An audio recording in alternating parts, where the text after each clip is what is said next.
What's going on, guys?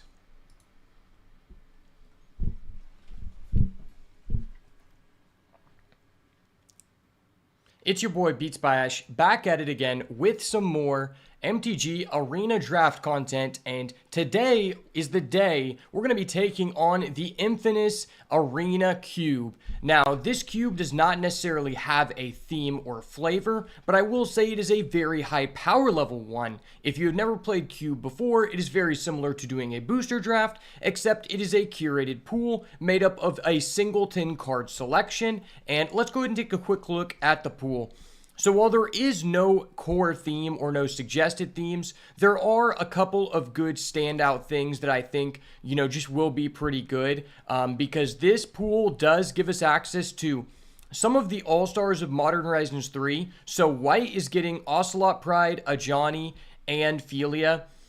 Fortunately or unfortunately, depending on how you feel about it, white does not get access to Guide of Souls, arguably their best card from MH3 and maybe the best card in the past 4 years. But white, previously in the MTG Arena Cube, was doing a lot of blink things. I don't know necessarily that theme is still as prevalent, but it is still very possible, especially with Philia. I know that Philia has been a standout in Vintage Cube. I don't play Vintage Cube because I don't have Magic Online, but I've seen a lot of big people play it, and they say this card is crazy, and I know in Booster Draft it is also crazy. So aggro white seems relatively strong. I think for the same reason, white is probably paired best with either blue or red. White does get access to Solitude. Flash News, the elementals are in this set, but somehow Ragavan is not in the set, which is kind of funny.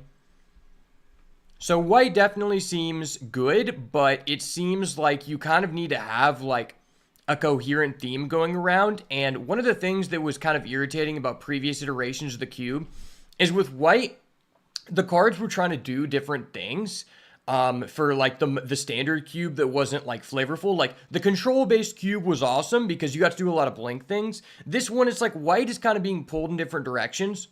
So white can be good if you open something like an Elesh Norn. Obviously, like that's just a really broken card. You can try to build around it, but for the most part, like there is a chance that you just don't open the correct white cards and then you go into white and you don't have like a clear theme. So I think synergy is definitely a point in this this cube. Not as much as other cubes, but it is still apparent. So blue gets access to Tamiyo, which I think is huge. Counterspell and Mana Drain. So for the control centric aspect of blue, I think blue is very strong. Now for me, I think one of the things that has worked out the best for me in most Arena Cubes has been the blue-red spell deck, and I think the new cards that blue has gotten added in this iteration make the blue-red spells deck even better than it was before, and arguably it is the best deck that has ever been put in the cube, in my opinion, as well as the mono-red strategy. We love the cube, can't believe it's back. Yes, sirski, brother. Yes, sirski, brother, we love the cube. We love the elementals in the cube. So in addition to Counterspell and Mana Drain, blue gets Subtlety. Does blue get Null Drifter? I actually really wonder. I wish there was a way to sort by colorless, but I guess you can't. I don't know the Null Drifters in the cube, but we do have Treasure Cruise. Treasure Cruise is very strong. Dig into Time is strong. Oh, and Fetches are in this cube. So there's going to be a lot of potential to be doing like 3 to 4 color things, which was already pretty relevant in the last control-based cube. I don't know how good that is now because there are some strong aggressive cards. It seems like they've kind of knocked down some of the stronger aggressive cards in red slightly. I mean, they still have Embercleave, they still have DRC, but they don't get Ragavan, but white gets those cards. So, like, I think Boros is probably very strong. Black gets access to Reanimate, which is cool. I just really wish that they got access to other Reanimate cards. Like, they do not have Persist, which is the 2-mana more fair version of it, which would give you like a better chance to like make an actual like coherent deck in terms of just going all out Reanimator, which I don't think is possible. There is Emperor of Bones, which I know is very strong in Vintage Cube. Tiny Bones is pretty cool. I haven't gotten to play in Tiny Bones because I didn't play in Outlaws of Thunder Buttfuckery personally. I just thought it was kind of a gay set, you know. But black does get access to Grief, which is like a build around in its own, probably one of the most powerful cards in the cube. The things that stand out to me in black are Grief, Sheoldred, Toxic Deluge, the other Sheoldred. Rankle can be pretty good. They get this MDFC, which is just a good card to have. And they also get Meat Hook, unnerfed Meat Hook. That is important to note. But I think red is still the real all-star of this format. So red gets access to... Elementals are fun and fair. That's facts. Where's my Omnath, boys?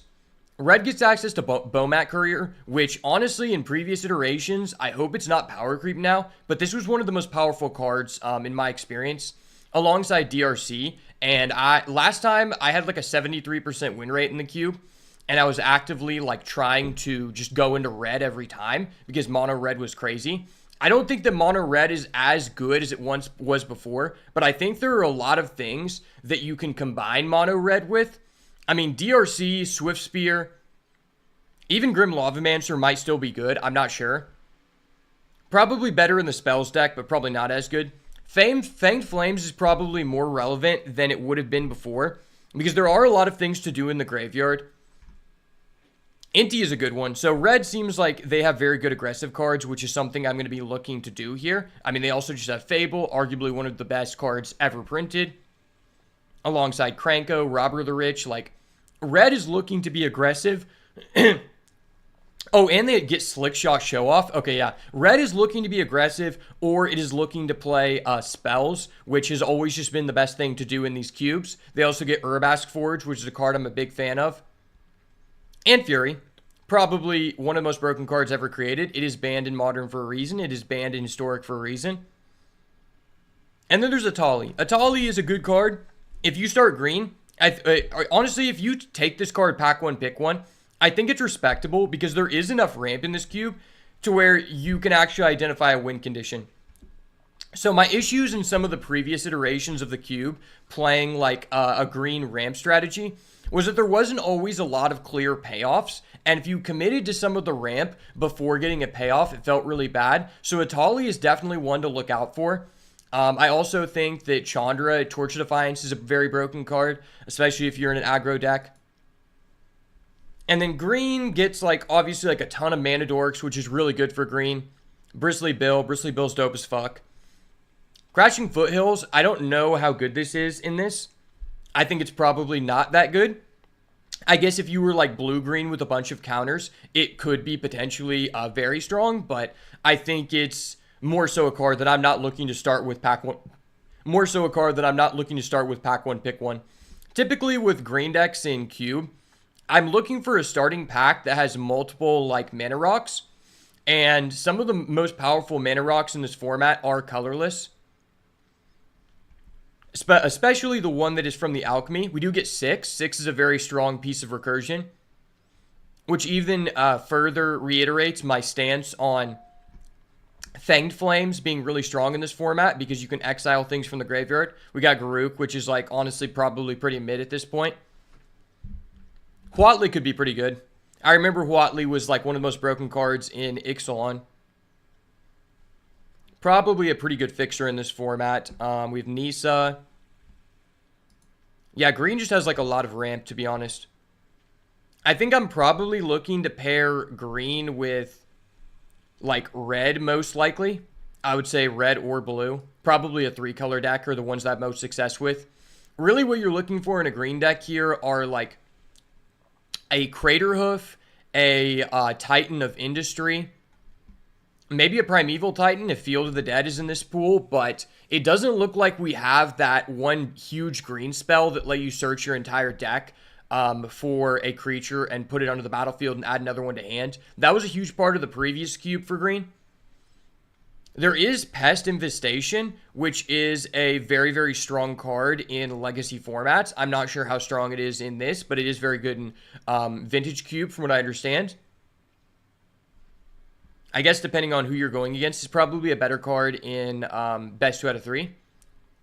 And then we've got really good lands this time around. We have all the fetches, and one of the things to note in this cube is that with the addition of the Karlov Manor Surveil lands, you now have 2 times as many targets as before in your fetch lands in this cube. And apparently, this is the most lands that have ever been put into a cube on Arena. That's what the devs have said. Now, obviously, like in terms of the gold cards here, something that would pull me into a specific direction would be Hostage Taker. This card has been insane in every single cube it's been in. Psychic Frog is probably insane as well, although I don't think that it is as supported in this as it is in the Vintage Cube, which it is very, very strong in the Vintage Cube. And then obviously, like, I don't know why they keep putting this card in the cube.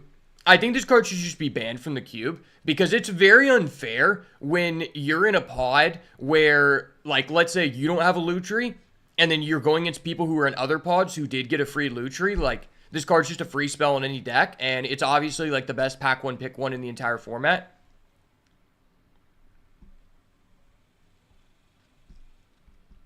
Expressive Iteration, very strong in the red-blue spells deck. Prismari Command, very strong. Deathrite Shaman, probably really strong. Yeah, this card looks really good.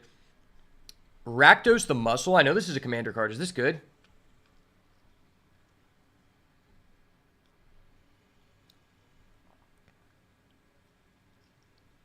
I think this is a very strong card. Like, I mean, I knew that going into this, but I don't know how heavily it is supported. I'm not sure how heavily the sacrifice mechanic is supported in this set. Crucius was always a very good strong card, and I think in the more aggressive decks, you will love to play this because you can more, like, segment what you're going to be seeking. Glissa is very strong for sure. I just don't know that you're trying to play a mid-range game. Honestly, this was a card that I felt like was very unfair in Wilds of Eldraine Alchemy, but I don't think it makes the cut in this cube. It's probably not a card you're looking to play, but could be passable if your deck's very aggressive. Like, it's just an okay card. Bloodblade Elf is probably power creeped at this point and just not a good addition to the cube because you can't really control what you're getting most of the time. Rip Apart is very strong. Flage is probably one of the top 5 best cards in this entire cube. And these 2 gold cards I'm not really, like, the most interested in. They're okay, but I'm not really looking to, like, play these. Oh, there's Nadu. I don't know why Nadu's in this format. Hold up. Wait a minute. Something ain't right. The fact Nadu is in this cube is probably going to be very polarizing. This is probably going to be very unfair. Uro Titan has always just been very good in any green deck. This card has always been very good in the cube. When your opponent casts a spell during your turn, and when this dies, you create a token with this creature's power and toughness are equal to the number of creatures you control. That's a very strong card. What does this do again? Oh yeah, this guy lets you just play an additional land. And then whenever he attacks, you can destroy an artifact. If you control that permanent, draw a card. Yeah, I don't think this card's that strong. Is Bonnie and Paul good enough in this format? Is Bonnie and Paul good enough? If Field of the Dead is in this format, then Bonnie and Paul could be very good. Oko, I don't know how good this guy is. Yeah, I don't know about that. Like, just green-blue is just a weird color pair to be, like, committing crimes. Put a 1/1 counter on target creature, then counter up to 1 target spell unless the controller pays mana value. Okay. That's a very good card. Okay, we still have Golos in this, which I think is a staple. This is a card that I'm willing to prioritize early. It's very strong in the green decks, especially if you have Field of the Dead, which I do not know is in here. So we have Labrys Boots, which is probably very broken with Nadu, because you get Ward 1, which is just very good for Nadu. The Ironcrack is really good. Bankbuster's just really good. Cold Steel Heart's just still good. In my opinion, this is probably the safest pick that you can start with in pack 1, pick 1. Just a very, very strong card. It just goes into any deck, and the spellbook is just, like, super relevant. It's like I could take one of these other mana rocks, or I could take this mana rock, do the exact same thing, except this adds any combination of colors, and I just get a free card. It's very broken. Very, very broken. I don't know if this card's power creeped at this point. Ugin is okay. Not really a card you're looking to prioritize. Wormcoil probably is like decent, but not the best. Oh, hey, Field of the Dead is in this. Okay. Field of the Dead was one of the best strategies to be building around in the previous iteration of the cube. Null Drifter is probably very strong in this cube. And then Emrakul, I'm not sure how likely it is you are to play this, because I don't think Nahiri is in this. Yeah, I don't think we even have Nahiri on Arena. So that's the cube. So now we're going to go ahead and hop into our first cube draft here.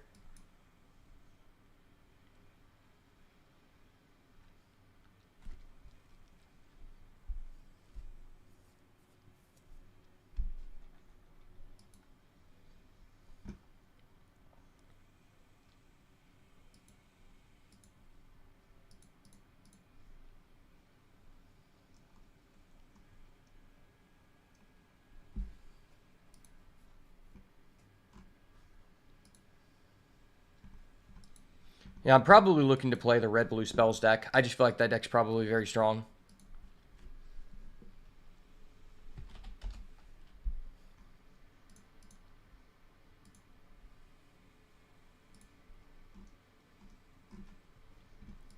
Okay, starting off with pack one, pick one here. There is a Chandra, which I think is very powerful. Intrude on the mind, reveal the top 5, separate into 2 piles. Opponent choose ones, put that in your hand, put the other in the graveyard. Not a big fan of that card. There is Ophelia here. There's also a DRC. Wow, this is a very strong pack. Honestly, I could see myself starting with DRC, Ophelia, or Chandra. This is going to be very difficult here. Let me take a picture of this pack so we can look at it. See what we're going to get back here. I mean, I just feel like there's such a big red trail to follow here. We could also get a red card pack. I just think this card's really strong. C-Double's okay to get back.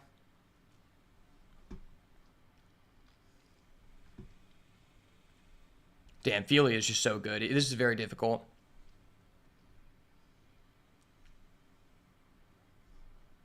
You know what? I think I'm going to start with DRC. Let's start off with DRC. I think this card's just really strong. Okay, moving into pack 2. Moving into pick number 2 here. There is a Aspirant, which is like, okay. Young Pyromancer. I'm a huge fan of that. Probably going to be my pick.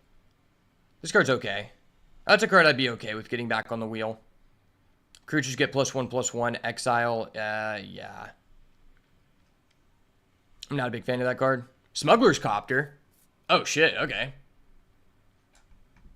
Smuggler's Copter is probably pretty strong. I mean, there's also just a Reanimate. Reanimate is probably a pretty strong pick, but I think considering we started with the DRC, we probably just want to take Young Peasy here. Young Peasy has entered the chat, baby. Oh, there's an Ocelot Pride. Holy shit, that's an Ocelot Pride. That's really scary. Okay, wait. There's just a Treasure Cruise in this pack? I think we just want Treasure Cruise here. Treasure Cruise is just so strong. I mean, there's also a Ledger Shredder. It's very difficult to say whether Ledger Shredder or Treasure Cruise is better. I think if we're just going straight off of the ceiling, I think Treasure Cruise is better. And especially if we end up going for a splash. Like, I'm not necessarily hard committed. I could definitely pivot, and I think there's higher opportunity to be able to pivot with the Treasure Cruise here. So that's probably what I'm going to take. I mean, there's nothing like extremely powerful here outside of the Ocelot Pride. I think just with the way these two cards interact, it's probably best to go with Treasure Cruise. Oh my gosh. There's a Mishra's Bauble. You can sign me up for that. Jetmir's Garden. Dude, why are they using this alternate art ass shit? Like, I don't know what this land is. Memory, ETB, draw a card. You have no max hand size. At the beginning of combat, if you draw more than one card this turn, put X1 counters in target creature, which X the number of cards you draw on this turn. Okay. This card is also very strong. It might be better to take this, but I just really like the synergy between this and the DRC. It also puts a card in the graveyard for the Treasure Cruise, and it's just like the most open card. Okay, well, there's a Field of the Dead. I think it's probably a little bit too late to be committing to that. Although I do think that's like a really strong strategy in this format. I'm probably just going to go with Godric. Deal 3 damage. You can put a card from your hand to the bottom if you do draw a card. Godric versus Volcanic Spite. Maybe I'm more interested in this. I mean, Godric is double red.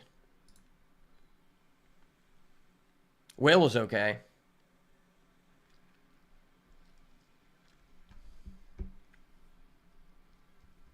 I think if we're going to be playing this DRC and this Young Peasy, we probably have to start taking spells.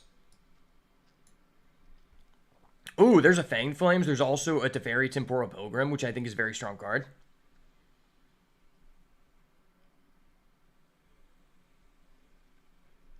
Especially because we have a Treasure Cruise that's very strong. I mean, there's also just a Shatter Skull Smashing, which I think is just one of the best DFCs in this format. There's also just a Fanged Flames, which I think is probably going to be better than people are evaluating it.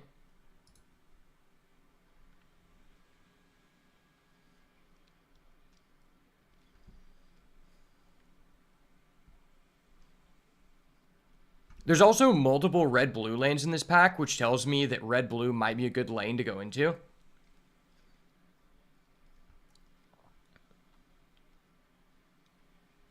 Yeah, this is tough. I think I'm going to take the Fanged Flames because I want to see what its value is in this format. Okay, well, we might be out of this situation. I mean, there's a Den of the Bugbear, which I think is, like, relatively decent. We are primary red at this point. There is a Rankle. Rankle is very strong. Cut Down.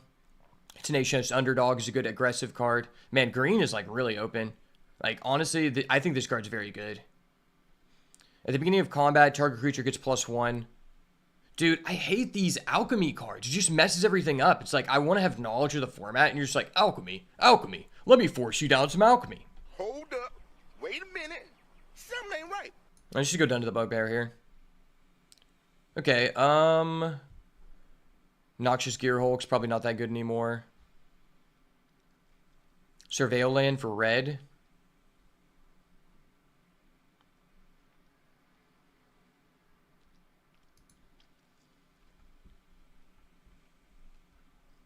I'm probably just going to take this.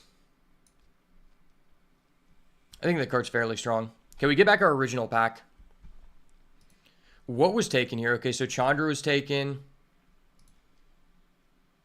I'm probably never playing that. Maybe I'm moving into red-white.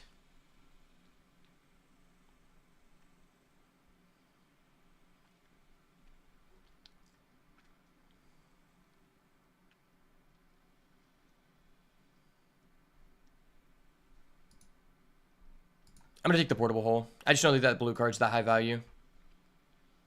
Rabbit Battery.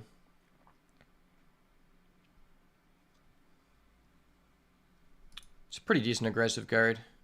It's an artifact. Oh, well, there's an Opt. I'd probably just take this Opt in terms of spells. It's probably fairly decent. Town Razor. ETB, target non-basic land you don't control loses all abilities and gains at the beginning of your upkeep. This deals 2 damage to you unless you sacrifice it. Seems okay.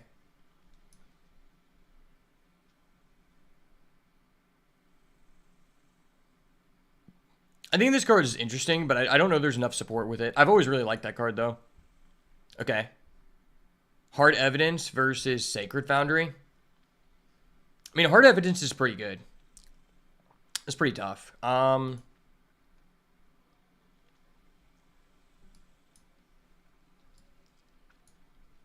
Okay, we're getting past a lot of red-white lands. Field of the Dead is going pick 13. What the fuck? Are these people just monsters?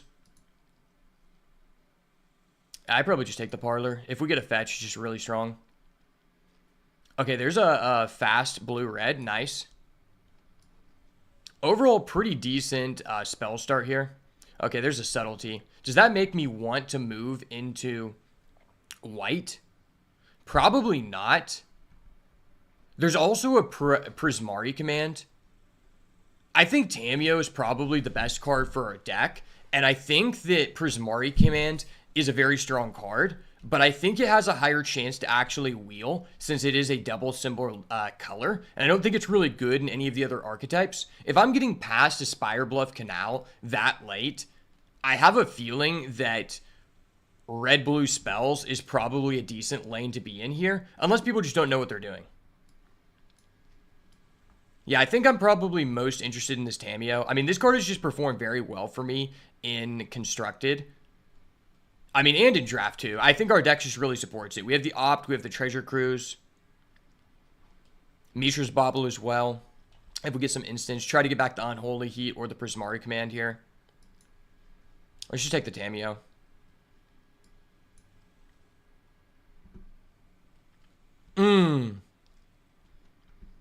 Subtlety versus Counterspell. That's huge. That's huge. How do we feel about this? Subtlety versus Counterspell. I mean, Counterspell is just one of the most powerful cards ever created, right?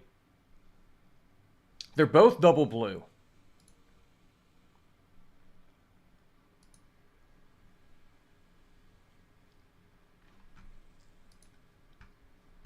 It's very difficult not to take this. But I think this card is just too impactful. Like, negating something is just so high impact. It's also an instant / sorcery, which works with our DRC and our Young Peasy. So I'm probably more interested in this. Okay, there is Censor, which is fine. Probably not playing that. This is a really bad pack for us. I mean, there is a Chandra Acolyte of Flame. I don't know that it's what our deck's really trying to do. Like, we can just cast an instant or sorcery from the graveyard. I feel like this Censor is probably going to be more impactful, though. We could try to play, like, a Jeskai Control Shell here. Yeah, I think I'm going to take the Censor. It's, like, not the most high impact, but I think it's probably the highest upside with the cards we currently have. Okay, this pack has that guy, which I really like. Okay, that's probably one of the best lands in the set. Decadent Dragon's cool. Disdainful Stroke is a very good card, too. I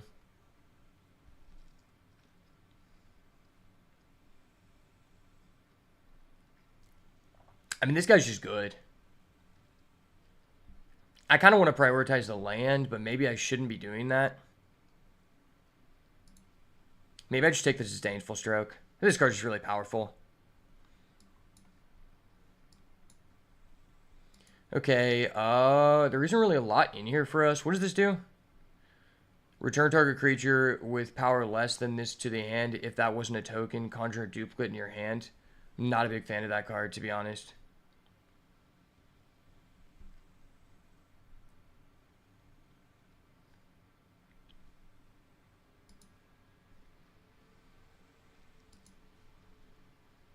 I think I'll just take this Marsh Flats.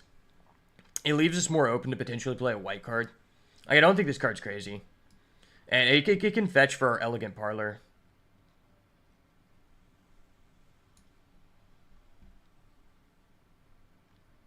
Okay, there is Enthusiasm. Pretty big fan of that card. Wow, black seems really open. Mutavault, Thraben Inspector. I mean, this is just us. That's just a really good card. I've had good experiences within the previous iterations of the cube. Okay, well, there is a Kite Sail. Kind of like that card a lot. I think I like that better than this Grim Lavamancer. Really, we're looking for like a win condition at this point because I don't think our deck's very aggressive.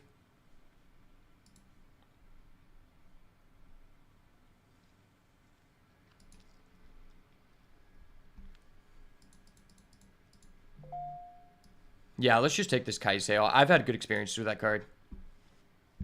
Ooh, this is a really good pack for us. Stoneforge Mystic, that's a cool card. Searing Blood's pretty good. Charter Course is pretty good, though. Maybe just Sleight of Hand.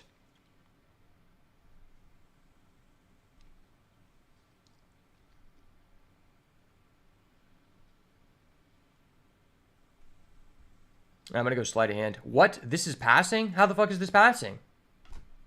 Hold up. Wait a minute. Something ain't right.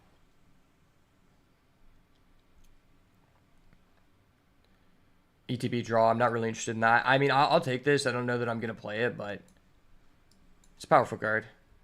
Wow, this pack is so bad for us. Why is green so wide open? I wish I was playing green. I'll take the most flexible card here, I guess.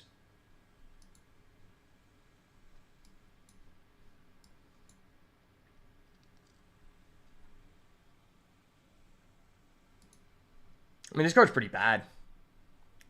I don't know how this is going so late. That's just a very strong card.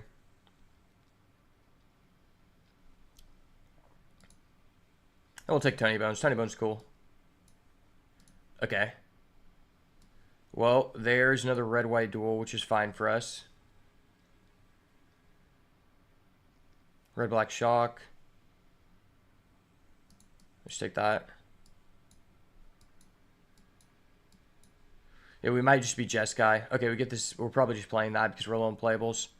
Ooh, okay. This is a very interesting pack here. Power is equal to the number of cards you've drawn this turn. This is kind of just like a less powerful version of, what's his face? The guy that we passed. Ledger Shredder. Probably just want this Null Drifter. Fractured Identity is a pretty strong card, though. I think there's a good chance that this wheels.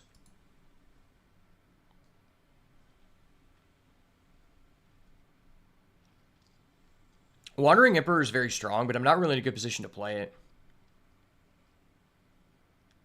Slick Sequence is kind of cool. I'm going to go Null Drifter. I just feel like it's the most flexible card. Ooh, okay. There's a Reckoner Bankbuster. It's probably going to be the pick for us. There's also another Fetch. Fetch is just really strong. There's a Memory Deluge, which could be very good. Wow, this is just a really good pack for us. Exile the top card. Yeah, that guy's not for us. It's probably between this Memory Deluge and this Reckoner Bankbuster. I just think this card's really strong in any control deck.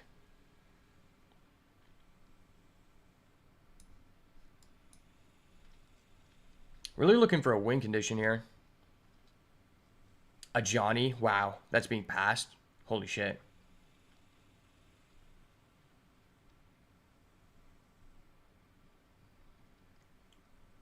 Seems pretty good.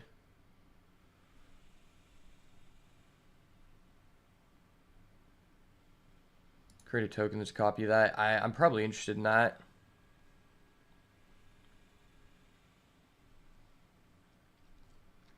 I mean, this is a card that can allow us to win the game.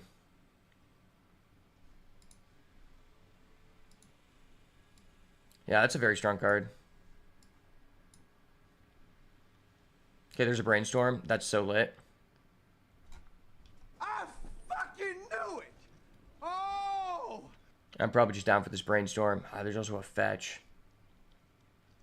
When this deals combat damage to a player, you draw a card. When you draw your third card in a turn, you get to conjure a Mox Emerald in your hand. I mean, maybe this will wheel. We'll see. I'm going to take the Brainstorm. I feel like she's the best for our deck. Okay, there is a Schooner. Ristless Bivik is a duel for us. Agent of Rafine. Agent of Rafine is just a really good card.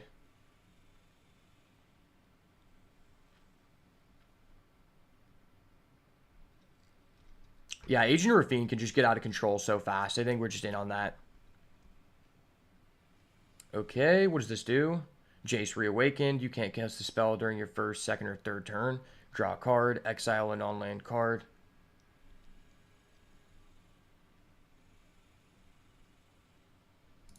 Probably pretty interested in that. What does this do? ETB, look at target player's hand. You choose non-land player. That player reveals it, put it on the bottom, then draws a card. Man, I don't really want them to be drawing cards. That seems kind of bad. This card's kind of cool. I think we're just in for a win condition here. Okay.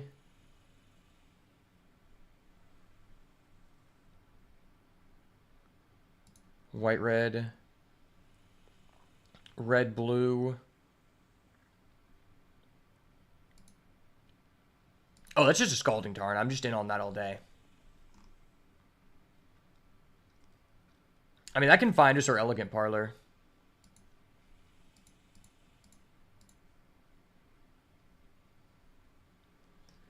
Okay, there is Rip Apart, which I might be open to splash.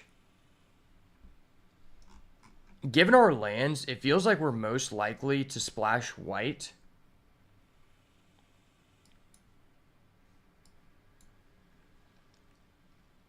Oh, wow. This came back. I mean, I don't know that we'll have the mana base to play it, but I do think it's the best card in this pack and the one we'll most likely play. Really need some lands here. Okay, that's a blue-white fetch. Okay, the dream is coming. The dream is literally coming together here. I'm not a huge fan of that card. Okay, we have 3 fetches, which is just really strong for what we're trying to do. Ooh, and we get this Fading Hope back. Sweet, sweet.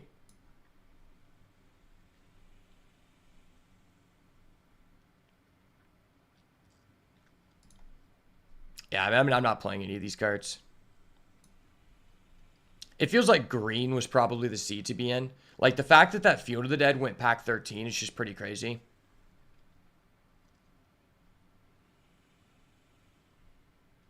I mean, I'm not in a position to play any of these, unfortunately.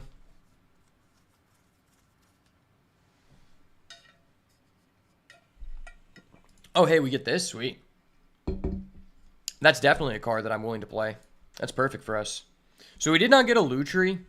I do think this deck is able to support multiple players, and I have a feeling that someone else got a Lutri and went down this path just by the way that it went, but I feel like they didn't evaluate the cards correctly.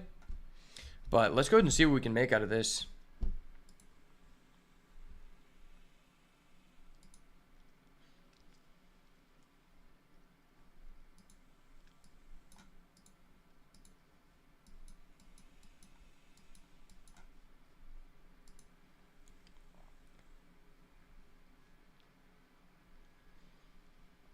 So this is 25 cards. I don't have any DFCs.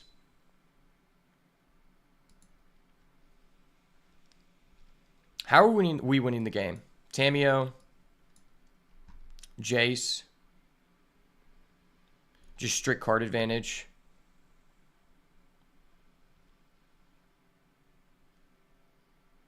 Agent Rafine, maybe.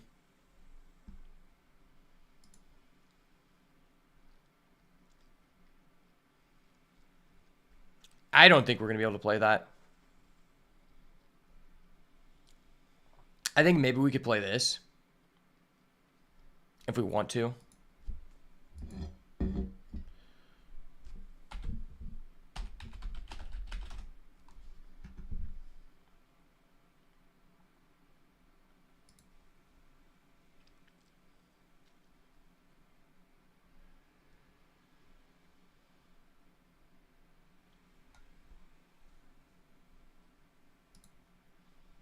I mean, I'd like another win condition in this deck.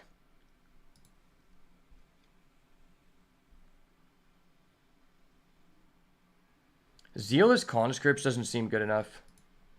Like, we have 6 creatures. We're not winning that way. We're probably just winning through value.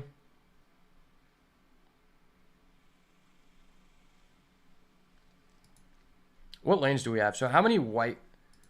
What is our mana split? So we have a Scalding Tarn. We have a Flooded Strand.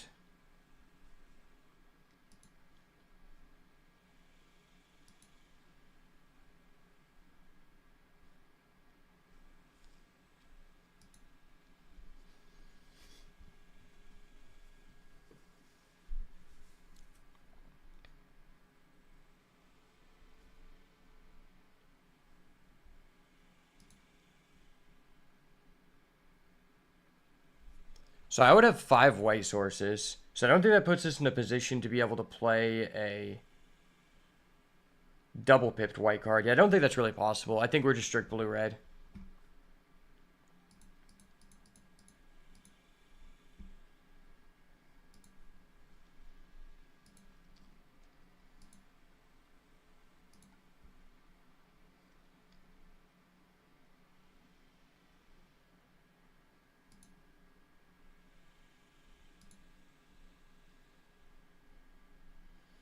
Maybe I just play this fetch for the treasure cruise.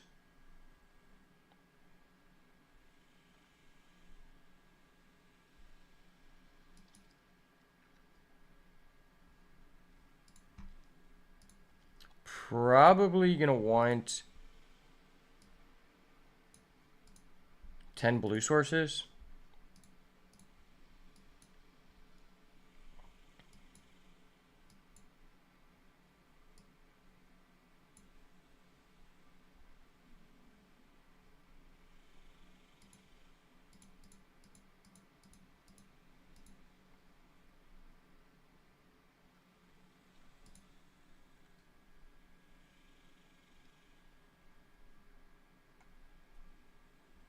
And then we've got 1, 2, 3, 4, 5.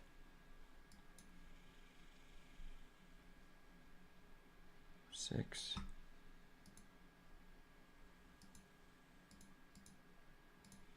Let's give it a 6, 7, 8, 9, 10.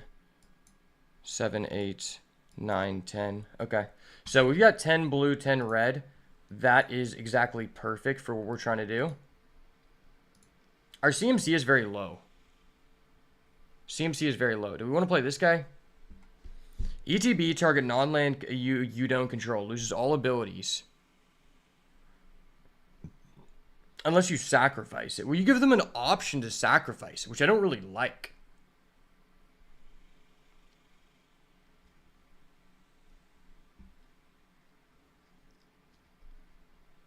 Yeah, I think this is just our deck. Kind of a wonky deck. We probably have to win via Tamiyo or Jace Reawakened, which is kind of like Sag. Maybe your Agent Rafim. Like, we're just kind of low on win conditions. Well, what did I just add to the deck?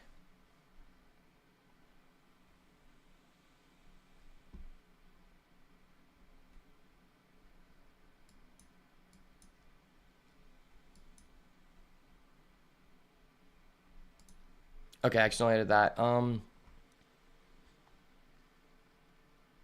mean, is there any reason that I would want to play a black card? Like, I just want another win condition.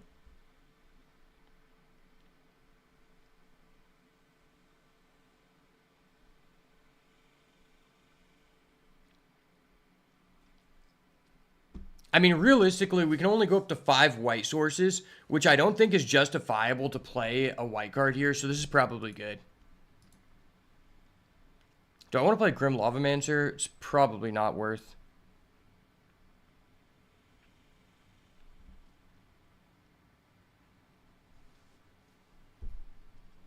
Alright, well, looks like this is going to be our deck. We ended up with a pretty wonky red-blue spells deck.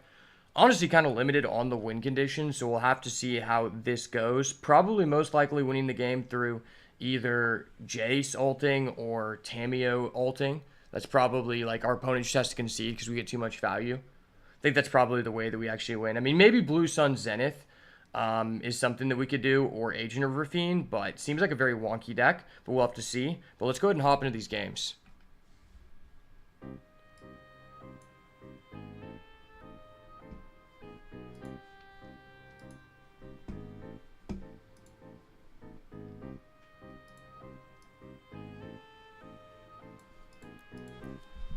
All right, let me run to the bathroom for a second.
All right, let's get it, baby.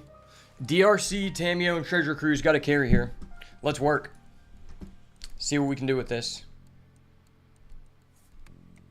I feel so sad that I have a Solitude and I can't play it.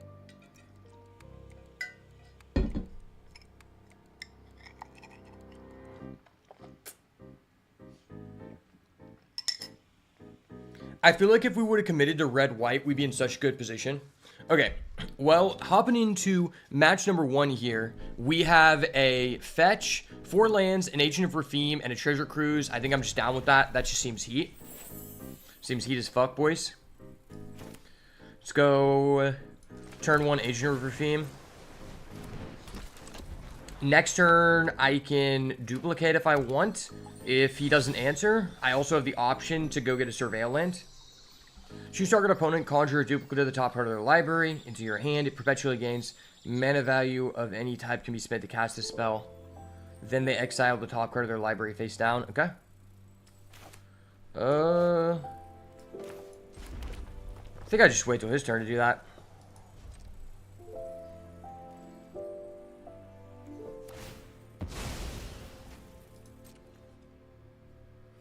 Yeah, this is one of the ways we can win the game. The question is, can we protect it? He started off with a Fable Passage, which is arguably one of the best lands in this format. Green-white, interesting. Okay. I haven't really thought about the potential between green and white. I don't really know what you'd be trying to do. This is a very weird cube because I feel like there's not a lot of obvious win conditions. Boast. What does Boast do? If a creature attacked this turn, okay.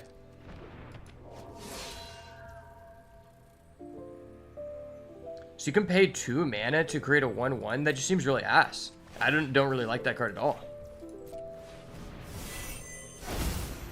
Okay, I stole that guy's forest. Yada, yada, yada. That's cool, I guess. Whatever. Whatever. I do what I want.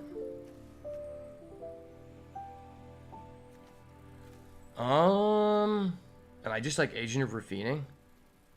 I don't think I really care about his tokens.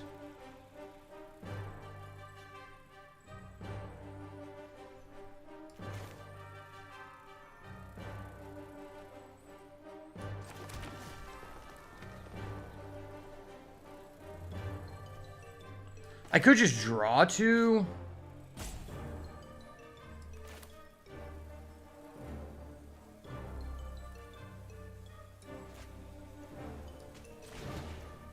I guess this is okay.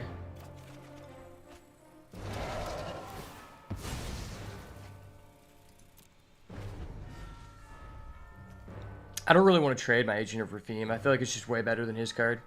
I mean, his card's an uncommon for a reason. Yeah. Are you actually going to pay the 2? Blade Slicer. I remember this card. Phyrexian Golems have first strike. Okay, I kind of want to answer that. I want to put cards in the graveyard for my Treasure Cruise.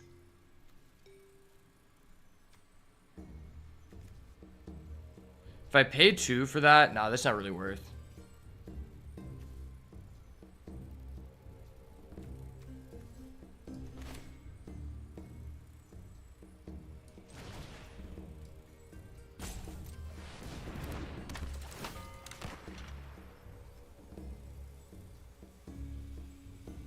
Oh, wait, what?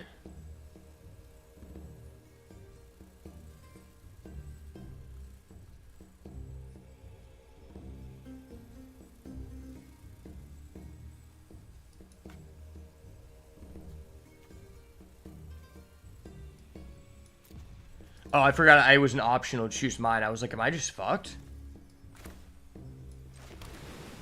Yeah, I got hella confused there. Brain fart. Hold up. Wait a minute. Something ain't right. I was like, dude, wait, what? I have to target my creature too? This is terrible. I remember this card being good. And it turns out the card actually remembered being good. Okay.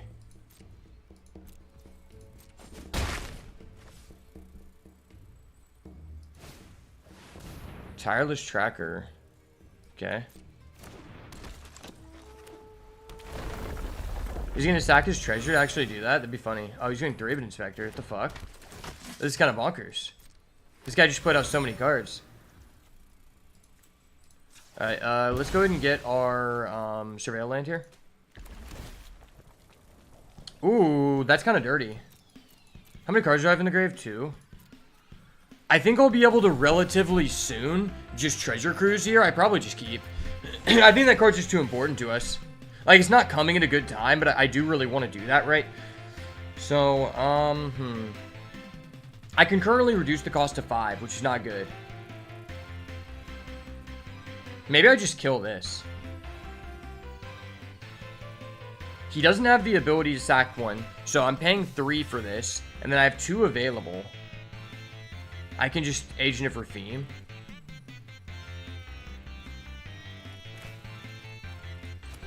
Alright, let's go do this. Let's go get a blue. And then...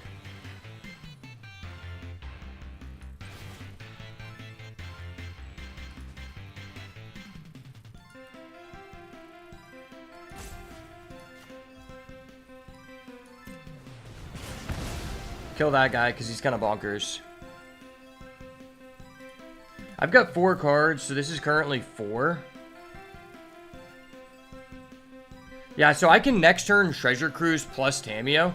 I might as well just wait and Agent Raphim on his turn.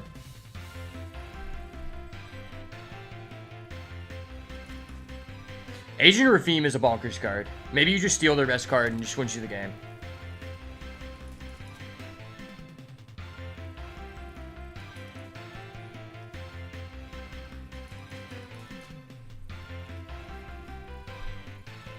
Blue Sun's Twilight's pretty good too.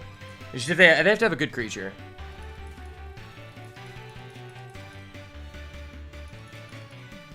So in 2 more turns, I guess we can Blue Suns take his best guy. That's probably the game plan. Yo, what's up, Dobby? How you doing, brother? We're playing some Cube today. First day of the Cube.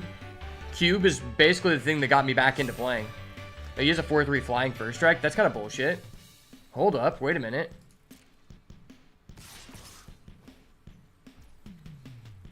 I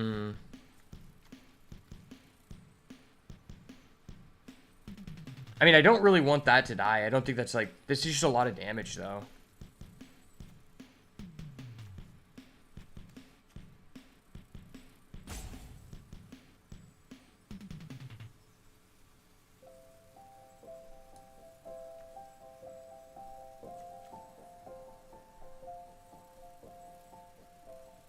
I don't think he'll get the ETB if this dies. Like, I'm pretty sure.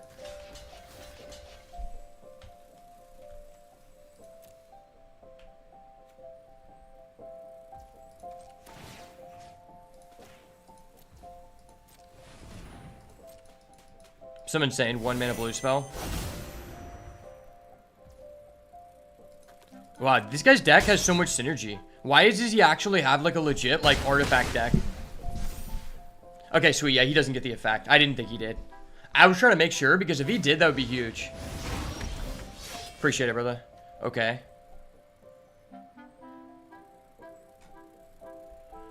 I mean, I have 5 in hand. Okay. This is not good because if I play this, I'm going to go up to 4. I'm going to take 3 from that. I'm going to go down to 1 loyalty. Depending on what we draw, that does change things, though. I can play this for 1 colorless, which gives us another body.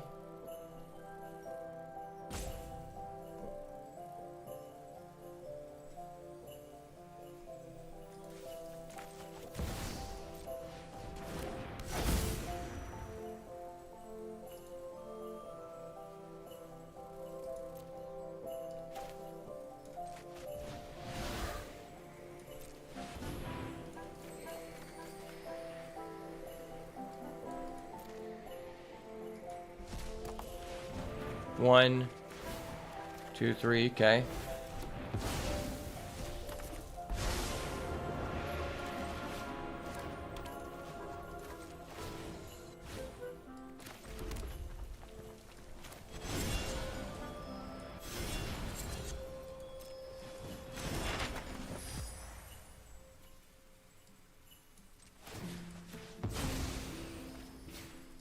He's eating a land. Okay, that's really good for us.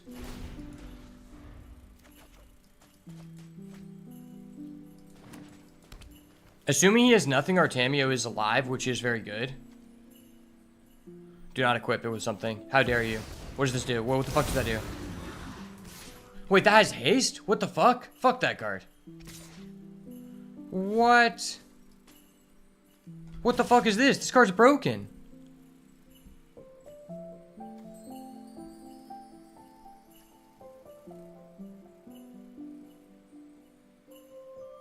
I mean, I have no spells in the grave. I don't know how you would attack my Tamio.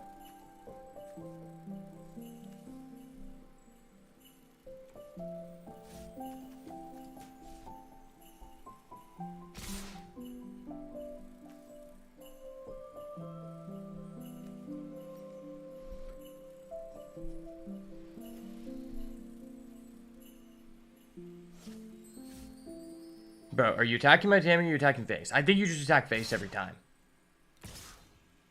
Okay, bro. Oh my gosh. 7. I can reduce the damage to 5. Nah.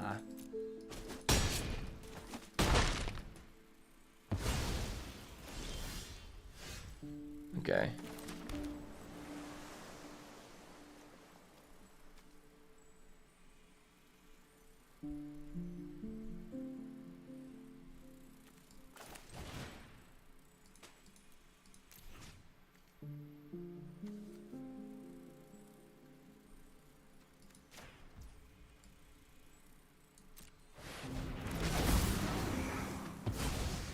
Wait, why don't I get a copy with the counters? Dude, fuck. That's bullshit. I legitimately thought that we were going to get the counters. I could have done so many other plays this turn. That's actually so painful. Wow, I think I just threw. I thought that since I got a copy that it would do what I thought it would. It didn't do that. I am not gay. I have relationships with women and sex with men. And I got news for you. That means you're gay. Why does this card have everything but reach? Dude, this guy's deck's so synergistic. Like, what the fuck? How do I get a deck like this? No, stop doing that. Don't do that. Don't do that, sir. Hold up. Wait a minute. Something ain't Don't right. do that to my Fang Flames, brother. Don't do that.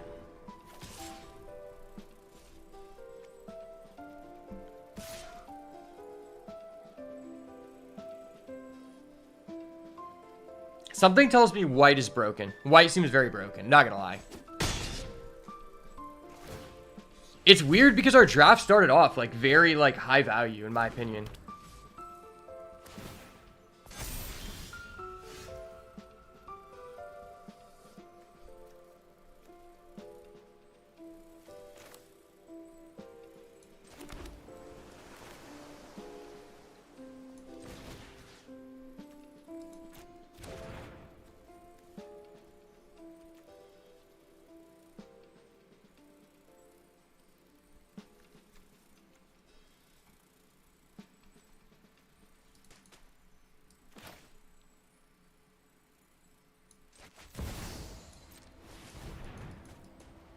Played on Jace.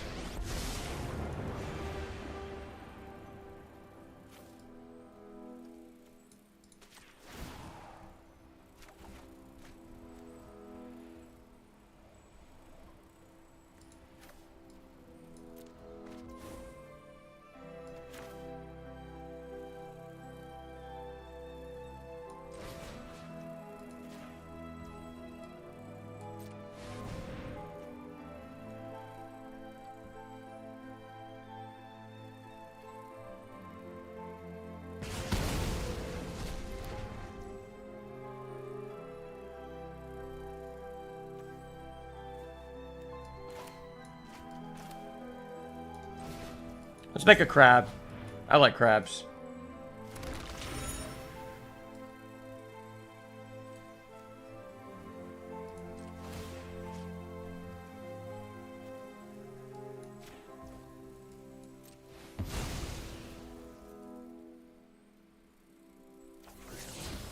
Well, fuck me.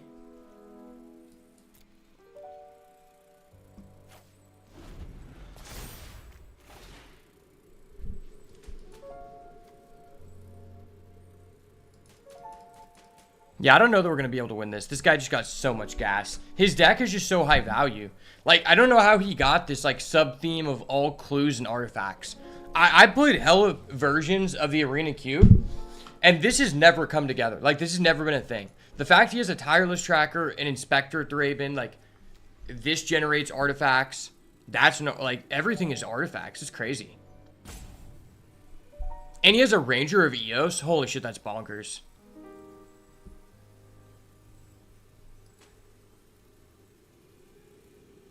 It's funny because before this draft, he just has a Thalia that just hard counters my deck. That's dope. Before this draft, I stated that there are only 2 win conditions. We're using our Tamiyo and our J-Suite Awakened and our Blue Sun at Twilight. And I used all 3 of them, and it didn't affect the outcome of the game. That shows you that we have, like, a very low win condition deck. We probably needed, like, Gear Hulk or, like, something to that effect. Maybe, like, Magma Opus? Dude, why are you stalling out? Like, you're playing white aggro. This deck is easy as fuck to pilot. Hold up, I know what to do, guys. I got this.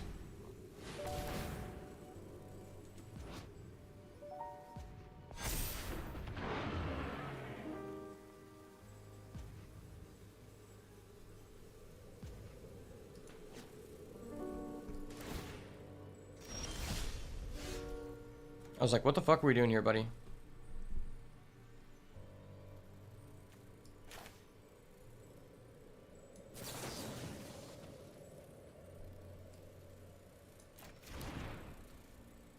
That's so toxic.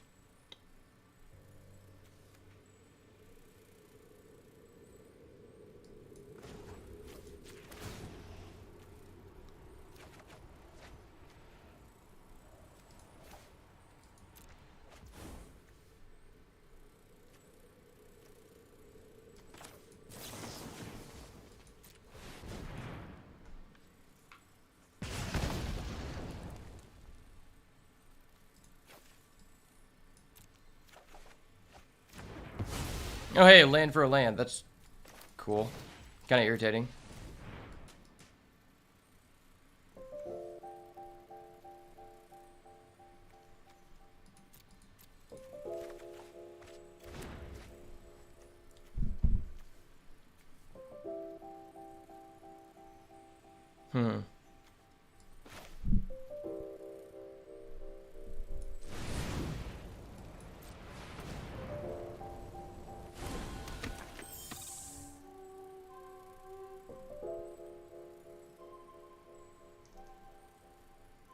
Okay, well, let's do this.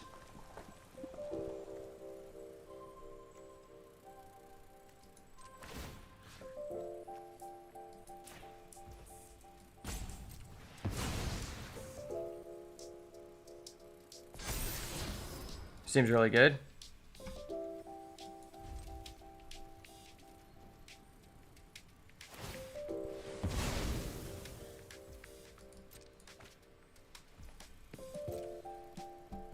I guarantee you this Disdainful Stroke is going to be huge.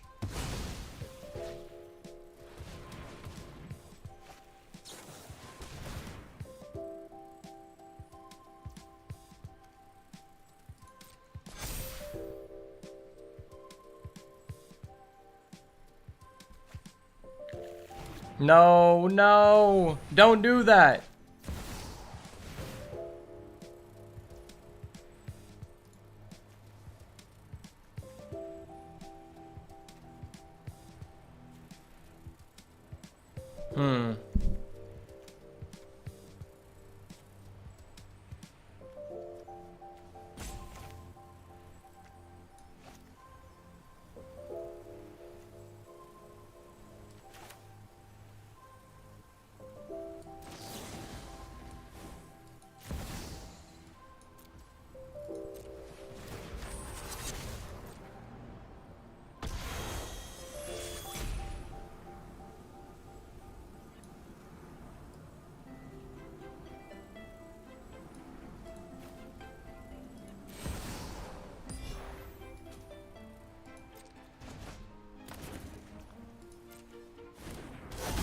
Alright, that was perfect.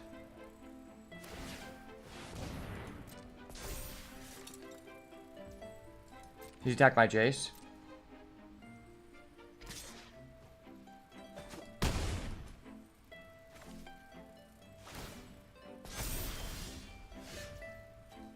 That's frustrating.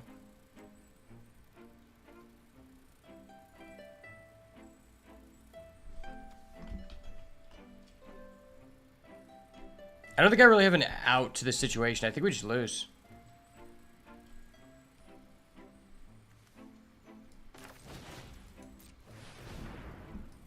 Because I really have no, like, artifact enchantment removal.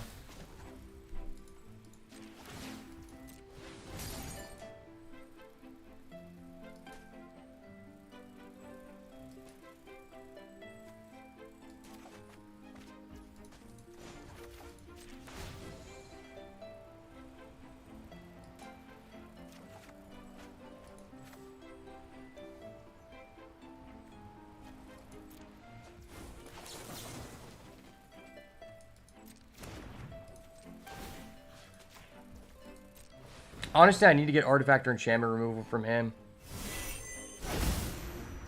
The hell is this?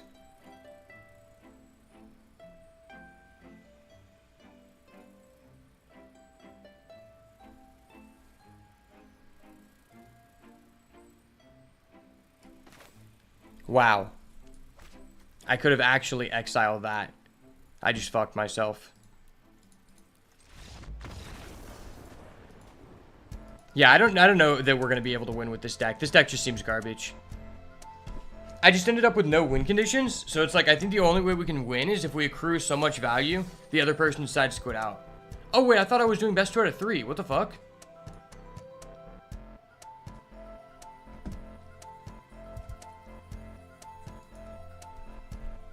I guess we're playing best of 1. Okay. I legitimately was drafting like we were playing best 2 out of 3. Personally, I extremely dislike playing best of 1. I just don't like the aspect of the hand smoother. And I don't like how it just lowers the utility of certain like cards. It's like a sideboard card. That's what Cube is supposed to be about. Like there's supposed to be like a lot of good sideboard techs. How's the Cube going so far? Well, I just now realized we were playing best of 1 instead of best of 3. Considering this is my first Cube draft, I'm not that irritated. But I started off with a really good, like, red pile to try to play red-blue spells. And then we just weren't offered a single win condition throughout the draft, like, other than Tamiyo. So our deck just has limited amount of win conditions, which means, like, if our opponent's able to stop us from doing this game plan, we're kind of just cooked. Okay. Like, the main way we can actually win with this deck is not killing the person, but having them concede because we just, like, countered all their stuff, right? Oh my gosh, that's so gay, dude. I am not gay. I have relationships with women and sex with men. And I got news for you. That means you're gay.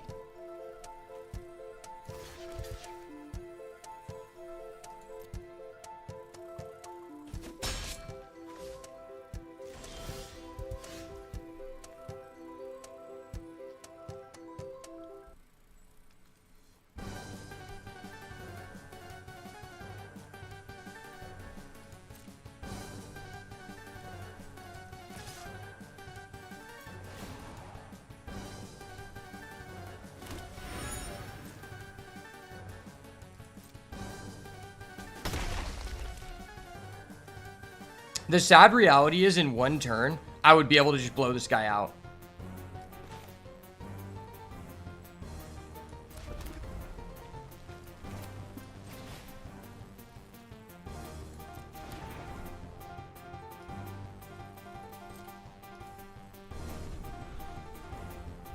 I mean, we do have a Scalding Tarn, which is kind of nice. Oh, fuck that. We're killing that. We're killing that.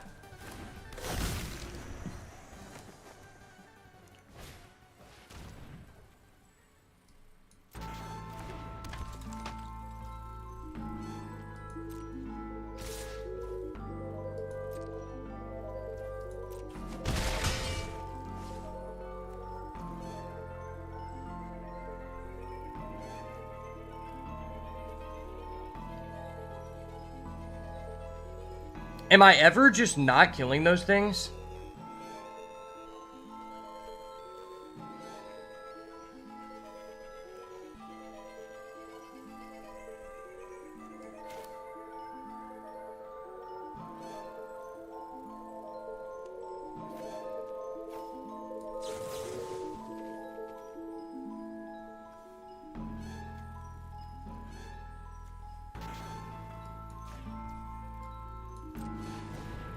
I think we're just gonna do this.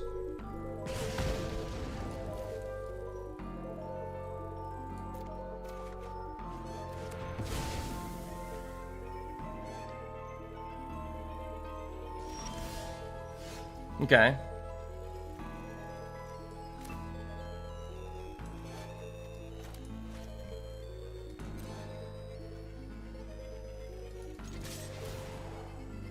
Please don't punish me with some reach. No reach punish, we're lit.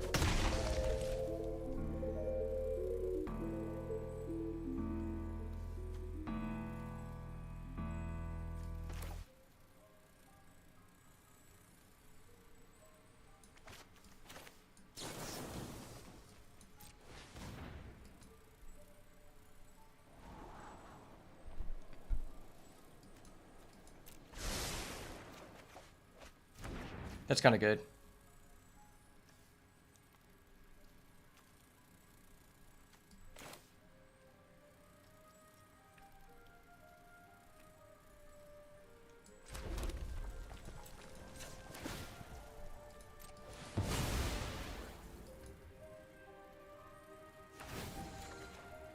Oh my gosh, that's a treasure cruise. That's huge.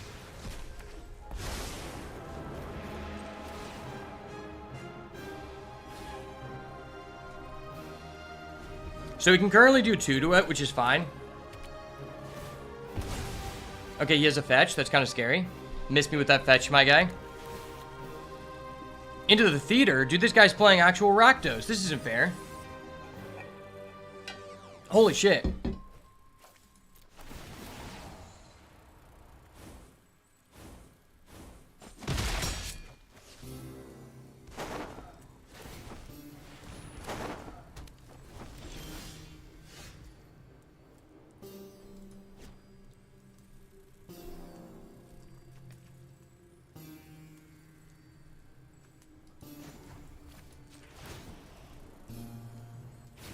Okay.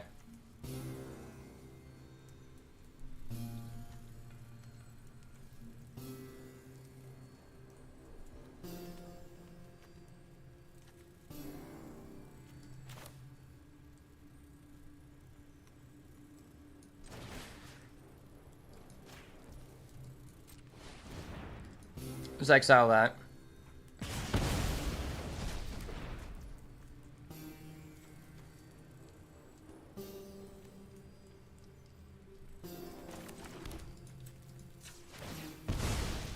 Crack this, go get a blue.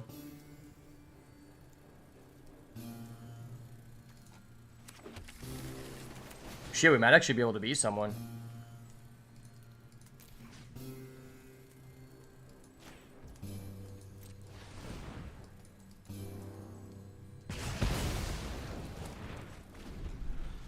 This guy can currently hit our Tamio for 1 damage, which means we're at a +1. Fuck, dude, why do you have that? Hold up. Wait a minute. Something ain't right. Am I just taking this guy's tiny bones?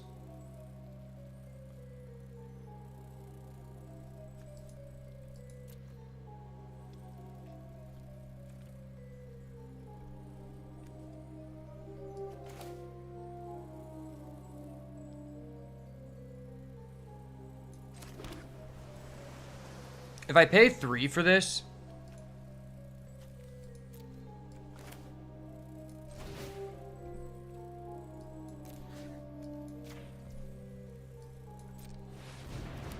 Take his tiny bones. A little treasure cruise.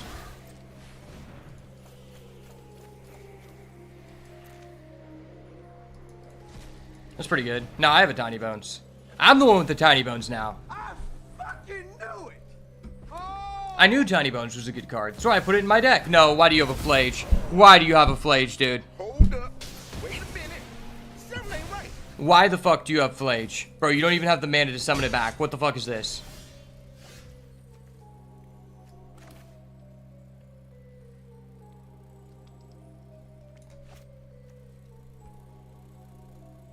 I think I'm just keeping this to play it as a creature.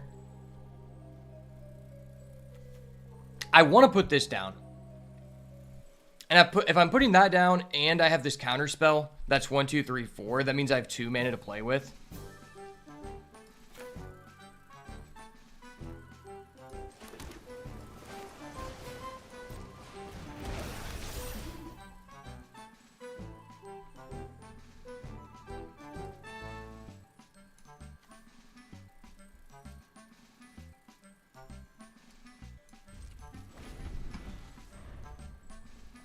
Imagine he plays another white source.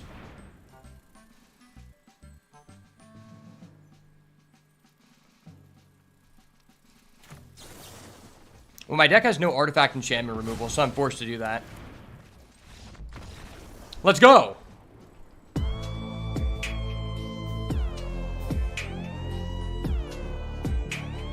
We actually beat someone with this pile of garbage. Let's go, gang. I ride with the motherfucking gang.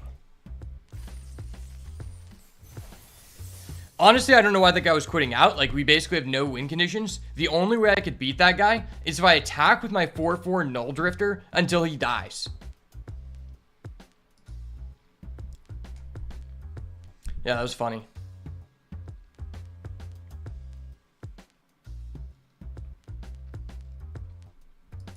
(2-0 easy. I mean, I lost the first game. This is best of 1. I lost the first game because the other guy, number one, he had an insane synergy deck. Like, his deck is just like artifacts. Like, it was like if artifacts were able to take fentanyl, that's what he was doing. On top of the fact my deck has no clear win condition. Okay, so I have a fast land with a sleight of hand, which is arguably the best cantrip in the game. Into a Fanged Flames, into a draw 2. It's probably okay. Although I feel like we need the Tamiyo to win. Yeah, I wish we were playing best 2 out of 3. After this one, we're going to do best 2 out of 3. Okay, we'll take Island. Okay. I mean, we needed an Island. Not at this moment, but okay. Hey, there's Treasure Cruise. T. Cruzy has entered the chat, baby. Let's go. We have the Blue Sun's Twilight, which is like our only way to win the game. Could be kind of good. If he cheats something out, that'd be good for us. No, I just have to kill that. That has Eternalized, so he can bring it back. I'm not letting you do that.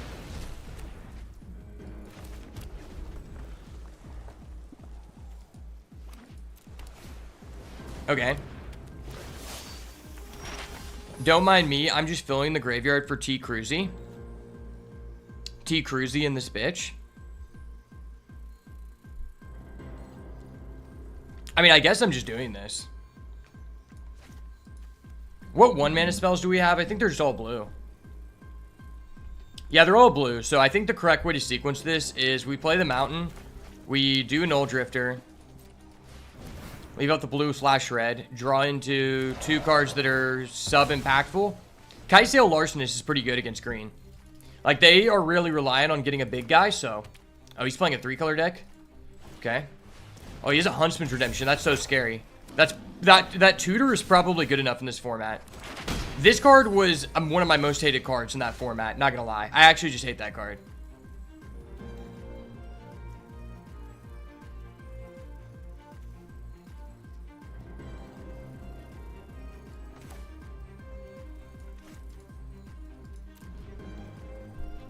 Okay, I think I know what I'm gonna do here.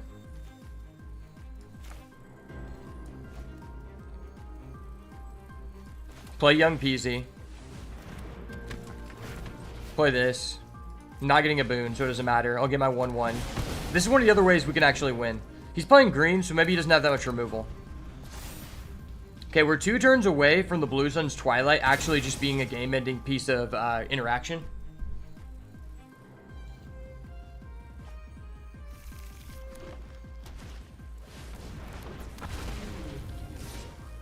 That's really scary. I don't know why you're doing that, buddy. Okay, so I can take that and make a copy of it, which is pretty huge.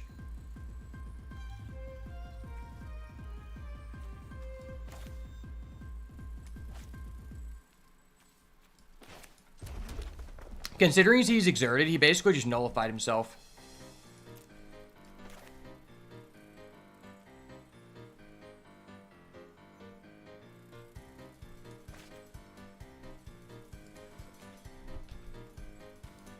Okay, so if I exile 1, 2, 3, 4, then this only costs 4, which leaves me with 2.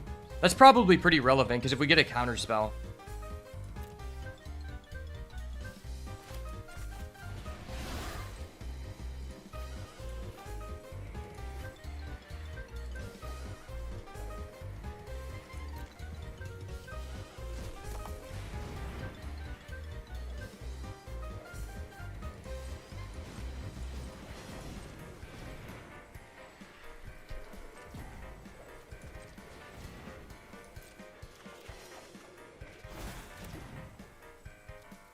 Okay, now we have a land.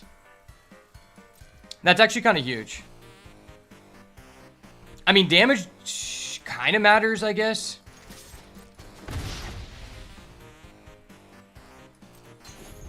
I have this volcanic splice, so...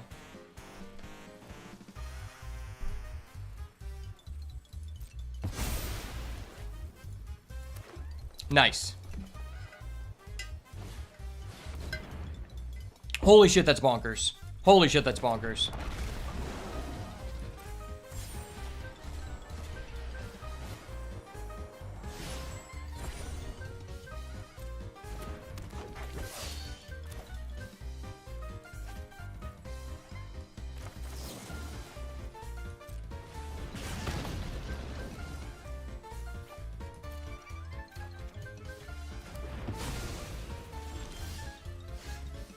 Okay, so I can out something here.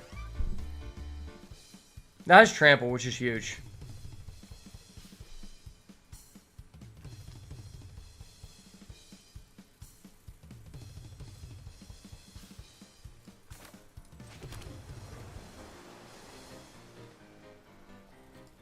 If I do this, and then I turn that into a treasure...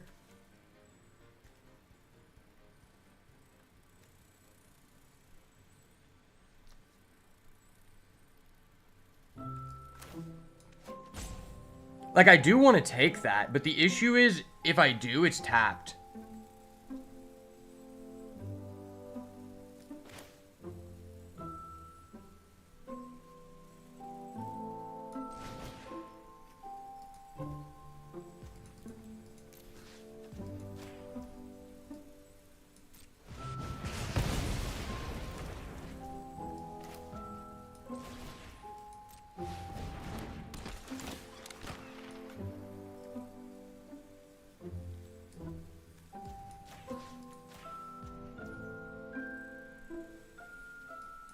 Okay, now I have a treasure token, so if he does tap out, I can censor, which is pretty huge here.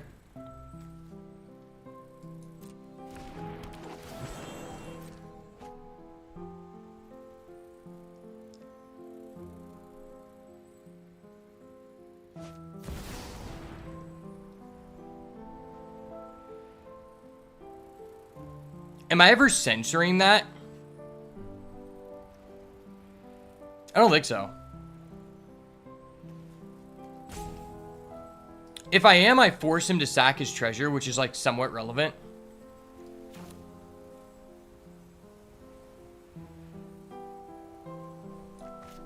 Or is it better just to opt? Probably just opt.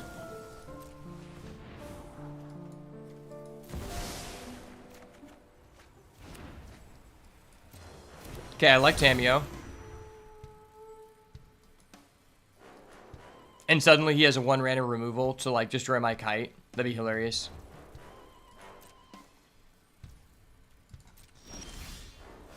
Okay, that's really good.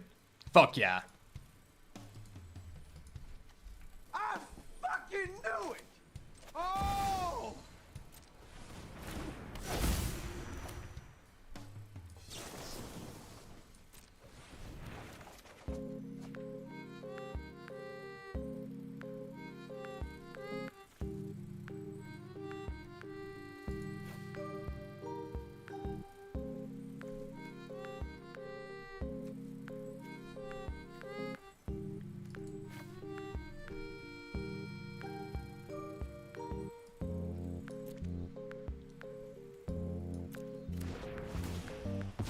Transform Tamio.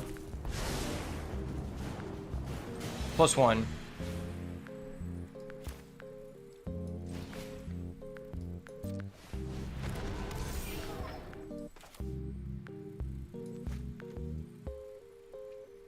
I don't think I want a Jace here.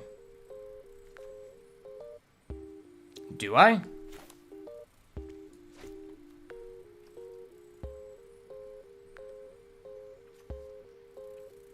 I mean, what is the difference between 7 and 8? I feel like it's not that big.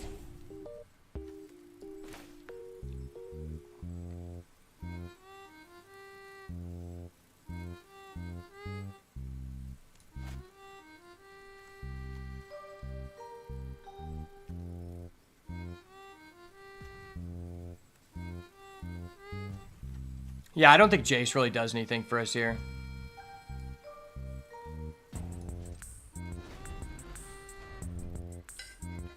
I'd rather just hold up the sensor for a chance.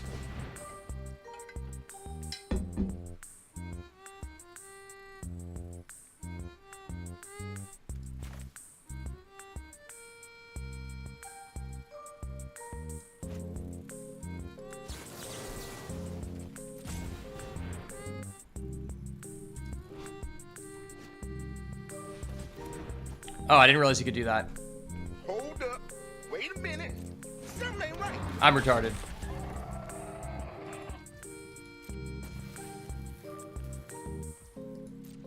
Well, my Tamio's fucked. I'm fucked.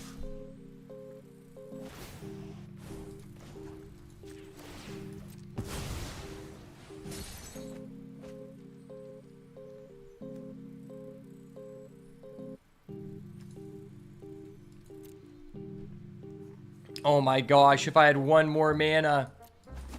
If I didn't put that land back, wow. That's crazy.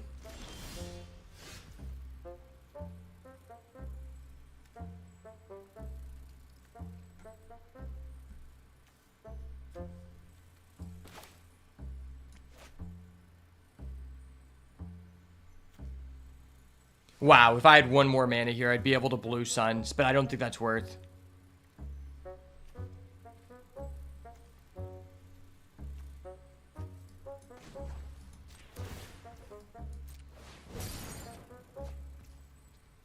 Okay, I need that.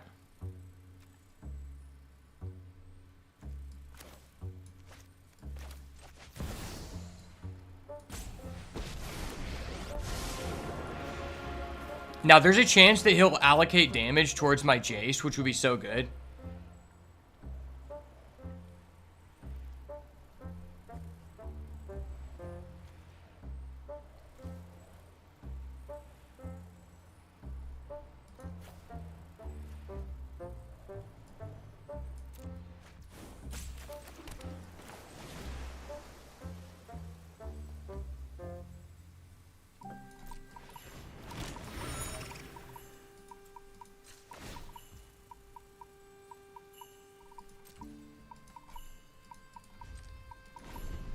Okay, depending on how this plays out, this could be huge. Oh my gosh, that's so fucked.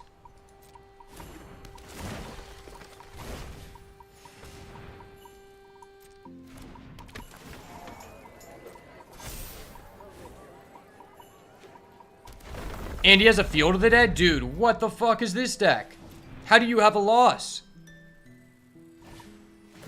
He's actually able to do that? That's disgusting.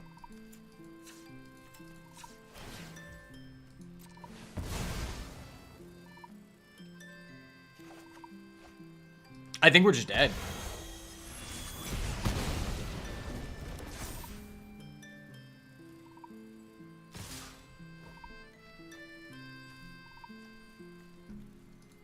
Wow. If I would have had one more turn, I would have been able to Blue Sun's Twilight on his Kogla. Or if I wouldn't have discarded that land. But in hindsight, like, I don't think I think I should have discarded the land regardless. Like, I was just in a bad position. Yeah, the rate on best of 1 is so garbage. Best of 3 is just so much better. And it's just more enjoyable. Because you, like, can't just get sacked by someone who has fast mana. That's one of the only things about this format is, like, sometimes someone could just have fast mana and you're just cucked. Okay, he's playing first. I mean, I have a young Peasy. This is pretty good. Honestly, I don't know why this says you can't play it during your first, second, or third turn of the game. This card's not that good. It's 2 mana to start looting. It's like, okay. Oh, there's a DRC. Fuck yeah. Well, I have a DRC. I actually have this card in my deck. I thought I wasn't allowed to draw this card. Oh, he has a Once Upon a Time. Dude, why? Why do you open that? He opens the one of, the only trigger in the format at the beginning of the game. Also, why are the Eldrazi's not in this format? It's kind of stupid. Grabs a Vista, arguably one of the best lands in this format, into a Psychic Frog. Holy shit, that's scary. That's very fucking scary.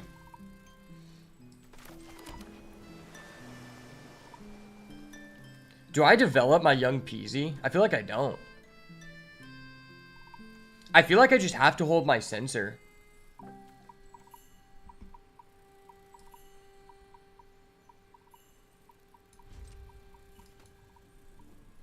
Yeah, I mean, Psychic Frog's just so broken. There's so many graveyard things. He's gonna get to draw a card, sure. Wow, not having an immediate answer to Psychic Frog feels so bad. Play a 3-drop, please. Curve out. You love to curve out.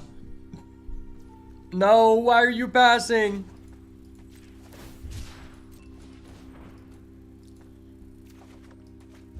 Okay, DRC loves Mishra's Bauble. All my homies love a good Bauble this time of year. Don't respond to my card. Stop, you don't have it.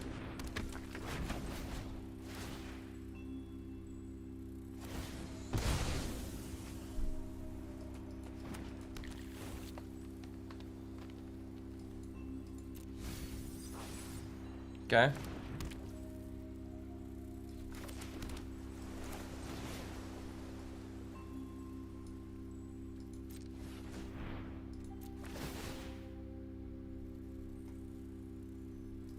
Don't mind me, I'm just surveilling with DRC. DRC be doing things like that. DRC things. No. Let's not draw that. Oh my gosh, why are both of my win conditions in the selection? That's so fucked. And I have a Treasure Cruise, it's probably just better here.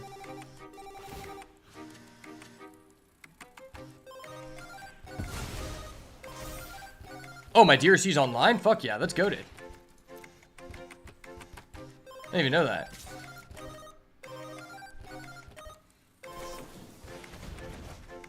Wait, why would you wait to do that until now? You could have just stopped me from getting so many surveil triggers. Like, what was the point of that? What the fuck? Am I tripping or was that just a straight misplay?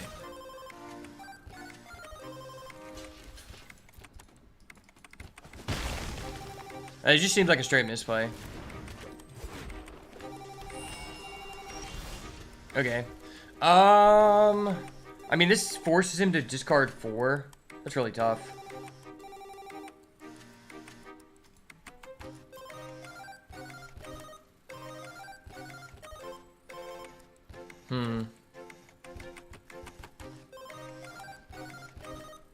That's pretty fucking good. If I answer this, what is happening? He can discard 3 cards? I don't know that he even wants to do that.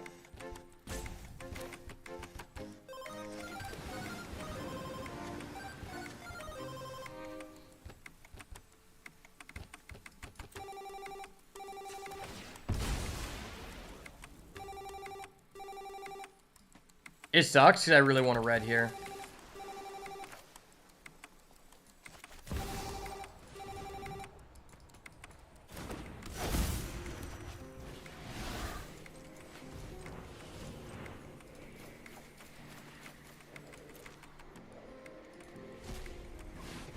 Maybe I should have went DRC first for the Surveil. I don't know. Okay. It's kind of huge.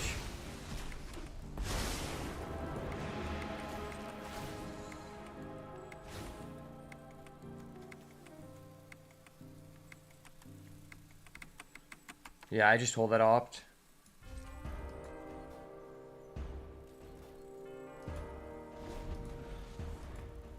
Oh my gosh, he has a Teferi. That's so scary. He has a 5 fairy? Fuck me, man. Dude, miss me with that 5 fairy next time, son. It trips me out so much that they're using the alt arts only on these Nuka Penna lands. Okay, he's gonna make a flyer.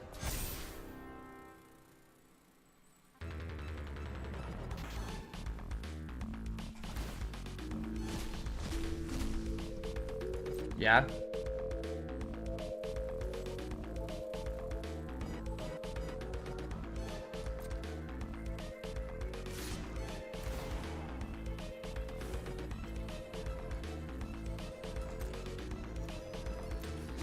Oh, he's not? Okay, he has a 3 damage then.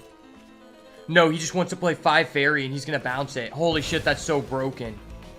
Holy shit, that's so broken. Does he actually have a blue-white shock? He's a blue-green shock.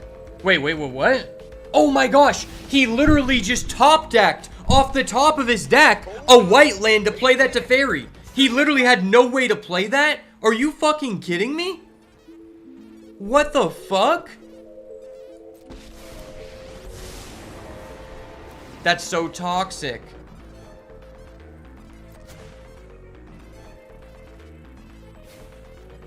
And he has a fractured identity off the top? Holy shit, this guy's insane. He's just top decking like crazy. I'm gonna opt on a guy, then I go on my way.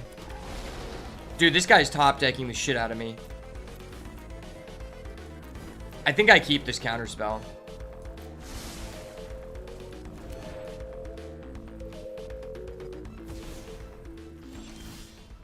Okay, that's kind of good. Kind of good, eh?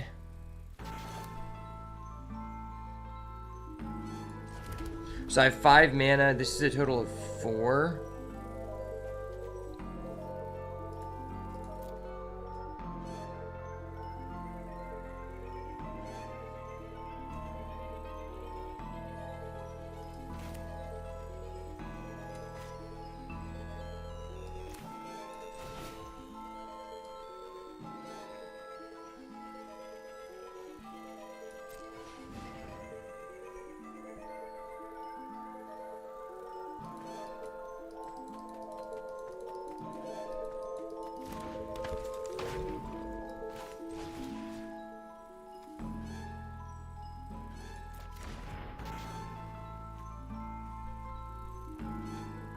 So what if I just do it to his guy?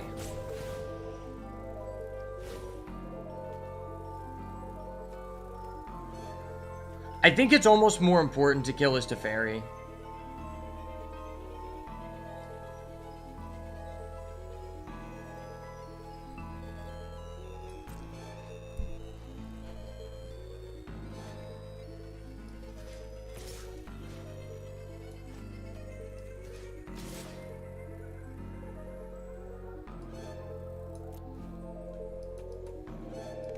Chump a token, sure.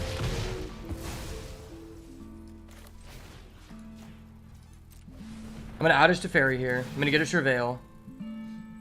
That puts a sorcery in grave. He's gonna do a mana drain. I'm gonna respond with a counter spell. Suck a cock, sir. Suck a cock. I'm nice like that. Fuck yeah, I love that.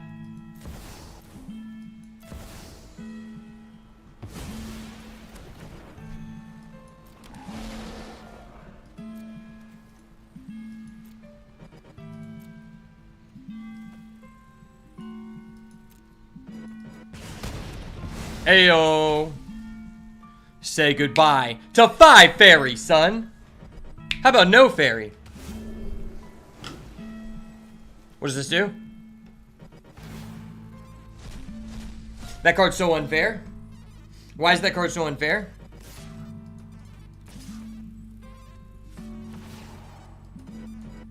Alright, do you discard 4 cards for that, buddy?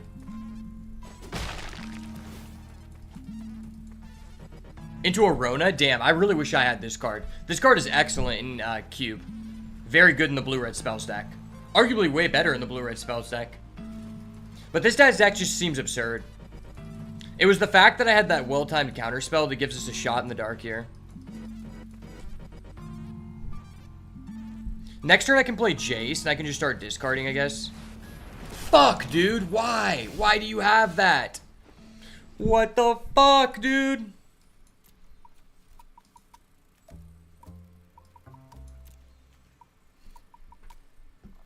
Okay. What if I do this on his Psychic Frog? He's tapped out.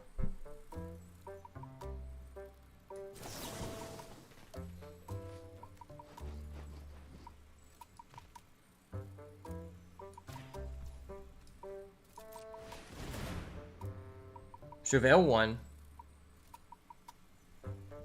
I mean, I need a creature in the graveyard to use that ability.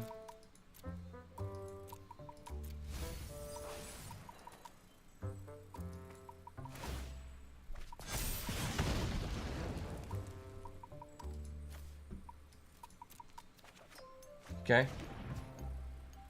Now I'm going to...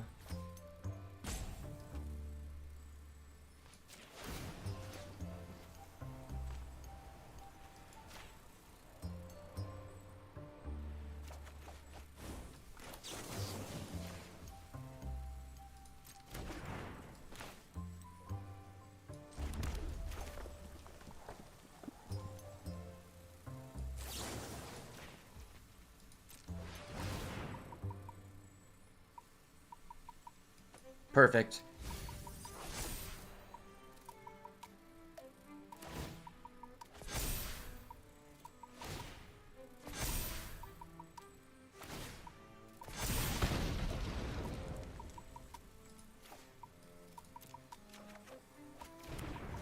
Perfect.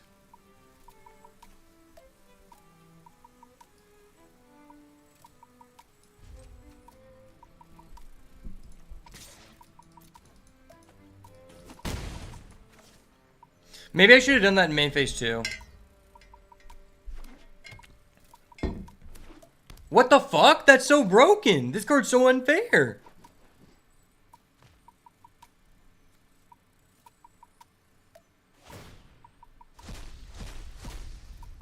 Okay. Oh my gosh, then he's getting the Kai'Sail fucker. Is he just gonna hold this card in his hand forever? Get rid of my DRC. Okay. He's just gonna hold that forever. That's so toxic.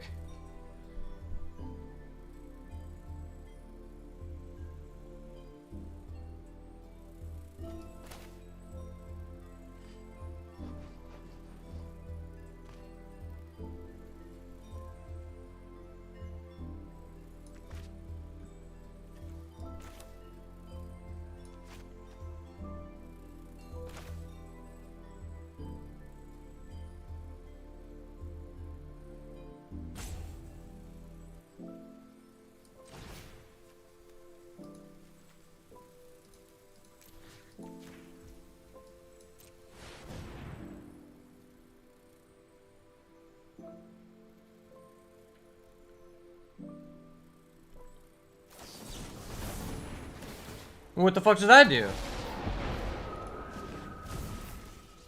What the fuck? Dude, that was so toxic. Psychic Frog is so unfair. Hold up. Wait a minute. Something ain't right. Honestly, I don't feel that bad because our deck is kind of garbage. But dude, that was so bullshit. I understand why people are canceling tournaments because of Psychic Frog, but that's okay. Hey, we get a rare. Cool, I've never seen this card.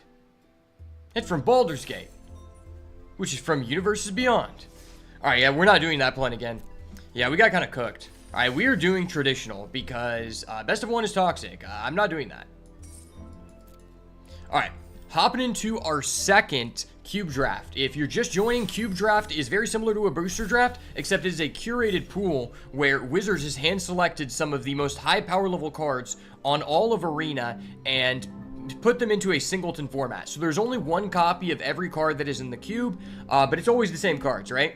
So you know what kind of like archetype you're trying to go for, and those cards will always be available.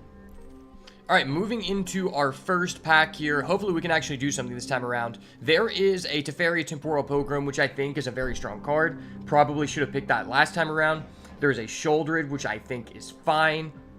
Shout out Steve, he actually has this card.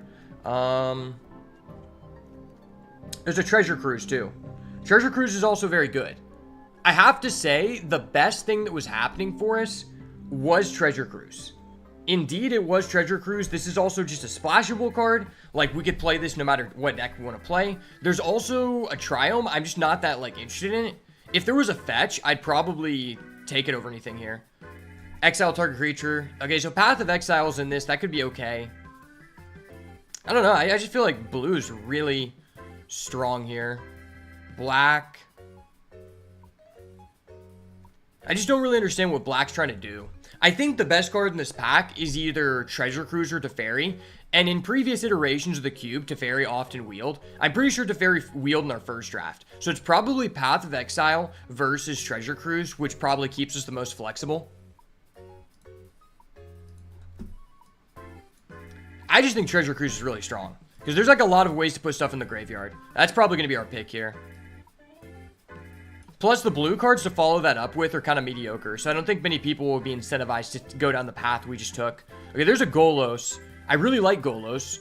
He incentivizes us to play 5 colors. Esper Sentinel's okay. Short Supply Shear's really good.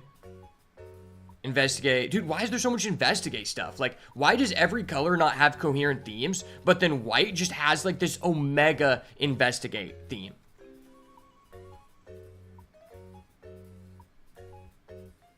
I guess this card would have been kind of good. I think it's kind of like committal. I kind of just want to start Golos. Golos is just really strong. Like, if we end up in the Field of the Dead deck, it's really good. There's also Swords, which white seemed really, really good. Flames of the Firebrand is okay. I kind of want to take Golos. Because we could get back that Triome. It's kind of a weaker Triome. I don't know how well Treasure Cruise plays with Golos, though. This card, I didn't really like this card. I'm not going to lie. It's that versus Swords. I think Golos is more fun. Okay, well, this is a really tough decision.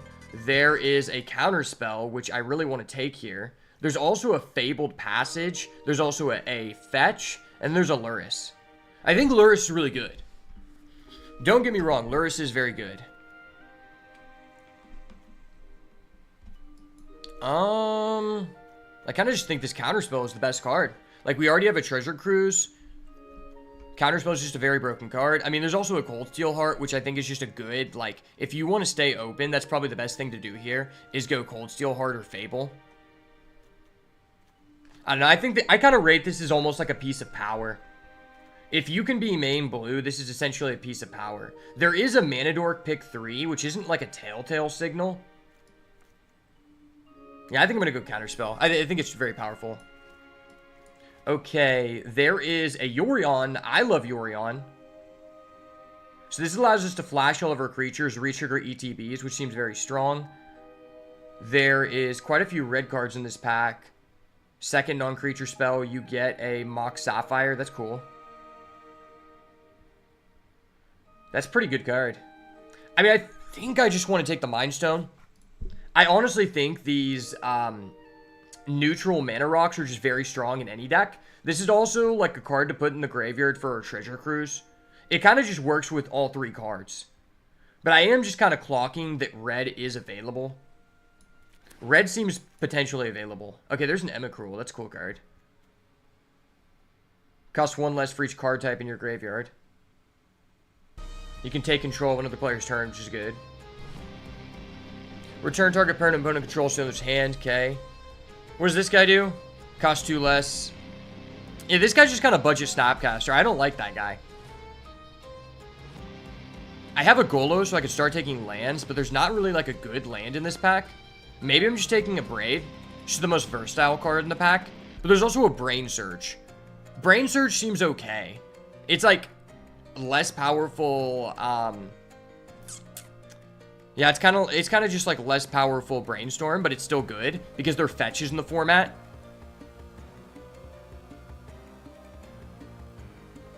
Dude, I don't want to end up in the red-blue spells deck again, please. Okay, we're taking a Braid. Oh, there's a Snapcaster. Dude, I'm playing red blue spells again. But there's also DRC in this pack? Dude, this is such a fucked pack. Hold up. Wait a minute. Something ain't right. Damn, dude. This is a really tough pack to analyze here. It's like I do really want DRC. I think that's great in this deck. Dude, why is Ginger Brute in this fucking pool? That's stupid. That card's ass. What does this do? Oh, yeah, okay. I thought that was, what's his face? I think it's just always Snap. With what we have, Snap seems like the most beneficial. Because if we can get our Teferi, then we're going to be looking really good to play red-blue spells. I do think DRC is really good, but I'm not, like, I'm not confirmed that that's what we're going to be getting. Like, we know that we're blue. We're trying to play blue. What is this? Draw 2. You can discard 2 cards. When you do, this deals X damage to each creature where X is the greatest mana value. Okay. I like that. But there's also a Strangle and a Ledger Shredder. Damn.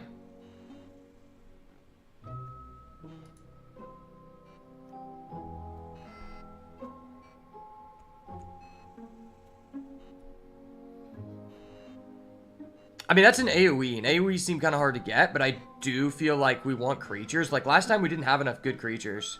Ledger Shredder's just insane. I think in situations like this, I tend to defer to the cheap card. Frost Titan. I don't know how I feel about Frost Titan. I think he's kind of just... It's modern... Dude, this is literally Core Set 2011. I'm not playing that card. Oh, hey, there's Mole Drifter. Cool. Is there a good land in this pack, though? There's a Play with Fire. Blue-black.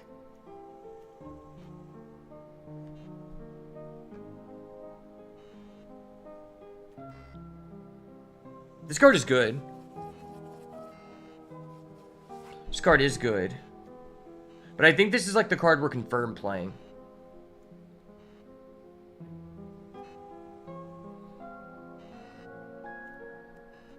Yeah, none of these lands just seem appealing to me. Okay, pick 9. Oh my gosh, someone took the stupid Teferi again. Them bastards. I mean, I guess we'll take this sleight of hand. I don't think the Golos Dream is alive. Green's gonna been kind of contested. Probably just take this 3 steps ahead. I mean, so far we have a decent mono blue start in pack 1. What? Cold Steel Heart and Fabled Passage are going pick 11? What the shit, dude? Are you kidding me?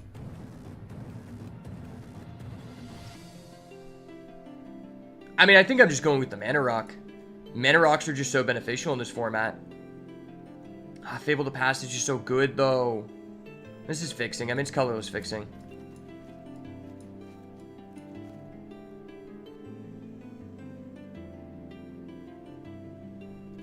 I think I have to go with the Shock here. Because this opens our potential of, if we open a fetch, it gives us access to both colors that I'd like to play here. Oh, we get a Brain Surge back? Okay, yeah, I guess we're being forced to play this deck again.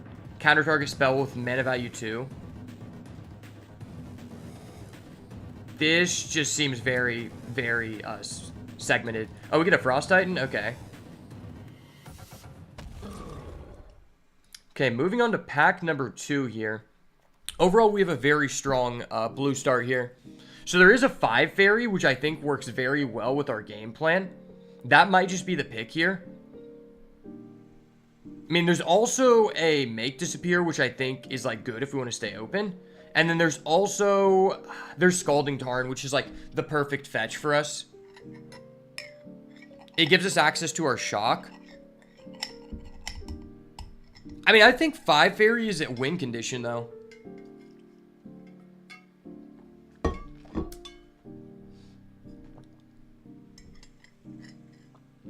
Like, I think I'm willing to splash 5 fairy, like, no matter what we're doing, because we want to play instance in the other person's turn.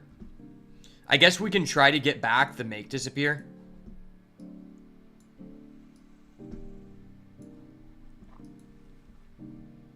That seems pretty good.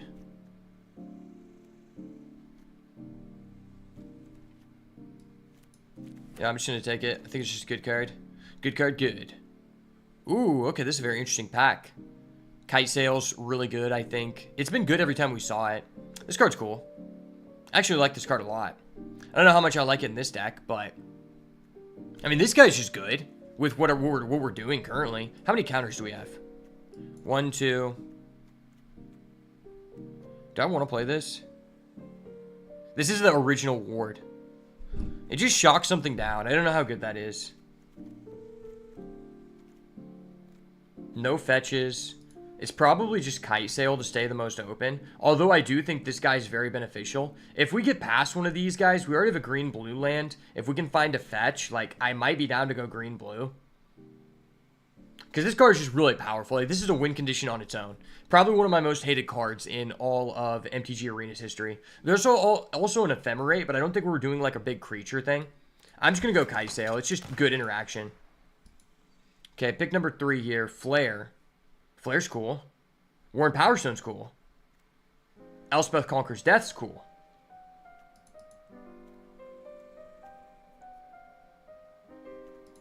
I mean, how many blue creatures do we even have?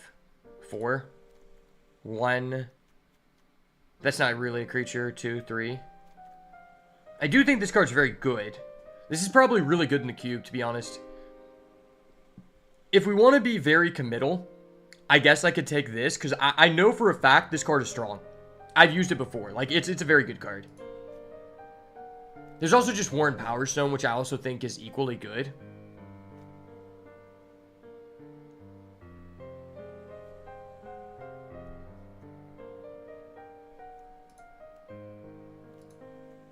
That guy's good. I'm just going to take this. I do really like Warren Powerstone, but I think that's like the safest pick. Solemn Simulacrum. Select Sequence if we just want to be... That's blue, white, and green.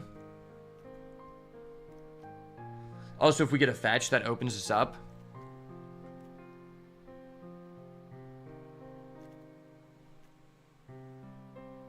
Boseju's good.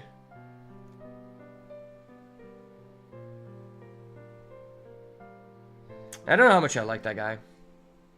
I think this card's okay, but it's not a big enough incentive for me to move down that path. I'm going to take the Sparrow's Headquarters. I kind of value these lands highly when there's so many fetches. Oh my gosh, there's an Ancient Gearhulk. Let's go. I fucking knew it. Oh my gosh, there's also Fable the Mirror Breaker in this pack. This is so fucked, dude. I want both of these cards so bad. Dude, I think Gearhulk is so good, though. I think with what we have, we're kind of forced to go Gearhulk.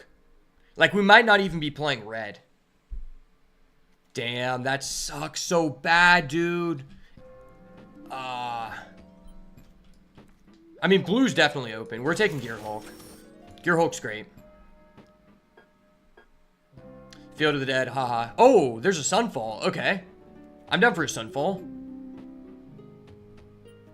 What is this? Oh, this is the Elemental one that came out in M20. Okay. And what is this? Red, black, white? I'm not that interested in it. I think this card's really good. I think there's a decent enough incentive at this point for us to commit to white. Yeah, white is looking very good.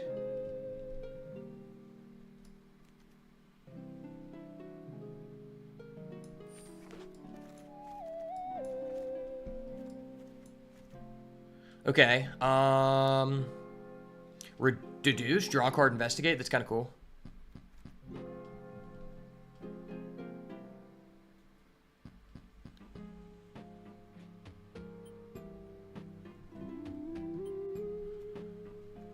I'm gonna go with this. That card's cool. I think this card's just too versatile. Okay, the blue-white train looks promising. We just got a fetch. Fetch secured. Smuggler's Copter is good, but with the way that we're going, we're not going to be doing that. I'm just taking the fetch. This leaves us to where now I can use this fetch to be able to grab the Sparrow's Headquarters. I can also grab this Scryland, like this Surveil land. Like, I can just play this as a Surveil. I'm going to put this on the side because I do think this is a good card. Might be worth splashing. This guy, not a big fan of in a deck like this. Make Disappear, very, very happy with that. Bloodstained Mire. Bloodstained Mire is powerful, but I think we need to take a card here. This is just too much of what we're trying to do. I'd like to get one more win condition here. That guy's okay.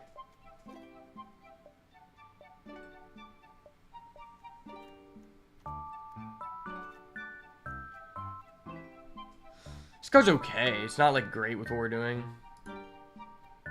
Probably just hard evidence. I don't think Ephemerate is what we're trying to do. Oh, we get this back? Heck yeah! I fucking knew it! Oh! That's actually so good for us. We have the 2-mana counterspell and the 3-mana one. And we're in a position where we could splash a red card or a green card.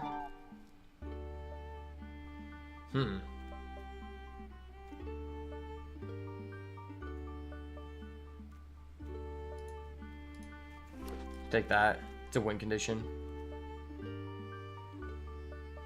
It's not for us. Oh, I'll take the black-white land. Maybe we play it. Red-black land. Okay. Not a Bomat Courier deck by any means. Oh, we get this 15th pick? Fuck yeah. Wow, we have so many playables. Fractured Identity? Oh my gosh, that's amazing. Oh, but there's Elesh Norn. Fuck. Dude, wait, is this the bad Elesh Norn?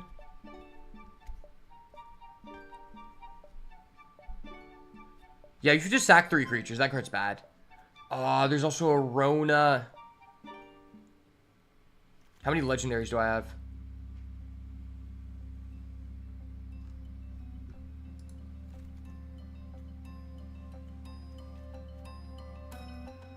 I don't have that many. I think this card's just absurd. I really want that Rona. I want that Rona, but at the same time, I think Fracture Identity as a win condition is too strong. It's also just an insane card to copy off Gearhulk. Mikaeus! Fuck yeah, we love a Mikaeus this time of year. Council of Memory.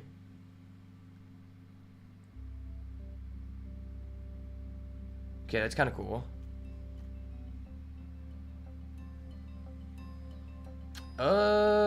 Probably just this. I do like this Wormcoil engine. It just does a good, like, game ender in a control deck. It's, like, okay.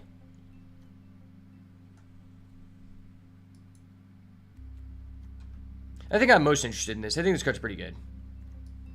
It works with what we're trying to do. We're basically mono blue, splashing white. Oh, this is still in here? Fuck yeah, that card's absurd. I'm taking that all day. Fuck you mean, man? Why are you leaving this in the pack? Pick 3. This is arguably the best. This is the most flexible card to start with in the entire format. Wow, this deck looks insane. Like, I don't even have to play white, but the white cards we have are just so absurd, I'm gonna play white.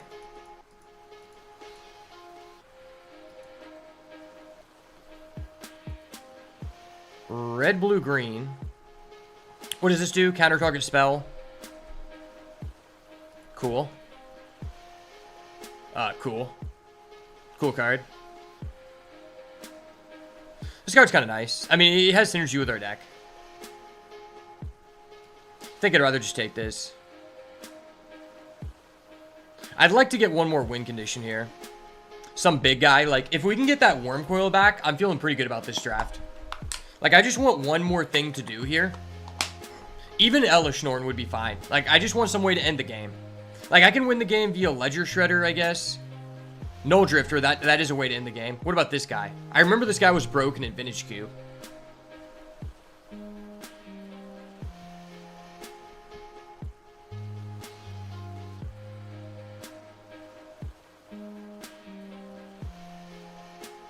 I think I gotta go Malcolm.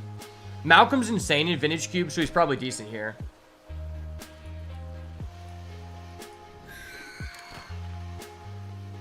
Okay. This is really good.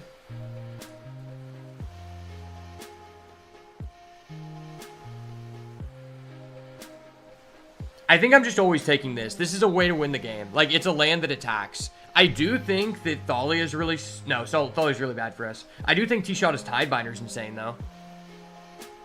It's insane, but I like the option of having this to be able to attack in a simplified game state. Yes. Oh my gosh, that's so good for our deck. Holy crap, that's so good. This is perfect. Like, the only thing that could be better is if we had a Sharknado.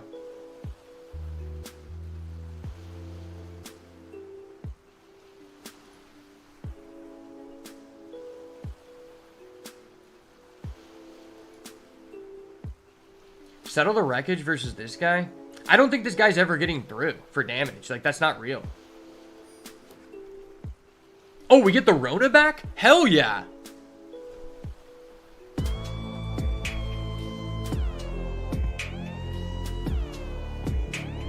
That's so good. Oh my gosh, there's a Meticulous Archive. That's terrible. I mean, it's just always this. Like, we're mono blue splashing like 5 white cards. Ooh, we could get a Mikaeus here. I'm probably down to just play Mikaeus, because it is a way that we could win the game in a simplified game state.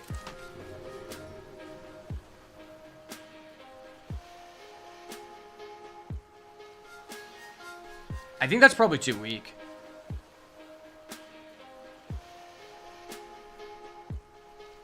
That card just seems overcosted.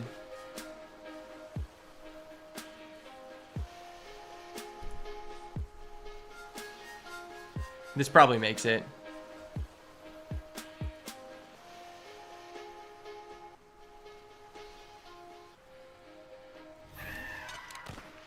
I could have definitely taken the Prismari command for sure. Maybe this makes into our deck. We might have enough fixing. Oh, okay. Well, this seems like way better than our first draft. Like, holy crap. Yeah, Snapcaster's insane, bro. Snapcaster Gearhulk. The only thing that could have been better is if we had that one card that looks like someone's brain sticking out. It's the one that lets you copy Gearhulk. Philia would be really good too, because then we could just reset our Gearhulk.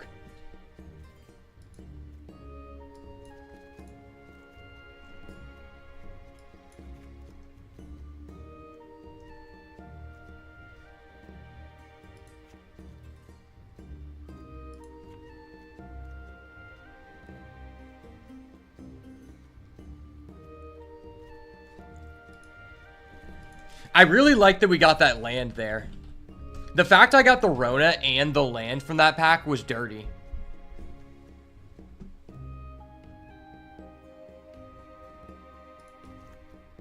Oh, why did I take that out?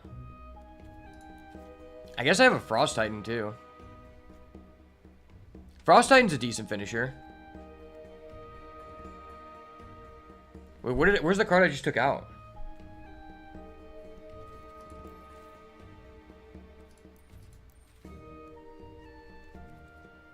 Okay, I guess I didn't accidentally take anything out. I thought I did.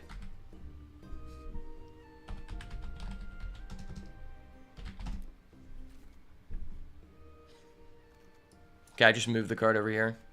Chrome Host Seed Shark is a good way to win. I think typically in these events, you want to have around 3 to 4 ways to win the game. So we can win the game via a Gearhulk, Teferi, Chrome Host Seed Shark. Those are good ways to win the game for sure.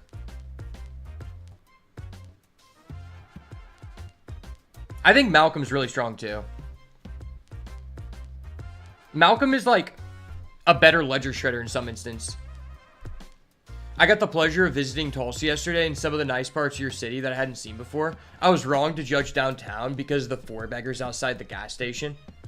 Damn, bro. You should have hit me up. I would have linked up with you. We would have went out to eat or done something, bro. How are you doing, bro? I haven't heard from you in a while.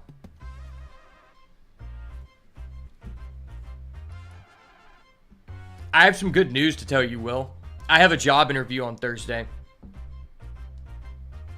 It's basically where I would be doing the social media and making videos and doing marketing stuff for the Tulsa Police Department. So I'd be like interviewing police officers and stuff.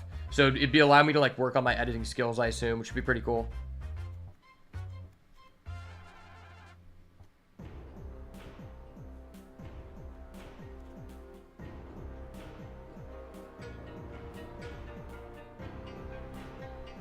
I think this is good enough just for its looting. What is the weakest card in this deck?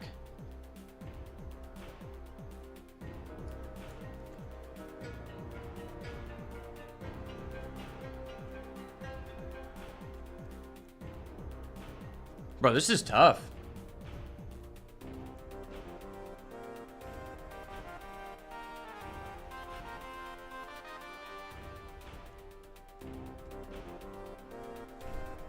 Our deck is just fucking stacked. I mean, it's probably that.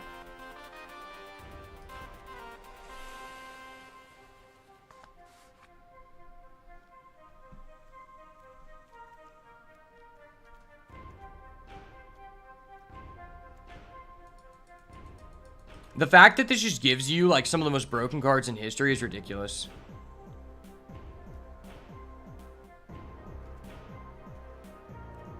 How many counter spells do we have?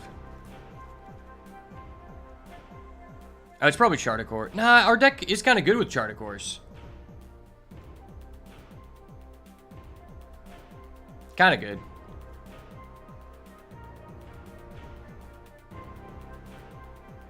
So 1 counter spell, 2, 3, 4, 5, 6.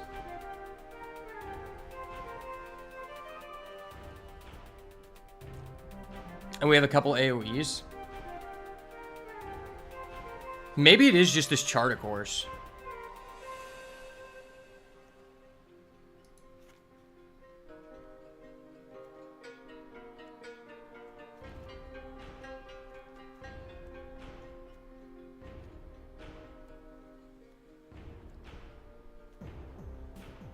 Bro, why is this deck so fucking gas?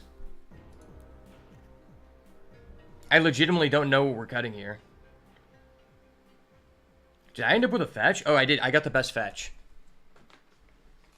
Shit, dude. I don't even know what we're taking out here.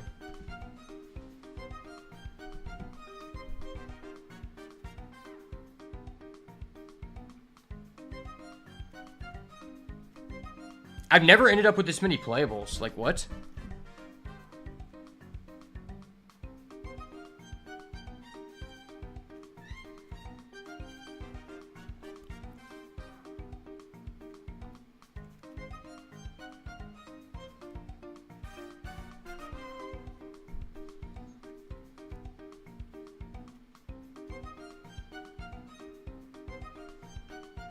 Been awfully busy. Good to catch your stream, though. That's awesome news, man. Hope you get it. Yeah, I thought about reaching out to you, but I figured you were busy. Plus, it was sort of a date with my wife. Okay. Well, I understand that. That's fine. But yeah, next time for sure we'll have to hang out.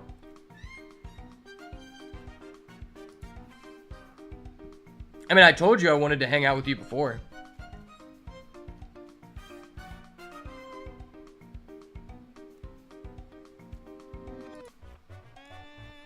Maybe we just don't play this.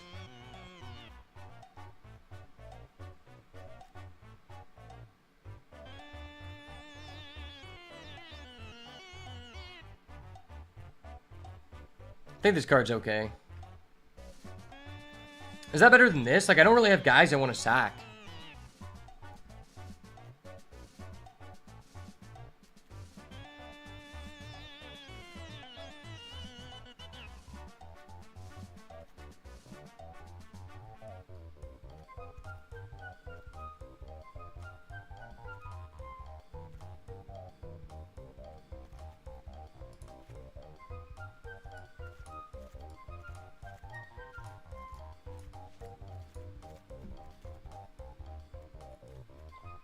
I think this is fine. Wow, our deck only has 6 blue cards. Okay. Blue, white, play that. Play that for sure. Play that for sure.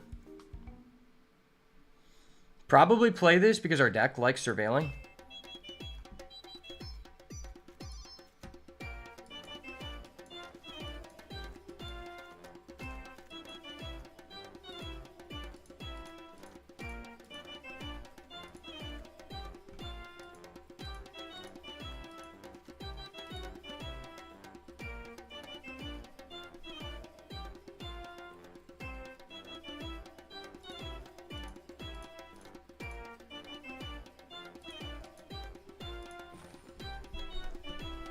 Our mana is so clean. It's like, it's actually difficult to say that I should be playing 17 instead of 16 because our deck's so gas.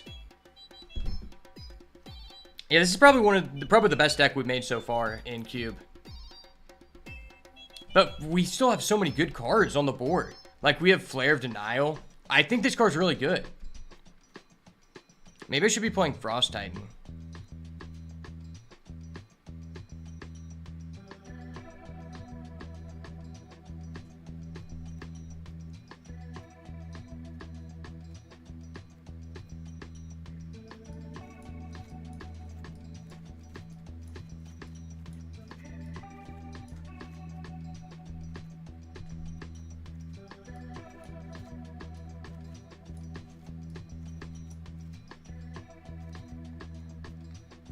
Could cut one of the 5s. Nah, I think this deck's good.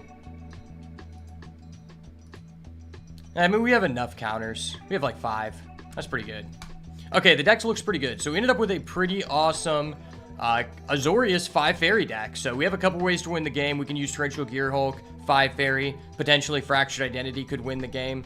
Elspeth Conquers Death is a straight blowout. We've also got like Rona, which could transform. Malcolm is just a blowout, insane-ass card. We also have a Ledger Shredder and a Chrome Host Seed Shark. That's probably the most realistic way we win the game. Like, we have very few creatures in this deck, but the creatures that we do have are just so high impact that I'm sure that this is going to be very, very good. We ended up with, so 12 instants and sorceries. That's pretty good. All right, deck looks good. Let's go ahead and hop into these games and see what we can do. Still surprised I got a Key of the Archive, like pick 4, pick 5. That card's ridiculous. Arguably just the best card.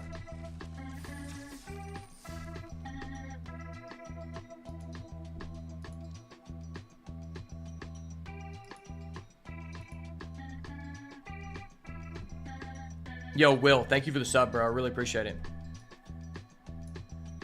It's good to talk to you again, man. I can't wait for the new Hearthstone expansion to come out. What do you think about that? It looks kind of weird, and the way they've been pushing it, apparently they're removing some things. I've been seeing this thing on Twitter where this is going to be the first expansion ever in Hearthstone where there's not actually a new game board, which is weird. Alright, hopping into this first match here. We are on the draw, which makes this counterspell a little bit awkward. But we do have a Malcolm, which is probably one of the best proactive cards in our deck. I'm probably okay with this.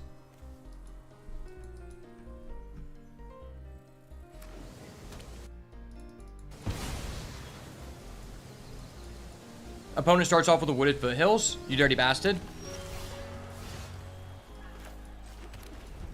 Alright, we have a second blue. That's good, I guess.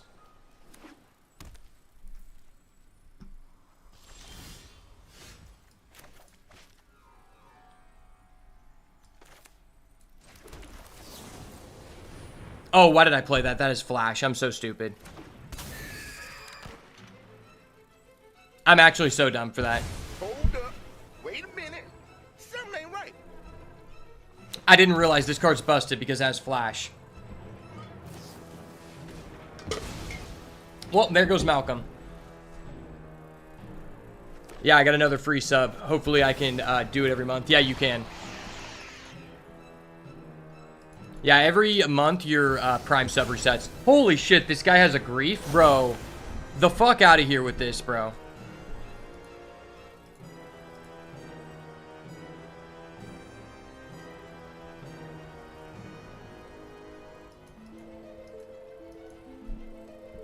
Honestly, I feel like I just blew myself out. Oh, hey, it's a counterspell.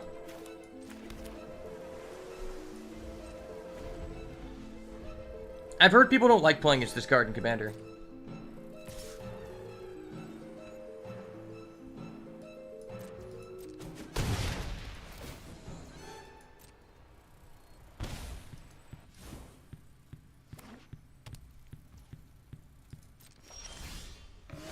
That's kind of nice.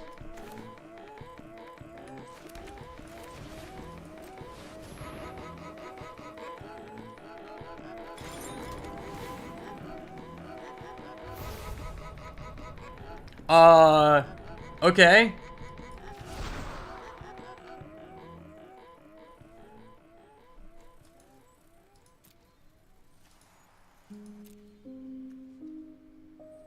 What am I discarding? Maybe this counterspell? I guess I can add it back with Snap.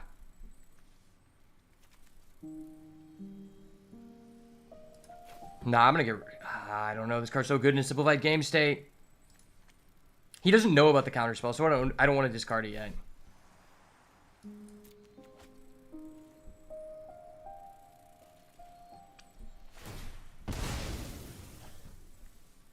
See, I told you, this card's insane. This card might single-handedly just win us the game.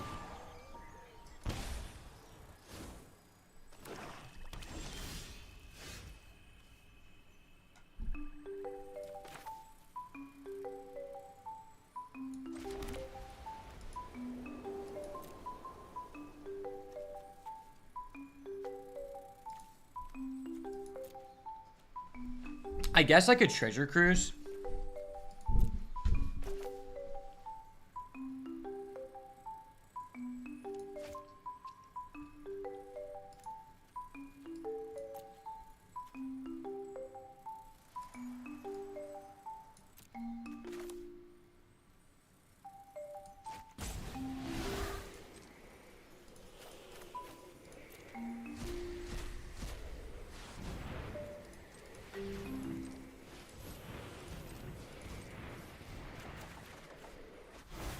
That's pretty good.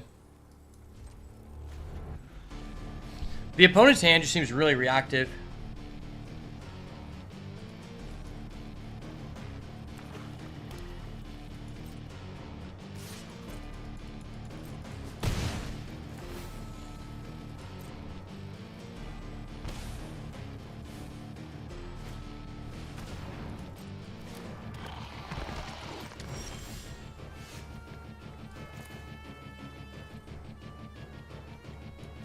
I mean, this seems worth it enough for me.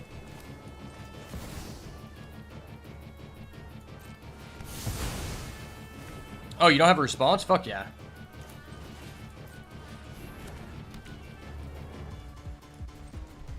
Kind of sucks I gave him so many free cards, but I have a 5 fairy into a simplified game state.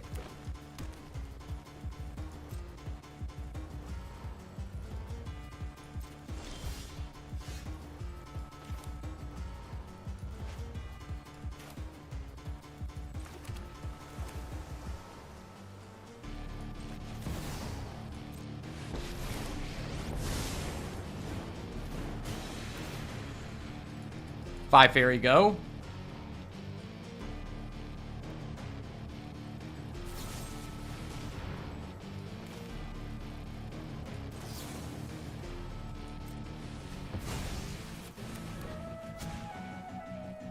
That's honestly so huge.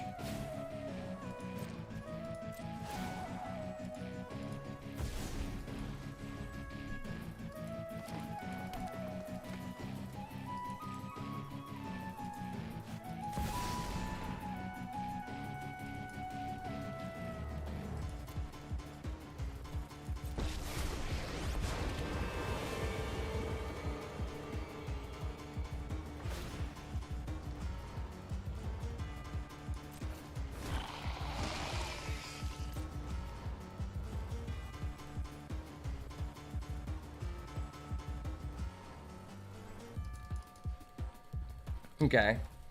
Am I ever just sacking this?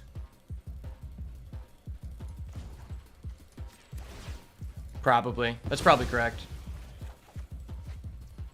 That's really nice.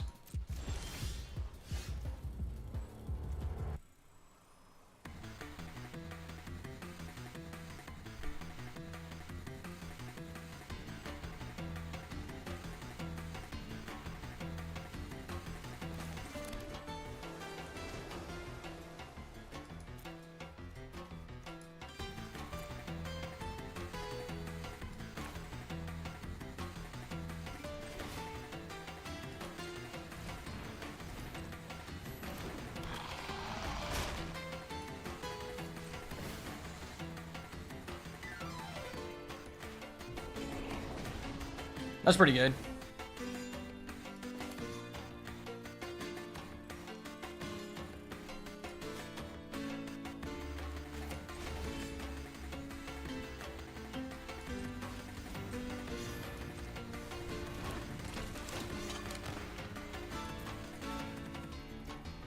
Hey, you got a treasure. Cool. I'm nice. I give people treasure sometimes. You've been having a blast with Doomkin? Yeah, Doomkin is goated, man. That's such a cool card. Is he actually just passing? Okay, 5 fairy to the rescue, baby. 5 fairy to the motherfucking rescue.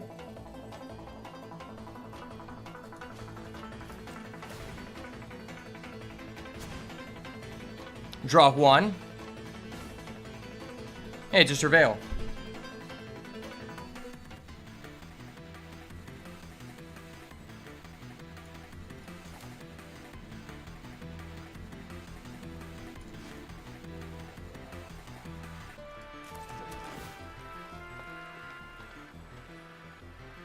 Surveil 1. I've got the green splash. He doesn't know. Don't tell him I have that. That card's busted.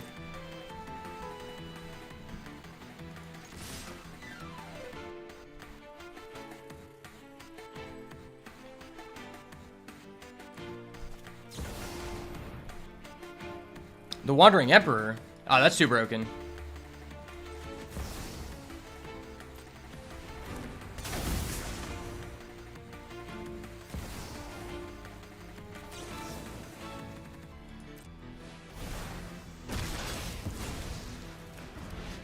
Don't mind me, I'm just incubating. We'll go to damage.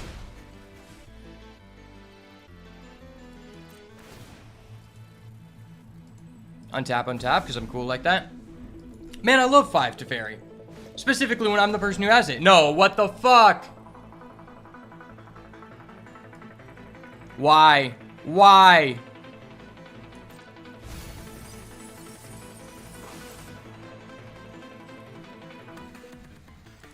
Why do you just get an auto win button here, buddy?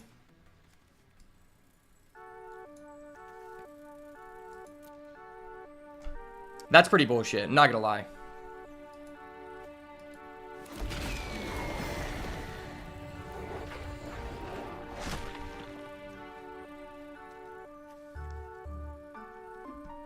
Wow, that was so bullshit.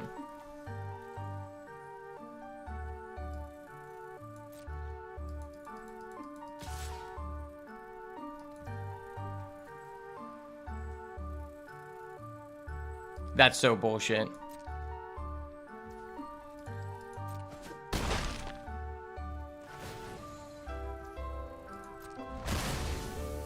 Goated, man. I love that for you.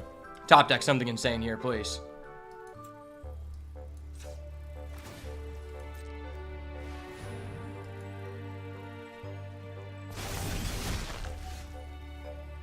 Okay.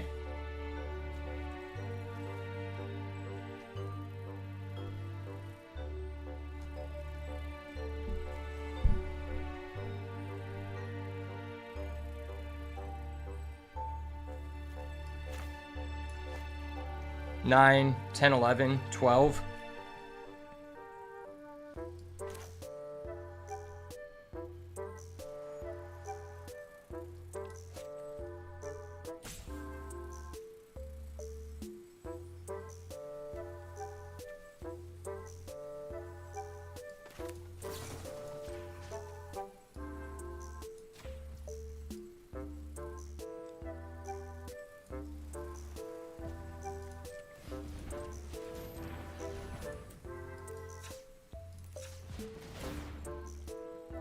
Don't mind me, I'm incubating. Don't worry about it.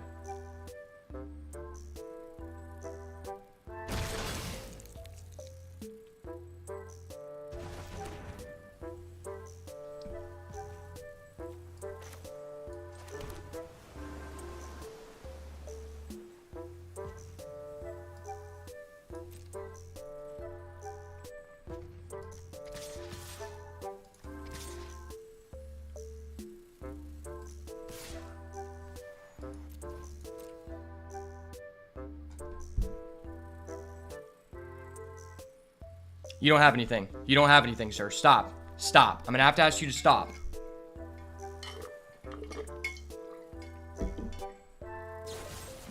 What the fuck?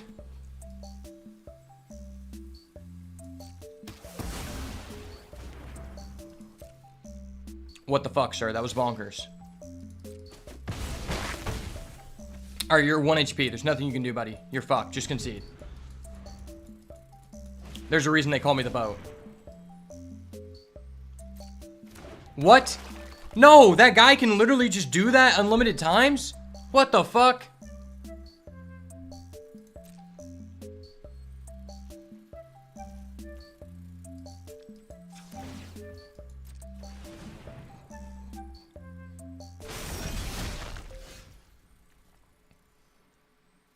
Did I see the Splish Splash go up for an emergency ban in Standard? I heard about that. It just seems kind of stupid. I don't know why they would do that.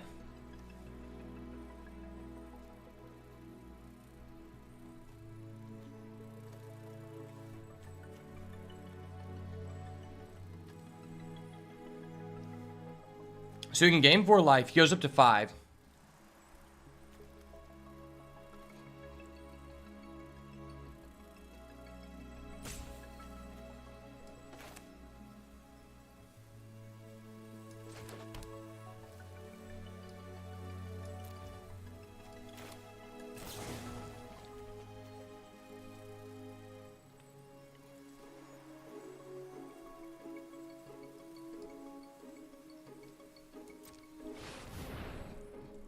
Alright, do you want to gain life?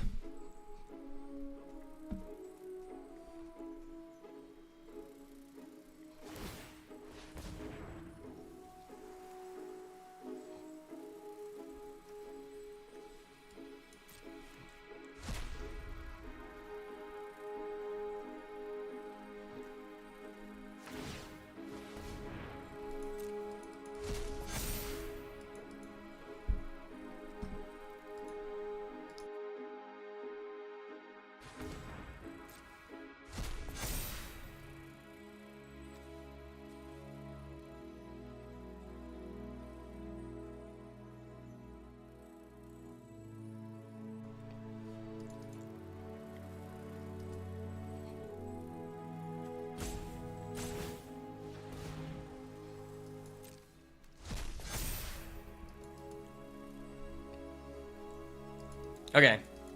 Buddy, calm down.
Let's go.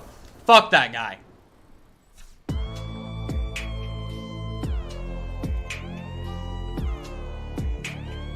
Fuck that guy. That guy was a piece of shit. I'm not gonna lie.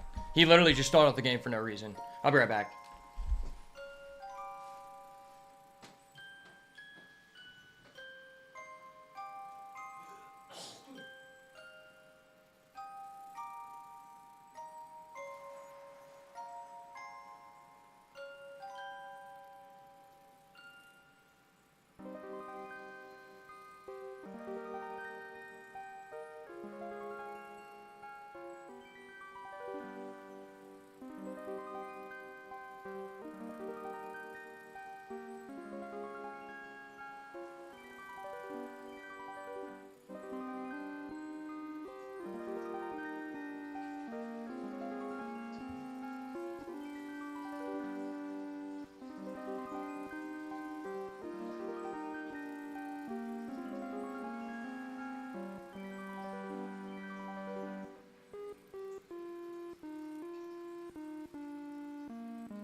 Alright, I feel like this guy's cooked. I feel like his deck is just really bad versus our deck. Because he has really reactive cards, and we don't have creatures. I could take out, like, a counter spell, but I don't think it's worth it.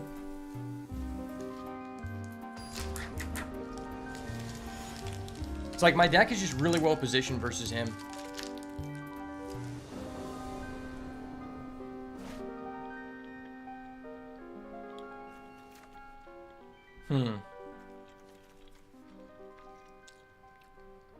I don't think this is fast enough.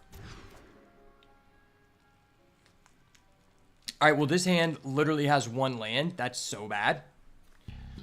If we draw a second land, nah. I have to mull.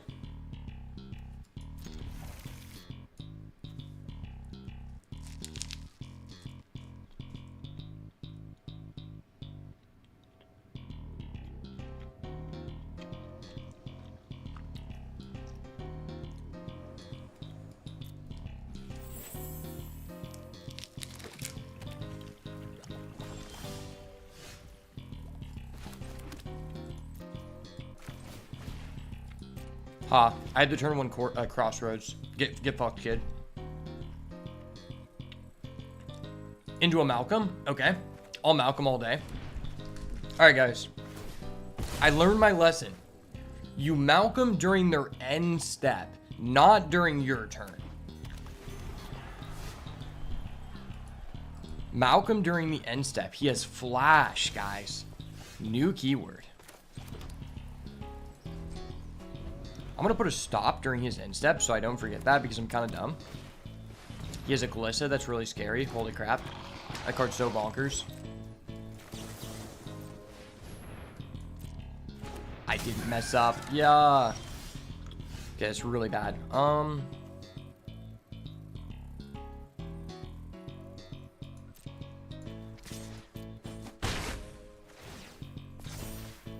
Okay.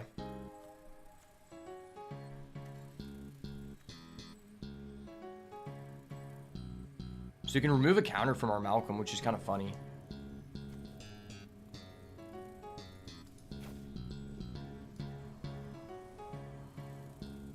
I feel like double white is relatively important.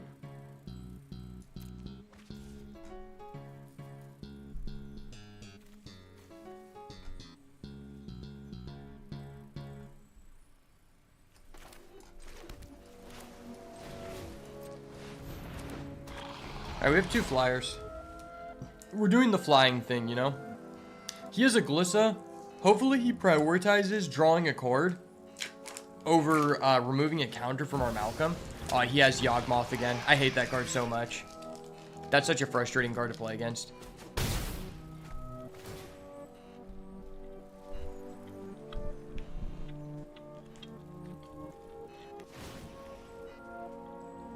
Oh, it's any creature? That's disgusting. He just drew 2 cards and we started at 5? Well, that's really bad.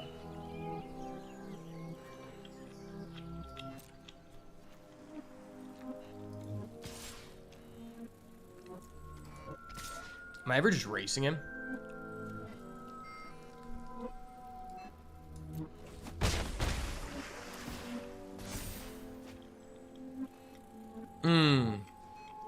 That's really good. I'm probably gonna have to do that. I guess I'm just keeping both lands.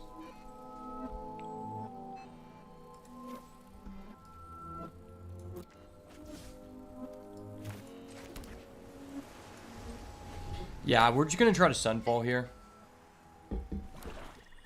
Sunfall seems pretty Gucci.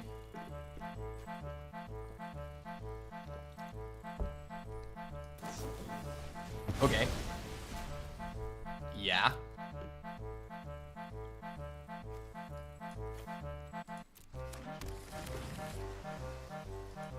That's pretty good for us. Commit more to the board. Commit more to the board. Commit more to the board. You can do this, buddy. I believe. Yes. Good play. Good play, sir. Okay. Sweet. I love that. It's crazy we went down to 5 and he just drew like 4 cards, but we still have a shot here. It's honestly funny.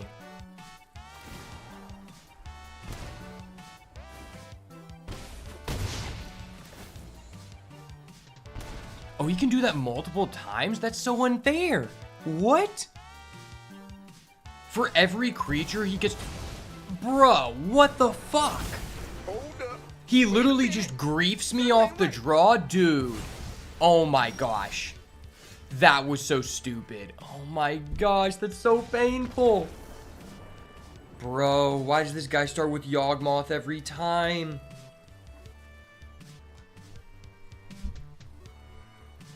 Am I ever just willing to put in this flare?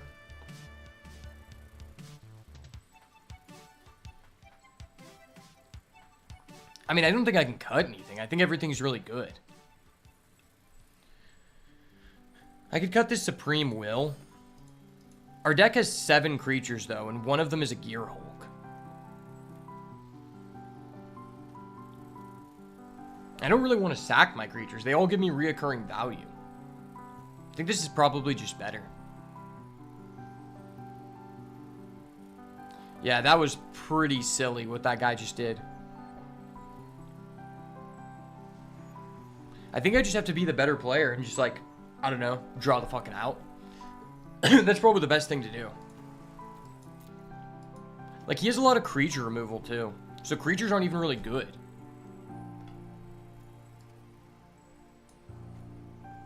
Yeah, I just gotta be better and just draw the counterspell, you know?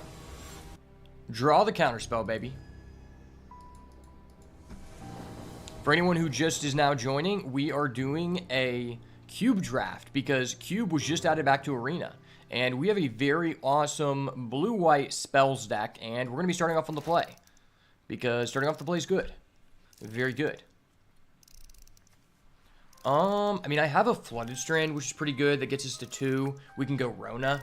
What is Cube Draft? So, it's very similar to a booster draft, except instead of it being from any one set, a cube is, it's basically, there's different kinds of cubes. So, the theme of this cube is just the most powerful cards that have ever been added to Magic Arena. And there's only 1 copy of each card from the pool that is in there. So you can't get duplicates. So, like, if someone takes, like, for example, this Rona from the draft, I can't pick it again because there's only 1. So it's really cool because, like, you can't just get 4 of, like, a mythic that's broken and, like, just sack someone because of it.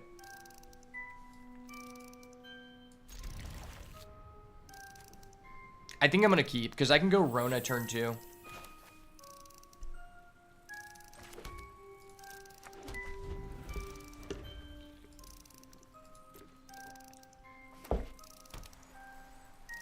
Draw land here, draw land here. Not a land, guy. Don't have a removal for my Rona, please. That just destroys our hand.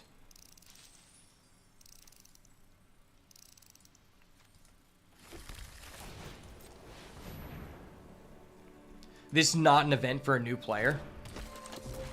I think that's fair. I mean, I think that, like, at a certain point, if you want to just draft in general, this is probably better than, like, a normal draft because, like, if you just have general Magic knowledge, like, you can just pick powerful cards. Like, there's not a lot of synergies in this thing that you need to know about. Oh, you're giving us a basic land? Fuck yeah. I actually really needed a basic land. Thank you so much for that.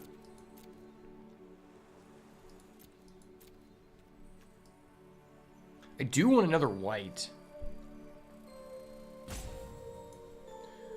But if we get to 4 mana anyway, we're going to play the Key to the Archive. Yeah, I really need to top pick a land here. That is not a land. That's fucked. That's so fucked, dude.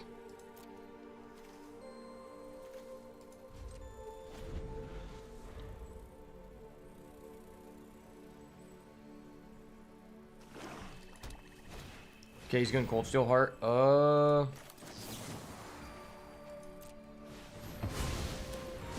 No. Bro, why?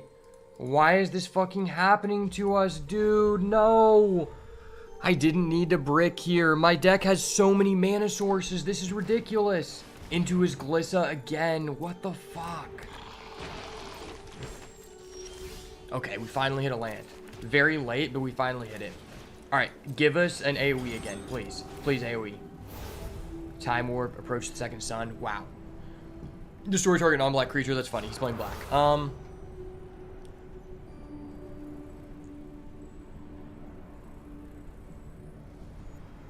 It's probably just Time Warp. If I'm able to use Gear Hulk to copy the Time Warp, that's disgusting. Yes, yes, I like this. I like this. Ha ha ha ha. Wait, I also have a Snapcaster to copy it. Ha ha ha.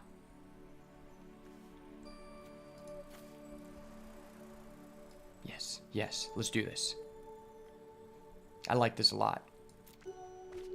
Just gonna discard a Time Warp. That's not suspicious at all. Don't worry about it. Don't play your Scavenging Ooze. You play your Scavenging Ooze, everyone knows you're a bitch. We already know that, but you're taking it to another level. Do not remove my Time Warp. Okay, he's playing a Nisa. That's fucked.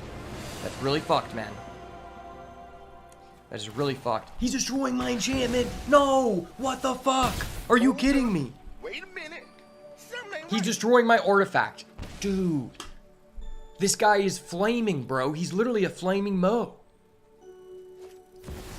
And he has a grief again? What the fuck? What the fuck? Are you kidding me?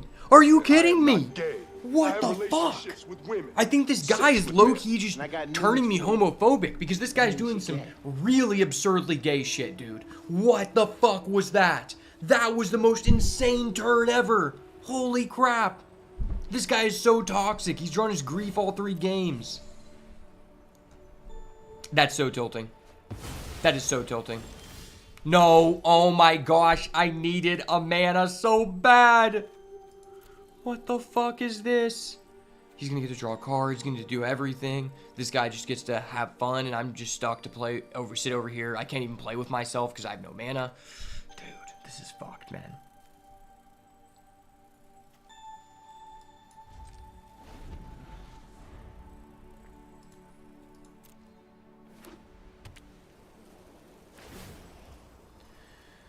Okay.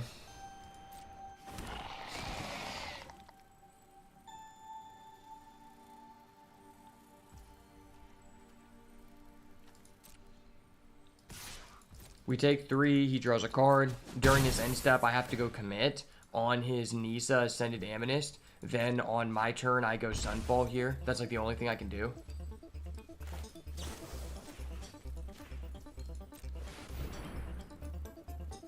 Please. Please give me a land. Are you fucking kidding me? No! Hold up. Wait a minute. Something ain't This right. is so freaking tilting, dude. Why?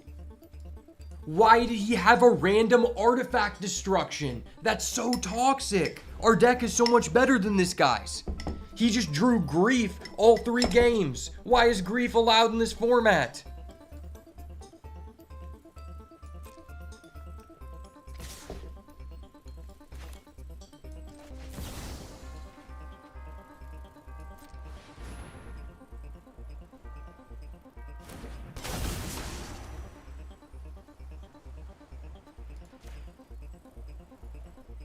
I have to hit a land here. I have to hit a land here or we're just dead.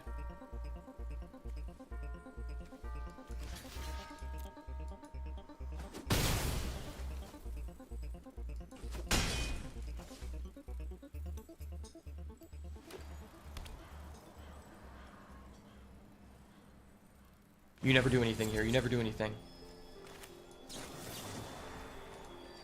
I'll negate. You'll pay the cost. I'll top tick a land. I'll blow you out with this Sunfall. Yes. Yes. Please. Please. Okay. Great. Great. Draw land. Draw land. You can do this. I can do this! I can fucking do this, baby. Let's go. Oh my gosh. That was so nice. I feel so good about myself. Yeah. I'm just gonna Sunfall. Don't worry about it. You don't have any blue mana. You're not a blue duelist.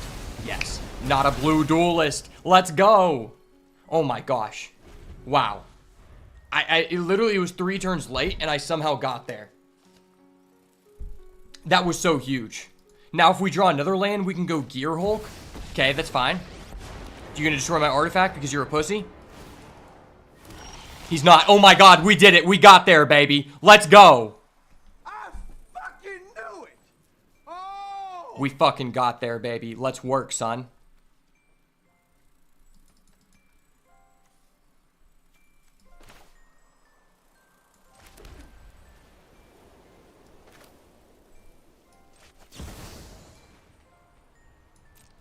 Okay, I'm gonna go Torrential Gear Hole. Wait. Instant card? No! I thought that I could target my Time Warp. Hold up. Wait a minute. Something ain't right. I thought I could target my Time Warp.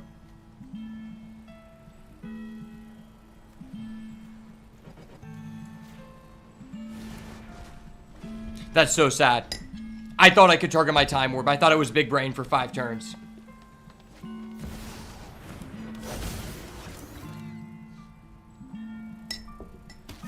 Okay.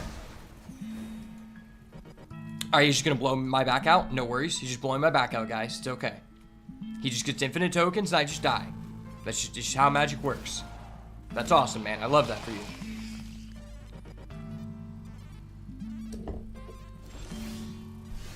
Why? Why?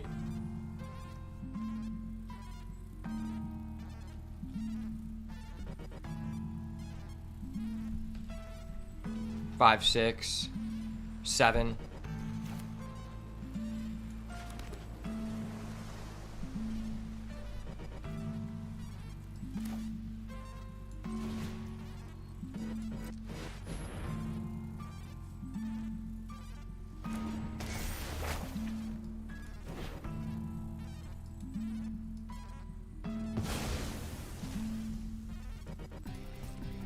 Okay, we need an AoE here. If we top deck an AoE, it's still possible.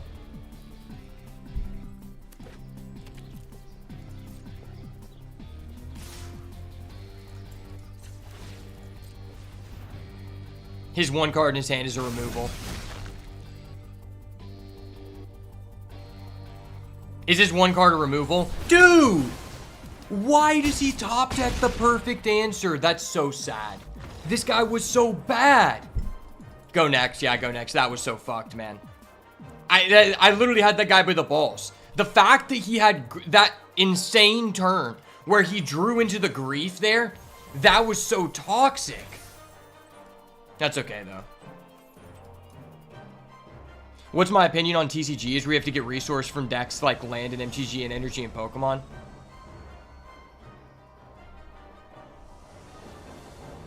I mean, the energy system in Pokemon is kind of stupid, but the land system in Magic is different because you gotta understand that, like, the focal point of Magic is that the lands allow you to mash anything with anything. There's a restriction on everything else. So, like,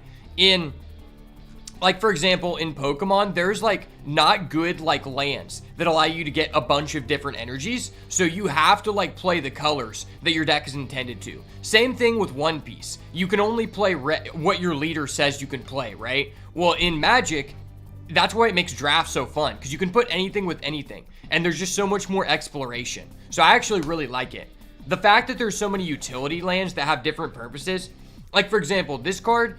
If you're not the starting player, this comes in untapped. You choose a color. It adds any mana of the chosen color. So theoretically, you can basically do anything. And that's absolutely amazing. Alright, this hand's crazy. We're not going to go against somebody who has a Grief again. Trust. The Grief days are over. I have to say, Grief is arguably the most unfair card in the format. Okay? Don't mind me. I'm just ramping. Do I want to go Malcolm, though? Malcolm's kind of hot. Yeah, I'm going to Malcolm during his instap.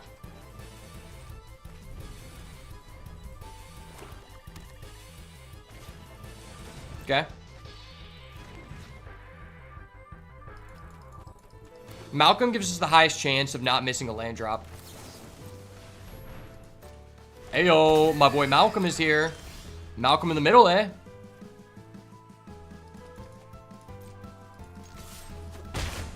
Hit. No, I needed a land so bad. That's so fucked, man.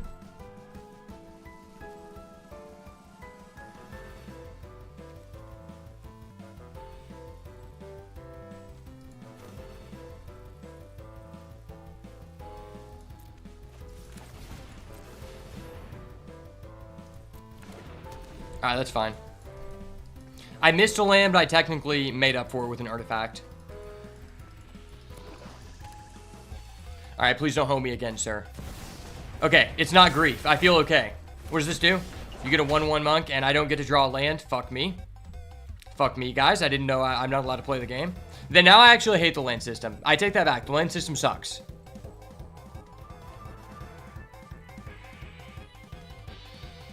That card's kind of gross. And our deck has, like, no artifact enchantment removal.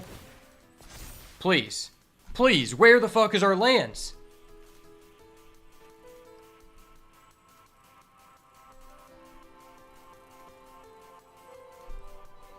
What am I getting rid of here?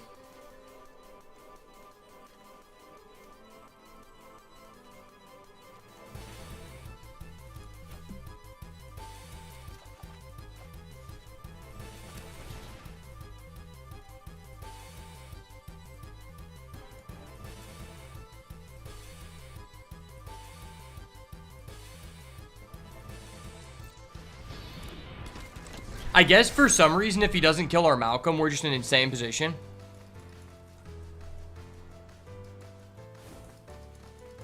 Hey, it's Reno Lone Ranger. I need one of those right now. This is so bad. He's got to do some broken things. This card's unfair.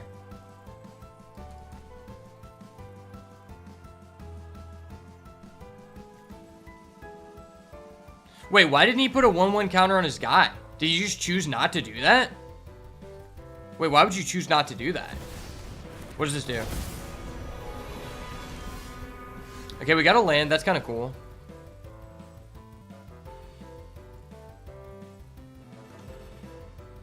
Oh, there's an additional combat phase. That's not cool. I don't like that card. That card's broken. Holy crap, that's broken.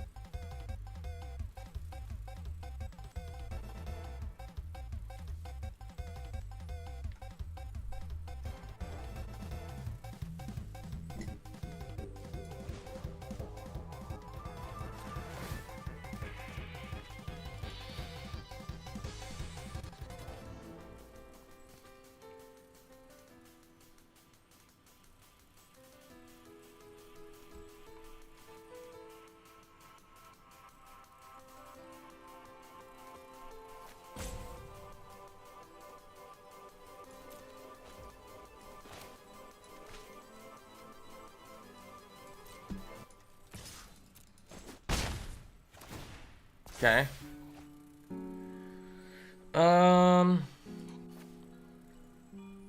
Probably just too late.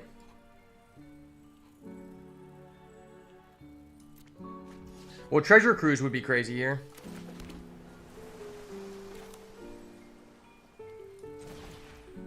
I'm just gonna do this and just try to use Settle the Wreckage. Gain control.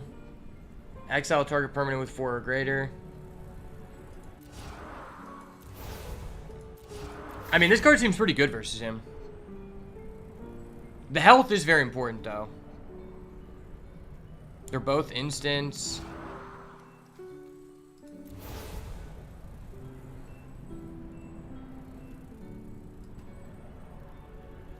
I mean, I'm taking 8 next turn. I'm going with that.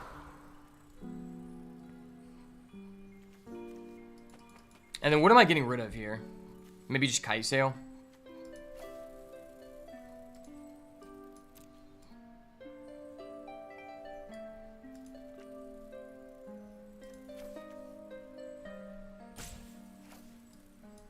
I probably don't need Ledger Shredder at this point.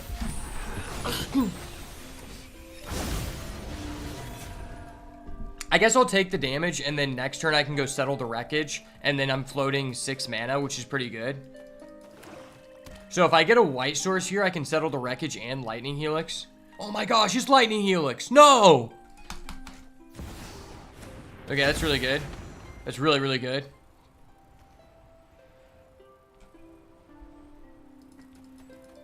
Does he pay the X? I wonder if he just quits out when I Settle the Wreckage. The reason I got rid of Ledger Shredder is because I don't think I'll need it when I have a Gear Hulk. It's probably better just to stop him because he hasn't shown any reason that he should have card draw, right? That's kind of the one thing that green seems to be lacking is card draw. Okay.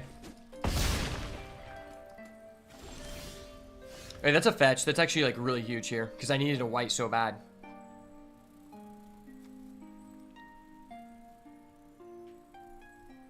Oh my gosh, that's so huge.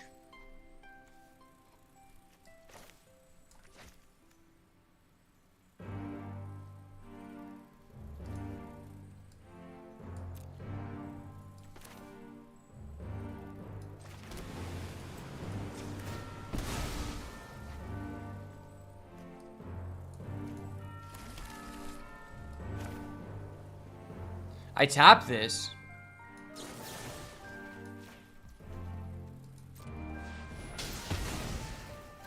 I do that.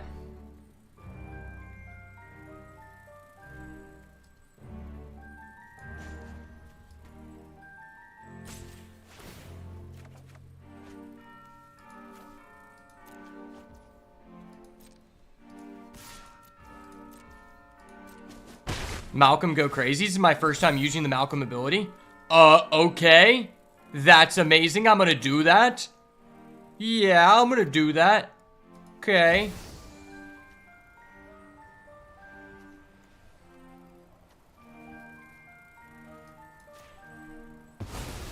I'm gonna get that guy. He's pretty good. Alright, that was goated as fuck. Okay. That was literally so goated. Wow. Malcolm is broken. I understand why people say this card's insane in Vintage Cube. Because if they don't have an answer, you just win. Power level of this cube seems significantly higher. Fetches, pitch elementals, more like timeless than historic. Facts, but it's weird because there's like not Ragavan in it. There's not Guide of Souls. It's like they selected certain cards where it's like, I don't understand how the elementals are in it, but then Ragavan isn't. In my opinion, Grief is the most broken card in this entire format. So the fact they decided to like allow that but not Ragavan is so weird. Do you attack for 6, please? Attack for 6, please. Please. That's goated. You can do it. I believe. No, dude, you're so gay. God, dude, don't be doing that to me.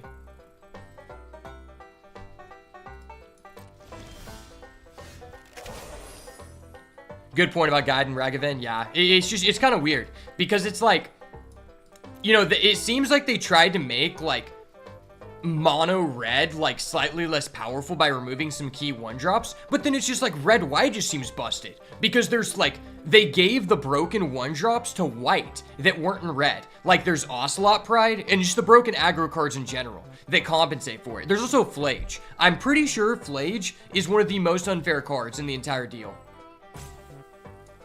So I could commit and just shuffle this back. I don't really want him to have access to that card. 4, 5. 1, 2, 3, 4, 5, 6, 7. That is reach. That's so stupid.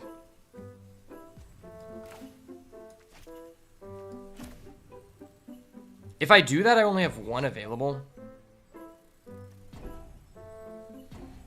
Which means I won't be able to do that.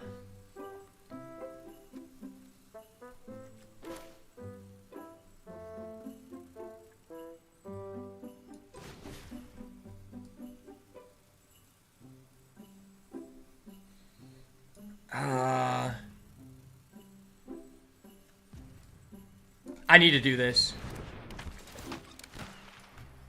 Submit 0, submit that.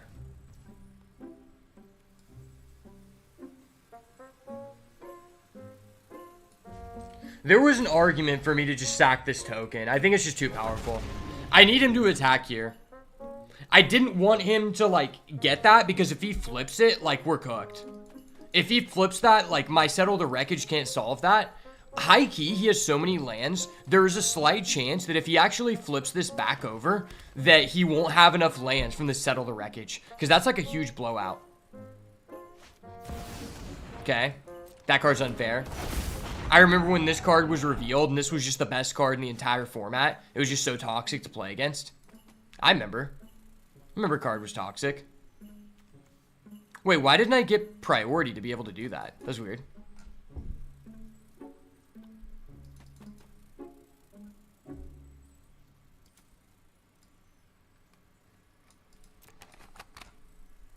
I guess I can commit with the Gear Hulk. Okay. There's weird sequencing. You'd always just do that first. I guess there was no reason to do this. He could have paid for it. Okay.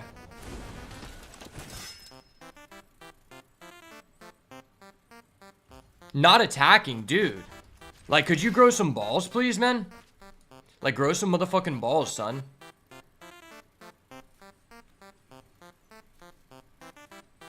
This is kind of useless. I need an AoE here so bad. An AoE just so hits here.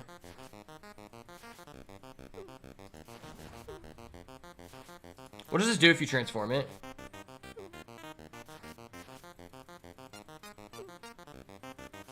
Oh, okay. So it's just like an overcosted Fair Fury. Gotcha.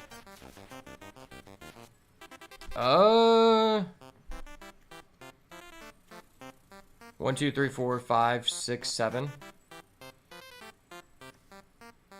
I mean, I can't even do both things anyway.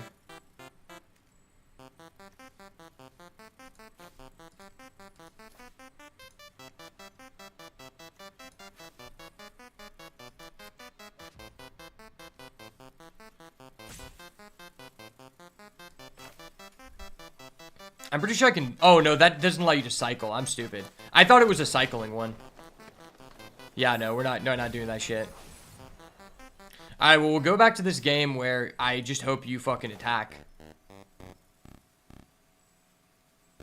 Oh, it does have cycling. Okay. If I do this, will I be able to settle the wreckage? Well, I can just do it on his turn. I played Bone Horde in the Chromatic Cube and it soloed several games. I'm not surprised. The card's just unfair. Like, look what's just happening. It's like, okay, he just gets to draw 2 cards, get a treasure token. The stat line is already insane. Like, I guess go next game? Yeah, go next game then? I don't know why this guy, but he's just pussyfooting around to settle the wreckage, and it's actually so frustrating.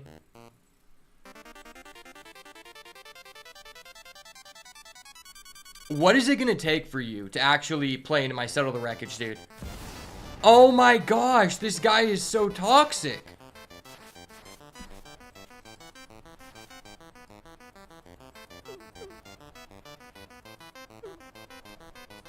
Hold on.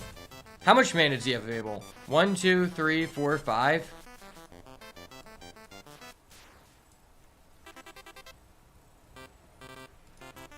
Yeah. Dude, this guy's deck's so greedy. Like, the fact that he decided to put all these cards in his deck, it honestly kind of irritates me. Because I know that his deck is, like, overtly greedy. He hasn't even shown that he has a single mana rock. Or a mana dork. And he's just using these high-costed cards, just playing super passive. It's, like, hella irritating.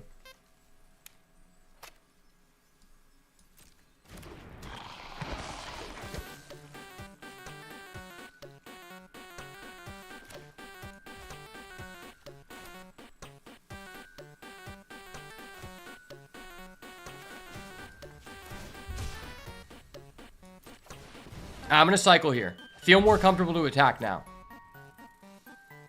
Yeah, their curve looks extremely high.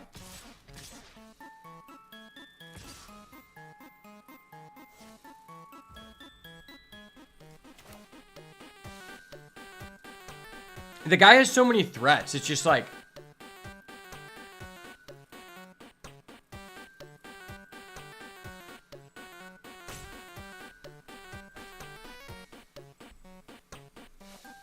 I don't want him to have that Bone Horde.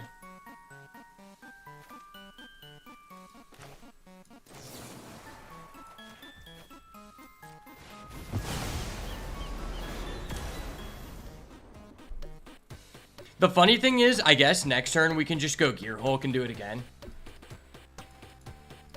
I just now realized that.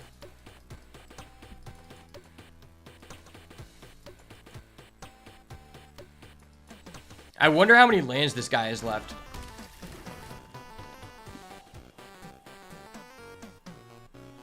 Well, I know what my Gear Hulk is doing.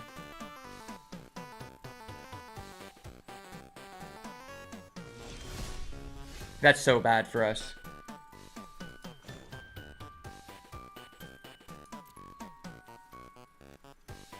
I have 8. So I can't afford to transform.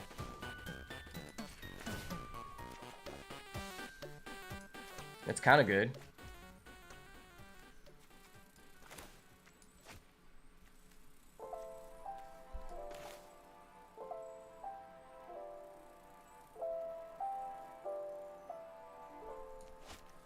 Yeah, no, I can still Gear Hulk and hold the counter spell.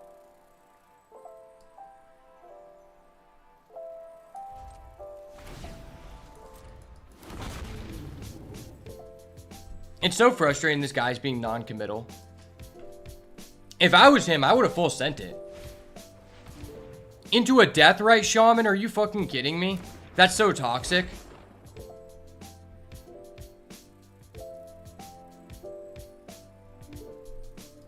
How much gas does this guy freaking have? Gosh. And these people, they play so slow.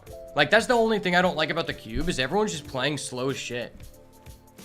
It's like, don't play the game if you don't know what the cards do, man. We'll play someone else. This is best 2 out of 3. It's already very slow.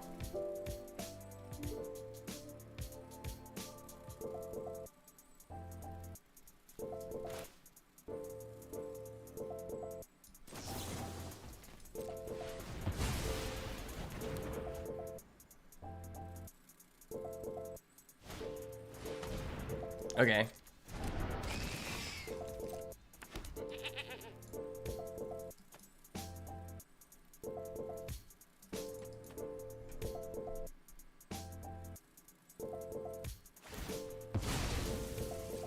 Bro, you had 2 cards in your hand. Why are we still sitting here?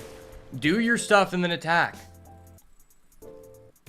Bro, the fact that this is a 0 mana ability is ridiculous. That actually just outplays me. That outplays my Settle the Wreckage.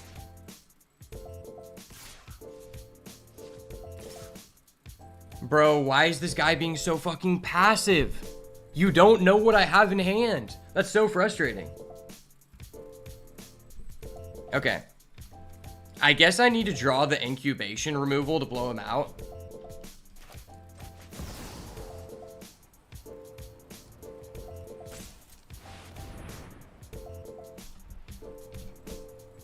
Yeah, so we need to draw Sunfall here. If I Sunfall this guy, I'm going to be so happy. Like, this guy does not deserve it. Hold the land to loot? Yeah, that's what I was thinking.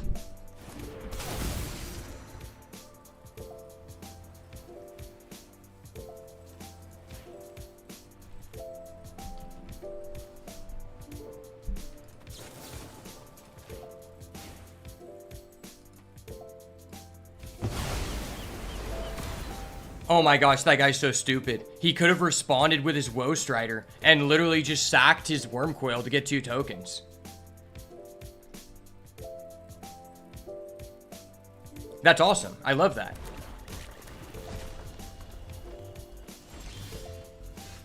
Okay, we have a shot here. We have a shot.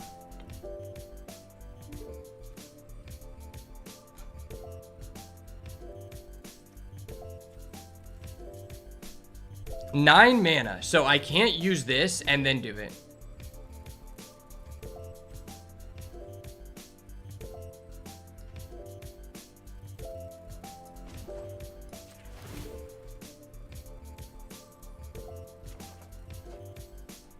Okay, I like this.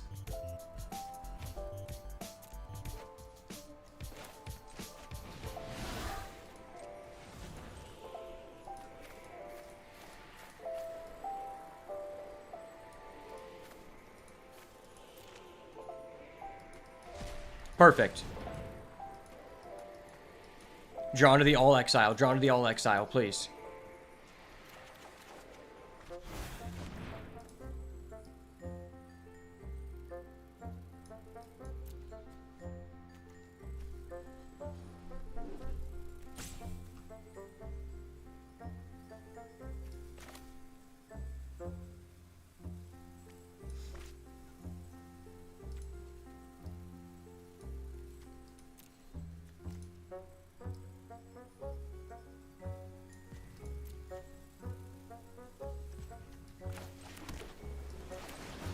Please.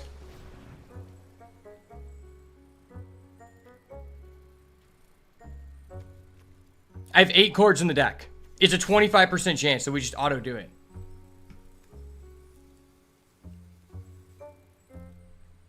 Dude.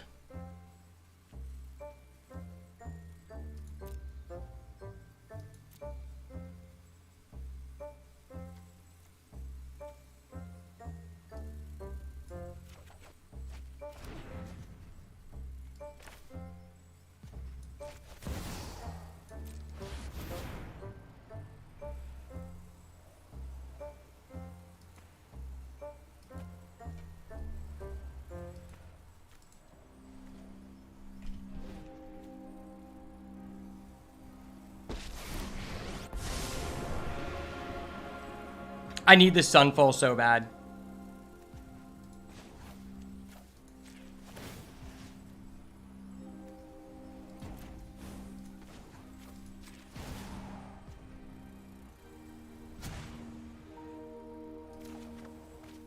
Not Sunfall. Okay, great.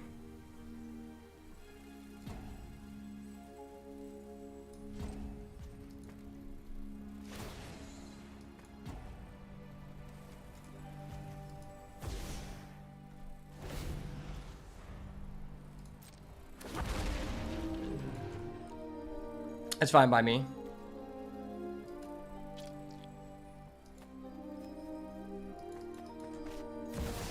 Bro, what the fuck?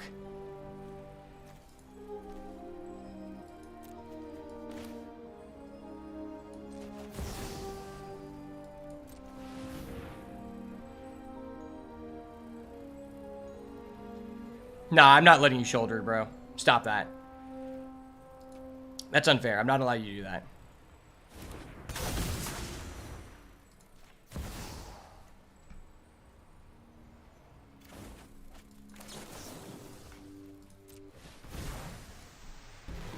Let's not do that. 1 in 5 chance.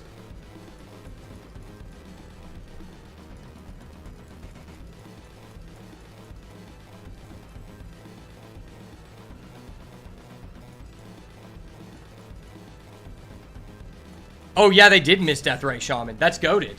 I didn't even realize that. Let's go.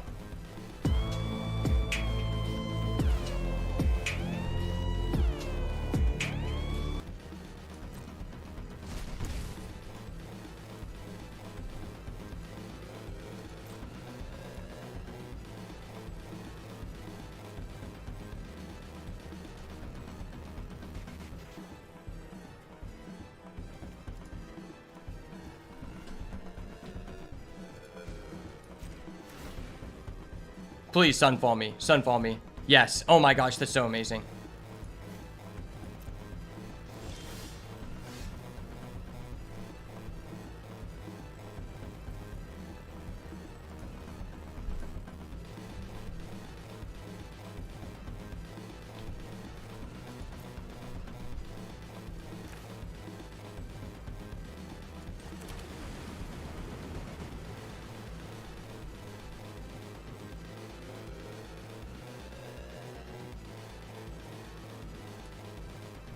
I'm not getting in for any damage.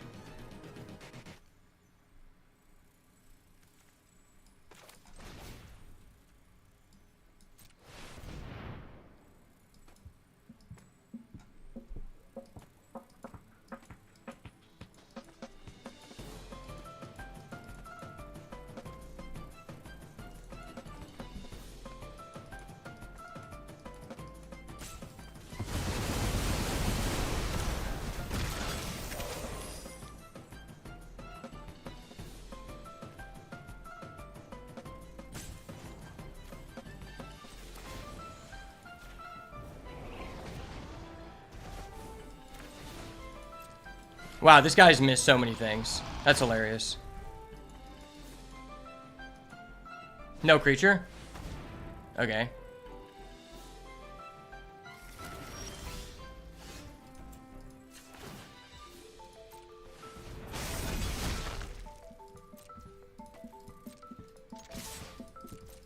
Wow.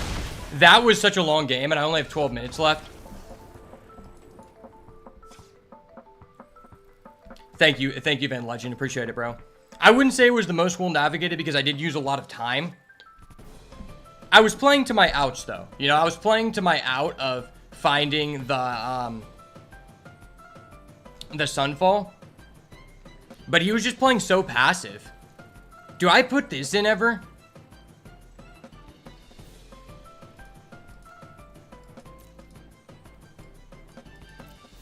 I don't know.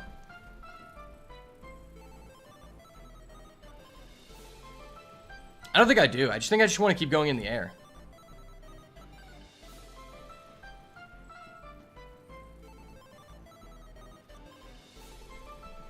I feel like our deck just works really well against his deck.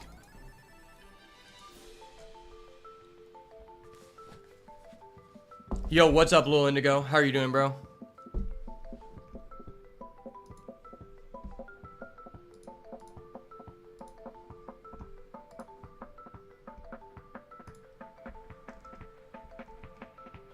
Yo, what's up, Dimitri?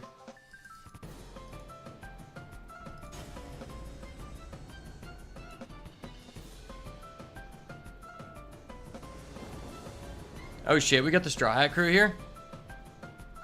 Should I initiate a boss battle? I'm gonna initiate a boss battle.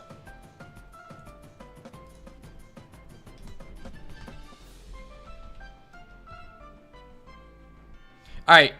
Put exclamation point, join, and then exclamation point, whatever person you want to be, if you want to join the boss battle. Alright, so, very slow hand, probably not. I gotta think fast. Okay. His hand's really good.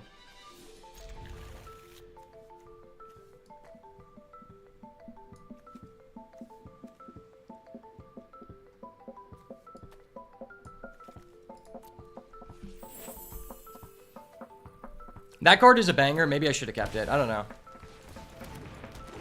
Turn 1 Deathrite. That's really toxic.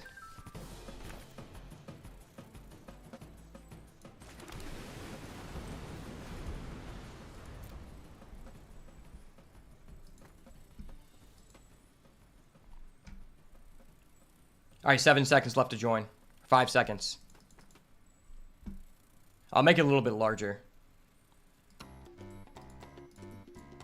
Pumpkin King, okay. Alright, whenever it's your turn, it'll pop up 1, 2, 3, and you'll have to choose what attack you want to do by doing exclamation point 1, 2, 3. So, Van Legend, you're up right now, so you can use 1, 2, or 3.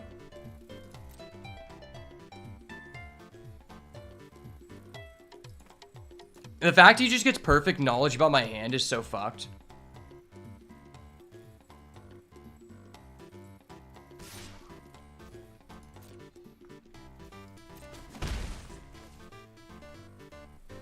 This card seems really good.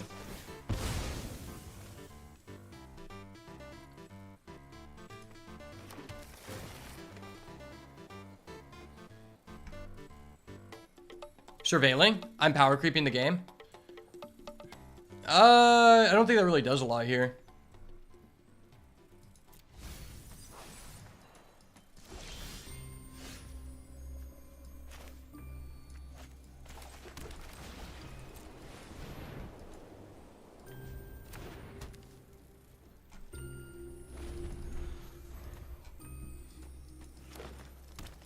We might just lose due to time.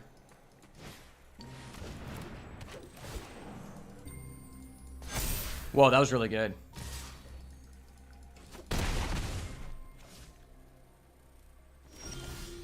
Gear Hulk, okay.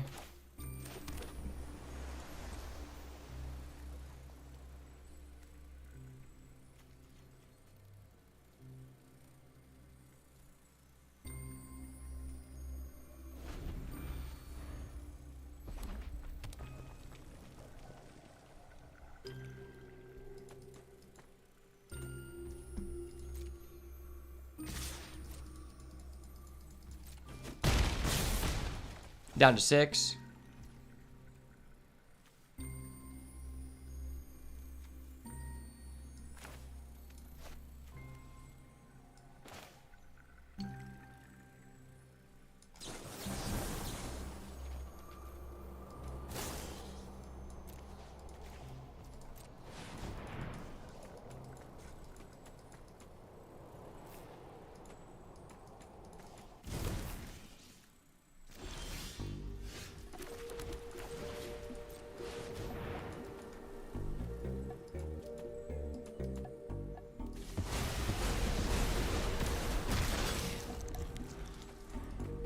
Okay, I have a shot here.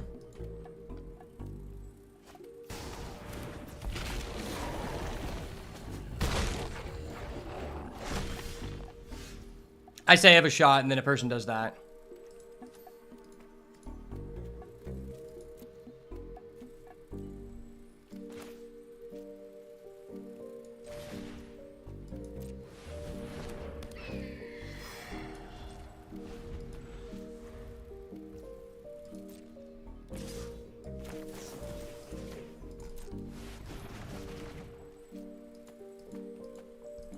Okay. This guy's just spam emoting me. That's so toxic. Like, I'm trying to focus on taking down the Pumpkin King, but this guy's spam emoting. It's like, what the fuck, dude?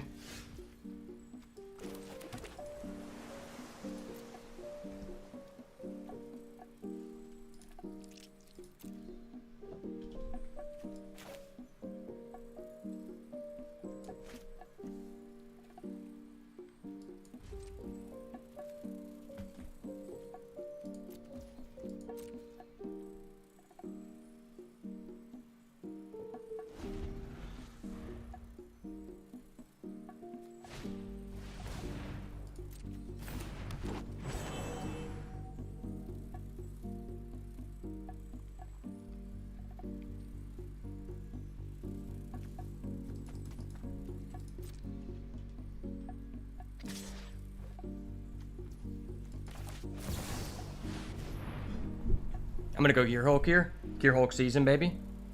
Can't stop the Hulk.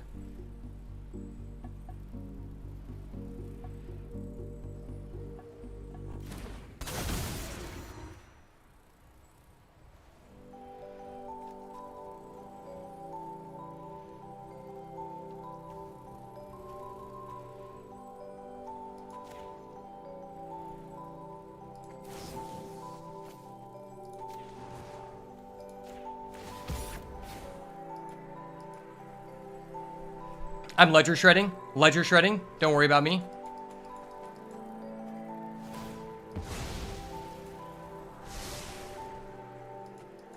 Why would you just sack for no reason?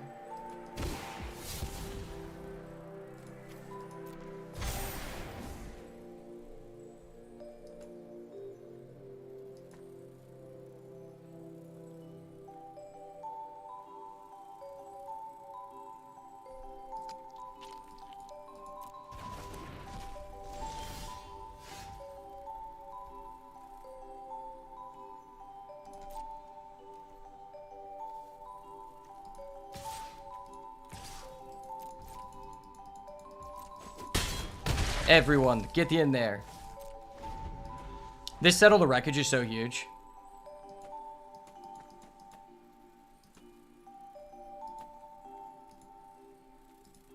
I'm gonna emote this guy. Oh shit, we beat the Pumpkin King. Let's go.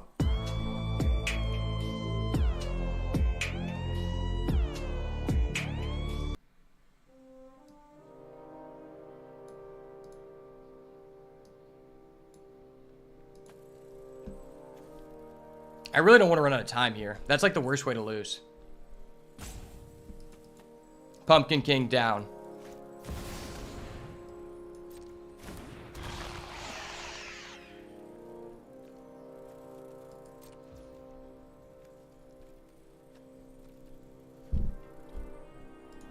Wow, that's so sacky. He just top deck shoulder and we were at 2. You gotta be fucking kidding me. Alright, well I have to have my counter spells on deck. I gotta be counting my counter spells and Qs, you know? My season Qs, man.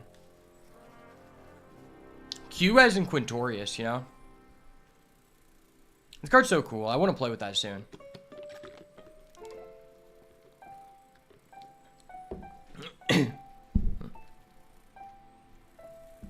I don't think there's really anything I want to put in here. I just need to play fast. It's really just going to come down to how fast we can play. The fact this guy started a BM war is what makes me think we're going to win this. Boat looks good against most early drops. That's facts. Okay, I have Rona. I'm on the play. I'm cool with this. Have I seen the Druid Epic New Heights? No, but I'll check it out.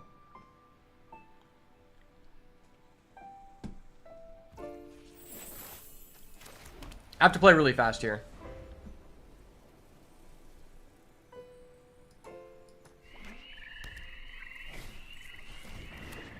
Kite Sail seems really good. Kite Sail is death right.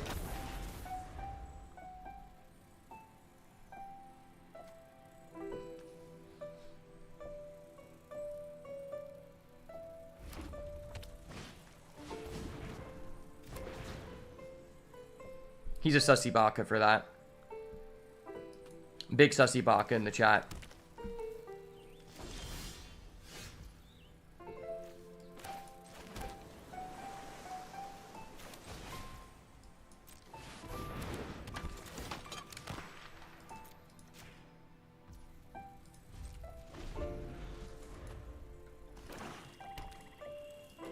Two turns away from Elspeth's.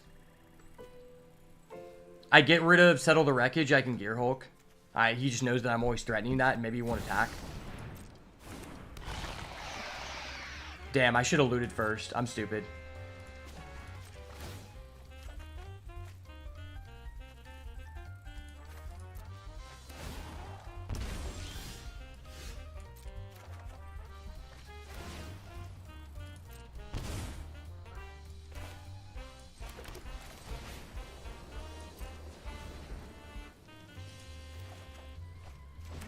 That's really good.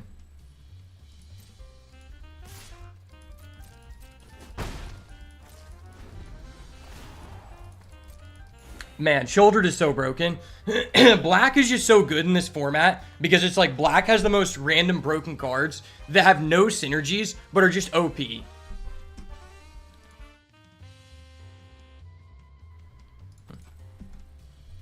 I was trying to play fast and not run out of time and the guy just cucked me.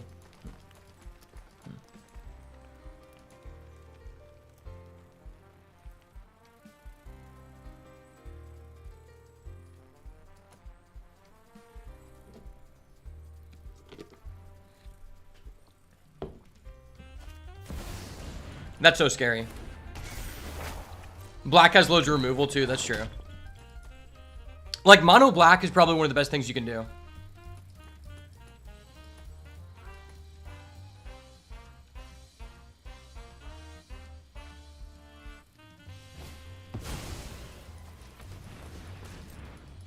Okay, that's scary. That's so scary.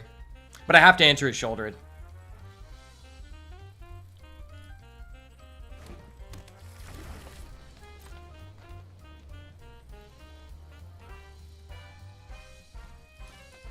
Dude, just attack. We go to 10. Oh, that's crazy. That's so crazy. That was way better than what I was going to do.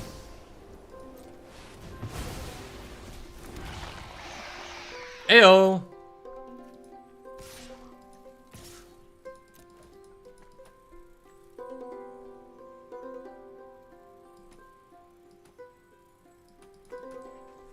Wow, that was so cool.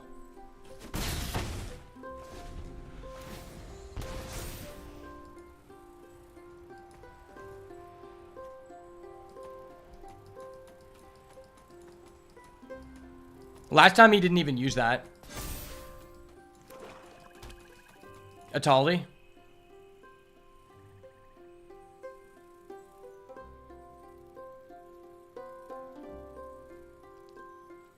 If he just has some huge haste guy, okay. Okay.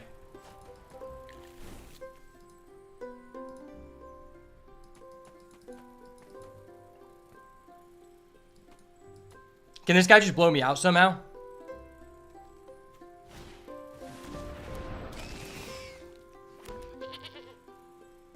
If he doesn't hold full control, I blow him out here. Ooh, but what if I do this? Nah, I always do this.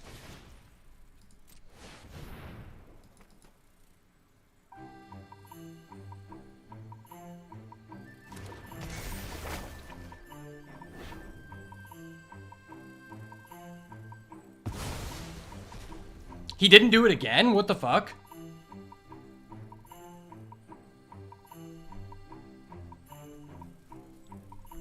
Is it respectable to get in with Shouldered? Probably not necessary.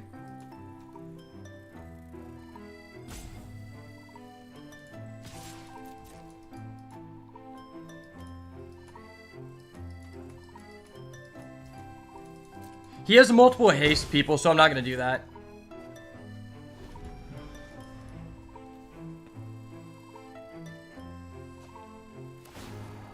Yes. Man, it feels so good to turn a Shouldered back on the user.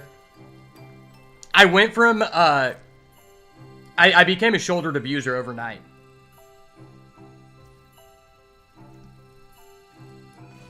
Oh, I get to gain 2 life? Fuck yeah.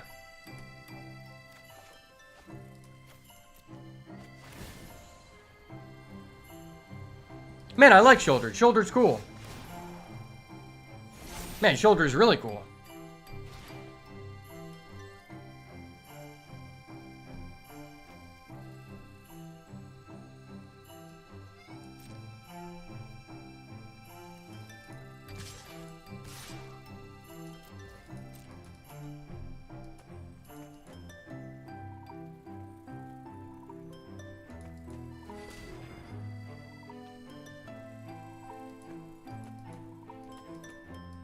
Does this guy have some random bonker shit?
Yeah, there's no way he can game us.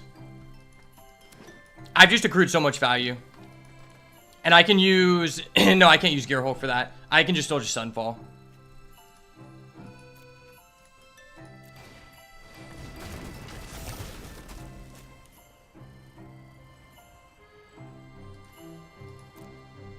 I can get back his Deathrite, which is kind of hot. If I get back his Deathrite, I just start clocking him.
Let's go.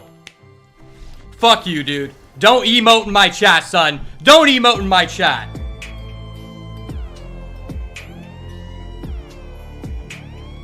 Don't emote in my chat, son. Did I listen to Eminem's new album? No. I haven't listened to Eminem in a long time. I didn't know he made a new album. Dude, bro, you can't be emoting in my chat like that. Like, it's not respectable.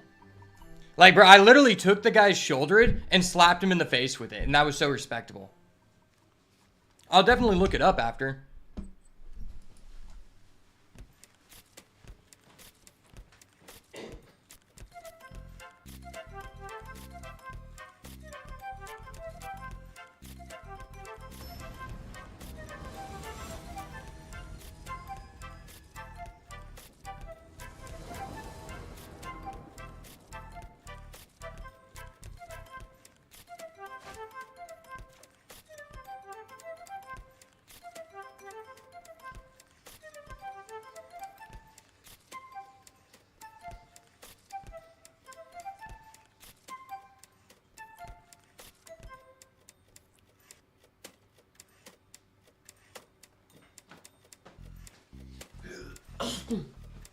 Okay, is this hand juicy?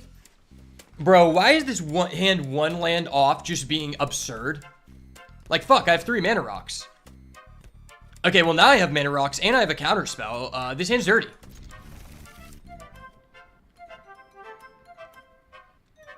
Okay, so we do 1, 2, play this, turn 3. We go into that. Yeah, we can just get rid of a land here, right?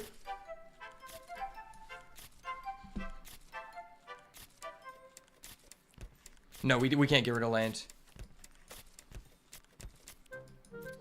I'm stupid. I don't know why I thought that. Later, cheers. Thanks for streaming. Appreciate it, bro. I don't know why people play this card. The card's so bad. Like, I highly recommend not playing this. If you're paying 2 to create a 1/1, you're doing something wrong when another player can play Grief. Hey, there's Malcolm. Let's go. We love a good Malcolm this time of year. I would love to play Malcolm, but there's just too much of an advantage by going turn 2 Mind Stone, turn 3 into that guy. What does this do? What the fuck? Why is this just a hard counter to my deck? What? Why is that just a straight up hard counter to my deck? Are you kidding me? That's actually just so absurdly toxic.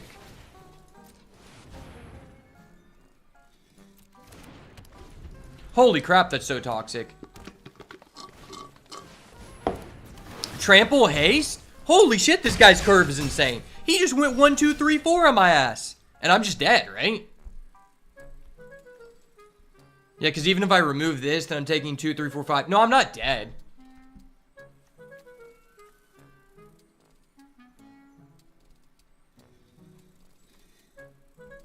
Yeah, I'm not dead. If I'm doing that, that's 1, 2, 3, 4. I have 1 available. Yeah. That's gross. If he has another haster, we're just dead.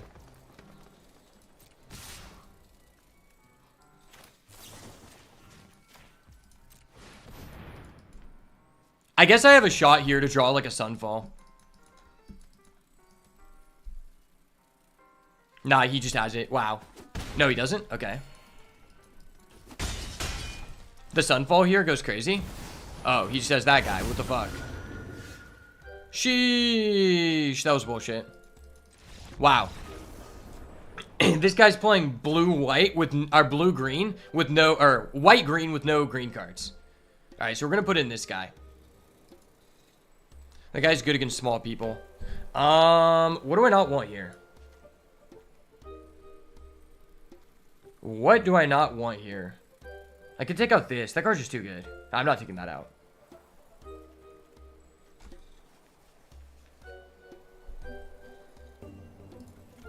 Take that out, I guess. Yeah, this seems really good. I have AoEs. I just need to draw them. Like, if I get to settle the wreckage against this guy, he's probably cooked. Ledger Shredder on 2. Okay. It is tapped lands, though. It's kind of bad.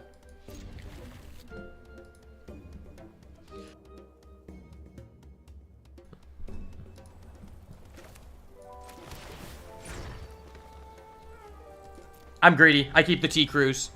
T-Cruisey, I'm keeping. I'm greedy like that. Starts out with a fetch. This guy's paid. He has a lot more money than me. I'm overcoming the deficit. This is what they were talking about when they were speaking about the wage gap. Wait, no, maybe I have to do this. Do I?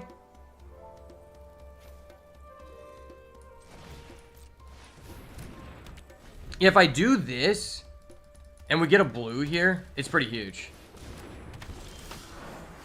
Okay, that's not a blue. It's kind of slow, but... I mean, that has cycling potential. But it is both. I'm probably never cycling in this match, let's be real.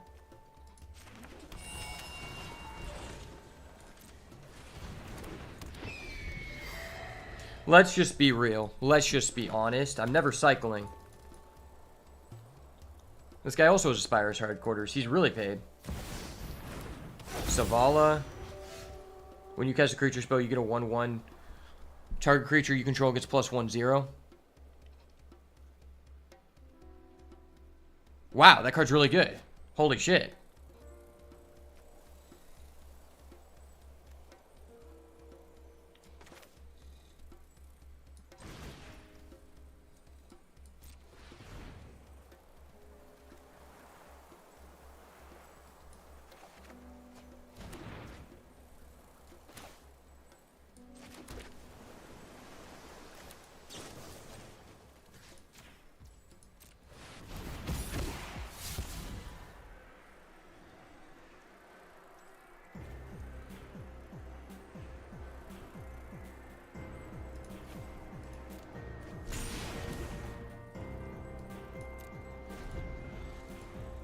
Bro, stop saying your go, buddy.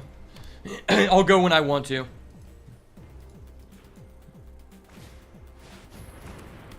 What the fuck does this do?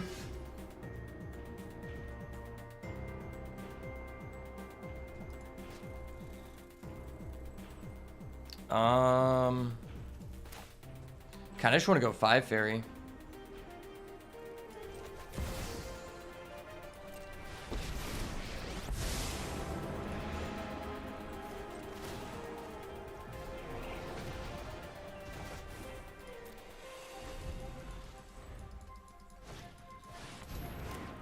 Dude, you're so gay. Dude, you are so gay for that, my guy. At least say no homo before you're gonna do something like that. Oh my gosh.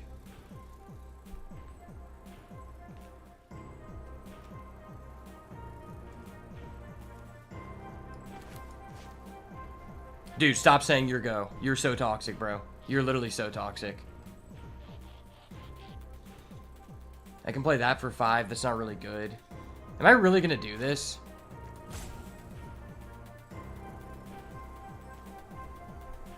But then it makes non-creature. I have to do that because it's gonna make non-creature spells.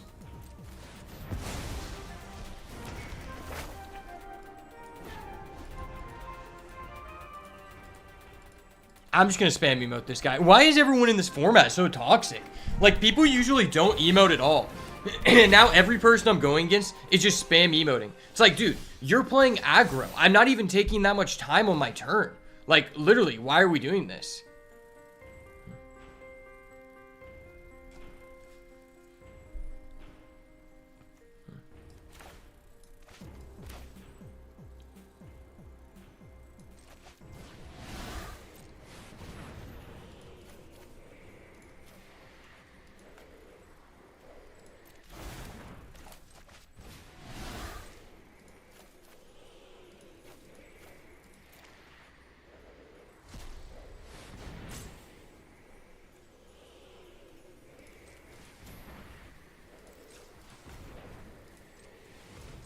Bro, I have to manually tap my mana. Stop fucking rushing me, dude. You're pissing me off. This is crazy. I've never seen so many people be so toxic. Like, what?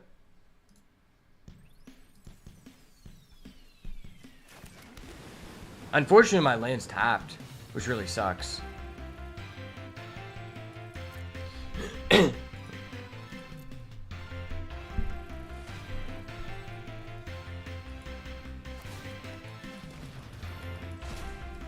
Extra MIT Cruise? Okay. Yeah, this card's broken. It's like a Mana Dork, but it's also a Deathray Shaman. It's like fair Deathray Shaman, except it's not fair in the first place. Oh my gosh, dude, this guy just has this broken-ass card 2 games in a row. Are you kidding me?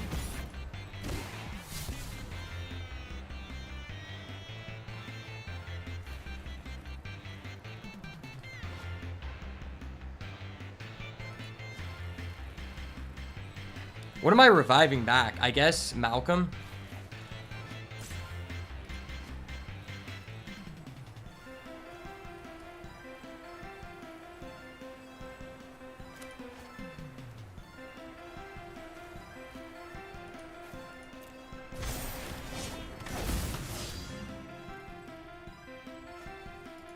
Alright, I'm muting this guy. Alright, he's been muted. That shit's toxic as fuck.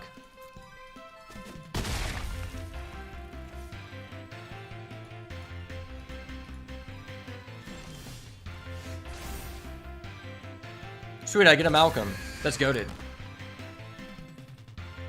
I can put a loyalty counter on my Malcolm? That's funny. I didn't know you could do that.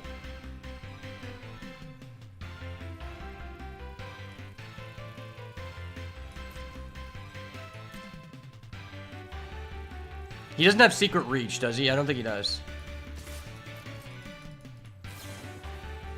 Bro, he has Secret Reach! What the fuck?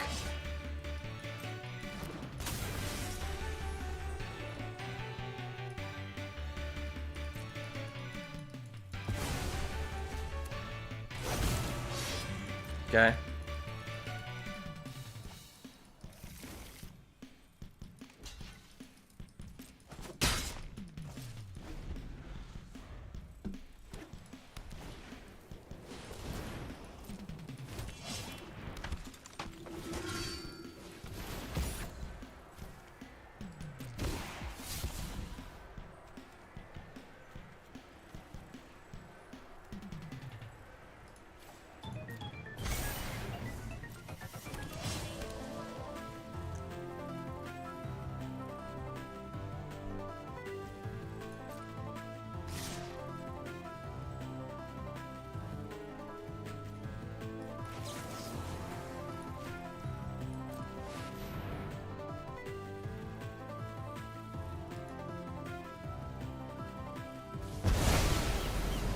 Ayo.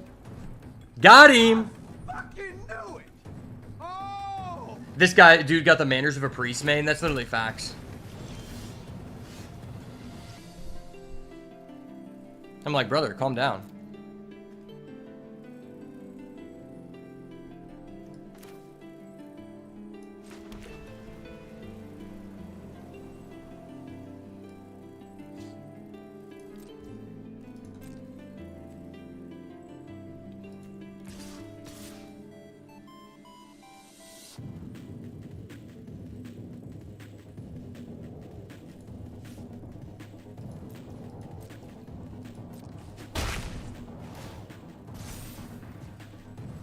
Okay, that's pretty good.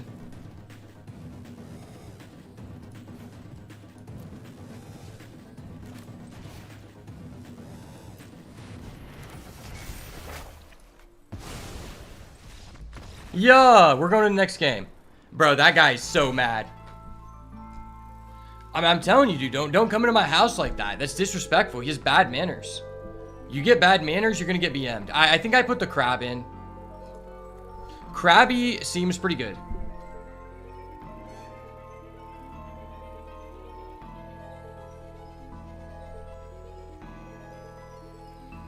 I think this card's good, but it's just difficult to get out quickly. It was over. I dropped the pile of rats emote on him. That's facts. That's just so facts. That shit was too funny. Dude, the guy just keeps spamming, like, your go from the second the match started. It's like, dude, not everyone's playing a... There's literally... It's so hard to get, like, an all-out monocolored aggro deck like that guy. And he's sitting over here just spamming from the first second. Like, I haven't even used 10 minutes from the clock. Like, what are you doing, bro? Yeah, I don't know. That guy's just tilted. It's like, bro, we both have 20 minutes left in the game 3. We're not going into time. Just keep track of your own timer. Don't worry about mine. You knew that this was going to be a grinding format. I have a Malcolm. I have 3 lands, but they're taps. I mean, I think that's okay. Elspeth just seems really strong. Doesn't have a land suite.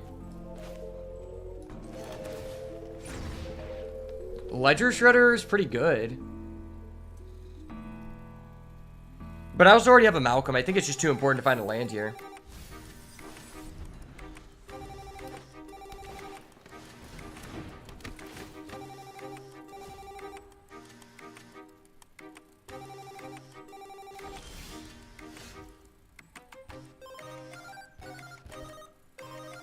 That's so broken. What?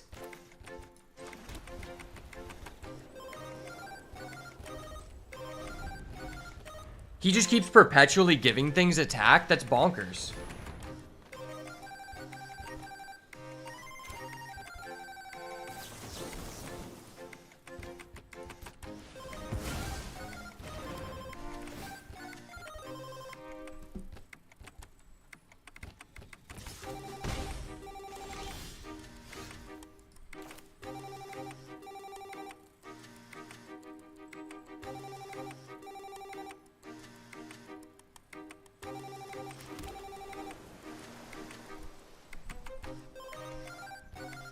I think I just have to hold this.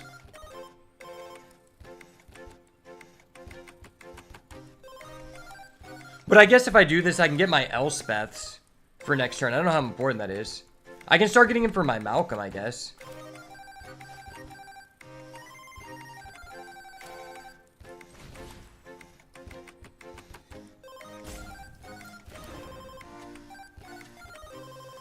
I'm just gonna wait.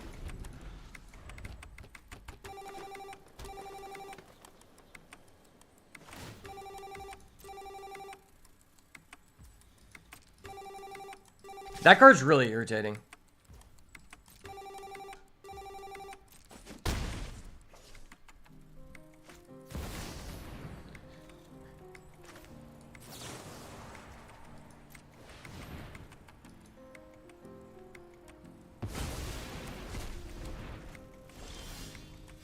Okay.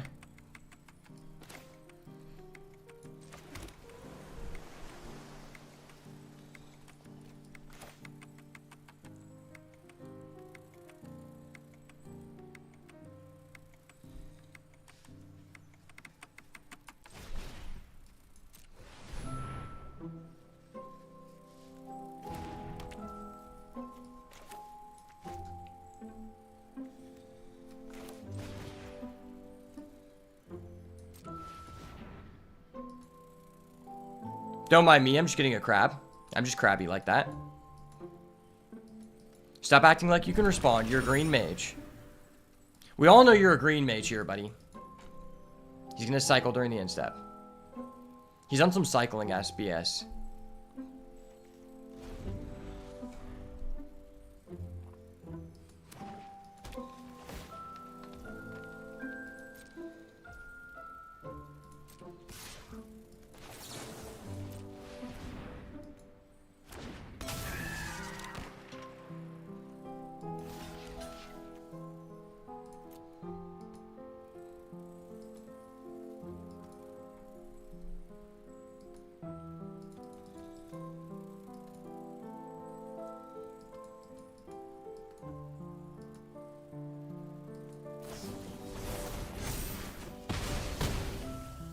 What the fuck?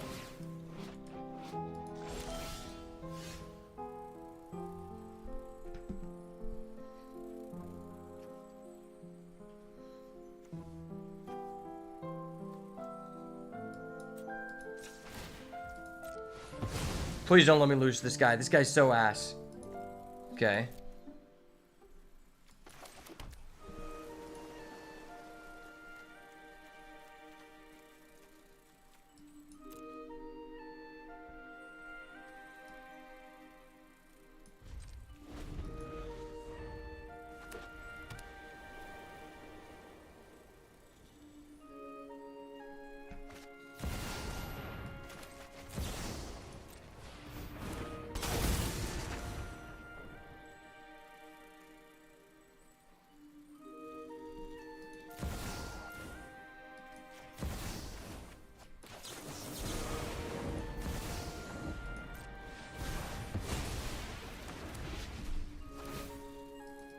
Wow, this card's so unfair.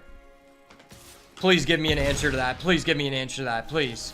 He doesn't deserve it. Oh my gosh, that's so fucked, dude.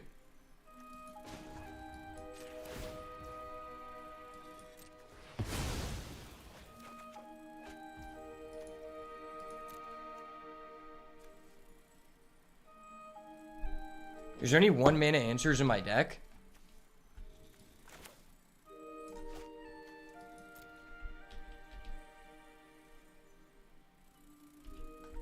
I don't know.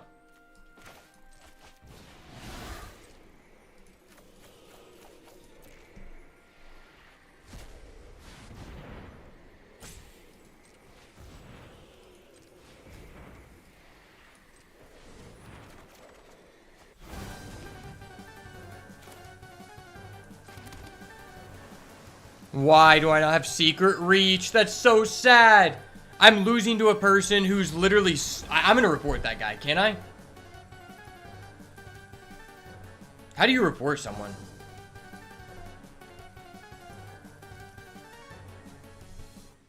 Bro, that guy was so toxic, man. Like, literally so toxic. I mean, I don't even like to report people, but that guy was like... He was just not a good person. That's okay. We get a Predatory Sludge. Hey, it's an alchemy card. We hate those. It's okay. We'll run it back. We're going to run it back one more time. I don't know if we'll have enough time to finish it, but I do want to run it back. That was pretty BS, I have to say. White seems, like, absurd.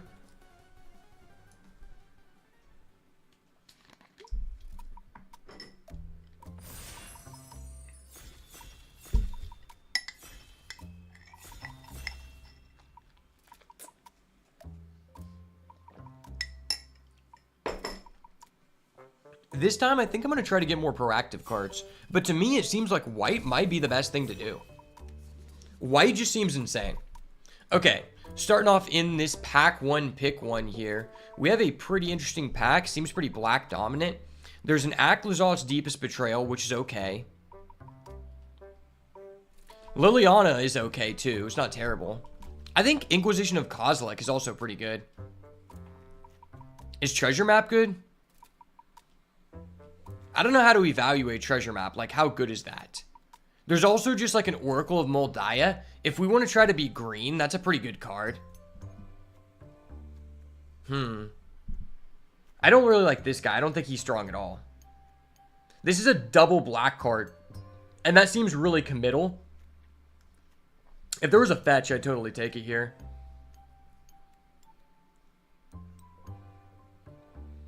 It's probably between this Inquisition, this guy, and the Oracle Moldiah. Honestly, there's very few green cards in this pack. Maybe I just go with the Oracle and try to play a green deck. Or I could just go Treasure Map.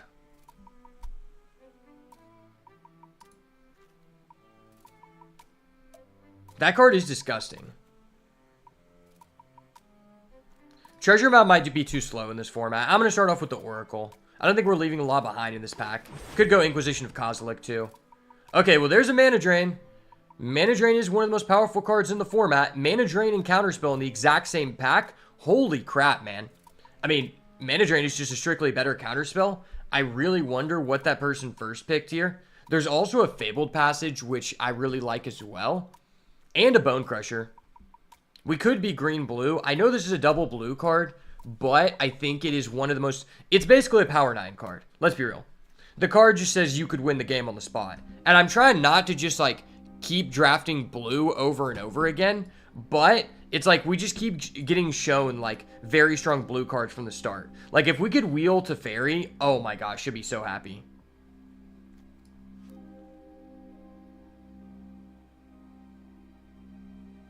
Yeah, I think I'm going to take this. I mean, the Great Henge is good too, but I don't really want to be too committed. I just want to take the most powerful card here, which I think is a Mana Drain. Okay, what is the most powerful card in this pack? There is a Mind Stone, which I really like.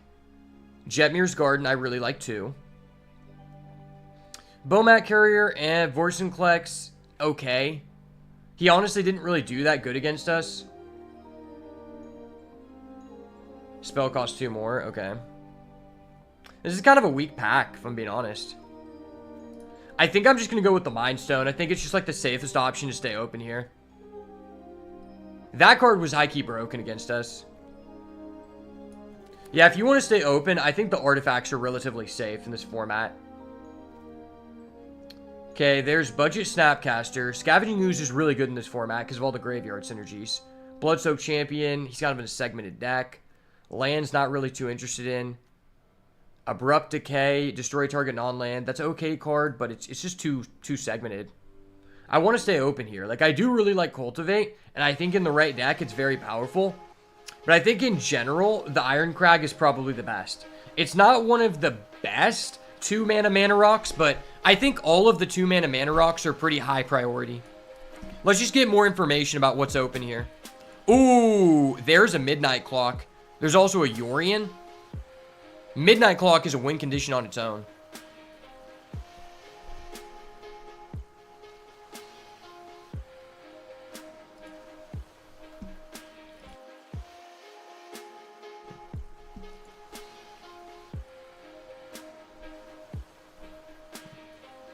Journey to Nowhere.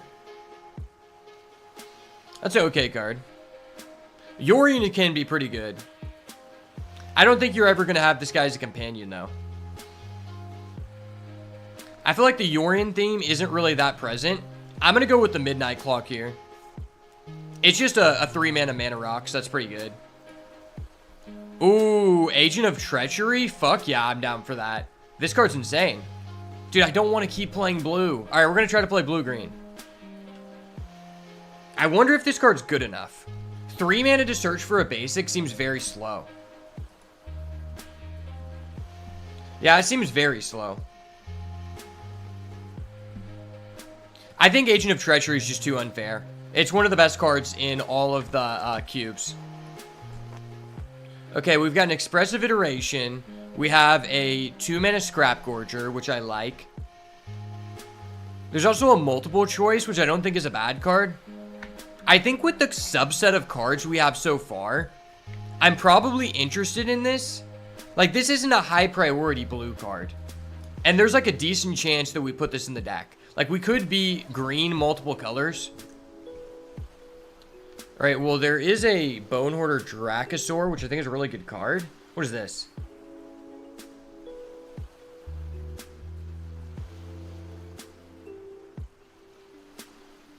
Search your library for a basic. That's okay.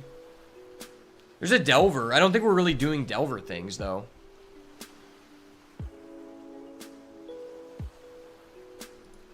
Maybe this is okay. I mean, I don't think we're going to be using as the collect evidence, but just turn 1 add a basic. It's kind of like a land. Since we're generating a lot of mana, it could be okay. I don't think there's a lot of, like, good cards in this pack. Inquisition of Kozilek rolls back to us? That's crazy. I mean, I'm just going to keep going with the ramp. Let's get the Wolf Willow Haven. That's okay. I wish I was in a position to play black. I wish you guys would have told me you weren't going to play black before. That card's too expensive. Okay. Teferi Time Raveler. Teferi Temporal Pilgrim. I'm down with that. Yeah, I'm really down with that. I'm huge on this card. I love this card. So we've got green and blue right now. Jedmir's Garden could allow us to splash, so I'm probably down with that. I think this card's kind of useless, to be honest. Tribal Flames can be good. But I think we're just down with this Jedmir's Garden. Scavenging Ooze, sure. It's a good card. Yorion Wheels? The fuck? I guess I'll take Yorion. There's a chance I want to play it. None of these lands are, like, super appealing, given what we have. Yeah, that's a double white guy. We're not playing this. But this guy is good. I remember when this guy was revealed. That's a pretty decent card. If we want to splash white, we're in a decent position to do so.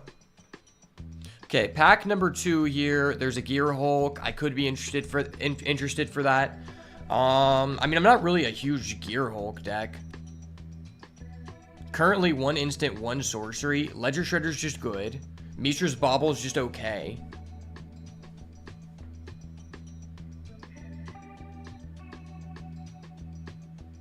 Card's kind of good.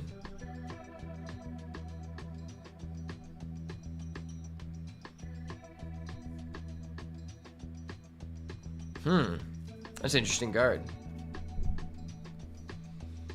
And then we have some Surveil lands. I mean, Invasion of Gobacon's pretty good. Not, like, too interested in anything here. Could be down for a Ledger Shredder, I guess. Yeah, I don't think we're playing a Gear Hulk deck. Okay, well, there's a Nissa. I do like Nissa. Blue Sun's Twilight seems pretty good in this deck. Blue Sun's Twilight versus Nissa. Versus a fetch.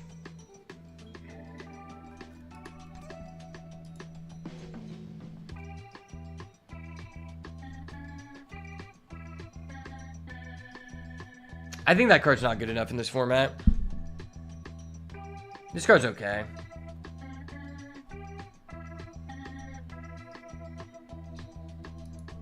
I think I like this. It gives us an artifact or enchantment removal.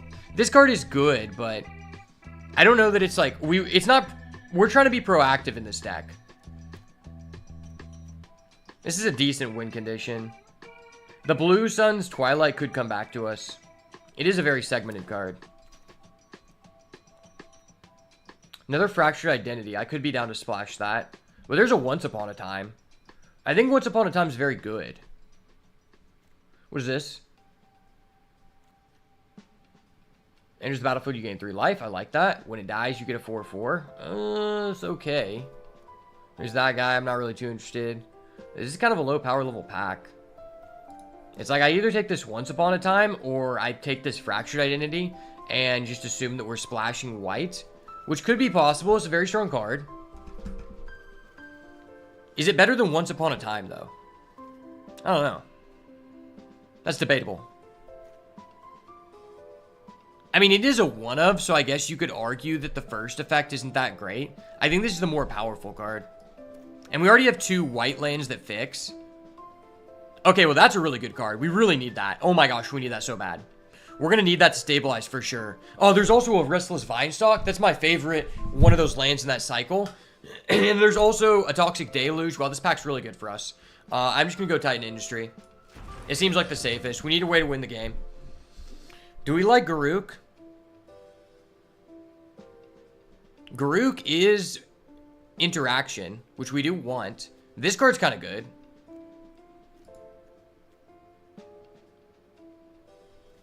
I think we want Garruk. It's not like the best card, but it is playable.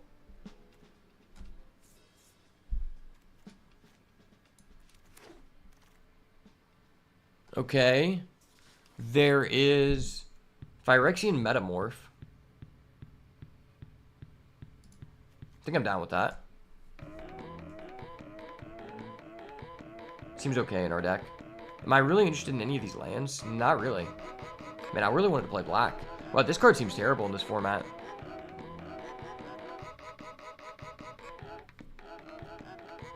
Yeah, I'm gonna go with the Metamorph.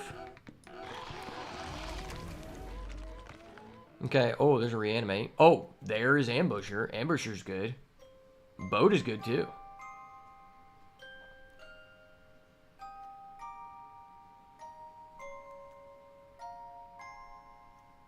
Depending on how many counters we get, that card can be very good. Oh, wait, no, this card's just insane. Fuck, this card's insane. I really want to splash this. Why is it double red?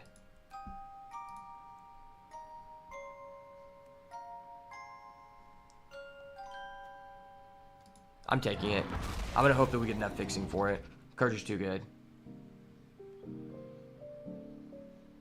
As I don't take the ambush, we get offered a counter. That's dope. There's a Golos. Golos is kind of good for our fixing.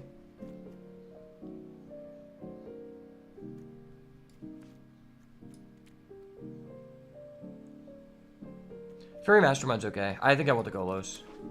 Golos enables splashes, which is what our deck's trying to do.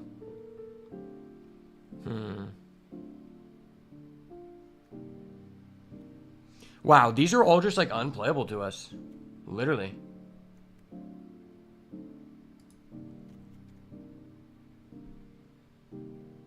I guess this is the most likely Surveil land that I would fetch.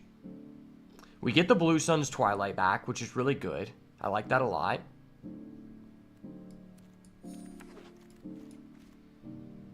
We get the Once Upon a Time back. Okay.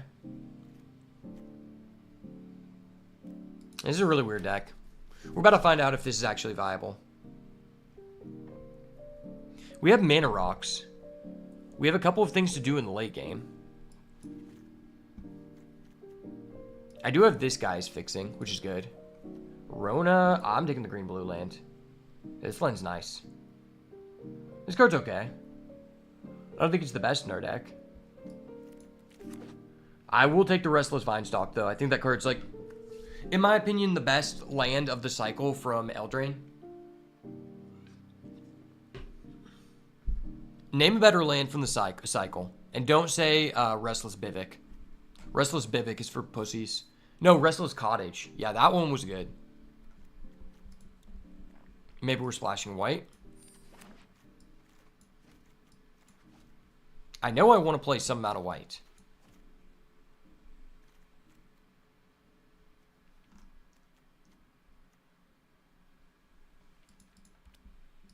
Deck's kind of low creatures.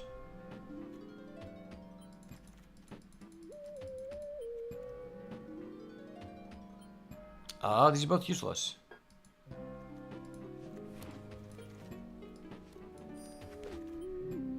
Okay, pack number 3. There is a Vorsinklex. Oh, there's just a Lutri. Do I just have to take this Lutri?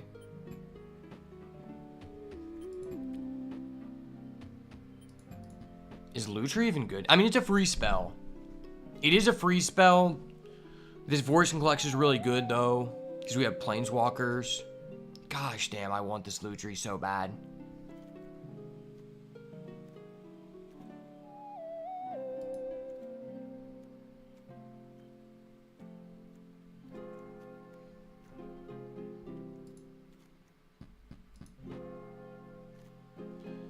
Fuck, I'm just gonna assume that that wheels. I do really want this. I really want this Reclamation Sage too. Sorry, my dog's going crazy about us getting that that Reclamation Sage. Okay. There's a Ketria Triumph, which would be really good. But there's also a Wormcoil Engine, which I think is fine in this deck.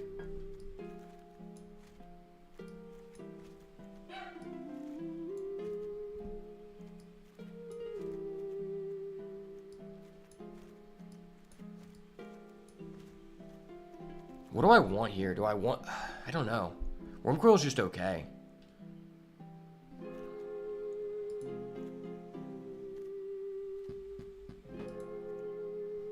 We are just low on creatures. We need things to ramp into.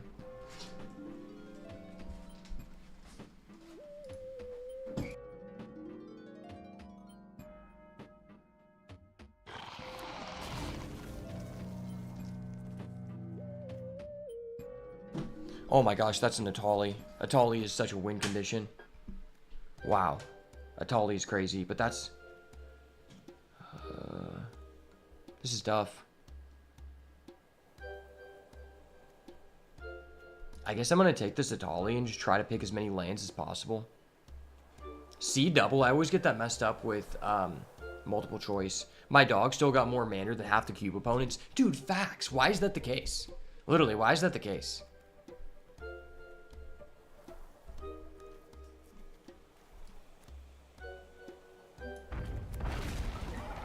I'm taking Atali. I'm greedy as fuck, dude. I'm so greedy. I have a Golos, so I'm just gonna hope it carries. Mox Jet's terrible. Hey, that's a fetch. Good start. We have a fetch. We just need lands at this point. We just need all the lands. Okay, lands and fixing. Lands and fixing will do the job, baby. Okay, there's ramp.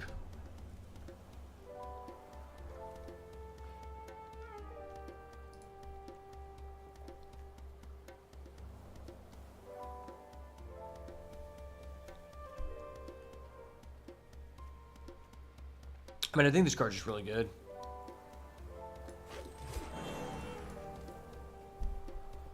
I say that, and then we just don't get to play half the cards in the deck. Because the deck make no sense, eh? It make no sense, eh?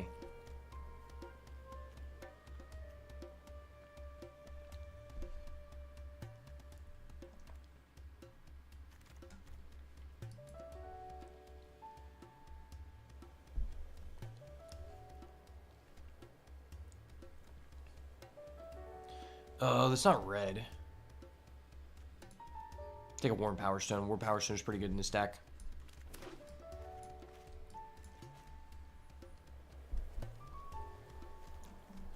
Alright, just give us like 5 red lanes in a row.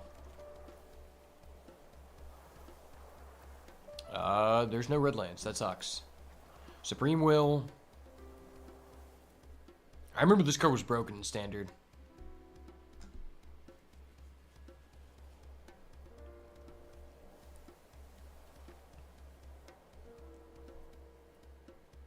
That card's cool. I don't think our mana really justifies it, though.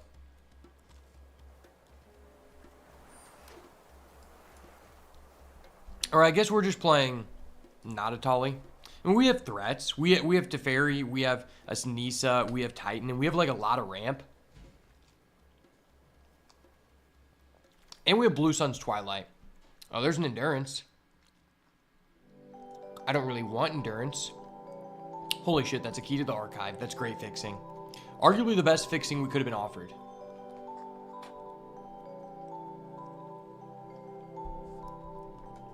Your boy just got a peach shake from Chick-fil-A. You know how we be. This card's kind of good. But I'm taking the Key to the Archive. That's just my #1 card in the format. Green-white card here. Oh, that's just a Reclamation Sage. I have to take that. Card's just too premium in this format.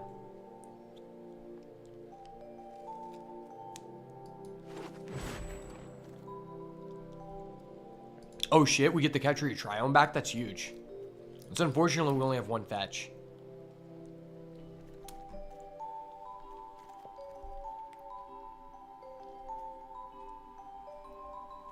How do we feel about Boots? Probably not. Boots are probably ass.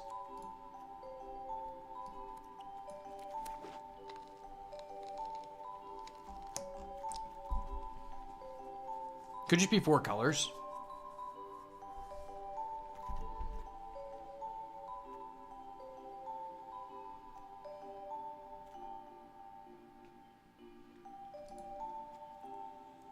Well, this card's just really good. Voice Resurgence is such a toxic card.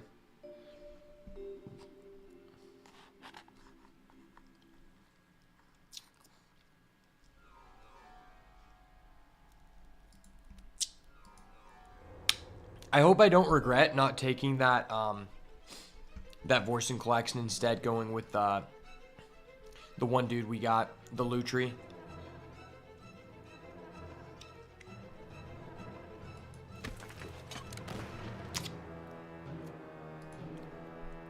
Blue, green, white. Oh, that's perfect. Wow, we got some good, decent lands here.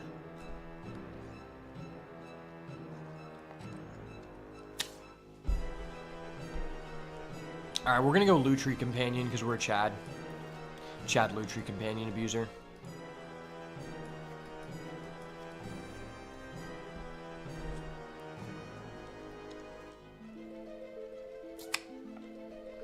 All right, let's see what fixing we have.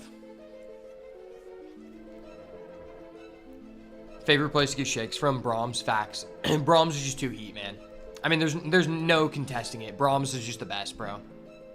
Brahms is just the best. Let's be real. Let's just be honest. Let's just be real. Brahms is the best. Brahms is the bomb.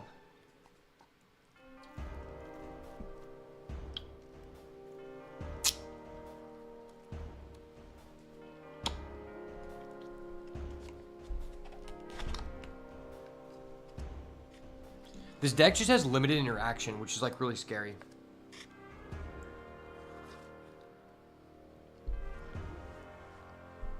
Oh, I'm not playing that. Yeah, the card's ass.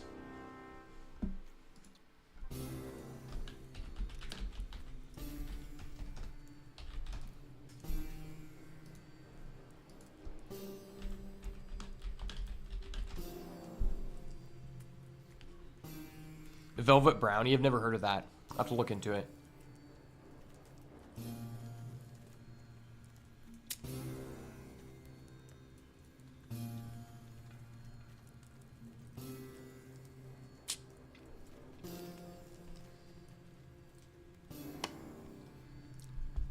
We have a lot of mana rocks. I could just cut this Scavenging Ooze for the side deck.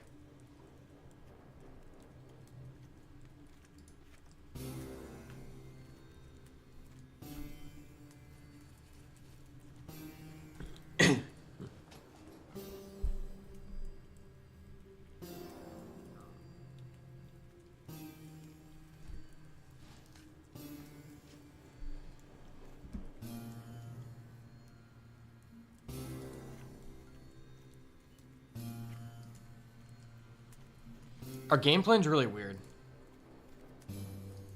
Alright, how much fixing do we have?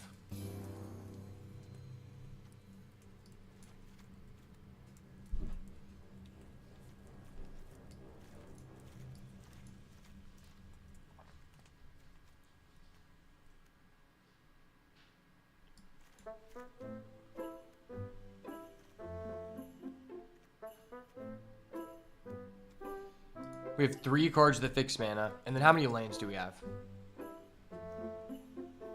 It's a green, blue, green, blue, green, blue, green, red, white. What if I just want to play the best cards? If we just ended up with enough lands to do that, that'd be crazy.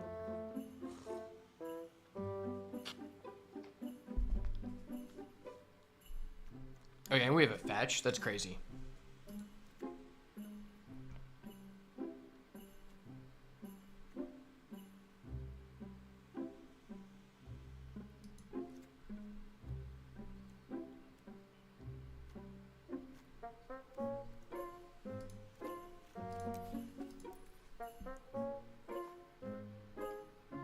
White is for sure an option.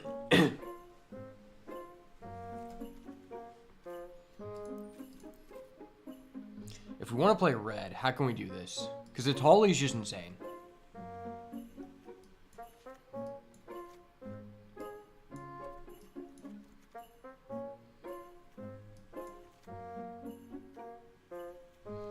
We have 3 red lands with 3 ways to fix mana. Well, no, Golas fixes mana too.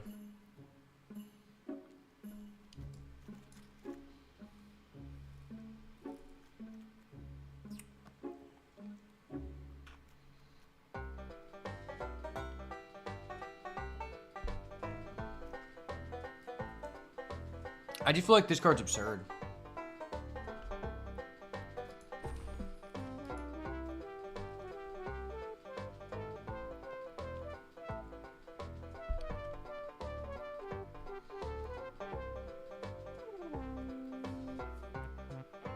And this guy's broke.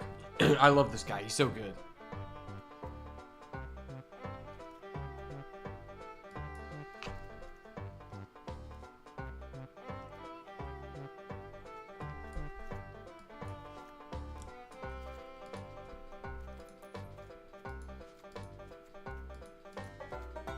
That's 4.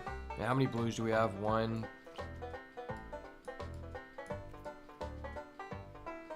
2, 3, 4.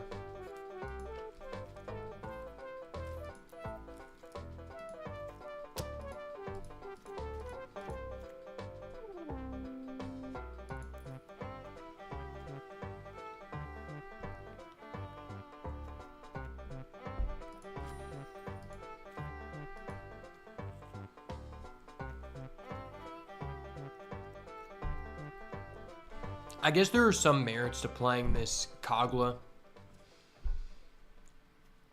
I mean, Kogla's just a fucked up card.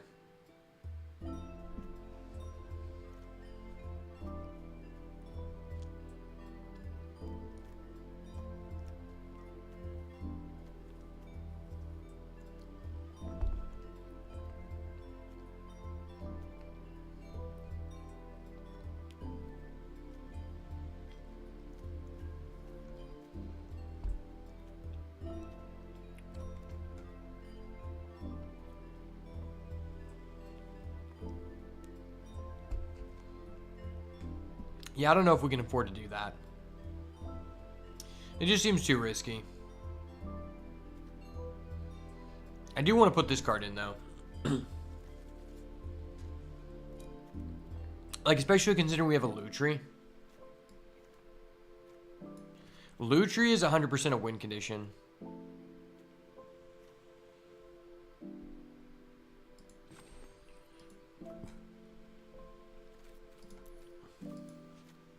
Put in a white.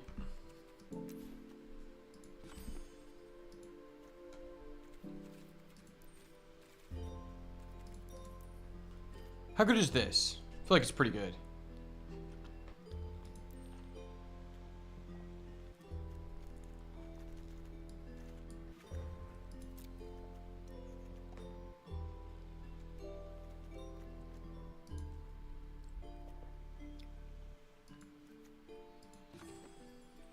I could treat Analyze the Pollen as a land.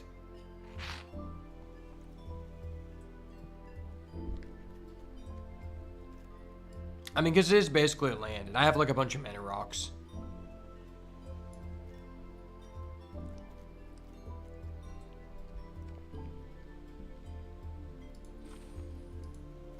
My deck only has 9 creatures, though. Okay, so how do we win the game? Titan of Industry, kind of.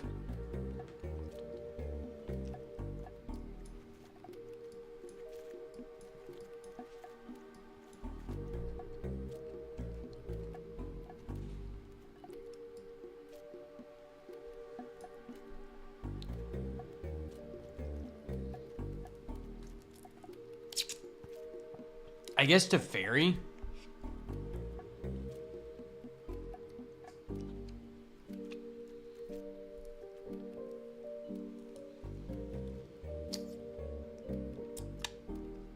I feel like we want this guy. If you could copy Planeswalkers, it'd be so good.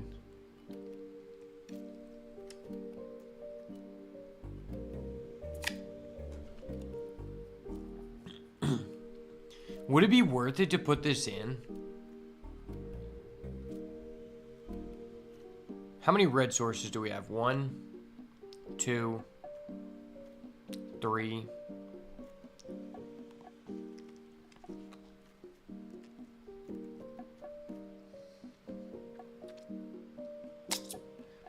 At minimum, I would have to add in 4 red. That is something that I don't know I could do.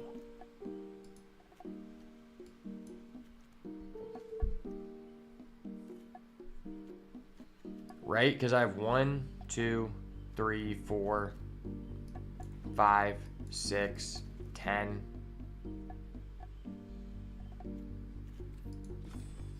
It's only 7 blue cards.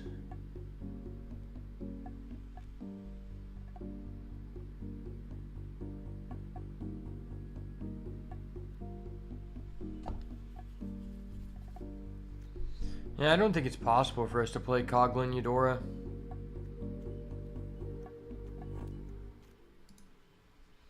Alright, we'll try it. We'll try it. I feel like this Phyrexian guy I need to be playing, though. Am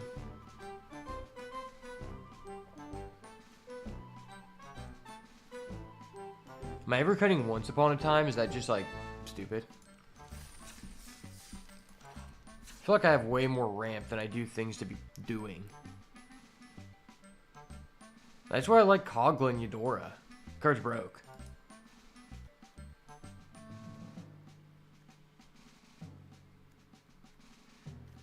We don't have that many creatures to be doing this.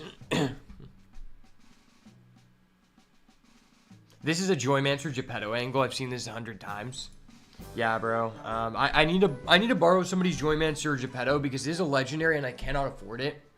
Let it be known I cannot afford a Joymancer Geppetto, so I'm gonna need to borrow one, please.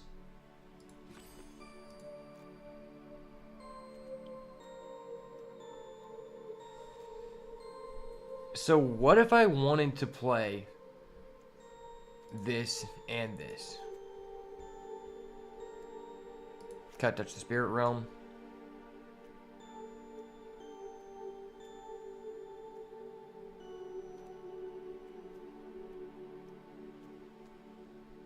Not cutting Garruk. Fuck no.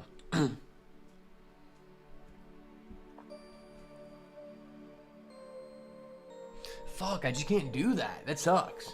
I really want to play those cards. They're like the best cards we have available. But we can't fucking play them. Gosh damn it. Okay, we're playing a green ramp deck with 9 creatures. If you ever thought that would have been a good idea, you would be wrong. It sucks. You pulled a Joymancer Geppetto? I didn't see that. Oh, yeah, I just... that was from 5 minutes ago. I just wasn't on my phone because I was streaming. Sorry.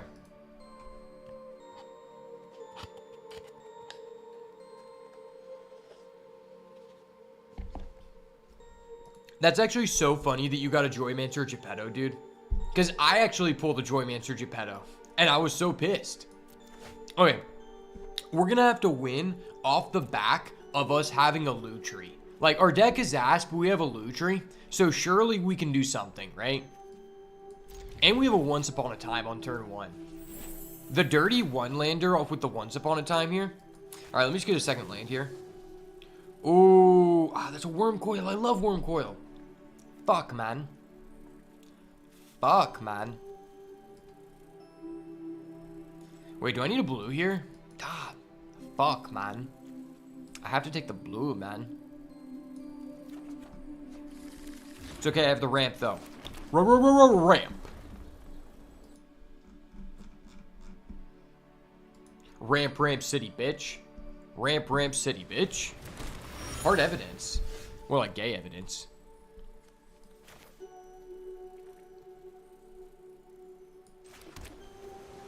Do I want to go Willow Wolf Haven or want to establish this? I guess this is like less interactable with.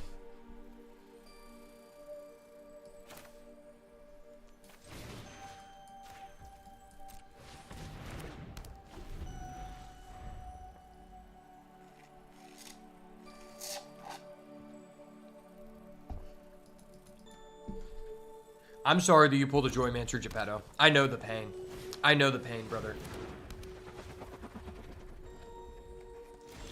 You know, I'm still in rehab for the last Joymancer Geppetto I played. I don't know if I told you this. I didn't tell you this, but I took a break from Hearthstone until the new set comes out.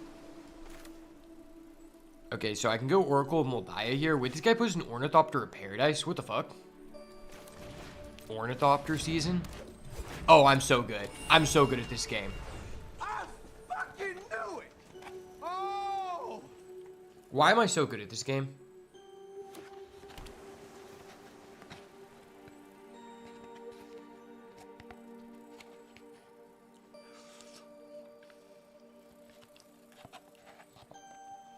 I'm trying to get the cherry out of the bottom of the shake and ramp as fast as possible at the same time. And let me tell you, it's not easy.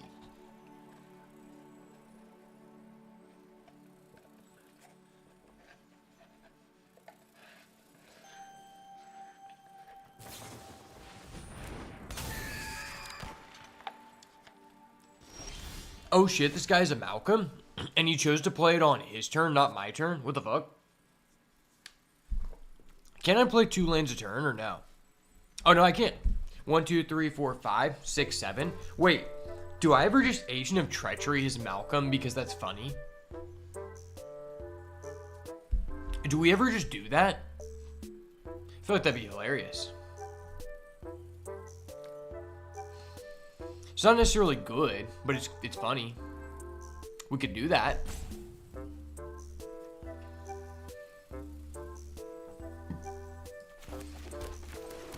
Did I put that copy guy into the deck? Because that'd be so good with Agent of Treachery. Oh, I didn't. Yeah, we're going to put that guy in.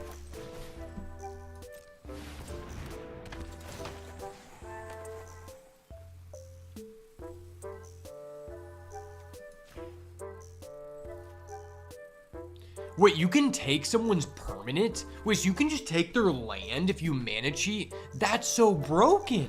I understand why this is banned.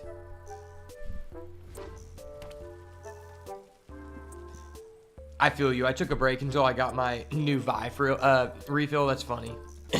But I stopped after using all my dust on Warrior for it to get more consecutive nerfs than OG Demon Hunter. For real, dude. How do you think I feel? I literally I invested in a Diamond Deep Miner brand. Think about that. You have a Diamond Deep Miner brand, but they just nerfed anything. They're like, this card might have an effect on Deep Miner brand. Well, fucking banned. Banned. And then they just randomly banned that Druid card. Like, why did that Druid card get banned? It's just like the intern behind the scenes. He's just like, this has a battle cry. That could be easily abused. Banned. Banned. Bro, don't touch my Agent of Treachery. Don't do that. Don't do that. Hold up. Wait a minute. Something ain't right. Sir, I'm going to have to call the judge. If you don't let me play a Joymancer Geppetto, I'm going to fuck you up, buddy. Alright, well, first land. Ooh, Nisa. That's nice. Nisa. Ooh. I could just add Lutri because, like, Lutri's a cool guy. Oh, no, I can go Malcolm. And then I can draw a discard. Holy shit, that's broken.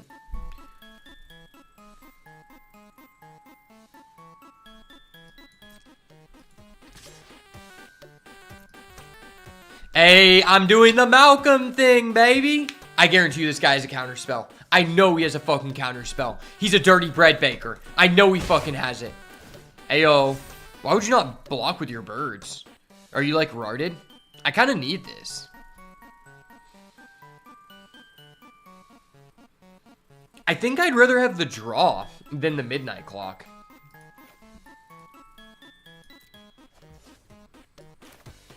What are the chances this guy answers my counterspell, like, with a counterspell? It's pretty high, right? Like, he specifically chose to stop double red.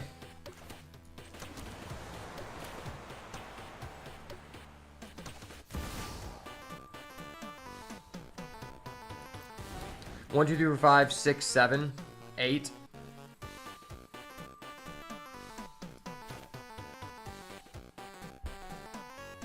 I think I want to pay the health here, because if he has a counterspell that increases the cost by 3.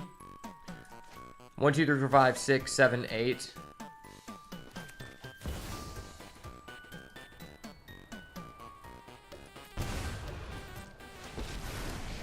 Oh, he doesn't have it. Fuck yeah.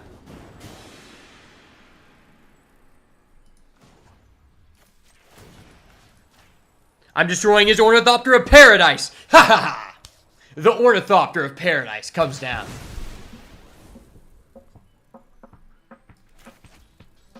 Don't mind me, sir. I'm just going to add a Lutri to my hand. Ha ha ha. Lutri is a cool card. I love Lutri. How would you compare what I'm playing right now to Hearthstone? Also, I spent more dust to make Bomb Warrior to realize it's actually ass. Bro, I have Bomb Warrior on my account. I don't know if I told you this, but I actually really enjoyed it, but it was ass. If you would have asked me, I would have told you not a good invest in. How would I compare this to Hearthstone, what I'm doing? So this is called Cube Draft. So essentially, imagine Hearthstone Arena, except instead of them having like different expansions legal in Arena, it is like it's basically the most powerful cards that have ever been created on Magic Arena in a draft, where you do a booster draft where you build your deck by opening 3 packs. You pick a card from the pack, and then you pass to the left, and you get the next person's pack until you've gone through all 3 packs to where you've selected 45 cards. What's different about this is instead of it being an expansion, it's called a cube because it's the most powerful cards from throughout like Magic's history essentially, but there's only one of each copy in a cube. So for example, if we were doing a booster draft, what would happen is you could get like 4 copies of a certain card and build an archetype around it. The maximum amount of copies you can have is 1. So if I have this card and I picked it, the other person can't pick it. I can create a llama, like I'm on my Fortnite shit, right? Wait, I can just do this, because like I'm on some Fortnite shit, son.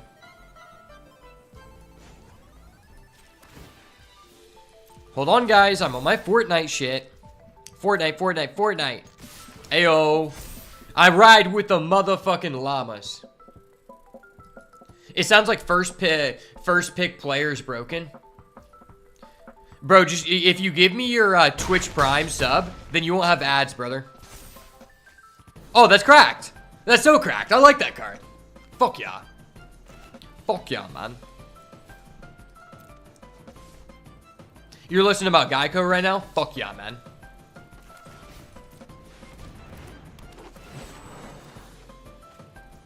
How do you do that? So if you if you have Amazon Prime, there should be a button. Oh, never mind. I'm just allowed to play 2 lands top of my deck. That was so dirty. So if you have Amazon Prime, every month you can give someone a free Twitch Prime sub. You just have to like click it. So you have to be logged in like to your account. Like you just have to have an Amazon Prime account, which like 99% of people do or their parents do. And then you can just click it. And then if you give me the sub, what happens is I get like 50 cents, which isn't really that important. But what happens is you don't have to watch ads, which is really important.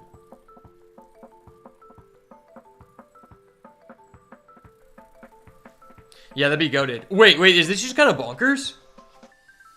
Wait, I can take his crab? That'd be so funny. Wait, no, I'm just going to make my llama. Yeah, I'm just going to llama him for game. I'm on my Fortnite shit, son. Llama control. Ayo. Brother doesn't respect the llama.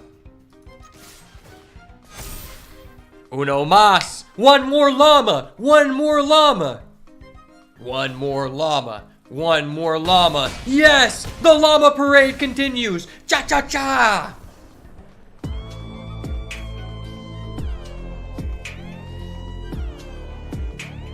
That's for my Fortnite kids, man.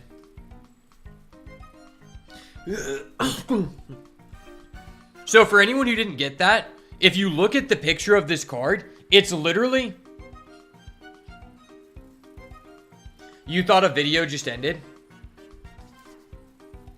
Bro, look at this. So, the reason I was saying it's a llama is because if you look at it, it's like supposed to be one of those like alien designs where there's a llama. No, I was just doing that because I fucked the guy up and I thought it was funny.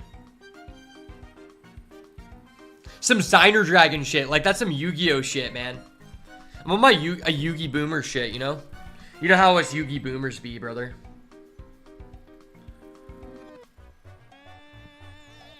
What do we want to take out here? Honestly, Garruk is one of my favorite cards of all time. And I need to make an OG deck with Garruk. Because I was a werewolf main back in the Innistrad days. It's crazy because, like, I started in Innistrad. And it turns out the Innistrad is just the most beloved set of all time. I feel like I just started in, like, the best time. It's just hilarious. Honestly, I think I'm just going to get rid of Golos. I feel like this guy's just really impactful. You see it too? Do you see it? Do you see it now?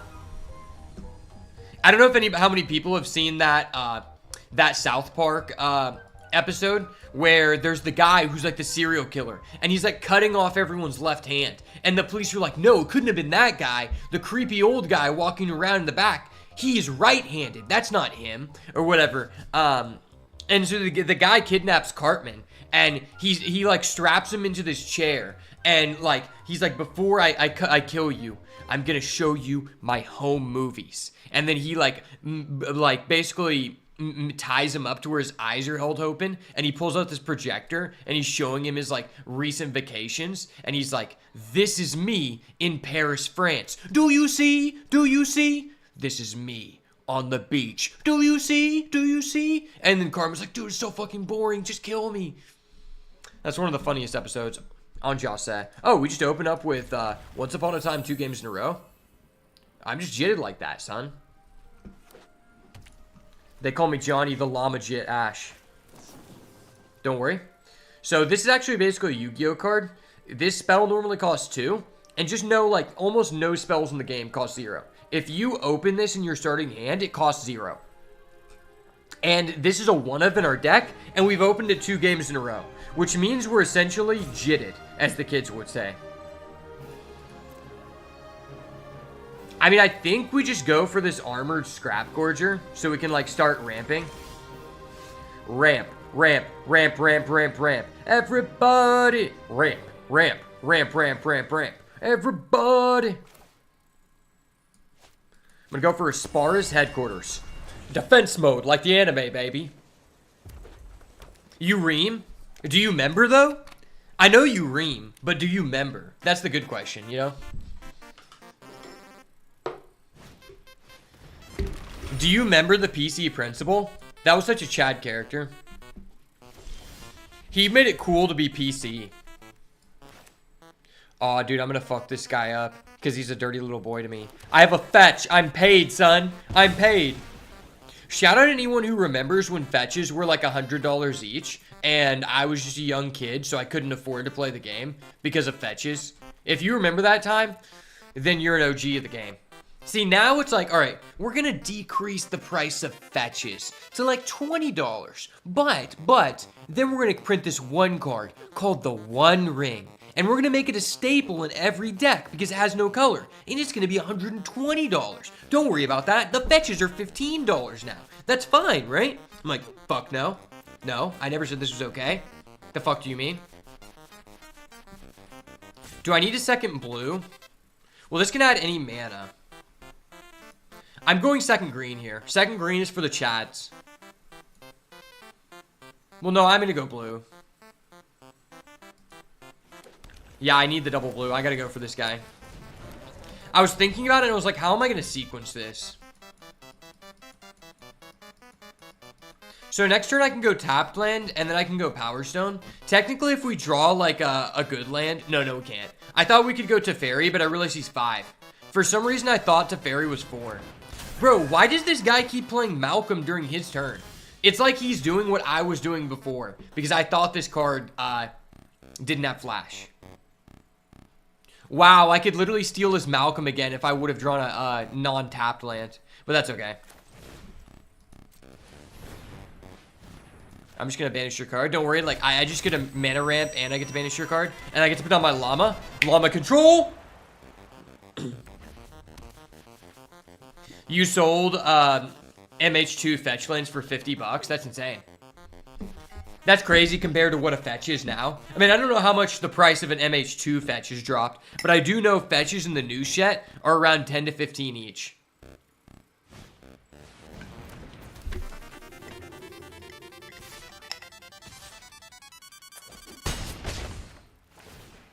Holy shit, this guy is a Lord Godric. Dude, he's playing Wilds of Eldraine. So I have 6 mana, so if I wanted to, I could... No, I have 1 mana away from that. That's sickening. Oh, I kind of want to copy that. That'd be so goated.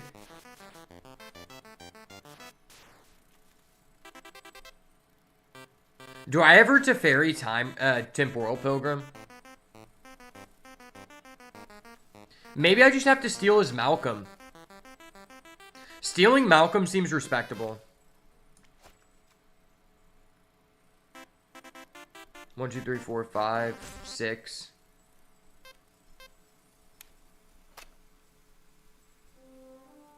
I guess I can still do the thing, right? If I just attach it here.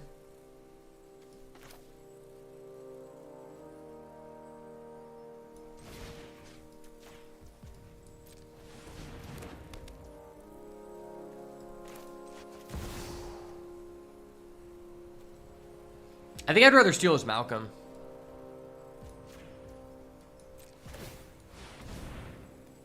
Oh, I get to ban. Yo, you have a... Wait, you have a Seasoned Pyromancer in the graveyard? Do you have a Seasoned Peasy? I'm exiling the hell out of that. That card's broke. The fetches tank. That's what I thought. Fetches really be tanking nowadays. It's crazy. Isn't it crazy to think the fetches tanked, and yet I still can't afford to build a deck? Like, that's just absurd. Like, I would love to play Modern, but I can't even, like, you think about it, it's like, oh, the fetches are only $15 now. Do you want to get into Modern? I'm like, well, I mean, the deck I want to build requires 12 fetches. So that's still $200. And I haven't even touched any of my non-land cards. They're like, oh, I'm sorry.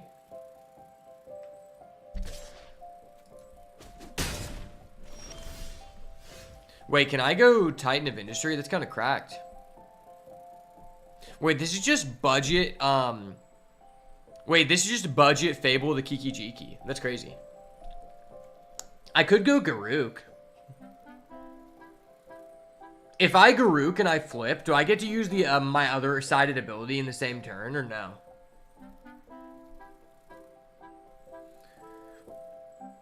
Hey, if I use my Garuk Relentless and I flip him over the other side, do I still get the to use the other side's ability in the same turn, or no? I don't really know.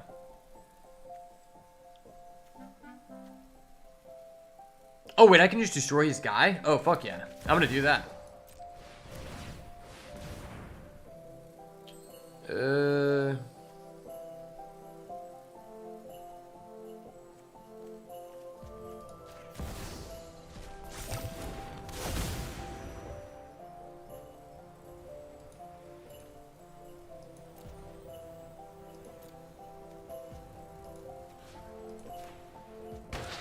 I'll destroy your guy and get a 4/4.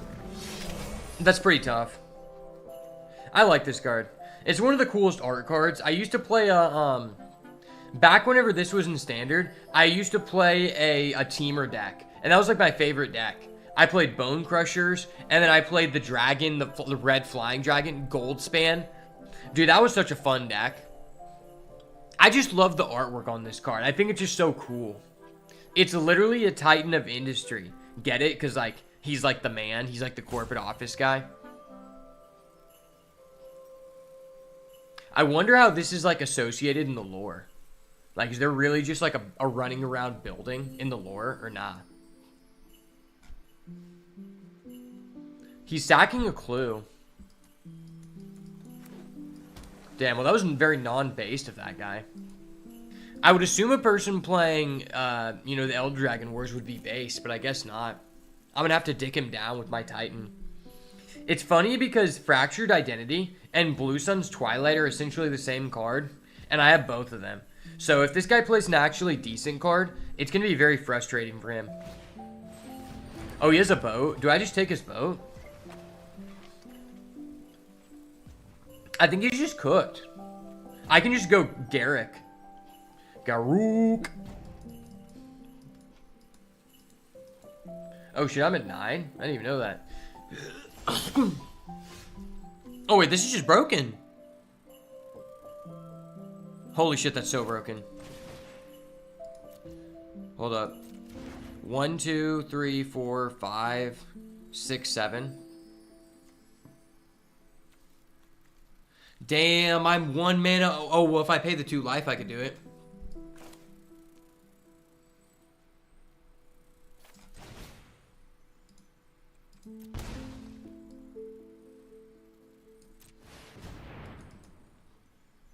Don't mind me. I'm just going to copy my Titan of Industry. Don't worry about it. Don't worry about it, buddy. Do not worry about it. My Titan is just copying. It's just corporate America. I can't do anything about it. Man, I love Cube. Triggering my ability. Don't worry, I'm just going to destroy your artifact. That's fine. Sometimes Papa just needs to destroy other people's artifacts, okay? And that guy's not legendary. That's goated. Target a player, I'll target me. I need some more life. Don't mind me, your schooner's just going away. That card's just actually kind of good. Yeah, I haven't seen you put an actually good card on the battlefield this game, so I need to, you know, keep that up. He's going to crew, okay? Oh, nice. Unfortunately, you just tapped your guy for no reason. That was very respectable of you. Well, now I'm going to go Garruk. Garruk! Let's go ahead and remove your schooner, sir. The schooner has been removed.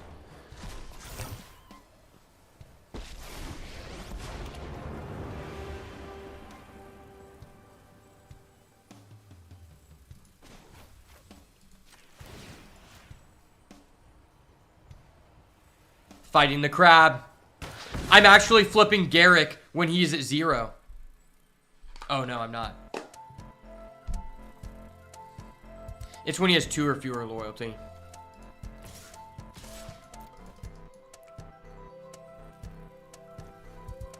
I mean, I'm at 12 health. It's cute. How are you doing 12 damage in 1 turn? All you have is a Godric, and I have reach. Good game, sir. Good game. It's okay. Not everyone can be a Garruk Jet. Garruk really be that guy. Is Rogue getting support? I'm about to disenchant my Rogue stuff to get Fizzle. I mean, we don't know what this, like, new set is going to bring. To be honest, if I were you, I wouldn't be crafting anything.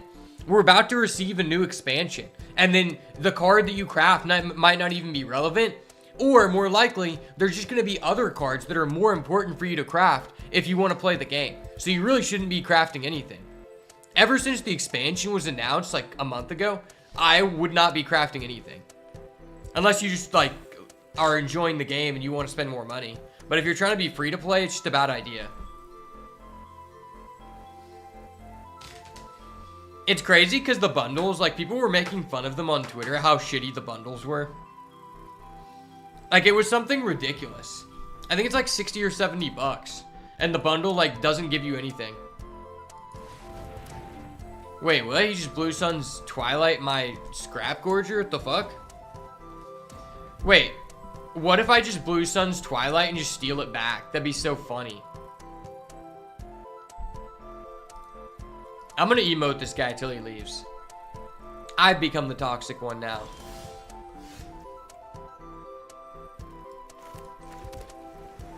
Oh, hey, I have a guy. I can do the thing.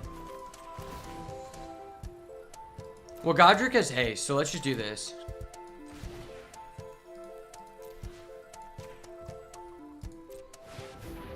Don't mind me. I'm just going to Blue Sun's Twilight. I'm just going to get a second copy of Godric. Godric!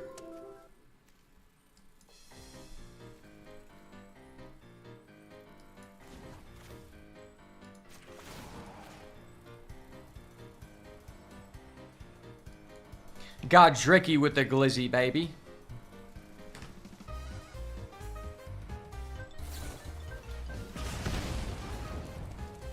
I'm gonna emote him. I'm emoting him. It's game. Godricky with the glizzy.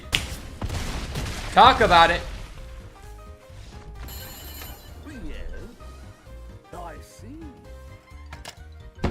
Good news, everyone. Good news, everyone. Godricky brought the glizzy. You just want Fizzle. I think Fizzle is a really good card. I'm glad that I crafted it. It's funny because for the longest time, you were like literally inhaling copium, like injecting it into your veins, saying like, nah, it's like not necessary in Warrior. And then you eventually realized it was necessary in Warrior, but you didn't have the money to like get it. So you were like in denial. But now you realize it's very important.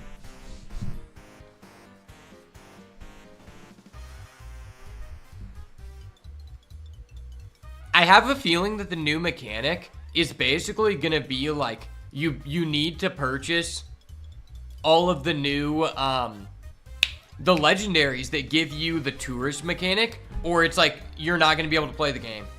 Either tourist is completely busted and you need to own the Tourist Legendary to, like, own a feasible deck, or it's just not. See, I don't really like the... What's the new mechanic? So basically, there's a Legendary in every class, right? So for example, let's say you're playing Demon Hunter.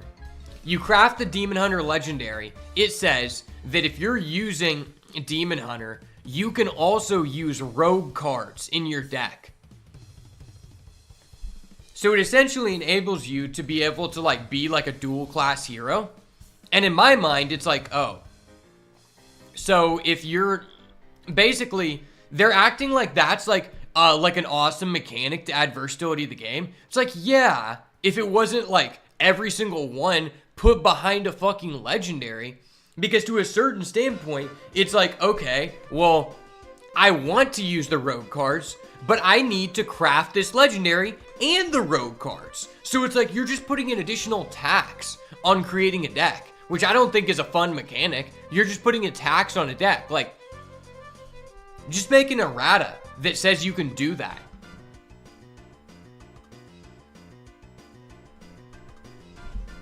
Is it like a start of the game thing? No, it's like a deck building rule. It's kind of like how Genin Baku worked. So, or like ETC. So when you're in the deck building screen, each class, it has a specific class they can use. It's not like you get to choose. It's whatever it is. You'd have to look it up. It's something like Mage gets Demon Hunter gets Rogue or whatever. So it's like, it's only class cards from this expansion, Perils in Paradise. But if the expansion is good, they're acting like it's going to make a lot of diversity and it's a fun mechanic. But really, it's just going to be like, okay, well, if the Demon Hunter class cards are really good in Perils of Paradise, then it's like, oh, I am going to, if I want to play Demon Hunter or Rogue, I need those Demon Hunter cards. So basically, you need a legendary to unlock the ability to use cards from two classes. Essentially, it's a specific legendary for each class. Let me see if I can find it.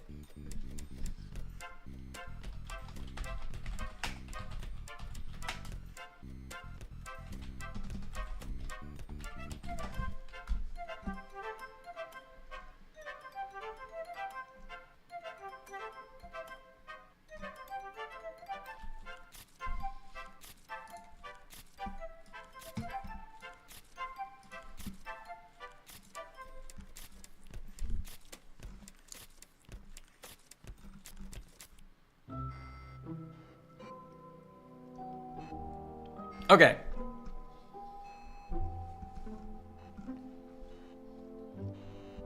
So if you're using this one, for example, you get to use rogue cards from Perils in Paradise. 5 mana 2/6. Your spells that cost 2 or less cast twice. That seems absurdly busted.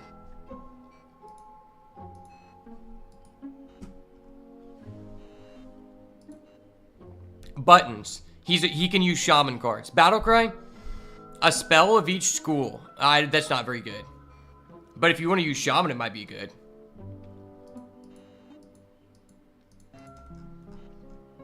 Okay, so. Yeah, that card has to be in the deck. We don't know all of them, though. We only know those two. The Paladin one seems insane.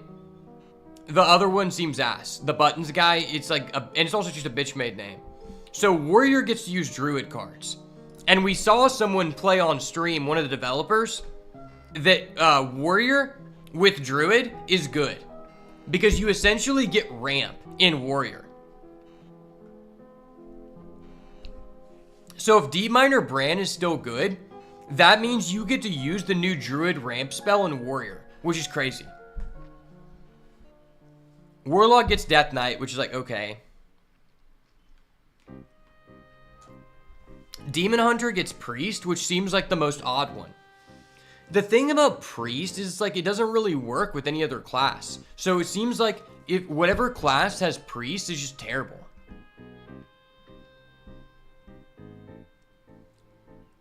So Hunter gets warrior cards, which seems like the biggest contrast. Like, I don't know why you would want that. Shaman getting Demon Hunter could probably be pretty impactful. I could see aggro Shaman being pretty good.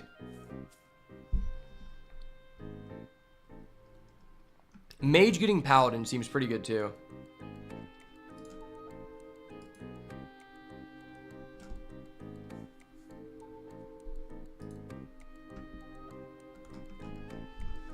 Alright, let me go to the bathroom real quick.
Bro, Jovi, are you still there?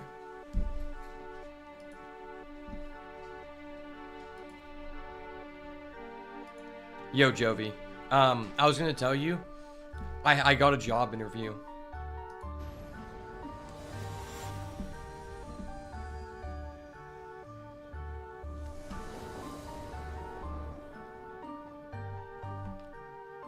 At the city of Tulsa.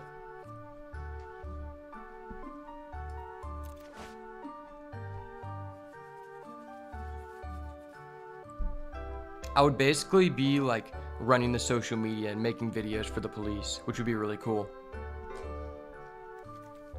Okay, this hand seems gas. It seems so gas. Why do we just open up Once Upon a Time every match? It's like Once Upon a Time, more like once every game, am I right?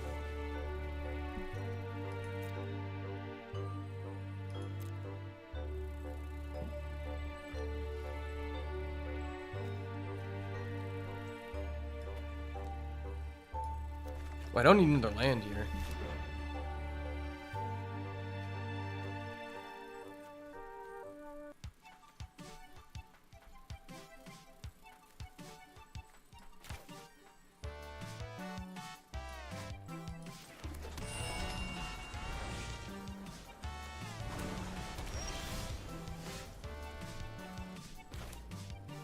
For real, bro. I'm hype.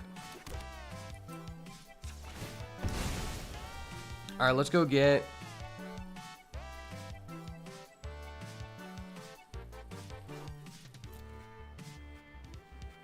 Do we ever just get a blue? Probably not. Double green machine. Go for the Scrap Gorger. Scrap Gorger OP. Now we can go for turn 3, Oracle of Moldiah. Just play 2 lanes in 1 turn.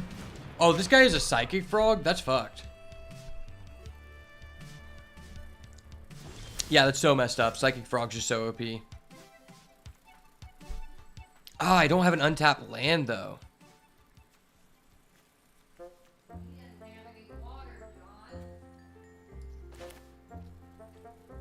Oh, sorry.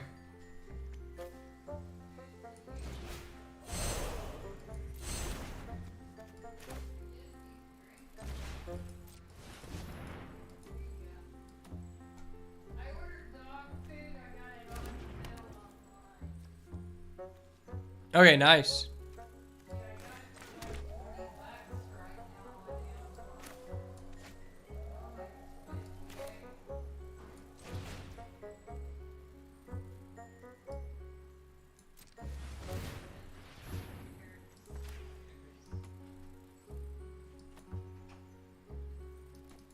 Bro, we're cooking.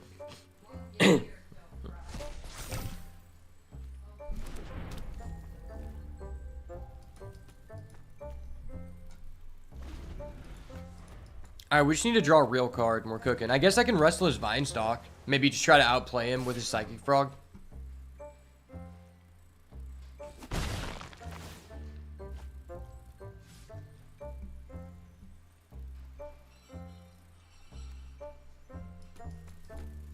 If he has a counterspell, this is going to be so cucked. Juan Ard, you thought you would get me, but you're banned for that, buddy. There's a reason why there's a reason why I have hyperlinks banned in my chat, and it's because of people like you. Let it be known that Juan Ard is a dumbass and he has been banned. Sorry, buddy, you're not getting anybody today. Try to pick on some old elderly people. Nice try, though. But not in my house.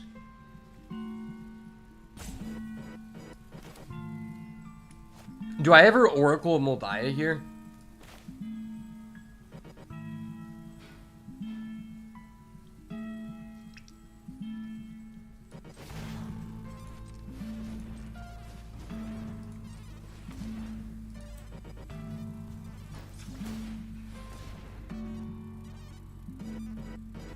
Get fucked, facts. But he's really trying to counter my Oracle. Like, bro, get a life. You have a Psychic Frog. That's not fair. I think blue-black might be the best color combination in the pool. Because that's just absurd. Hey, it's a land. Oh, hey, it's another land.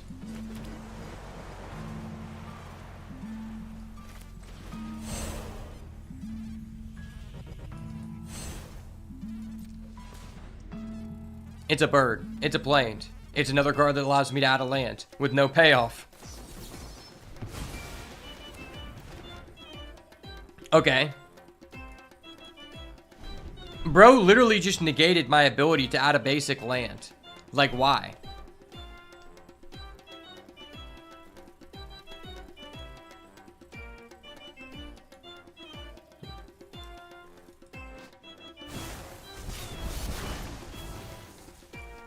Brother. Why would you do that? That was so bad. Why would you not discard with Psychic Frog so you could proliferate? Like, what?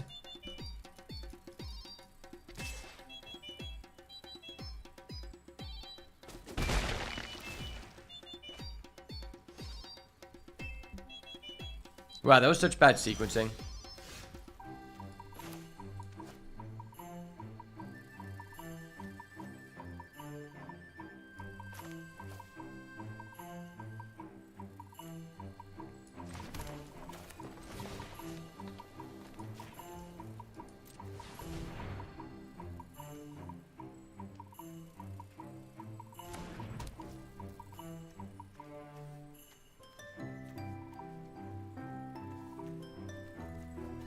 I have 8.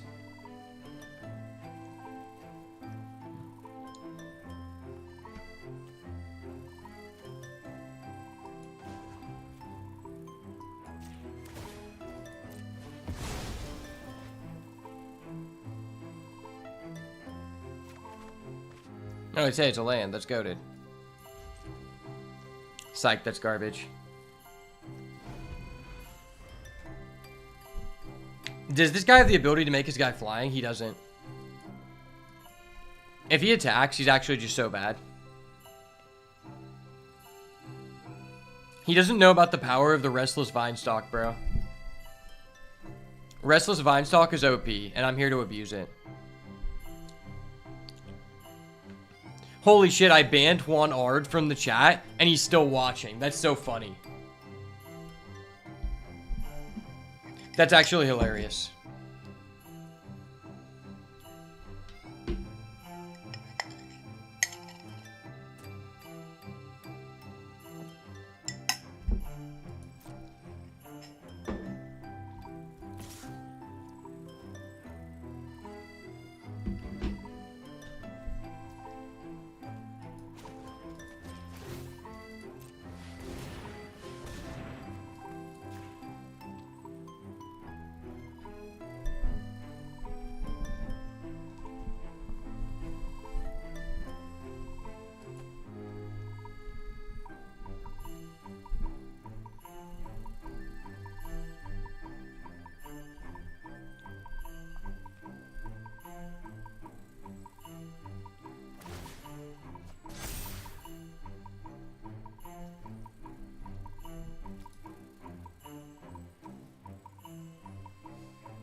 When an opponent attacks with 2 or more creatures.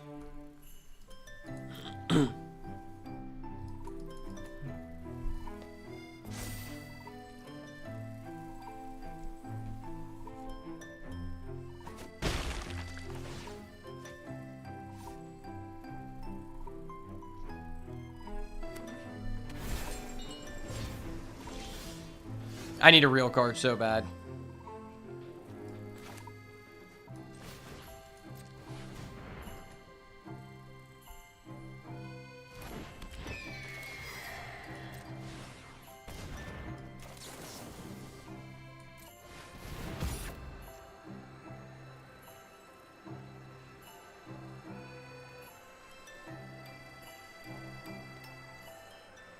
Bro, why would you negate my Lutri?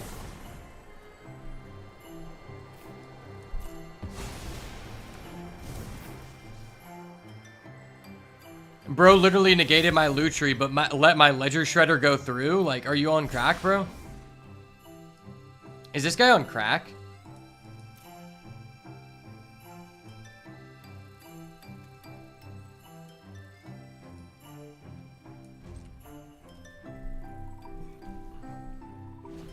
Oh, I could have attacked him for 3.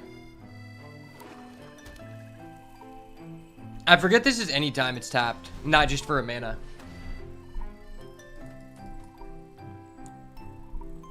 Hopefully this guy taps out.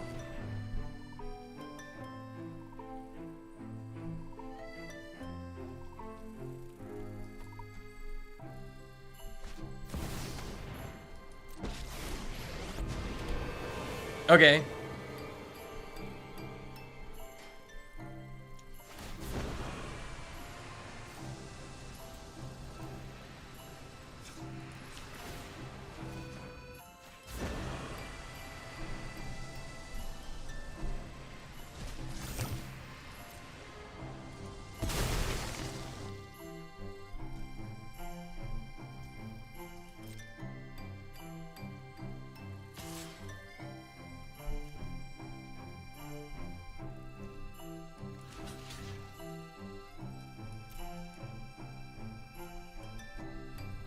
Is he willing to discard 2?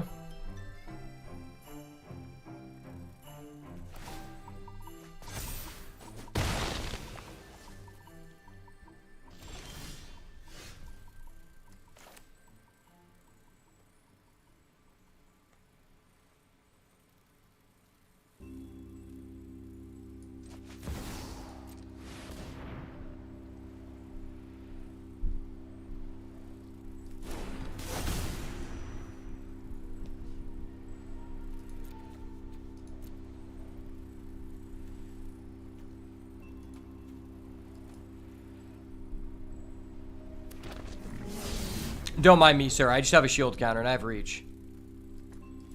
I just have a 7/7 reach. Don't mind me, sir.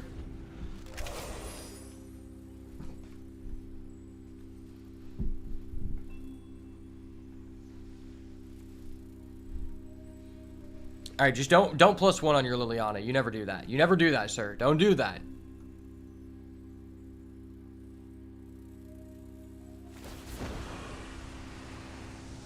That bastard.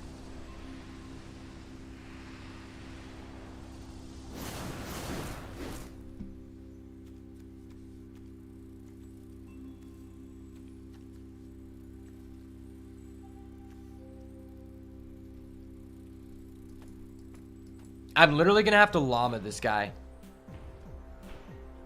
Like, I really don't want to go for a llama swing. I hate how now when someone has reach, it shows like a huge bow and arrow on your card. Because it's like there's no secret reach anymore. Secret reach was always such a funny part of Magic. Oh, you just have double planeswalkers, you piece of shit. Bro, why do you have double planeswalkers? That's actually so gay.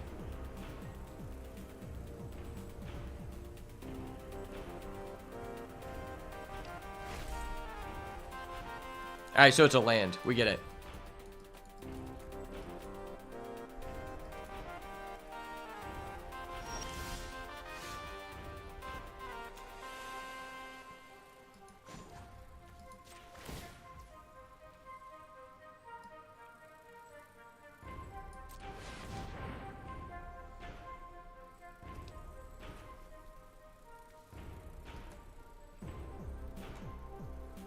I'm going in with that fatty. He doesn't know about that fatty, son.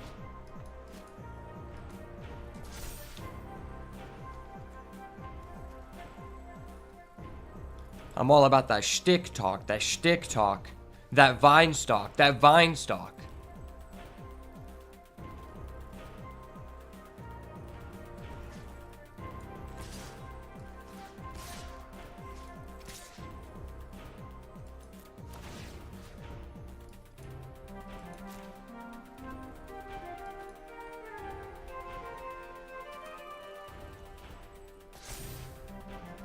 Oh wait, what the fuck?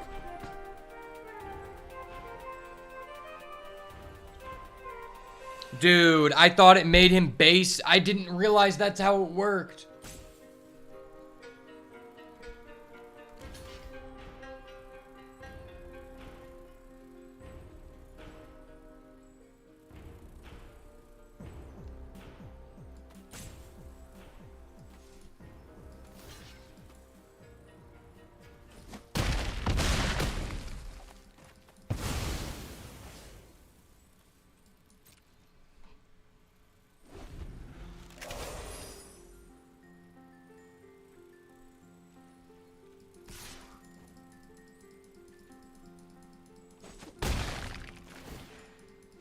Bro, why is Psychic Frog so unfair? I want to play black. And he has a Worm Coil. Give me a Blue Sun Zenith. Give me a Blue Sun Zenith, please. Garruk? Fuck, I don't want a Garruk. That's so irritating.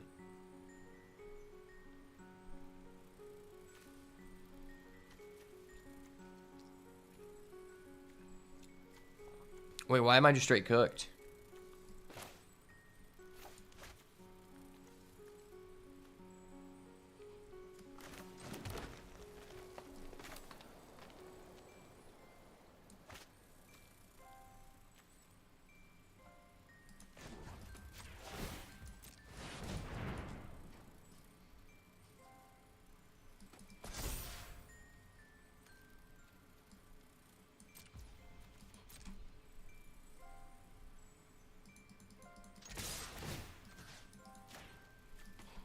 Alright, your Worm Coil's 3/3.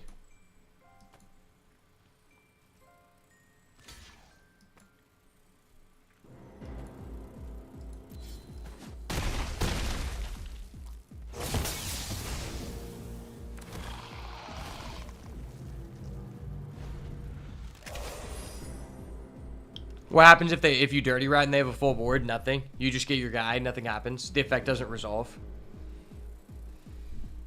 It'd be really cool if it just discarded a card from their hand. Man, I wish we had Tron. If we had Tron lands, Wurmcoil could have actually been decent for a second. I remember back in the good old days of Modern when Wurmcoil was actually, like, worth playing. But now it's just legit garbage. Bro, this isn't that tough. All you do is attack. Oh my gosh, you have a hostage taker. That's... Why are you sitting there for 2 minutes with a hostage taker? Like, obviously you just do that.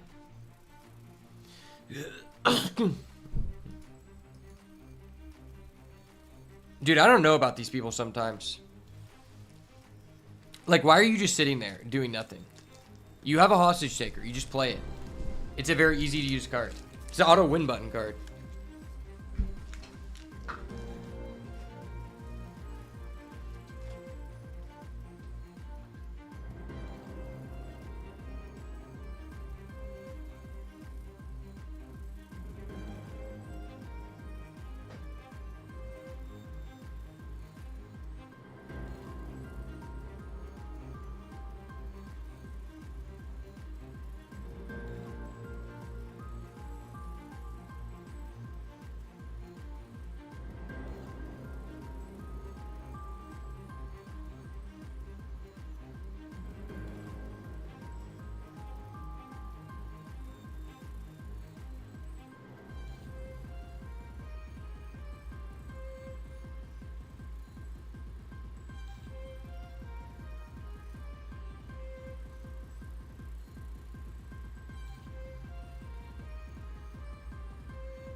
All right, boys.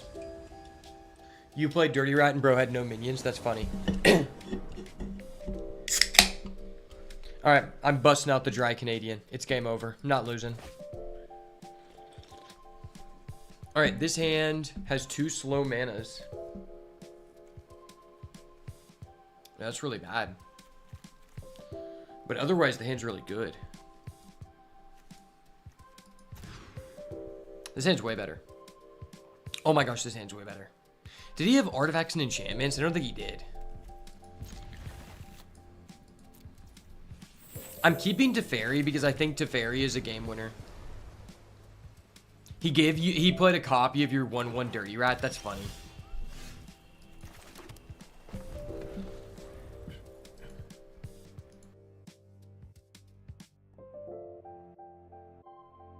Oh, sir. I'm the one who controls the Wurmcoil now. What do you think about that, sir? Is he actually negating my Warren Power Stone? He doesn't. And he doesn't have a turn 2 Psychic Frog. I'm so happy about that.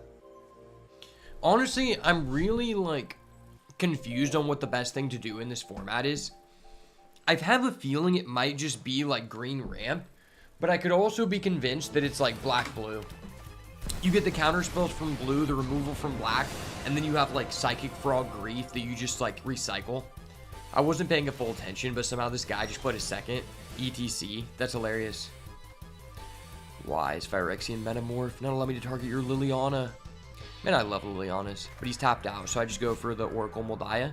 We always hit a land up the top. The Ripperonis. The Ripskis. Yes, the Ripskis won. Oh my god, if we would have went double Ripskis there, he would have been cooked. Alright, you have no answer for this Oracle, brother. No answer for the Oracle. You don't got it, my guy. You're not that guy, okay? You're not that guy. Okay? He made my Oracle 0-1. What the fuck? What the fuck? He's proliferating? No, don't do that. No, don't do that. That's bonkers. Don't do that, sir.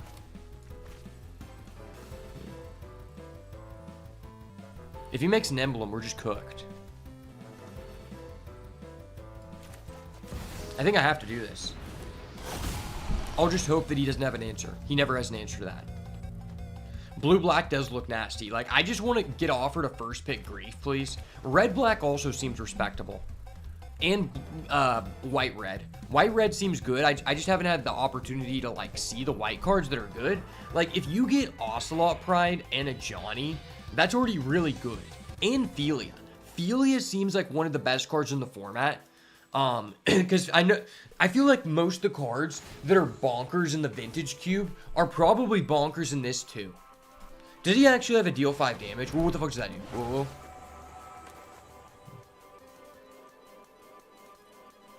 Okay. This card just seems overcosted. Oh, wait, he steals my card? Why does he steal my card?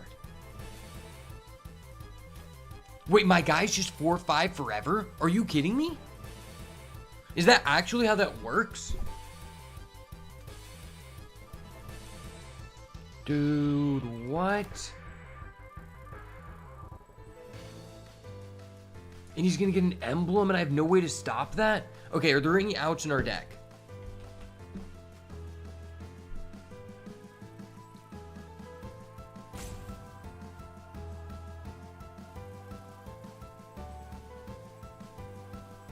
Garrick, Fractured Identity. I can't do that. Why am I mana screwed? Dude. I have 6.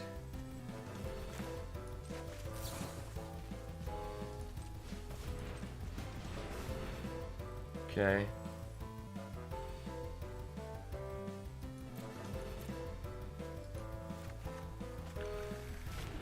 Play this.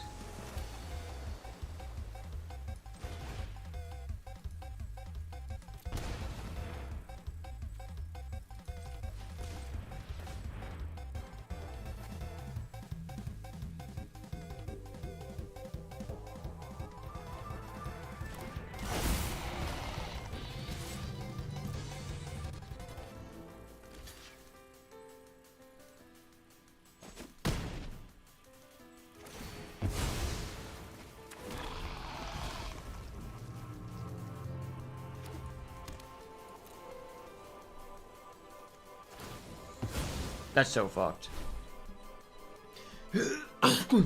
He's actually just ulting there? That's so fucked.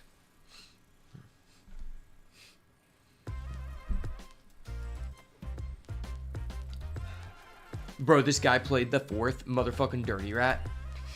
How? Did he like copy a copy of your Dirty Rat? Did he like out dirty the rat? Please, use all your mana. I want to blow you out with this mana drain. I want to blow your back out, sir. You have an emblem. You don't deserve this. He's paying what? He's doing that? I don't even like doing this. I guess. Just take your damage. Take your damage, buddy. Just take your damage. Let me float this. Here. You just take your damage. There you go. Now let me get my 3. Okay. Let me get my 3. I'm going to play this to Fairy for 2 blue. I'm going to pop off here, King. I'm going to pop off. That's fine. I'm a king. Oh, it's the beginning of your end step. Oh, that's stupid.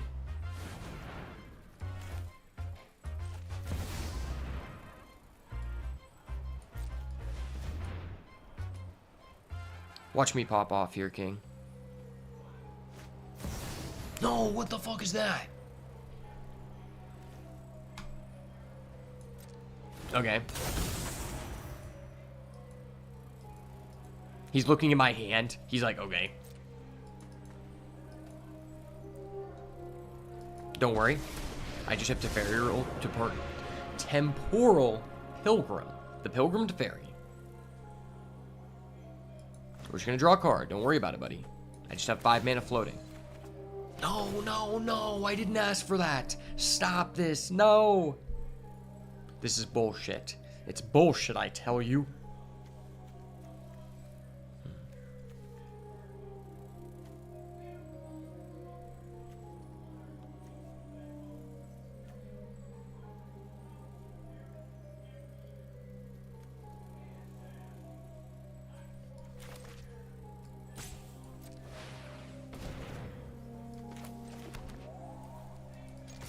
I have to get him for damage.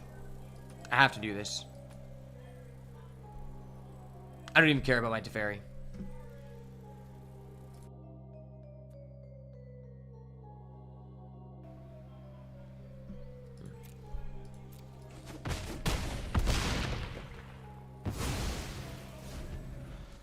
Dude, this guy is such a pussyfoot. Like what? Like when I look at this guy, I'm like, this guy must be from the movie Puss in Boots. Like he's not even one of the cool characters from Shrek. Like, come on, man. Only hitting for 3? Is this guy retarded? Dude, this guy's literally Puss in Boots, bro. More like Puss in Zombies. Puss in Emblems. I don't even know what I can draw here. I mean, if he just has nothing, he's doing that, okay.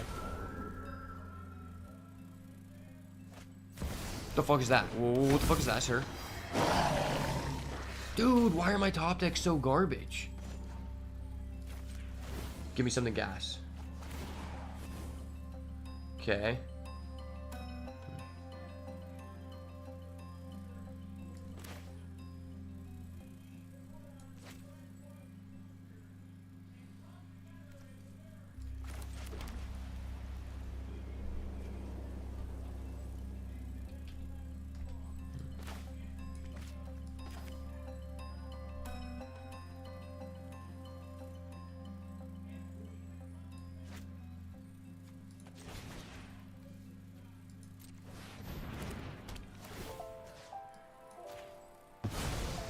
Yes, yes, fuck you. Fuck you, buddy. I'm going for the beans. I'm beaning.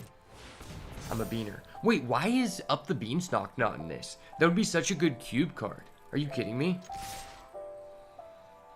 Literally, why is Up the Beanstalk not in this? You know, I'm gonna be nice.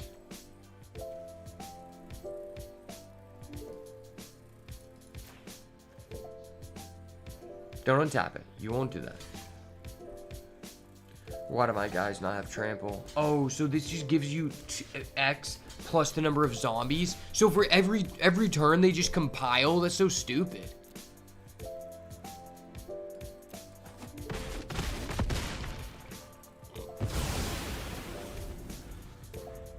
That's so bullshit, dude.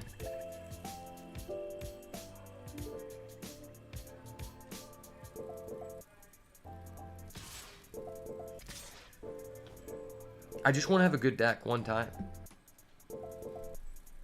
I literally had like a 75% win rate the last time the cube was here.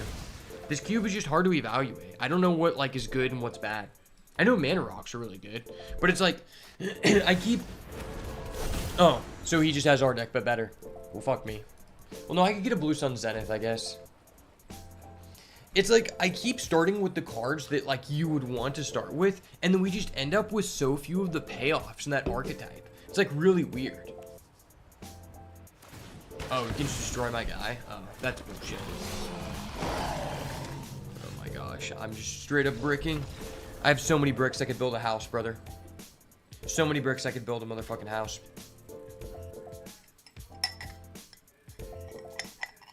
Is there any way I can play a Tolly? Because that card's crazy.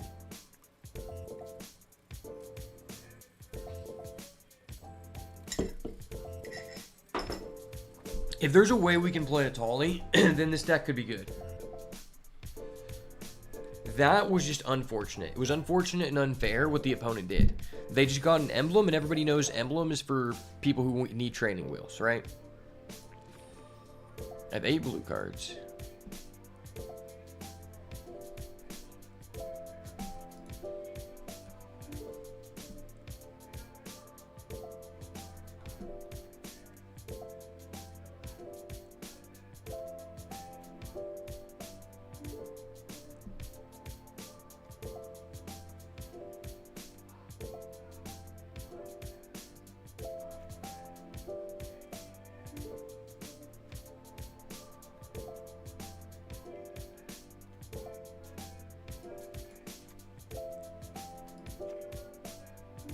Take out Blue Sun Zenith. Take out Teferi.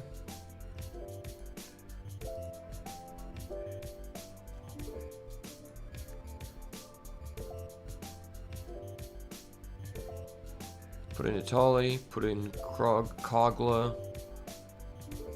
Kogla and Eudora is such a good card. Put in Golos, because like he just deserves to be in the deck.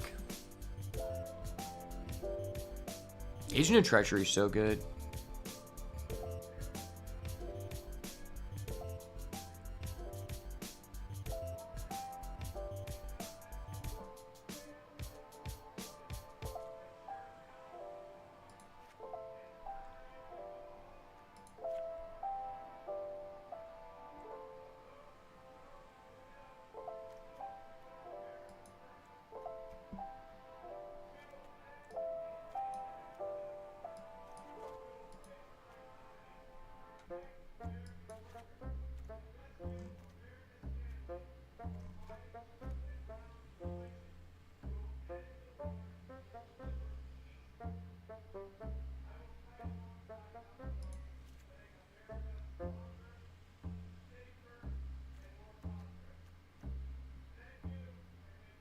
Kind of like this better.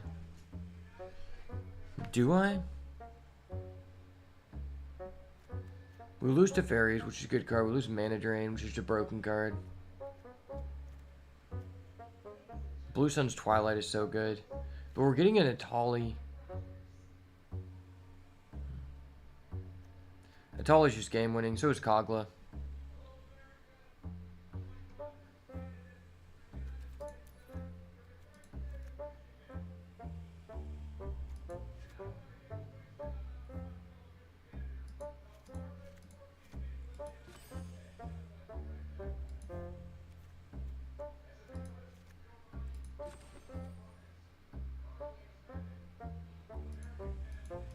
That gives us 8 red sources, 5 white, 5 blue.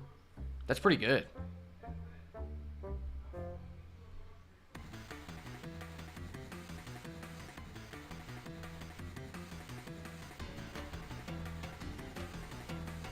Could just cut Once Upon a Time. We could just cut Scavenging Ooze. I think that's fine. I want to try it with Atali. I feel like Atali's absurd. It gives us cards to actually ramp into, which I feel like is relatively important. If it's not good, we can just switch back.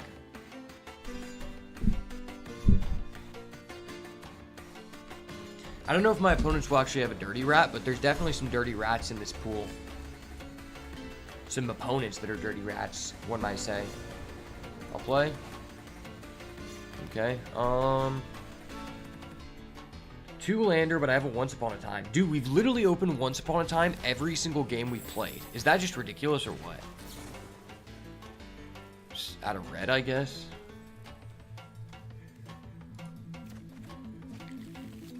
Play the green-white lands. This is a 4-color deck. It's kind of cool. 4-color decks are goated. Jetmir's Garden gives us a red and a white. I mean, I'm not doing anything this turn. I might as well. Spyglass Siren. That's a pretty good card. You have to have a good deck for it. Our deck isn't the best situated for it. Play that. You don't have an answer to it. Stop. Stop. No. No, don't do that. Okay, that's fine. That's fine. I allow it. Okay, my deck doesn't do anything about drawing cards. I respect you. I love you. I respect you. Wait, what? You can just destroy my shit. Hold up. Wait a minute. Something ain't right. Oh, well, that was not cool. That was very gay.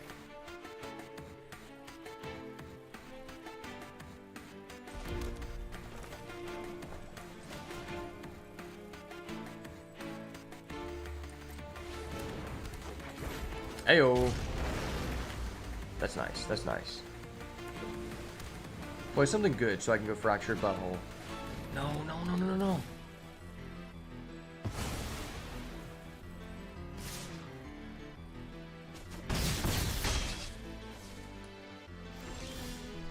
I mean, I can just destroy that.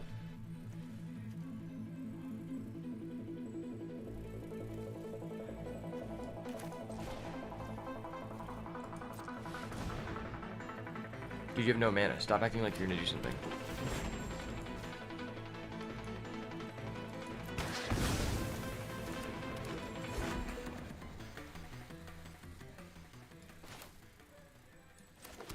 I can play a second land here.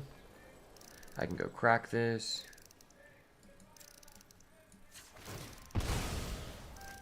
Probably should go get a blue.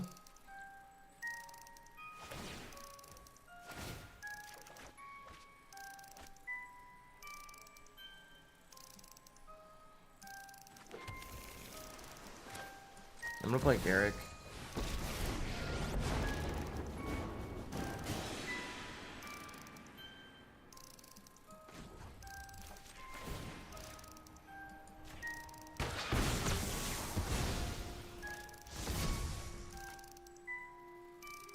That's okay.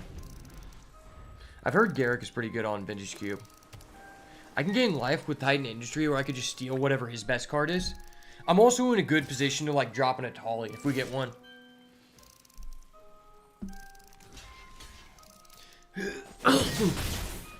Wait, that guy's willing to die for that? Okay. Dude, if you were gonna investigate, why didn't you do that first? Oh, he's a Hornlock Whale. That's kind of crazy. Hornlock Whale's disgusting. Oh wow, we actually have enough to search for any creature. That's gonna be crazy. We can find an Atali. I believe he has a counter for this.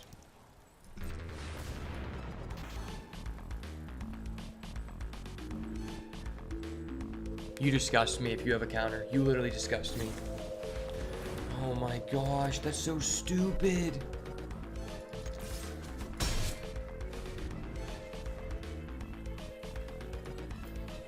Wow. I mean, I guess I can escape evidence and then go find Titan. Just do it next turn. I can go Agent of Treachery. Oh, that'd be so crazy. I Agent of Treachery and he plays like a bomb. Well, I actually really like that card.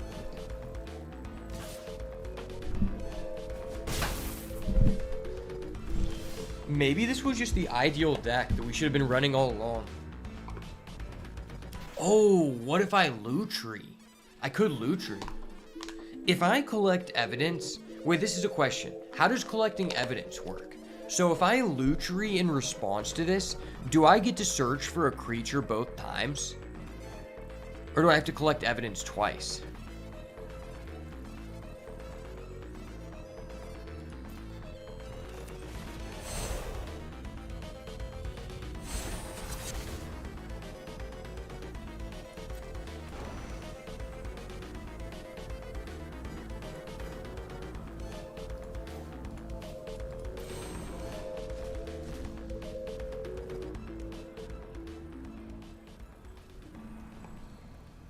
Okay. I go get a Tolly.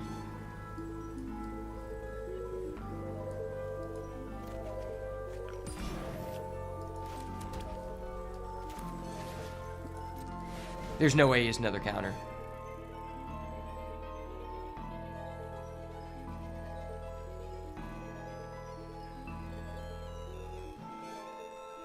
Bro, just let it go through. Do you have a counter or not? You do it immediately if you have it. If you don't, you don't. That's what's so infuriating. These people, bro, how did that take you so long to do? Are you kidding me? Bro, how did that take you so long? If I see someone playing a Tolly, I'm just slamming that. Twice no? What do you mean? What do you mean, Dobby?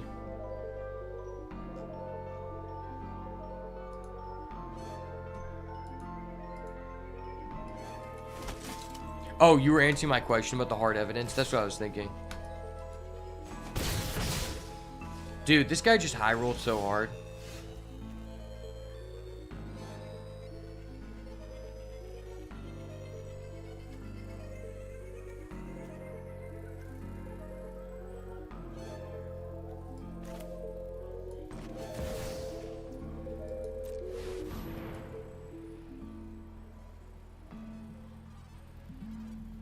Does this guy literally have another counter? Like, why could our blue spells not work like that?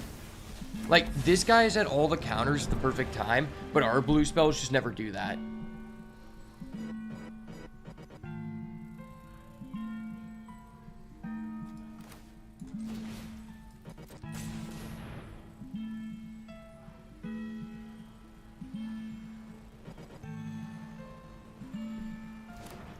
I don't understand why this guy's playing an Ocelot Pride in this deck. That seems terrible in this deck. Like, he's playing a counterspell deck. Why do you have that?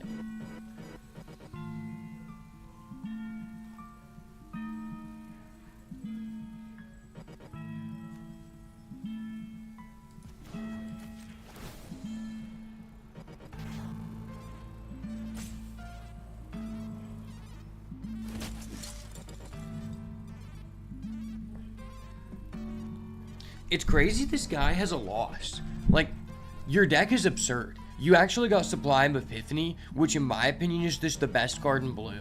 Like, if you have this card plus Torrential Gearhulk, it's just GG. But we've yet to see that in one draft. It's kind of crazy.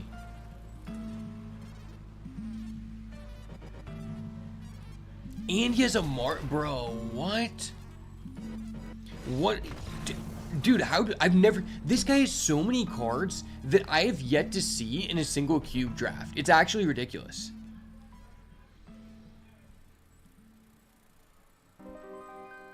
I don't think there's really anything that would be good against him.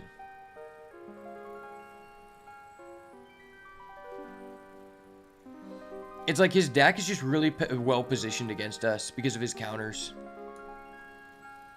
Well, I know Blue Sun's Twilight is just garbage versus him.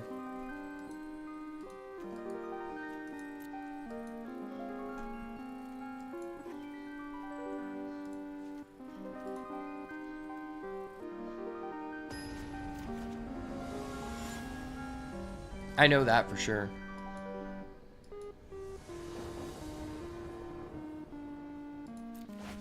Okay. It's a one-lander. Why? Dude, why do I keep opening these one-landers? It's ridiculous.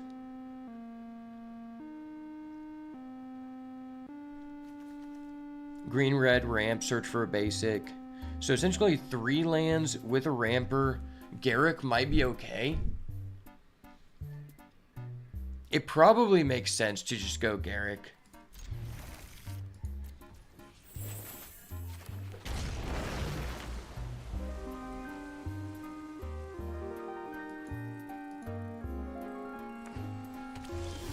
Okay.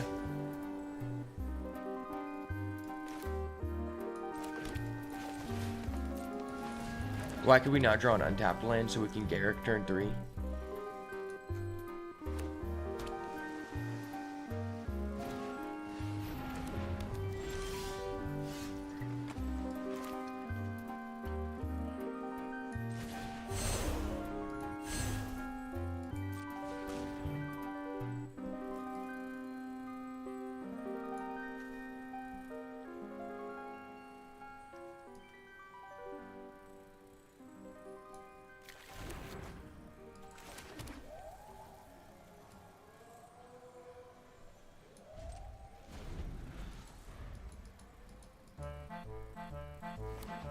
Okay, so... Oh, no, dude, that's so fucked.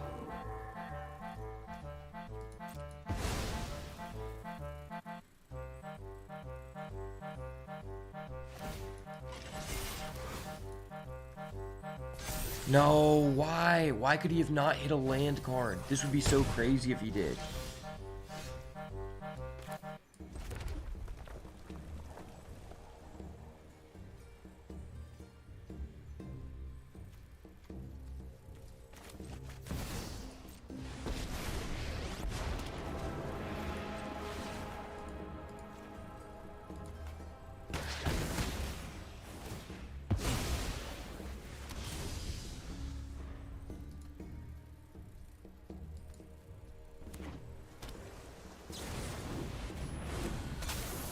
Why would you play that during your turn? That's Flash. Oh, so you can just do that. He hits another non-land. Okay, it's a land this time. Fine. That's fair.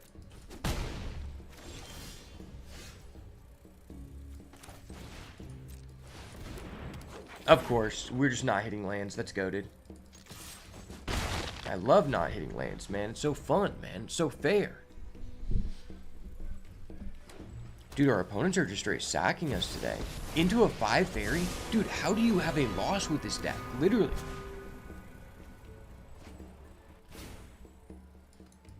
This deck is just stacked. Like, the blue-white deck that we had was nothing compared to this.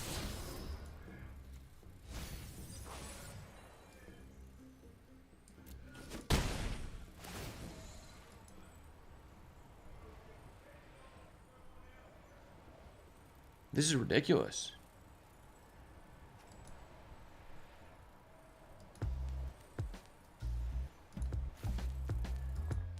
It's crazy because this guy has played so many cards that whenever, like, the 3 drafts we've done, I haven't seen a single one of them. It's, like, actually absurd. And I'm not hitting a land again? Dude, what?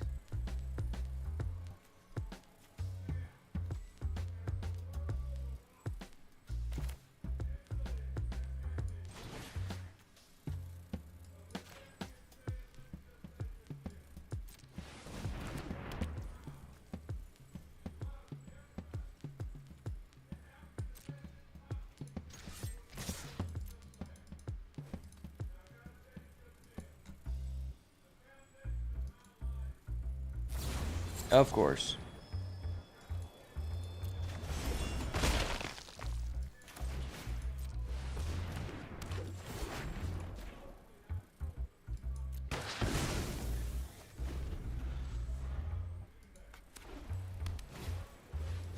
Legion's Landing? Why do you have that in this deck? This guy has so many conflicting cards in his deck, but because he's drawn them in like a descending order, it's just been absurd. Like, literally every time he used the boat to hit, it was just broken.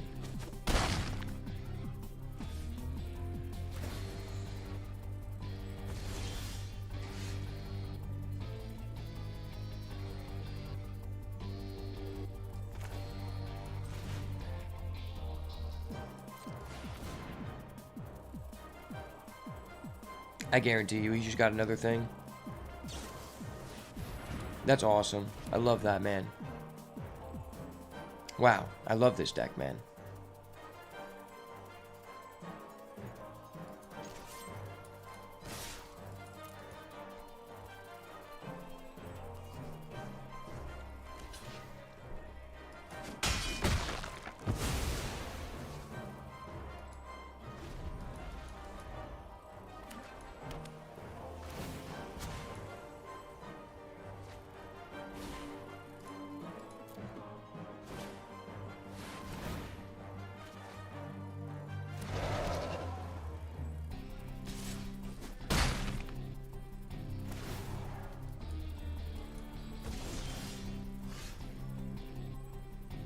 Now I draw a land when it doesn't matter. I don't even have the white. Wow. That's disgusting.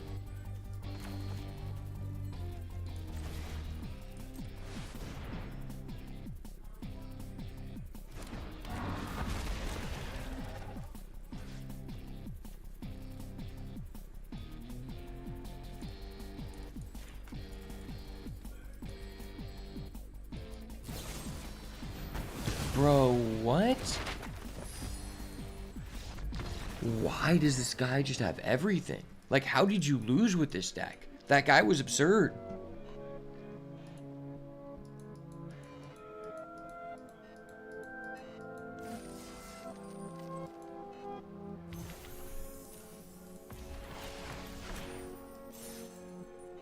Yeah, we're running it back one more time.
I'm not going out like this. I refuse.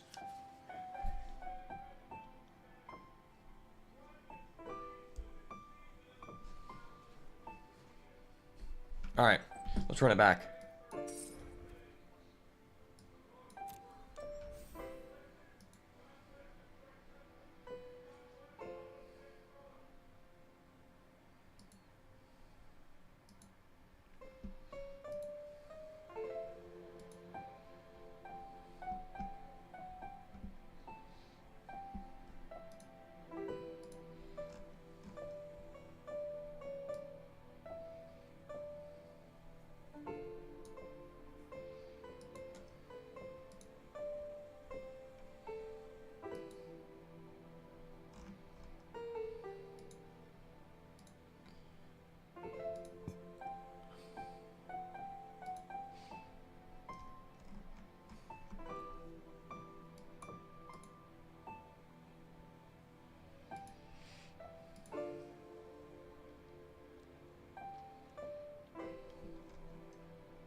All right, let's get it.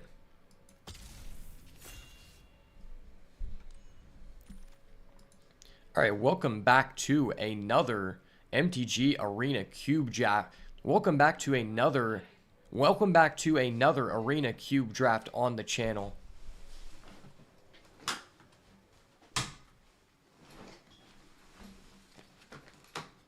All right, welcome back to another Cube Draft on the panel. All right, welcome back to another Cube Draft on the channel. This is the Arena Cube, and it has a lot of high power level cards, but so far I've just been trying things out, trying to figure out what is good, because there are a lot of changes with Modern.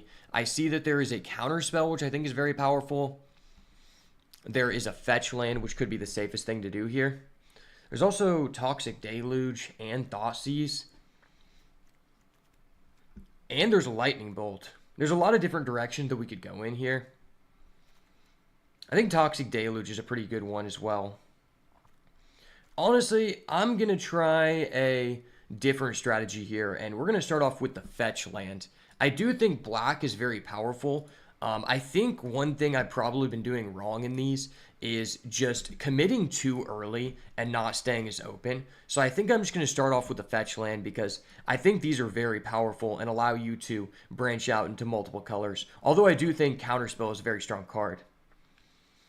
Okay, well there is a Yawgmoth, which is one that I really, really like. I've been seeing a lot of success with that from other people. There's also Treasure Cruise is very strong. Chrome Host Shark is very strong. I mean, there's another fetch.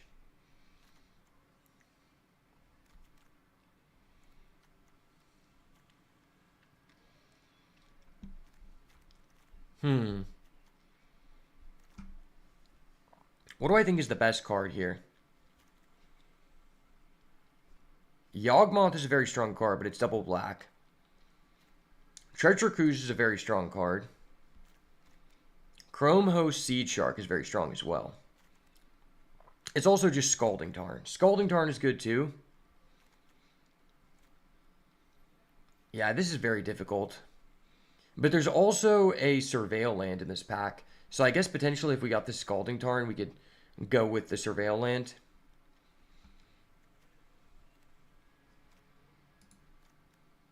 You know what? I'm just going to go back-to-back fetches. Ooh, well there's an Ocelot Pride and a Philia. Two very powerful cards. I think I'm probably going to go with Philia here. I think this card's just really good. It's very good in the Vintage Cube Draft, and that's kind of what I'm basing things off of. I do think Ocelot Pride can be very good too, but I also just think that like you have to have a very aggressively slanted deck to be doing this, and it's kind of difficult. I think this isn't a card that you want to pick up too early, but I do think Philia is just a good card at any point in the game, and it has a lot of like synergies with just random things that it really shouldn't, so let's go with that. There's also a Cold Steel Heart, which I don't think is bad either. Okay, there is a Marionette Apprentice, which is pretty cool. There's also Maze Mind Tome, which I don't think is bad in a control deck. When one of our more non-token creatures die, you investigate. That doesn't seem that good. This seems kind of like a low power level pack, if I'm being honest. There's also a Volcanic Spite, which could be pretty good if we decided to go red-white.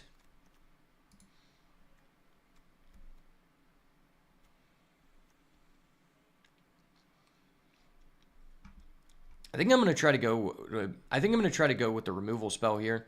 See if we can go red-white aggro. I do know that Flage is in this set. Flage is a very powerful card. Or, well, there's an Elesh Norn. I mean, Elesh Norn is just bonkers. I think I'm down to just commit to that Elesh Norn. Like, this is a card that I would feel comfortable picking first pick because it's so powerful.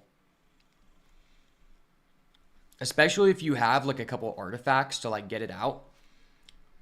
I think that the colorless artifacts are something that you want to be taking pretty highly in this format. There's also a green-white fetch, which would not be bad. But we already have 2 fetches, so I think I'm going to go with the Elesh Norn. Magma Opus, Hostage Taker. Could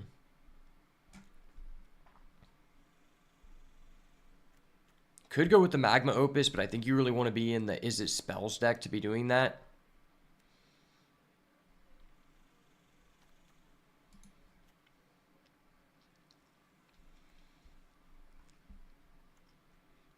I think I'm just going to go with the Hostage Taker here. I think this card's very strong. Surgical Metamorph is pretty cool too. This one is quite a bit better than the Phyrexian Metamorph because it can enter as a copy of any permanent, so it can be a Planeswalker as well. But Hostage Taker is just a game-winning card. Okay, well there's a Reanimate. Reanimate's pretty good. Restoration Angel is also very good. Works with our Hostage Taker, works with our Philia.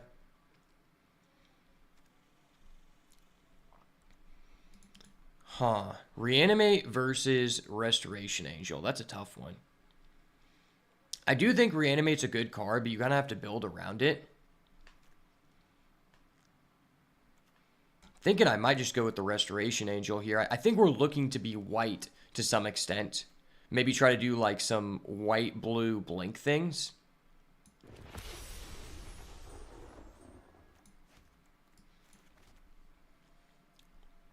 Okay, well, if we want to continue the train, I guess there's a Rona, which wouldn't be bad in a deck like this. You know, we already have a Philia, which is legendary. Scarab God is a good card. You know, it used to be one of the most powerful cards in that standard block, but times have changed drastically since then. Lonely End is -3/-3 for 2. Or you can remove 3 loyalty. It's kind of a cool card.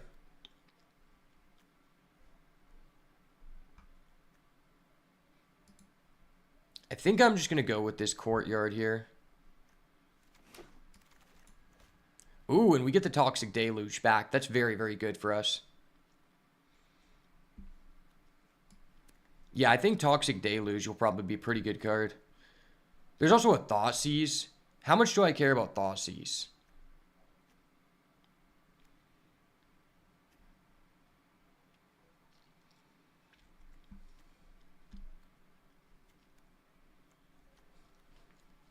Maybe I like Thoughtseize a little bit more. I don't know. Let's try the Thoughtseize. Ooh, okay. There's a Yawgmoth still there. There's also a Treasure Cruise. That's really tough. Valky.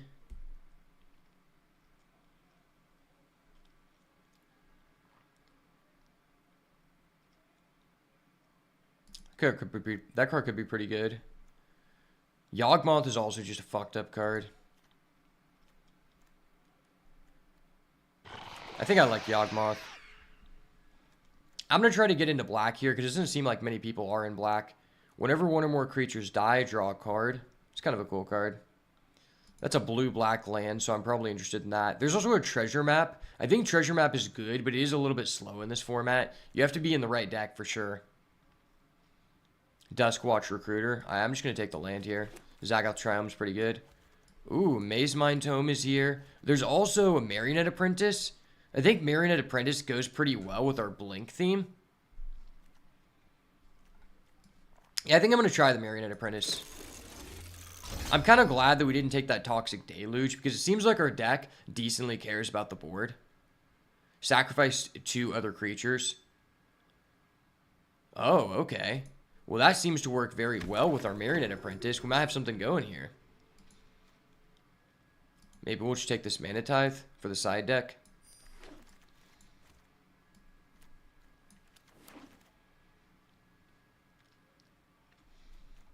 So basically after that pack, we know that we are black for sure. Maybe we're playing Black-White Blink. Archangel Avacyn. ETB, creatures you control gain indestructible. When a non-angel dies, transform this. It's kind of a cool card.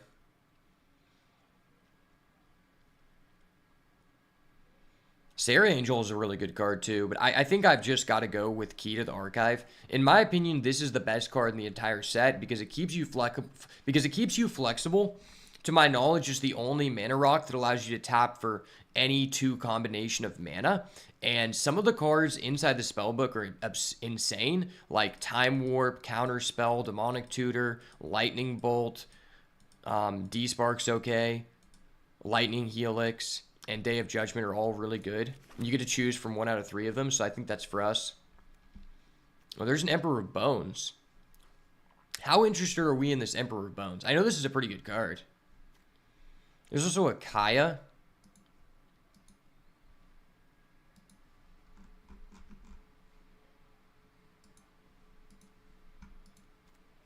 There's also a Path of Exile. Path of Exile is a good one too. I think I might just be most interested in this Emperor of Bones. Wandering Emperor is pretty good as well.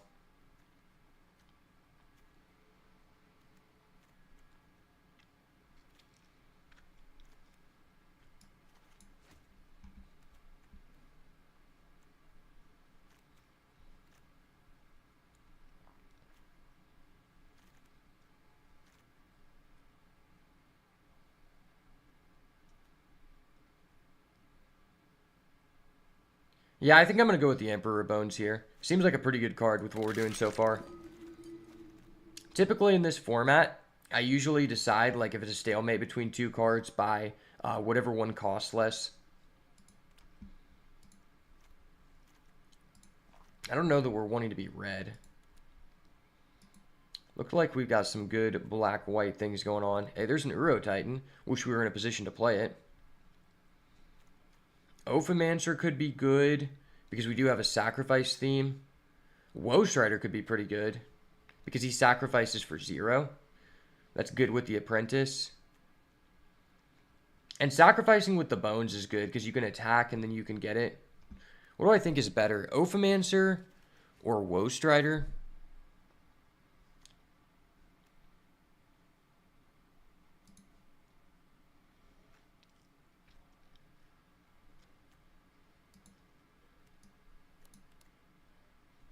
Yeah, I'm going to go Woe Strider because he can escape. Oh, hey, there's a Rakdos the Muscle. I know we aren't necessarily trying to be red, and we more so would like to be white, but this card does work really well with the sacrifice theme we have already.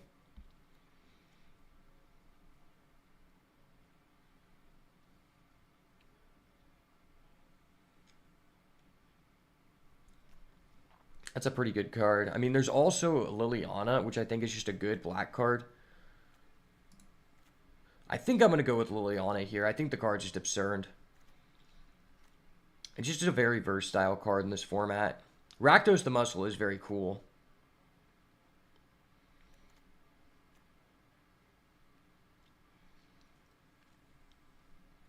Yeah, let's take Liliana. Maybe Rakdos will come back. Okay, there's a Falkenrath Aristocrat. Well, that works really well with our sacrifice.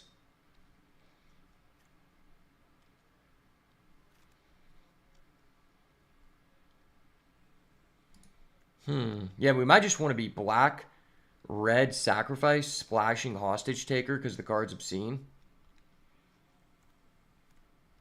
Languish is cool, but it targets our creatures as well, which doesn't seem like something we want to do. Yeah, I'm going to go with the Falkenrath Aristocrat. I kind of like feel bad about not taking that Rakdos the Muscle, because I feel like it would work great in this deck. Ooh, well, there's a Sheoldred. I think I'm down for a Sheoldred here. ETB, target opponent reveals each non-land card. You choose one of those and exile it. When this leaves the battlefield, the exiled card's owner seeks a non-land card. That's a cool card.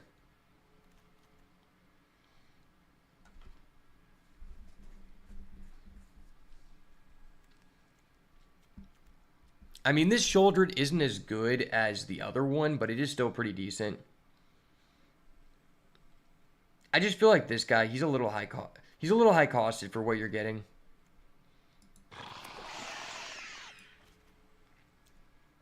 Okay, well, there is a Heartless Act, something I'm very interested in. That's like our first like dedicated piece of removal. Okay, we've got a Agent of Treachery, which we're not like deep blue to play that. I guess there's just like an Evolved Sleeper.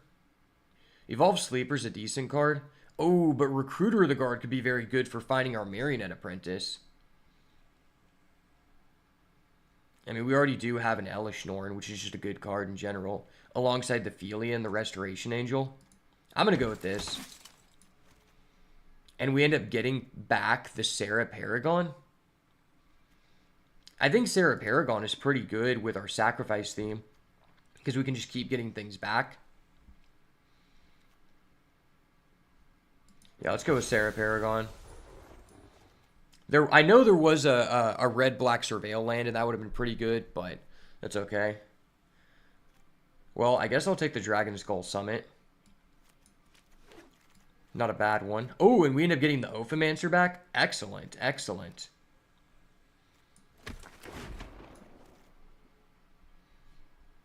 Yeah, this deck looks very good. If we actually get Rakdos the Muscle back, dude, this is going to be crazy.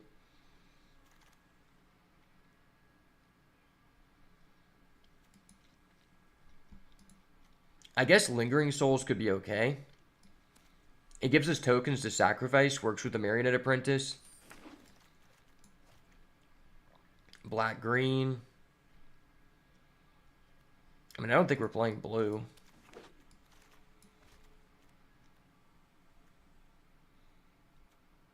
Yeah, we're not playing either of these. Man, if we would have got that Rakdos the Muscle, this deck would be crazy. Ooh, okay. Well, now I don't feel bad about going red, because there is a Solitude, which is probably the best card in this pack. There's also a Slickshot Show-Off, which I assume is very good in this format. Glorybringer is always a staple, just a strong card. There's also Urtai Resurrected, which was used in the World Championship, so obviously it's good. At the beginning of your end step, if you control no creatures, create a 2/2. Okay. It's kind of cool. Destroy target creature with Delve. We'll probably get that on the wheel. I think this card is just too good. I think we're kind of just committing to black-white here. I think this card is just very powerful.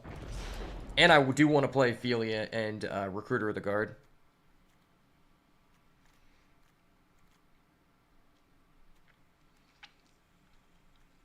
I've got enough red lands to where I think it's fair for us to play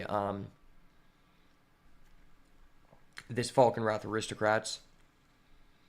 Okay, there's Yawgmoth Thran Physician. That's a pretty good card in this deck. Forsaken Miner. Kind of cool. Sheoldred's Edict, very good card too.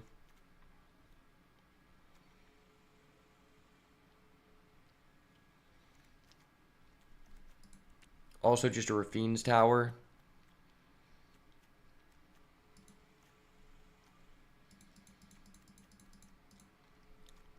A lot of creatures in this deck. I mean, maybe we get back this card because it's double black.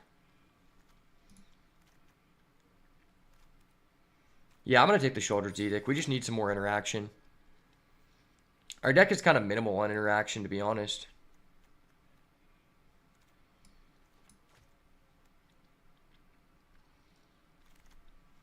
This might just be the best deck we've had so far.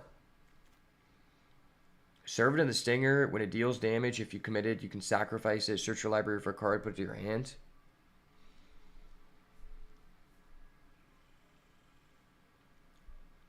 Seems like a pretty good card in our deck, I guess.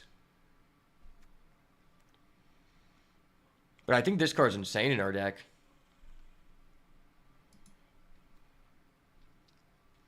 Yeah, that card seems crazy because we just have such a sacrifice theme. One thing I've noticed about this set is like there's a lot of underlying synergies, but there's not many main synergies. So the fact we have so many sacrifice elements to this deck is crazy. Time Warp. Oh, wow. Oh my gosh, there's a Flage. Damn.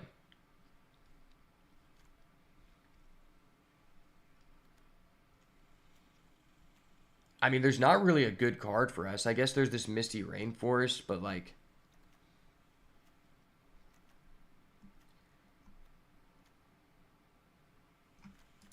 maybe it's just Misty Rainforest, or is it Flage?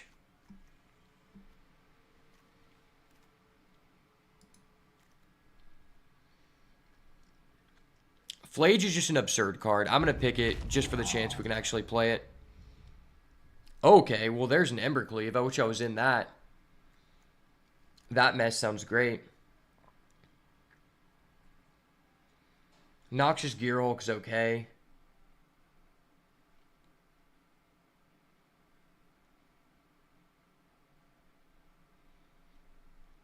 Grave Expectations, I'm not that huge on. I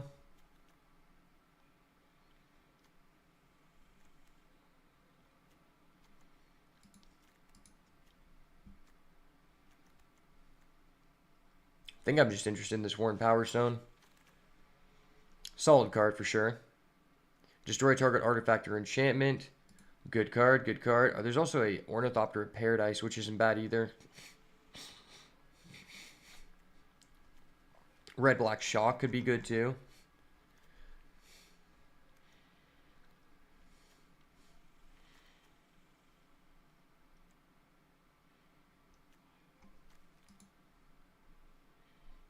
I think I have to go with the Red-Black Shock here.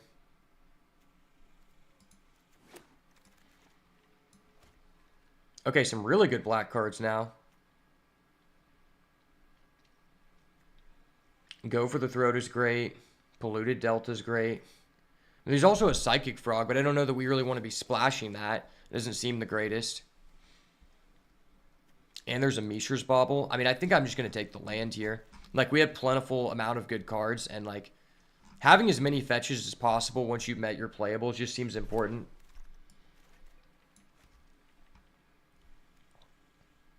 Haste Prowess. Ephemerate could be very good in this deck. What is this guy? I actually played against someone in Constructed that used this.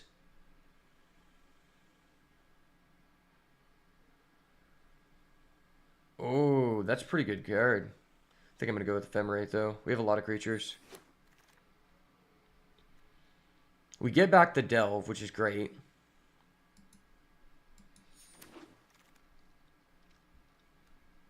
Forsaken Crossroads could be good.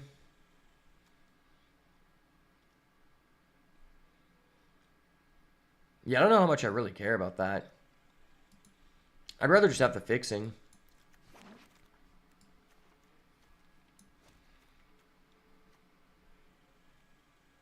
This card could be pretty good, high key. That card's also just good. I'm going to go with the Servant. Has a lot of synergy with our deck.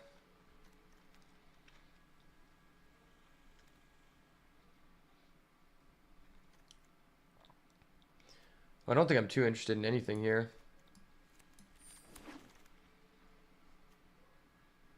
Grave Expectations, okay.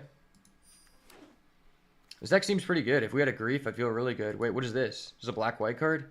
Beginning of your in-step, investigate for each opponent who lost life when a clue is put into the graveyard from the battlefield. Oh, and we get a Restless Fortress? Oh, hell yeah. Wow, this deck looks amazing. I think this is the best deck we've ever drafted.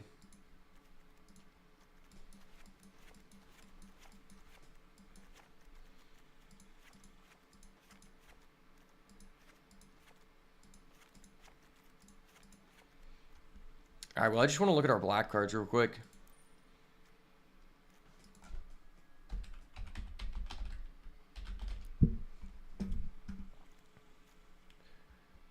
Targets opponents, anything they control, and or cards in their graveyard is a crime. 1,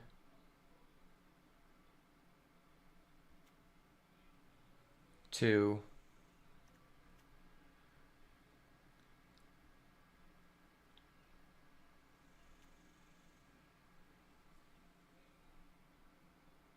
'Discard X card, exile the top cards of your opponent's library.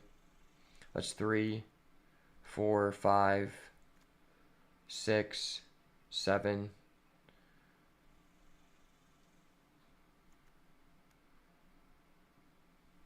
8, 9. So I've got a decent amount of things to target opponents.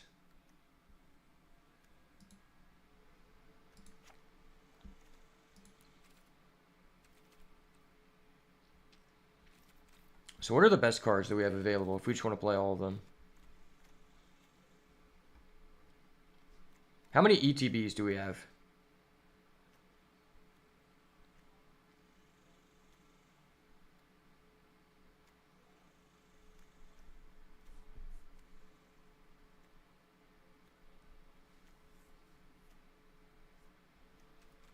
We don't have the most ETBs. I do think this card's pretty good.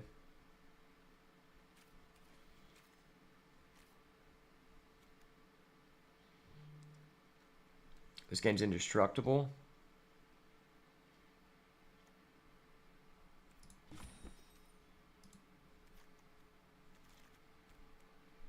Can we play this Flage? What are our lands?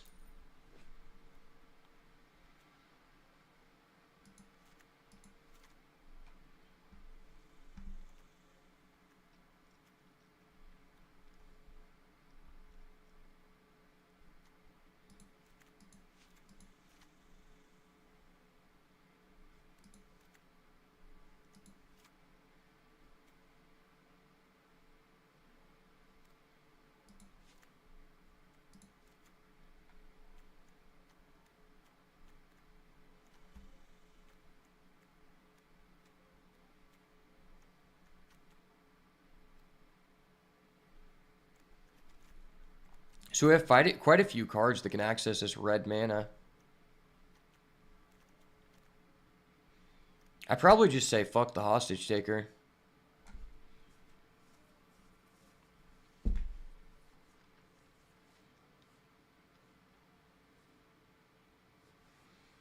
For each opponent who lost life, you investigate. Okay, that's kind of good. 2/3 Death Touch isn't bad.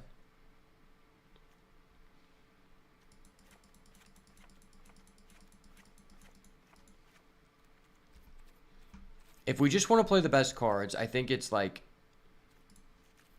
this. Those are good.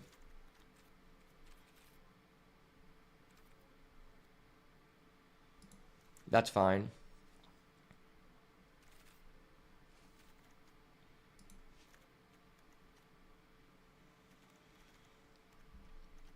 How much removal do we have?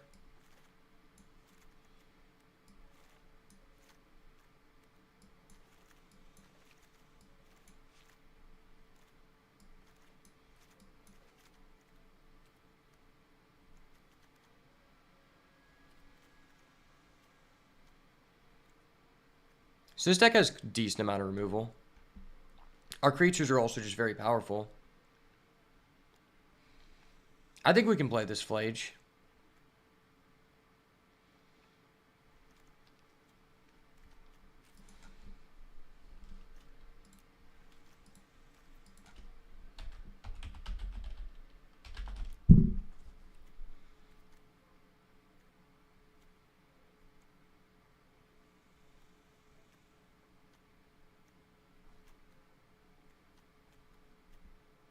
We also have a key to the archive, which is fixing. I do really like this Hostage Taker, though.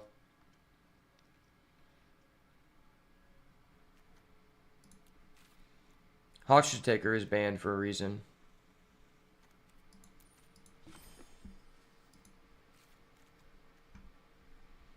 Okay, we need 10 black mana. I wish we would have gotten another shock.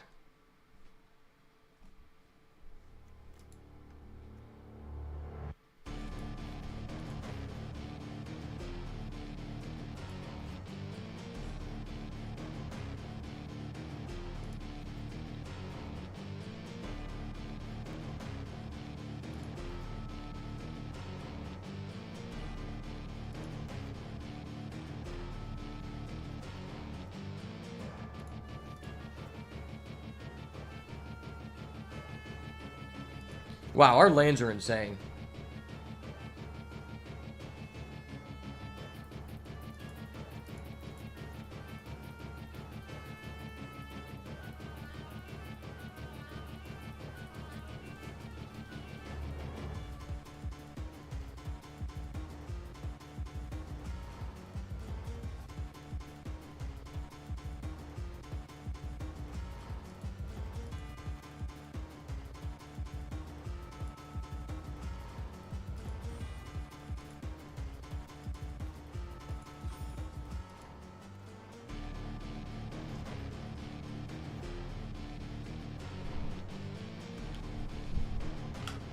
I mean, with how many, like, fetches we have, we could probably play another red card.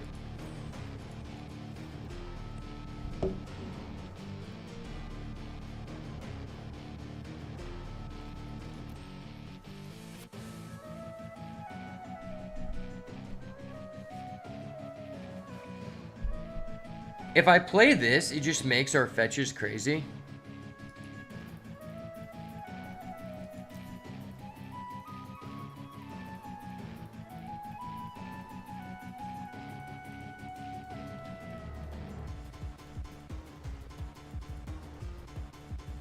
I really want to play this Hostage Taker.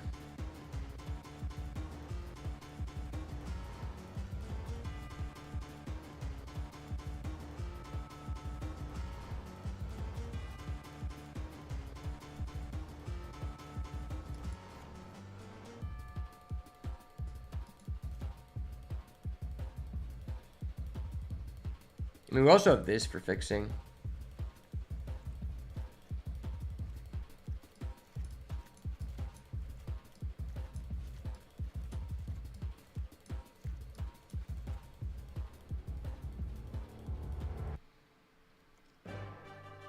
How good is this? Or this card. I don't even know how I feel about this. I feel like this card's pretty good.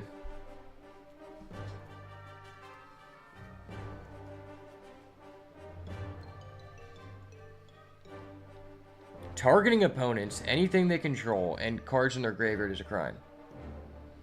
So that's 1, 2, 3, 4.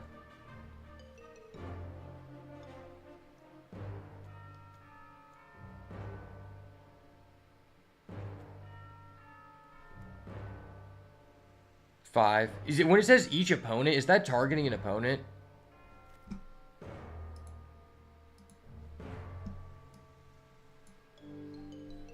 Let me look that up.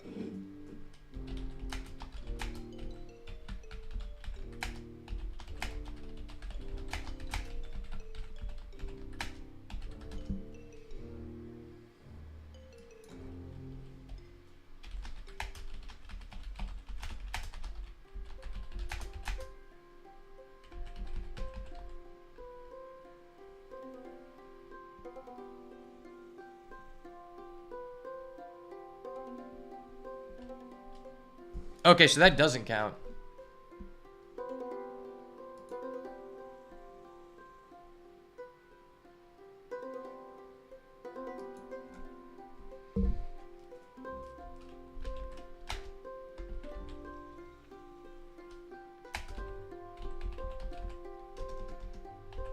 Dude, committing a crime is weird.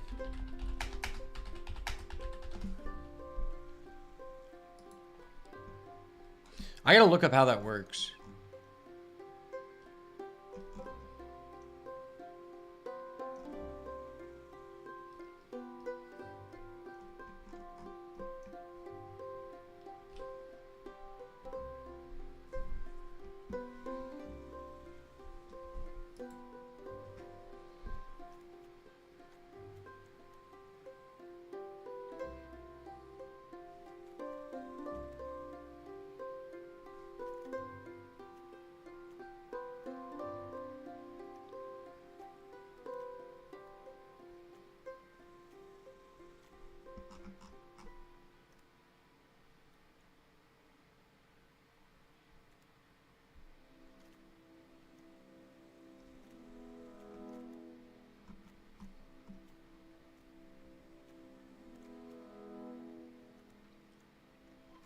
So it's technically possible for us to get our Flage.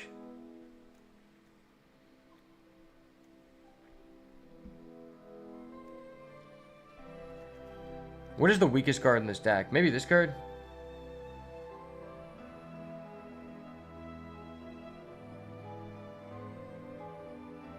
No, that card's just too good.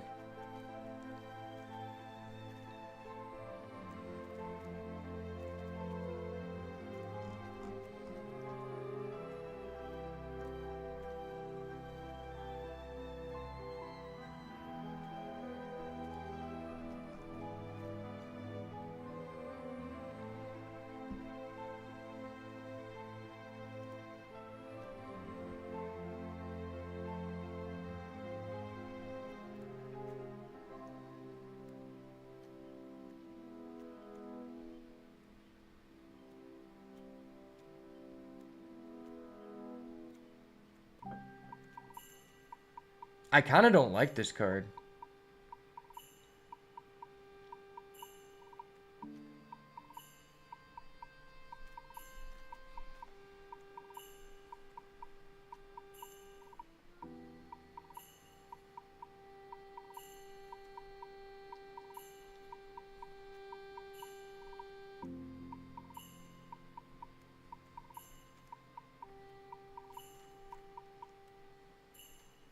Yeah, this card seems kind of weak.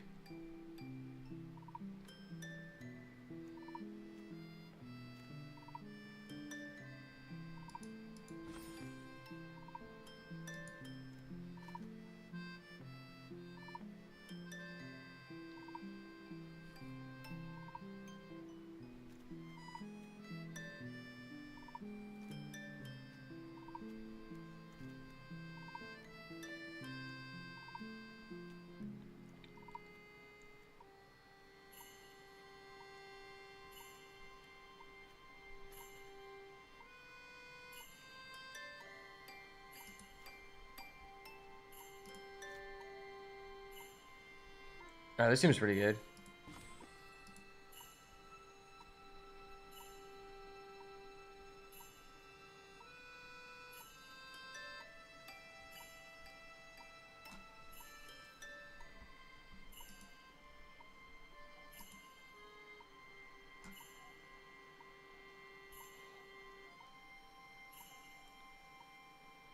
This card seems okay.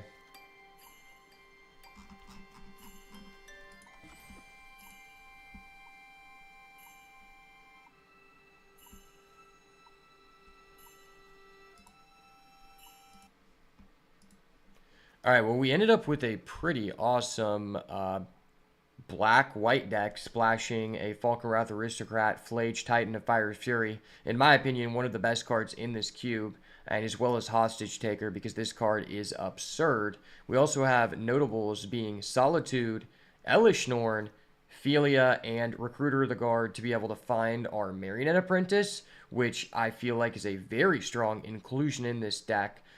Being that it has so many synergies with all of our sacrifice outlets. So I'm very interested to see how this will all play out. But let's go ahead and hop into the games and see what we can do.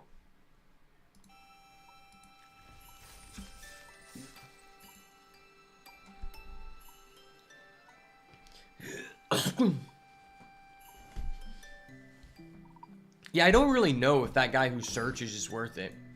I'd be interested to see if that guy who can search is good. Tiny Bones seems crazy. I'd love to use Tiny Bones.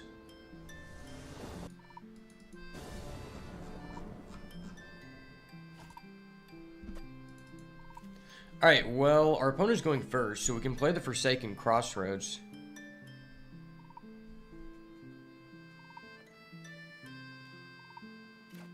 So when it enters the battlefield, we get to scry, and if you weren't the starting player, it becomes an untap. And we can just call black.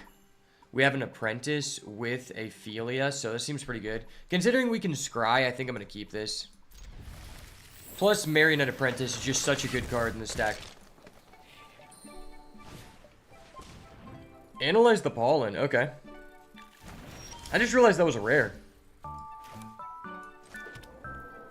Let's call black.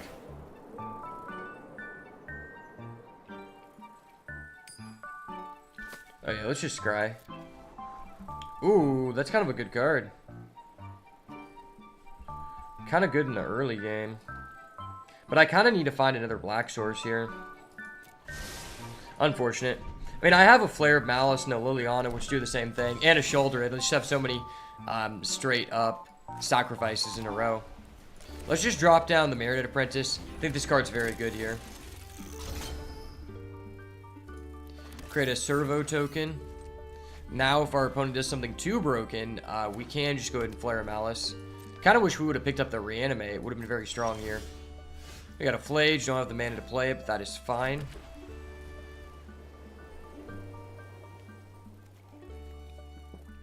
When Woe Strider enters the battlefield, you get a 0/1 goat. Sacrifice another creature to scry one, which is pretty cool. Maybe we just do this to use all of our mana. It's probably worth it.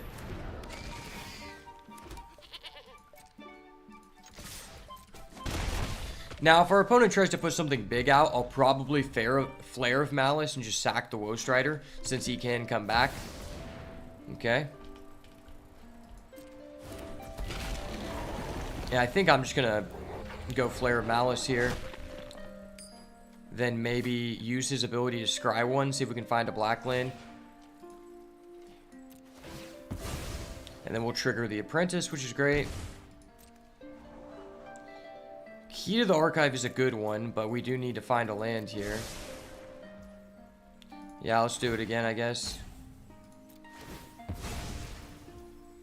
Keep doing damage to our opponent. Scry another one. Not a black land. And then I guess I'll just go ahead and do this. Hit him for another one. Now I guess worst case scenario, we can go Philia. We do have a lot of fetches in this deck, which makes it good. Okay, well it's not a fast land, but it is a land that gives us another black, so I can't be too unhappy. Now, he already used a haste creature. It's unlikely as another haste creature, but I can just go like Sheoldred if he just plays one big creature. Return target card from your graveyard to your hand. Ooh, that's very good.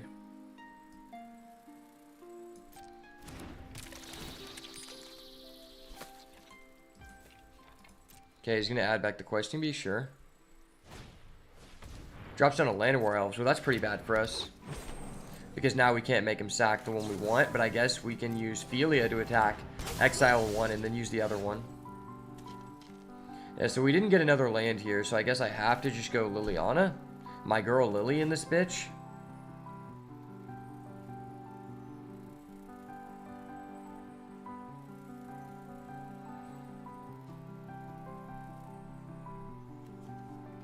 This can't be blocked, so he can just automatically kill our Liliana. But I do want to be proactive here. I don't know, it's kind of a weird situation. So if I attack...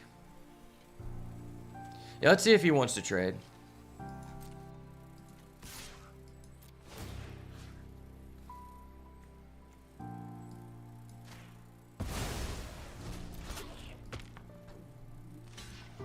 He wants to trade. Let's go. Ping him for the 1. And then... you need to have 5 in the graveyard for that. So if he kills this and we discard, we'll be able to escape, I guess. I mean, we're pretty far from being able to go Elesh Norn, so maybe we just go +1. He will just be able to take it out with his Questing Beast, and this isn't out to that, so maybe I just hold it.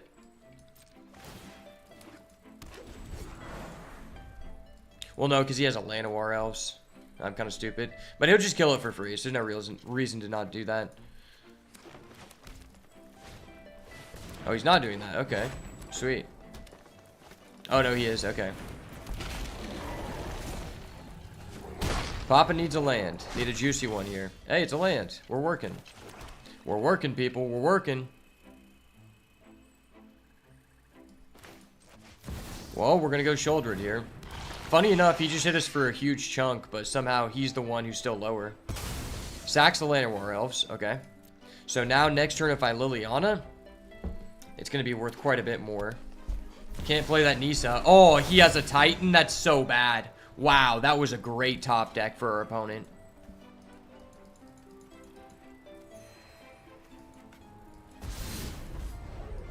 Getting back that life is huge for them.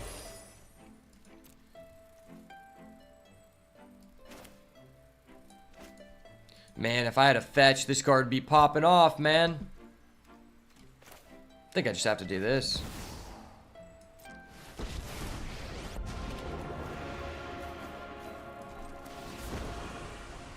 Target you.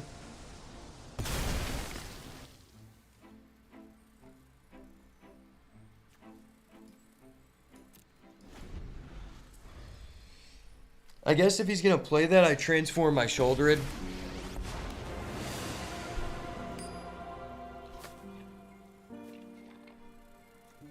He's only got 4 cards in his graveyard, though.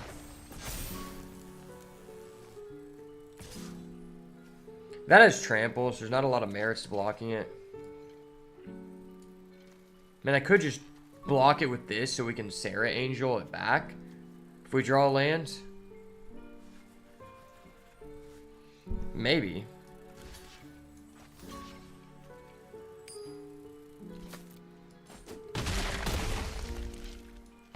Oh, he loses the shield counter. Okay, that's really good for us. I didn't realize that. But he has to have the non in the graveyard. Damn.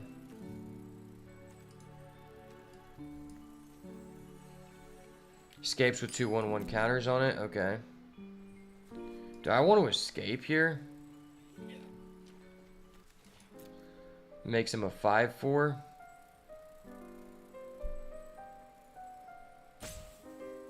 Well, I guess if we survive, we can go with an Hellish Norn, but I think we're just dead.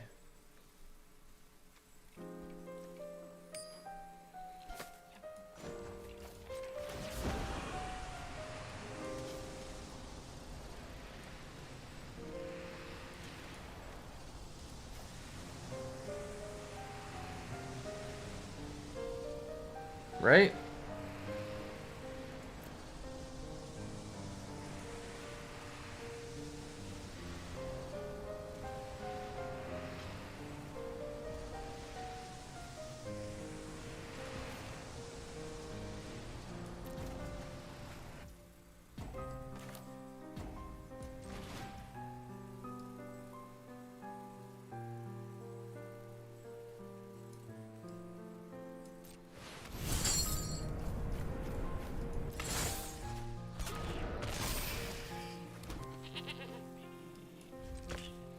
Probably not correct, but we'll see.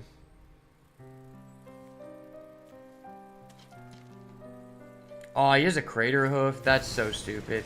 And he has it. Wow, that guy just top decked insane. Good beats. It is what it is. Wow, that guy top decked crazy, brother. You're crazy, brother. I feel like our interaction is really good versus this person. Yeah, we kind of just got screwed on lands. It is what it is.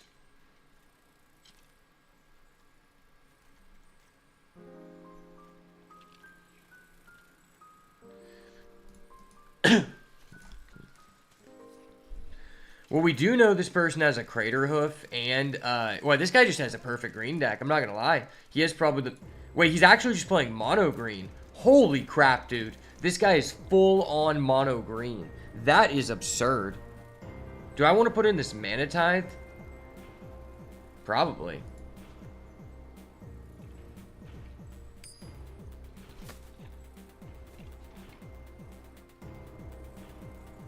Maybe take out Hellish Norn. Hellish Norn's good, though.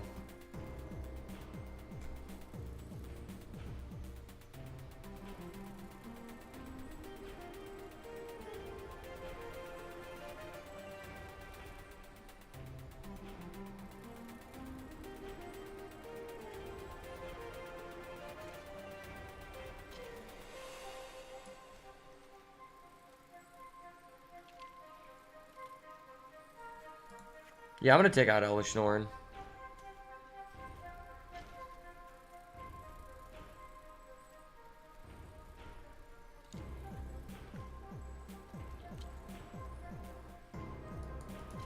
Yeah, let's try this. Maybe the Mana Tithe will come in clutch. He does seem to be tapping out every turn. Wow, getting a mono green deck in cube, that's crazy, man. I'll start off on the play here.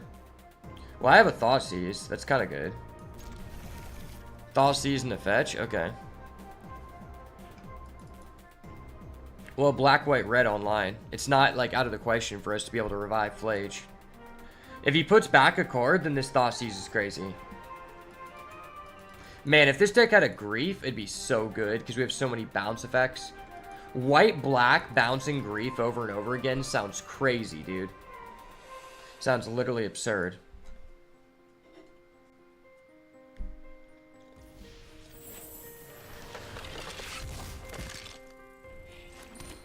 Start off with the Thoughtseize here. Look at his hand. Wow, this guy's hand's absurd. Deathrite Shaman and Elvish Mystic.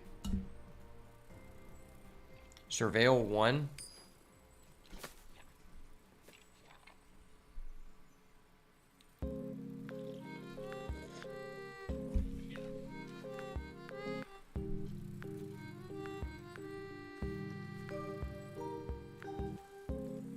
I think I just get rid of his questing beast. Seems pretty good. Elvish Mystic is an absurd card. I think I just need to get my bones down. I'm gonna exile that so I get that back. Now he can't be using his dude to add stuff back to hand.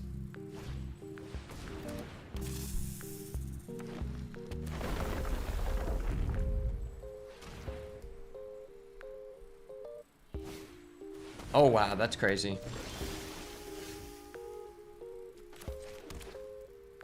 So, I think I'm gonna go get a red here.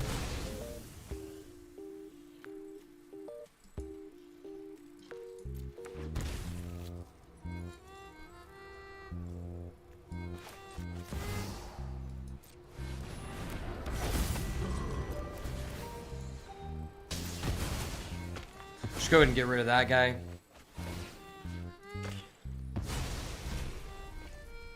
Building up the bones, baby. When you want to win, put bones in. That's what they say.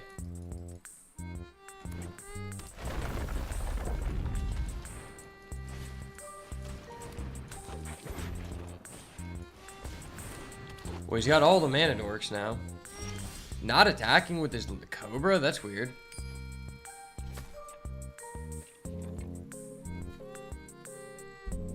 Creature card with 2 toughness or less? What would that be? Philia. Priest.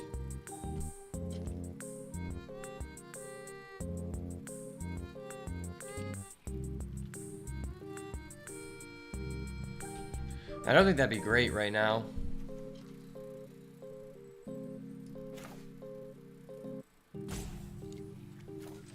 I think I'm gonna just go Yawgmoth here.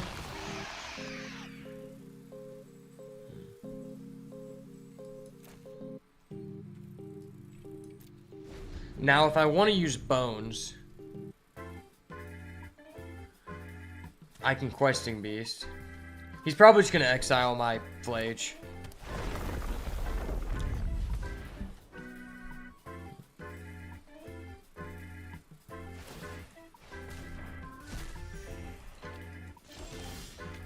Hey, it's a land. We're good.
Opponent takes all of it? Holy crap.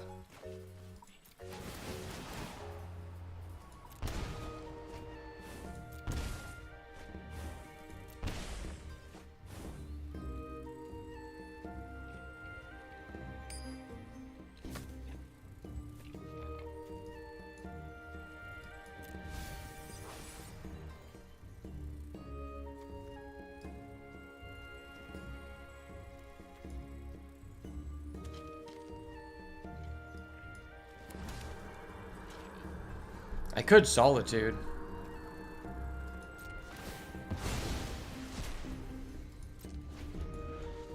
That's pretty good. I don't know why he took all the damage. Hopefully he doesn't just top deck a Crater Oath here.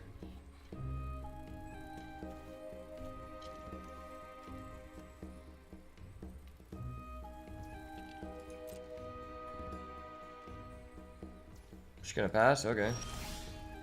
That's cool for me.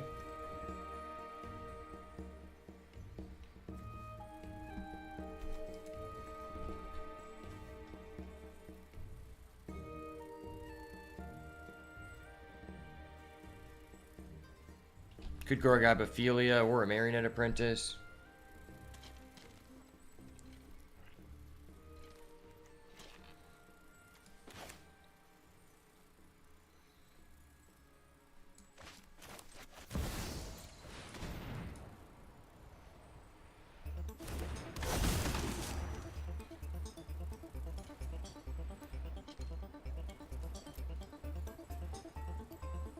Oh, I can have Falcon Wrath Aristocrats? Okay.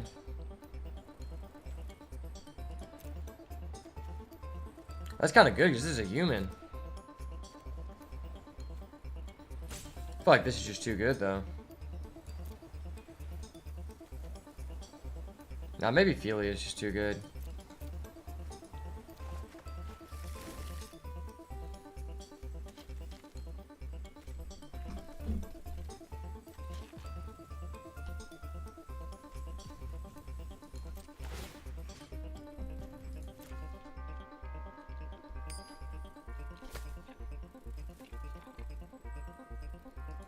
I want to have a white card just in case he forces me to Solitude here.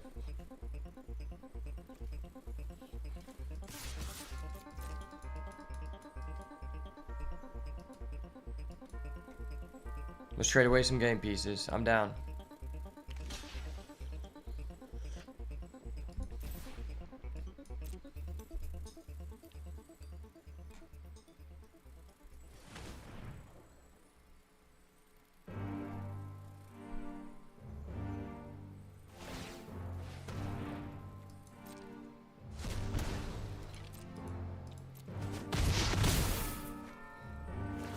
Man, that's Gucci with me.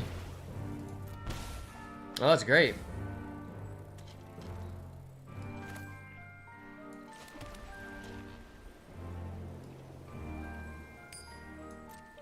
Well, now I'm going to hold up this Ophelia and hold up this Manatide. The Manatide could be crucial here.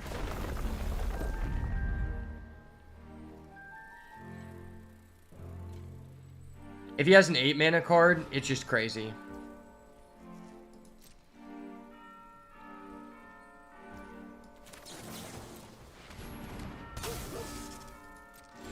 We'll go Ophelia. Ooh, we get the Falcon Wrath Aristocrats. That's great.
Well, I've got a Solitude. I think that's just GG, brother.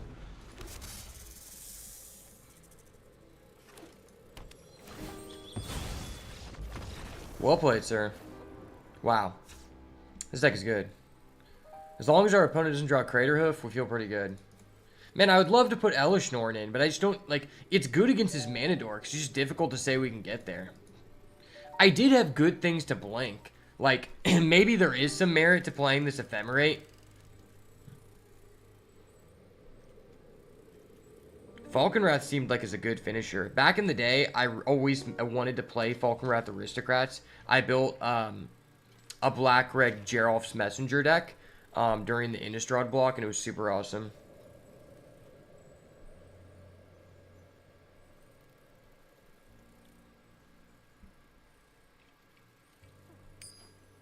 I feel like there's a good chance I get in with damage with this guy. I don't know. Mana Tide's pretty good, though.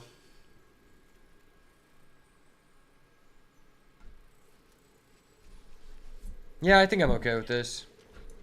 It's weird because our Edict effects are, like, dope. But it's like... when he has so many Mana Dorks, doesn't really matter. It's a weird matchup. It's crazy that this guy got enough cards to actually go mono green. Mono green, excuse me. I didn't think that was like gonna be relatively easy on the first day. Alright, opponent's gonna start off in the play. Can they take a single mulligan this match? Like, for real, for real? I just want to see them mulligan and let me Thoughtseize.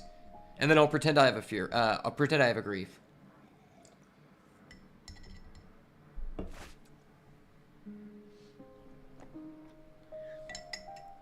Opponent's going first. He keeps a 7-lander again. I know it. I mean, a 7-card hand again. I honestly really like keeping Yawgmoth. I think it's great against our opponent. But I think I have to mull this. I don't think it's, like, respectable to do this. He's keeping. I have to have a faster hand here. Okay, well, this hand has a Marionette Apprentice, which is decent, I guess. That's a red-black.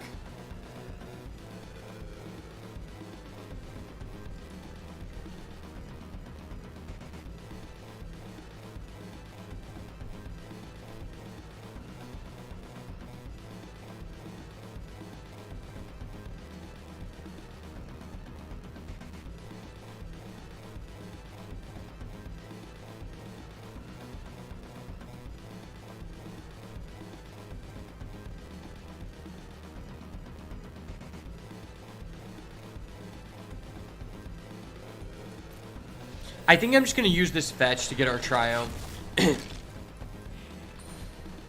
Starts off with Deathrite Shaman, that's so scary.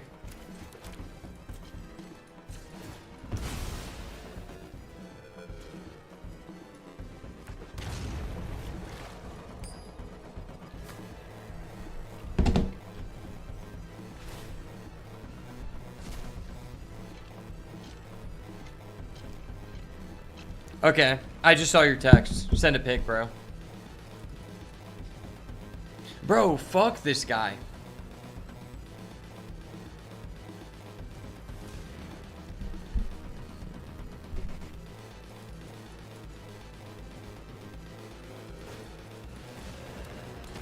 Wait, this guy only... he kept a 1-lander? That guy's so greedy. Holy shit, this guy's greedy.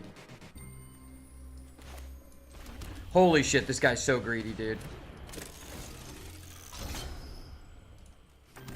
That actually aggravates me so much.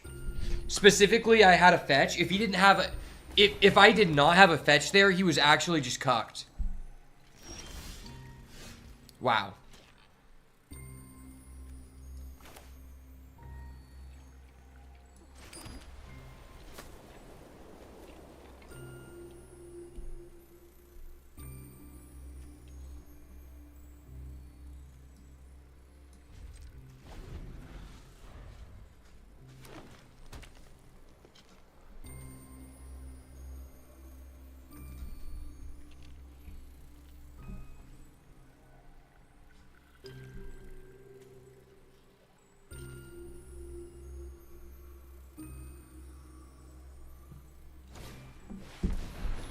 Hulking Raptor. Okay, fuck that card.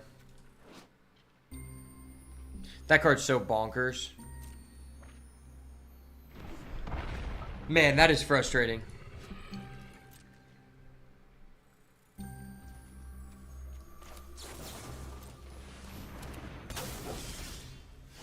Ophimancer's okay.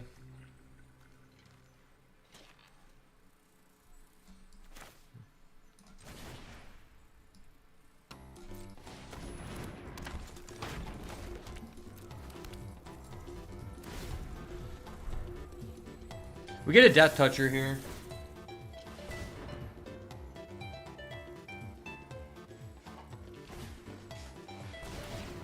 Man, that is very frustrating. Somehow this... Ah, dude, that Menagerie guy is so bonkers. Holy shit, this is so stupid. The guy kept a one-lander and somehow, like, just popping off. What the fuck? Where's my Toxic Deluge?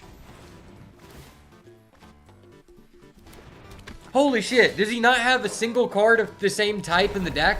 Oh, because he drew them in the condescending order. Dude, this guy literally just drew the perfect sequence. That's so frustrating.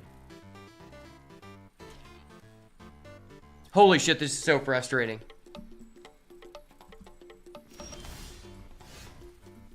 Like, what the fuck is this guy's deck?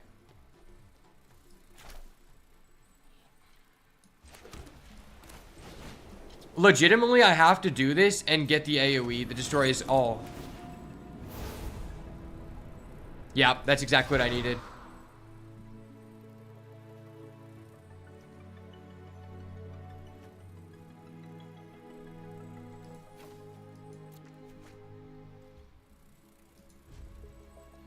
Please do not have Crater Hoof. Please don't have Crater Hoof. If you do not have Crater Hoof, I'm blowing your back out. Get your back ready. It's going to be blown out. You need a Cairo.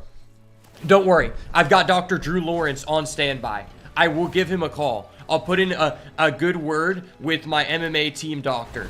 I will put in a good word. Just don't Crater Hoof here. I need to blow your back out. Okay, that's not a Crater Hoof. Good. Good boy. Good boy. Yes. Good boy. Great. You're a good guy. I respect you.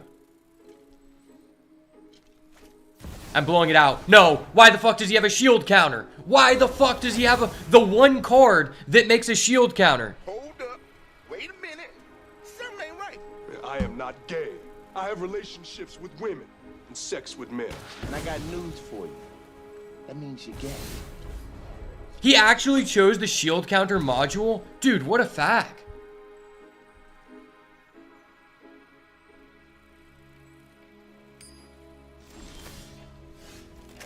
Wait, no, I'm literally insane. I'm actually just cracked.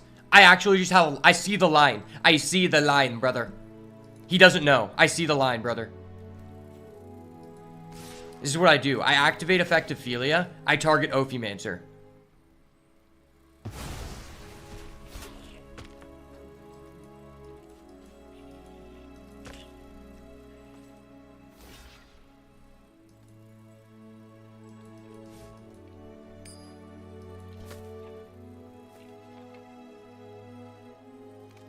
He almost blocked with Titan of Industry. What a dumbass.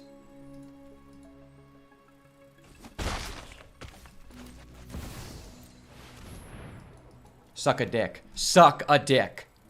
I see the line, brother. Suck a dick. I see the line, brother. Ophimancer, standby phase. I'll get a token, sir. Yada da da. Bro, he doesn't know. No, he top decked a Crater Hoof right after. Oh my gosh. That was literally perfect. Holy shit.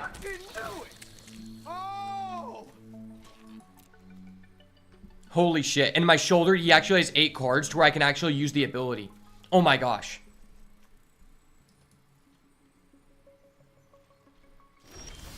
Yes, yes, yes.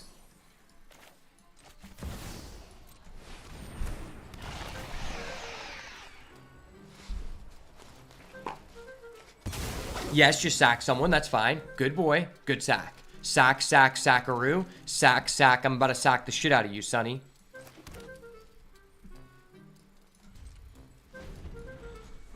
Oh, I'm sorry. Your Crater Hoof costs 8 mana. You don't have 8 mana, do you? I'm sorry. That sucks, man.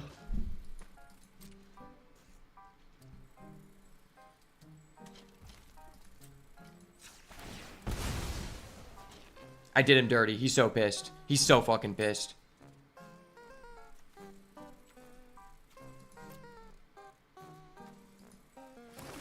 I'm the boat. I'm the boat, baby. He doesn't know.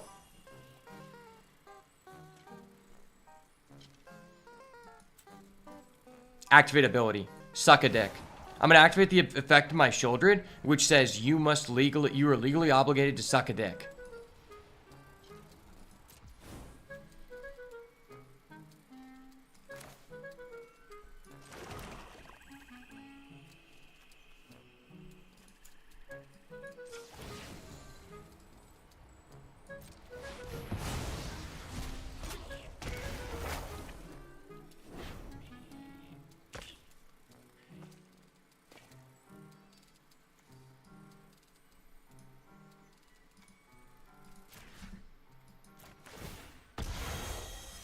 I pay the ward cost, bitch.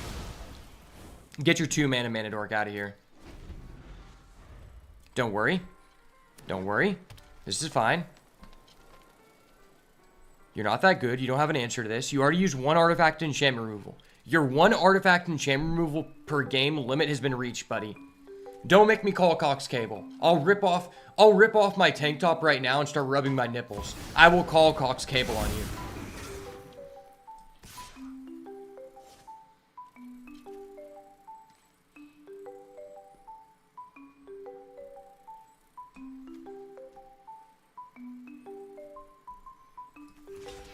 Are you stupid?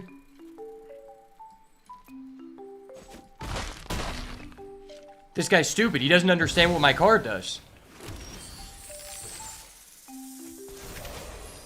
Each opponent discards 3 cards, mill 3 cards. Did you not even know what the fuck that did? Dude, how dumb can you be?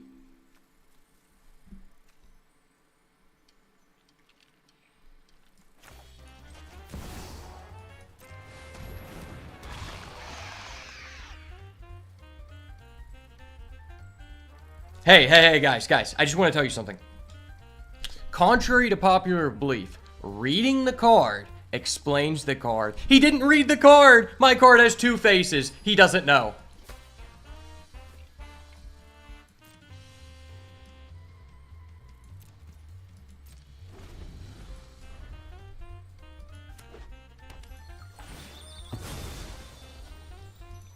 Rats from the Bay, baby. Rats from the Bay! I've never actually been able to do this. This is so funny.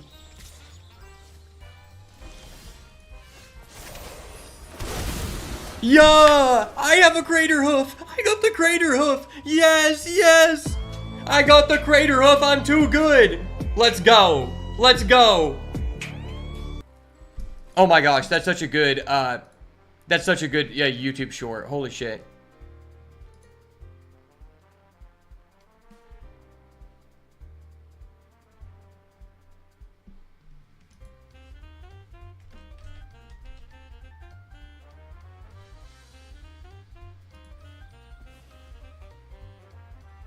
Rats from the Bay, baby. Rats from the Bay. I've never actually been able to do this. This is so funny.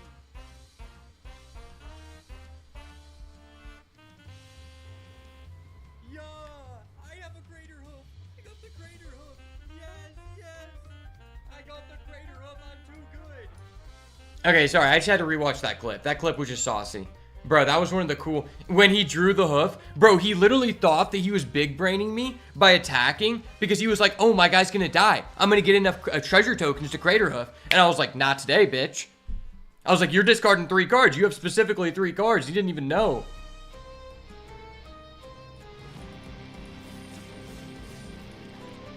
Okay, Dobby, what do you think about this card?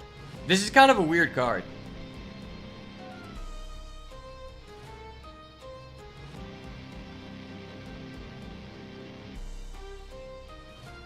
How do you feel about this card? Also, like, should I just not be playing Elesh Norn? Maybe I just shouldn't be playing this card. Like, we never got to enough lands to be able to do it.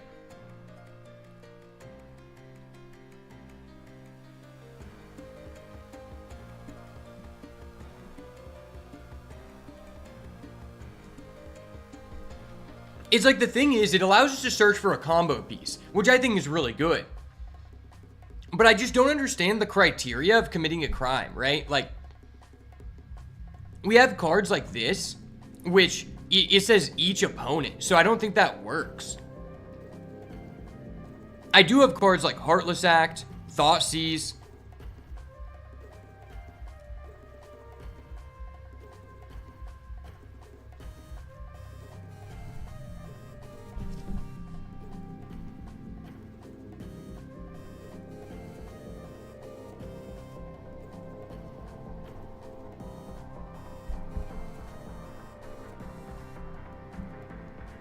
It's good if you get something good to get from the deck.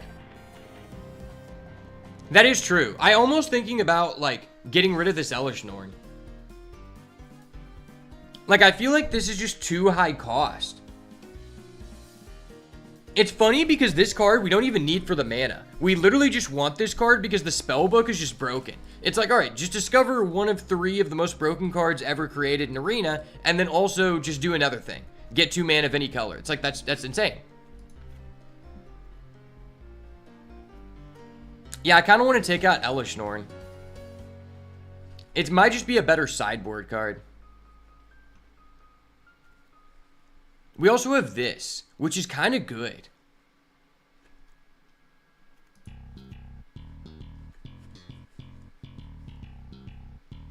This card seems pretty good.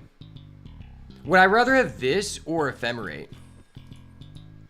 The deck has 15 creatures. Maybe it's just better for this.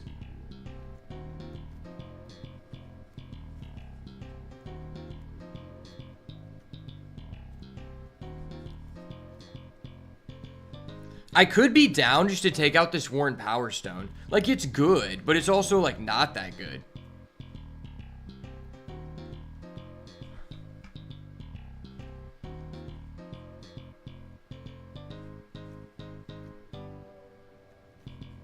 Recruiter of the Guard is so good in this deck.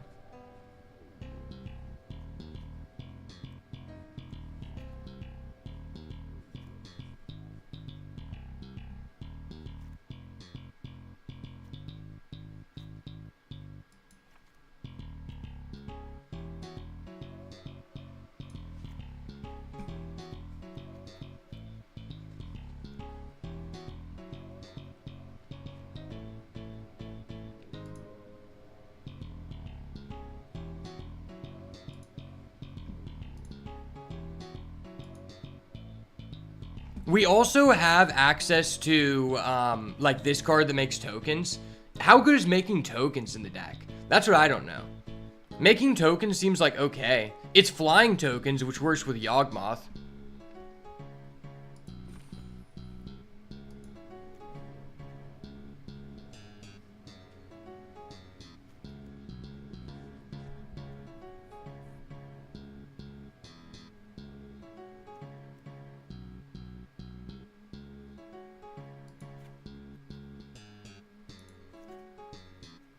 Yeah, this has Rebound. I'm probably just going to put that in. I have to say, I think the 4-mana Mana Rock is just the best, like, card in this entire pool. Like, I felt like that in the last one. It's just insane. Basically, all I was saying is, like, what do you think about Lingering Souls? Like, it gives us 2 tokens, and we do have quite a bit of, like, sacrifice outlets. Okay, well, this is a black-red, and that's a white. We have turn 2 Apprentice. He's on the play, and we, at worst case scenario, we can sit there and Edict for a couple turns. This seems great.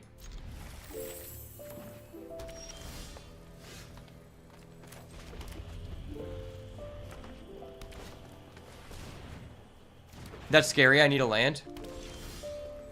That's not a land. I didn't ask for that.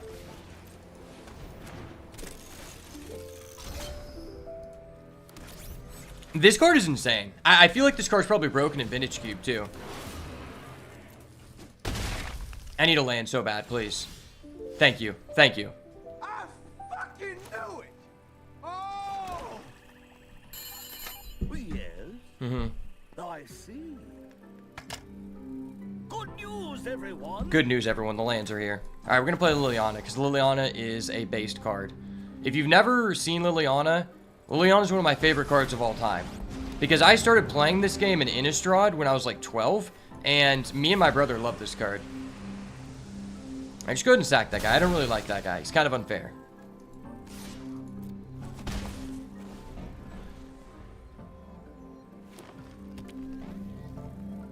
You got another hasty motherfucker. Are we going against another person who got mono green? Is that literally like we're going against another person who actually has mono green?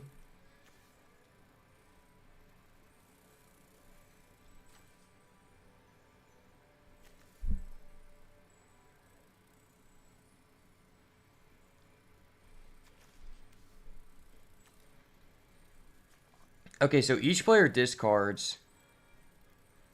I could discard Philia and then Sarah Paragon it back. Oh my gosh, I can just keep recasting the Flage. That's so dirty.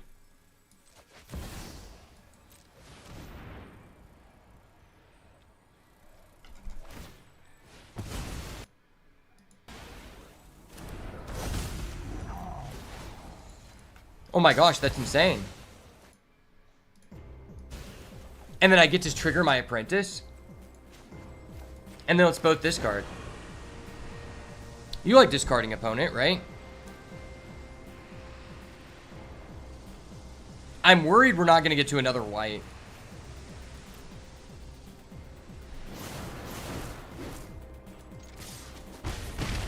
Liliana control. I can go hostage taker. Yes, I'm going to hostage taker the fuck out of that. Oh no, I can't.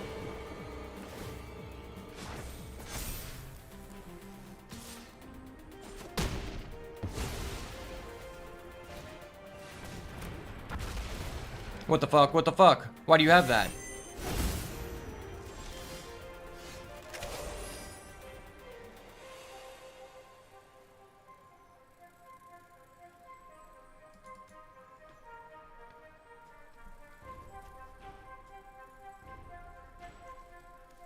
I feel like I called blue so I can hostage take her.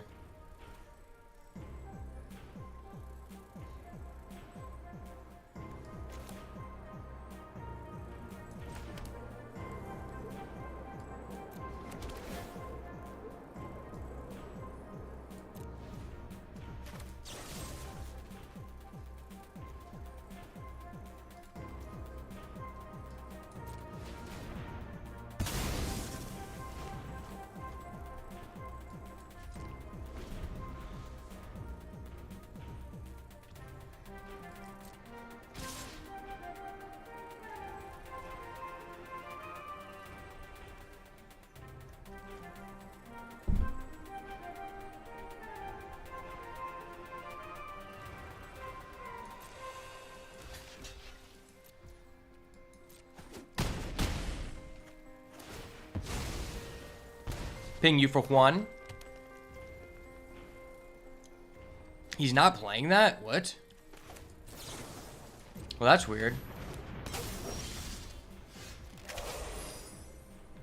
Damn, I really wish I would have gotten a red or a white so then our Flage would be online, but that's fine.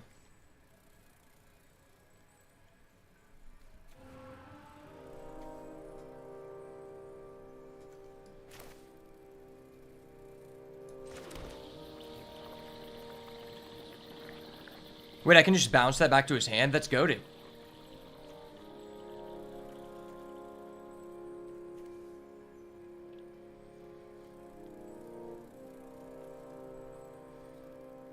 But what if I hostage take her and then bounce it? What land can I get with this? Can I get a red or a white?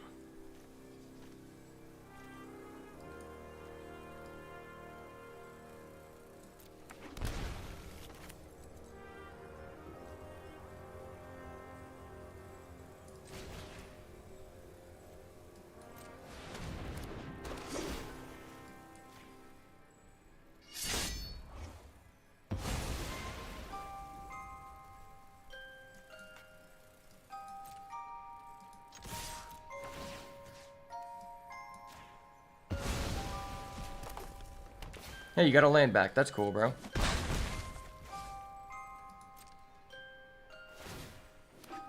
Oh, hey, it's Hostage Taker again. I'm gonna take that guy. Hostage Taker. Yes, Hostage Taker control. I love Hostage Taker. It's such an unfair card. Dude, I don't know how I'm going against 2 mono green people.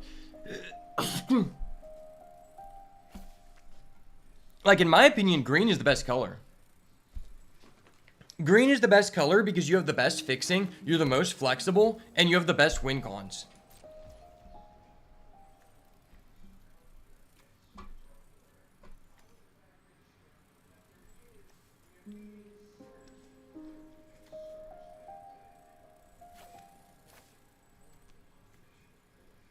How do we feel about just ephemerating that?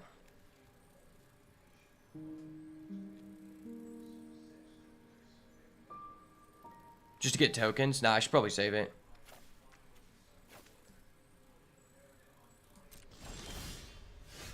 Oh, that's really good.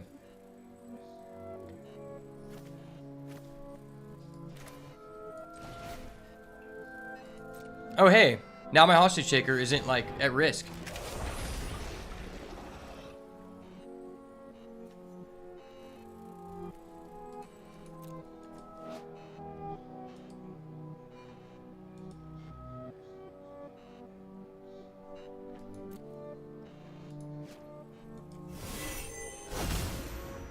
I'll get naturalized.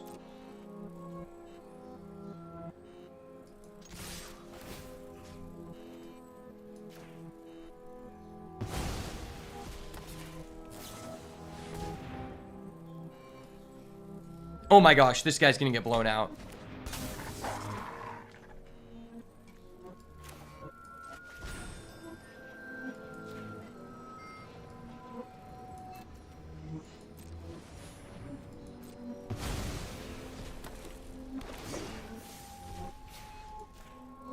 Everyone loves Hostage Taker. All the hostages he takes, he is a good taker.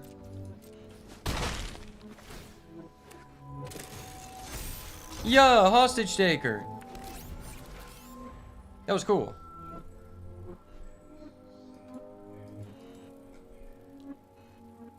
Everyone loves a good Hostage Taker. All the hostages he takes against mono green. Yes, sir. It's Jover. It's Jover. Oh my gosh, that was so absurd.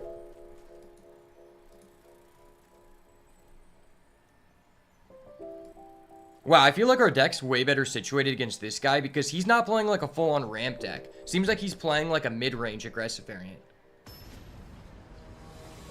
Yeah, I think I've come to the consensus. Black is the best color to play in this format.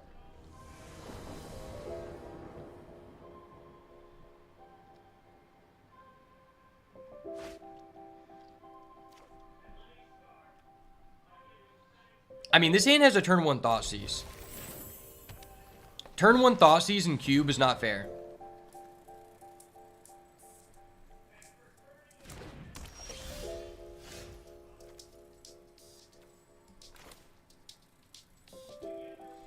Into an Emperor of Bones so we can get back whatever he does. Man, if I hold the Thoughtseize until I play this though, nah. Nah, I have a Heartless Act. That's fine. Turn 1 Thoughtseize. This is fine, sir. Oh my gosh. You're kidding me. Bro, why did you keep this hand? Dude, what? Who keeps this hand?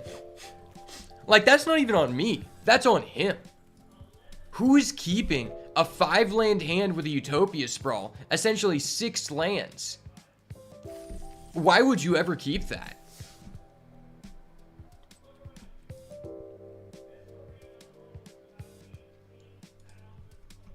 Like, that's not even my fault. He should have just molded. Dude, that was hilarious, though. That was freaking hilarious. I told you, the turn 1 Thoughtseize always gets him.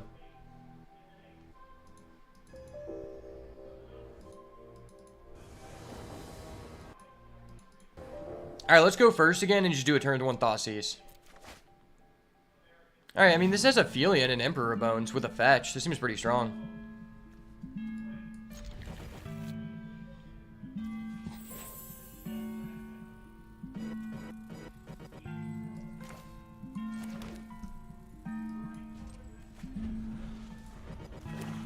Fruit Ninja Mike. Oh, he's also playing black. A black enjoyer. I can respect it. I'll give him a nice. Because he's also playing black. I respect him.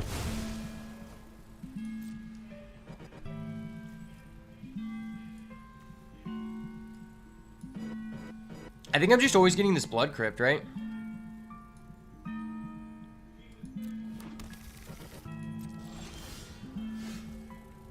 Oh, turn 2 apprentice again? Okay, don't mind if I do. I'll start off with a turn 2 apprentice every time.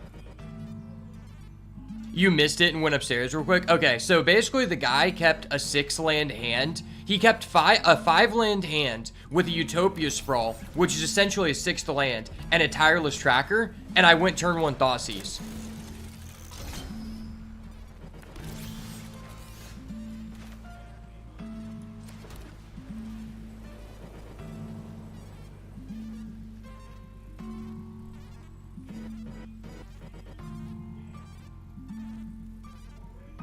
Am I ever just destroying his guy? No, I think I go Emperor Bones. Nah, I probably just go Philia during the end step and just hold the Heartless Act.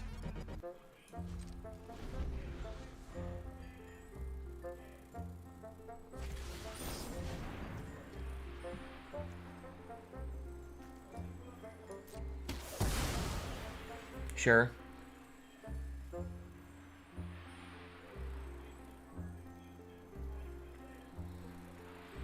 That seemed kind of weird. I don't know why you would do that. He's doing that, but during the... Maybe he didn't have another land?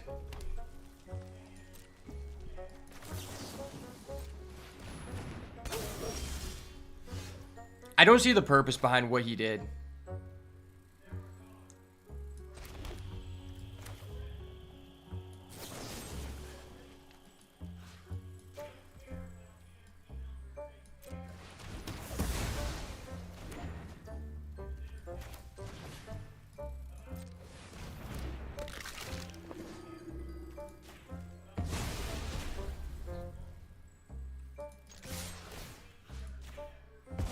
Remove your token. Alright, I'll let Emperor Bones do the talking. Bro just got shafted. I just did what he did and just ran away with the bank to the bank with it.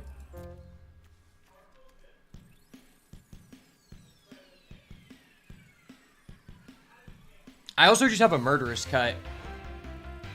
Bones is insane. I think Bones might be like a pick 2, pick 3 card. Specifically because there's just so much stuff going on in the graveyard. Like, even if you get this effect one time, it could just lead to you winning the game. I mean, I've heard that Bones is insane in Vintage Cube. I don't know, like, that myself, but I've heard other people say Bones is crazy in Vintage Cube. Bro, I hate it when people hover over your cards. Like, can I disable that?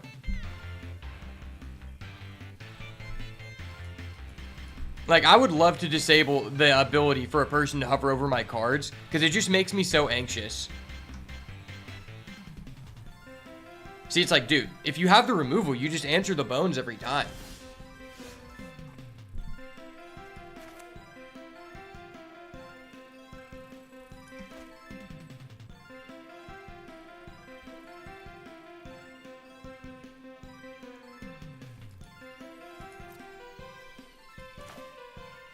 I think I have a line here.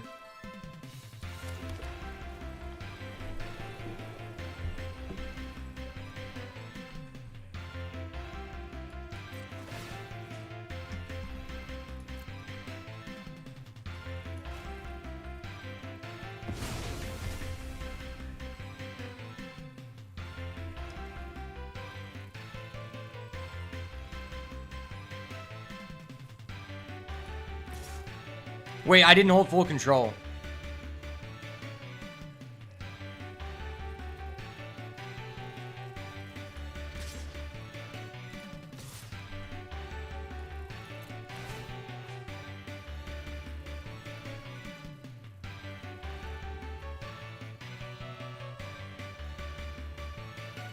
Damn, I had to hold full control. That sucks.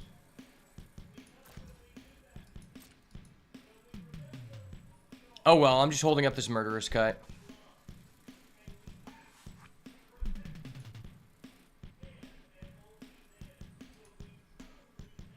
If he has a kill spell, then I guess I'm glad that I didn't do it, because I have a Murderous Cut still.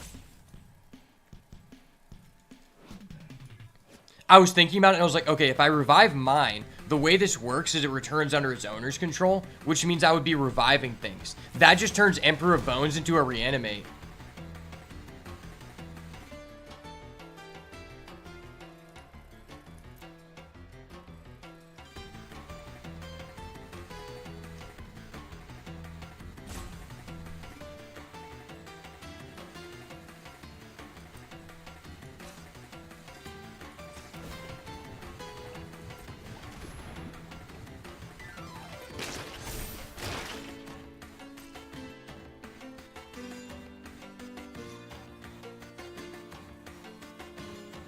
Wait, why is his on the bottom?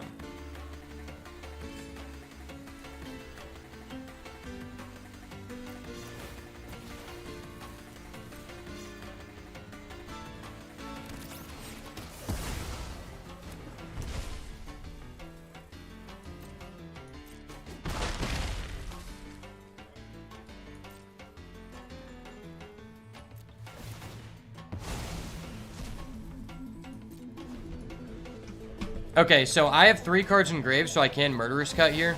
Bro, what? Hold up. Wait a minute. Something ain't right.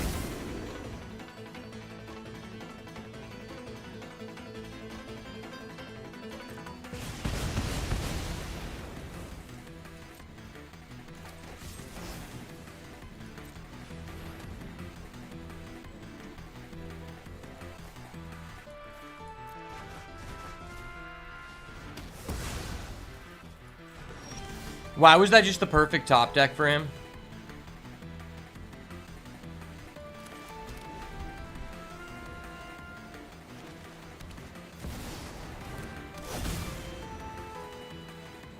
Wait, what the hell is that? No, no, no, why?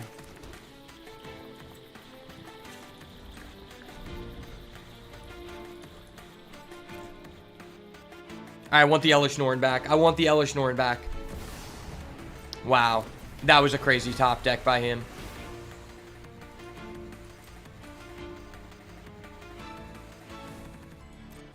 This card seems unfair.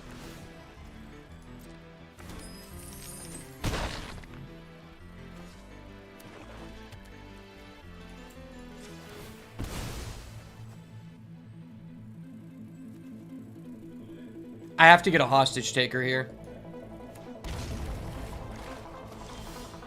No, that's so bad.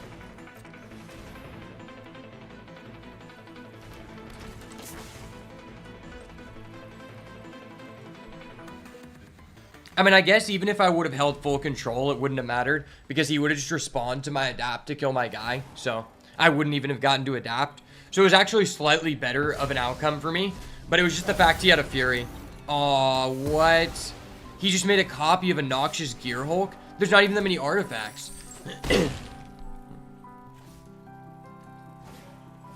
And he has a Fable? Bro, this guy's X-cracked. Why does he just have the deck that I have but better? And he just doesn't flood. He has the deck that I have, but he just doesn't flood. See, that was a game where it's like, damn, I wish I had Elesh Norn.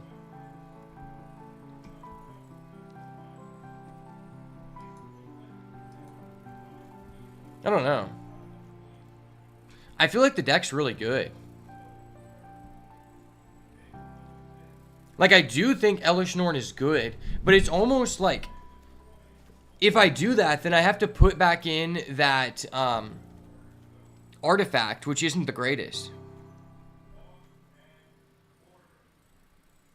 How good would this have been? I mean, the Ephemerate was great.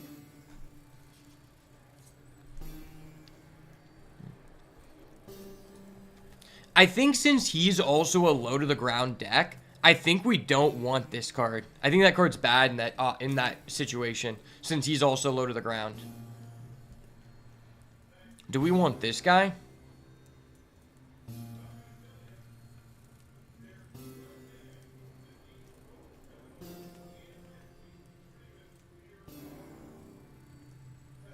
Maybe we just want Restoration Angel?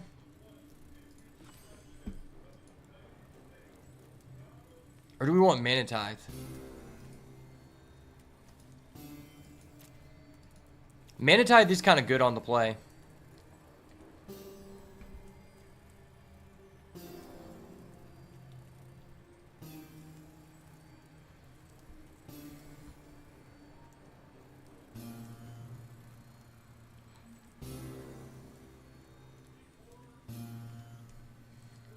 I kind of want to put back in the Elish Norn and the Worn Power Stone. I don't know.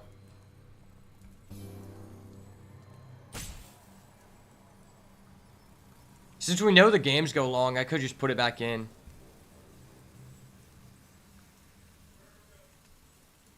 I'm putting it back in. I like Elish Norn. It's a fun card.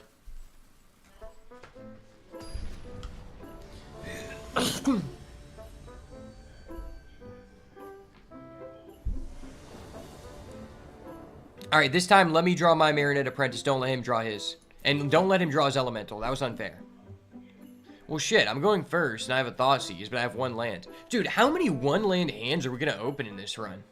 I feel like all day we've just been opening one-landers. Alright, I have a Thoughtseize now, I guess. This is kind of null. Could keep this, could keep that. I think I'm gonna do it like that. Time to see how busted his hand is. He has a... Aw, bro, why is your hand so insane? Dude, this hand is absurd. I don't know if I can beat this hand.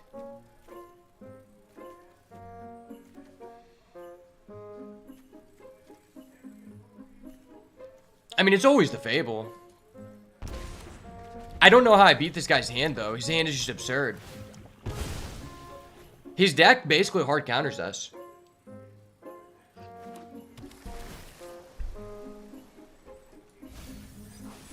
What? He's milling a Fury? That's so scary.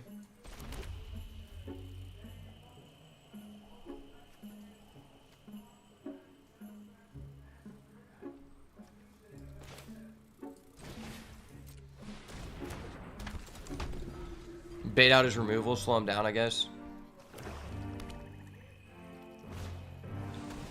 I think that was incorrect. I think the correct play was for him to put down his Marionette Apprentice every time. Well, I guess this Key to the Archive, it just has to be insane. Maybe it gives us a Demonic Tutor, and that's just crazy.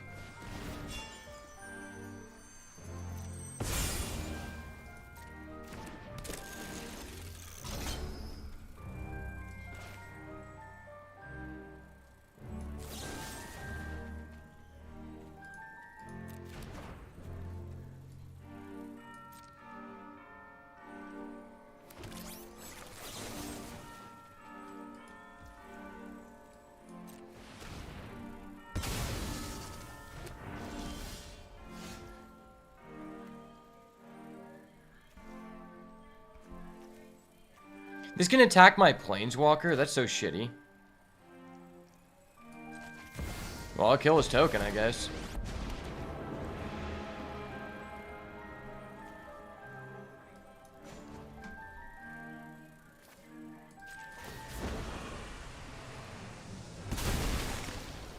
He has to waste a removal, which slows him down a turn. Hopefully I get a land.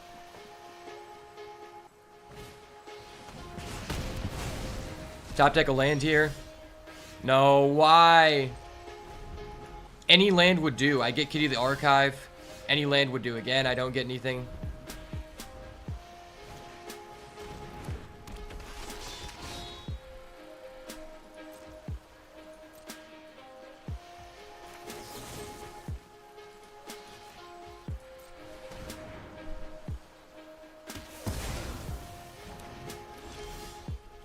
Slow land, you gotta be fucking kidding me. And he has a gold span? Bro, why?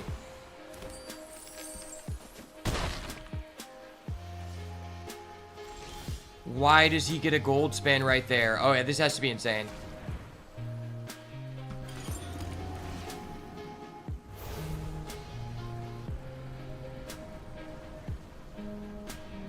How much do I want a demonic tutor?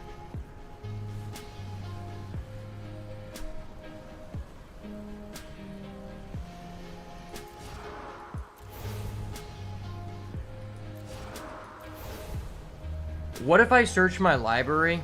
I have 6 mana.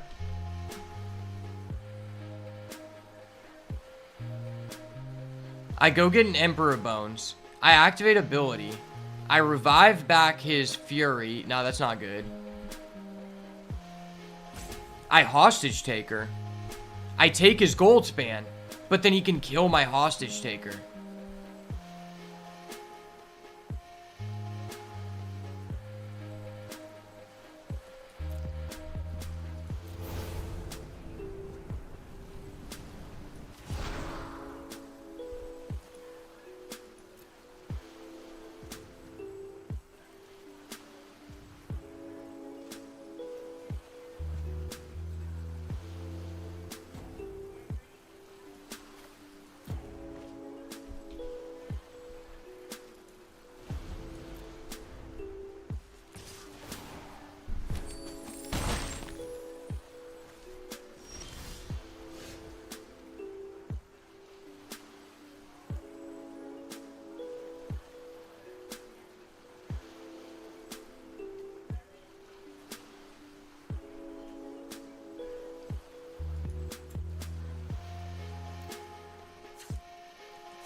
Take action. I think it's just always Emperor Bones, right?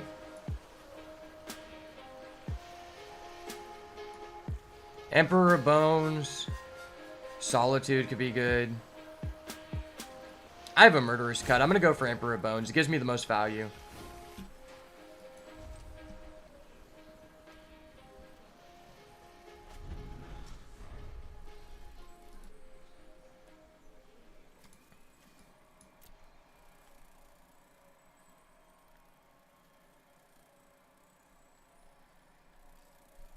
Worst case scenario, I go Emperor. Oh, that's so busted.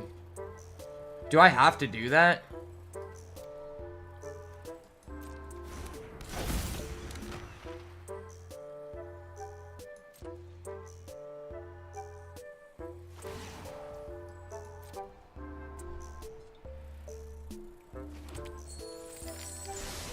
Damn. I think I need the cards in the graveyard for my Flage.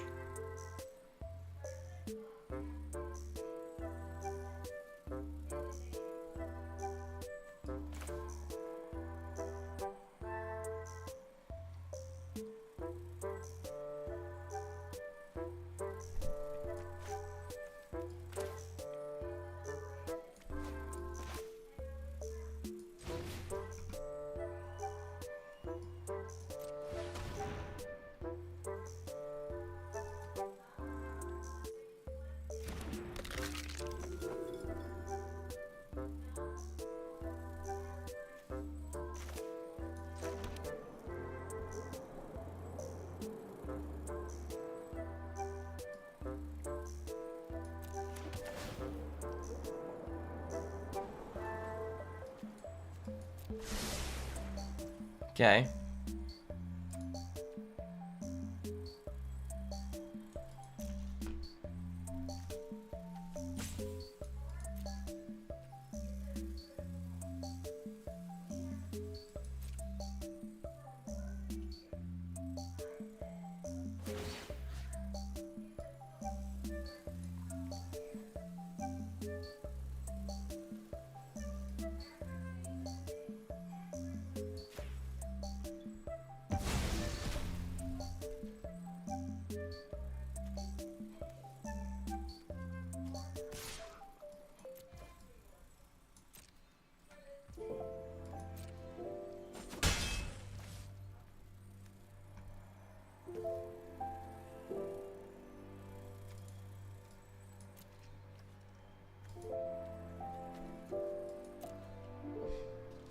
If I adapt, I can still Murderous Cut.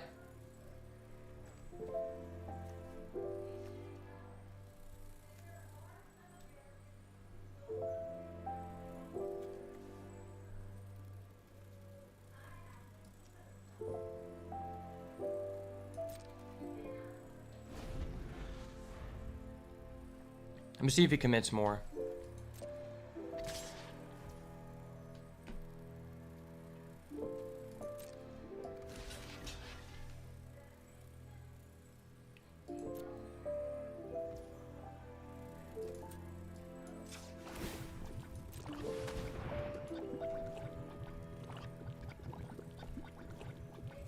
Respond to kill.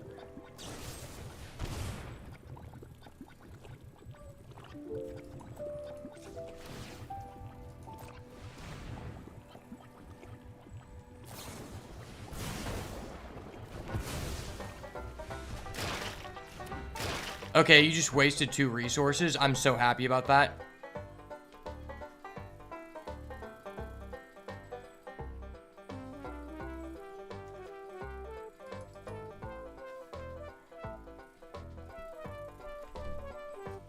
Two kill spells. That was huge.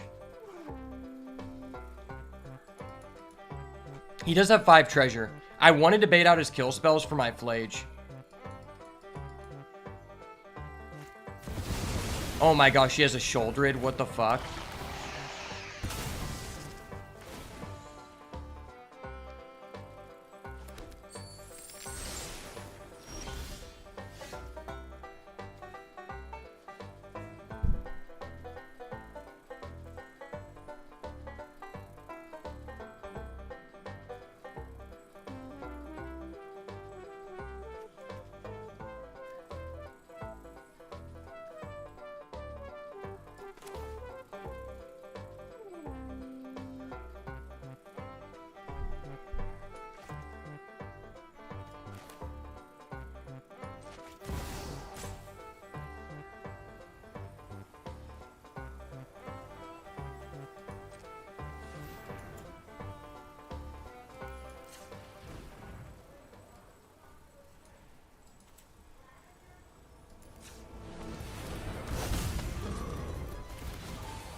Okay.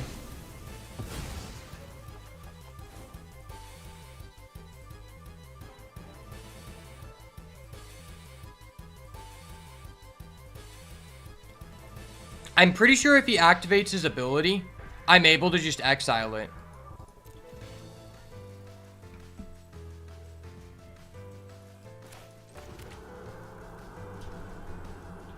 Right?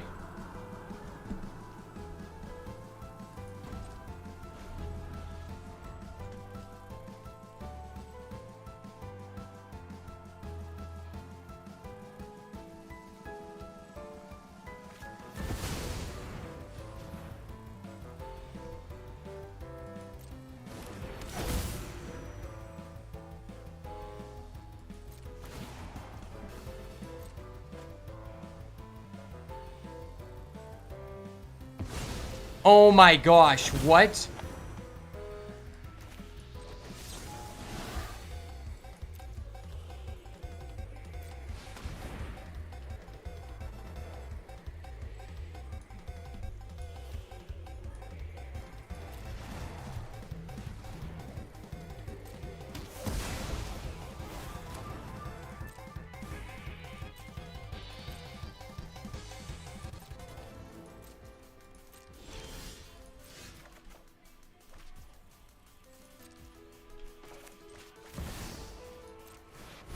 Yes. Oh my gosh.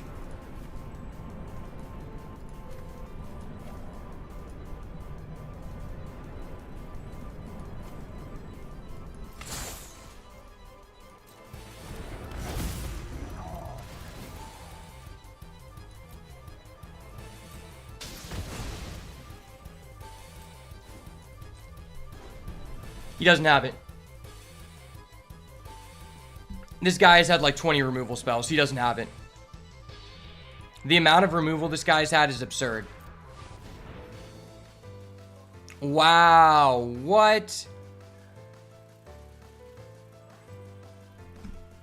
Well, that's silly. I didn't even know that card was in this. Like, I've never even seen it before. Dude, how do these people just keep having all of these cards in the cube that I've never even gotten access to before?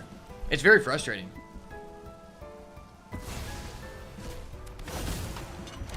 Bro, what?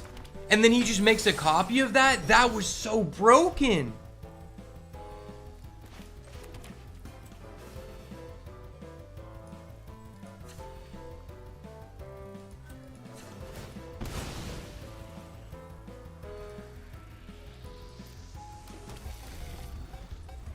Dude, what the fuck? This guy is just such a high roller.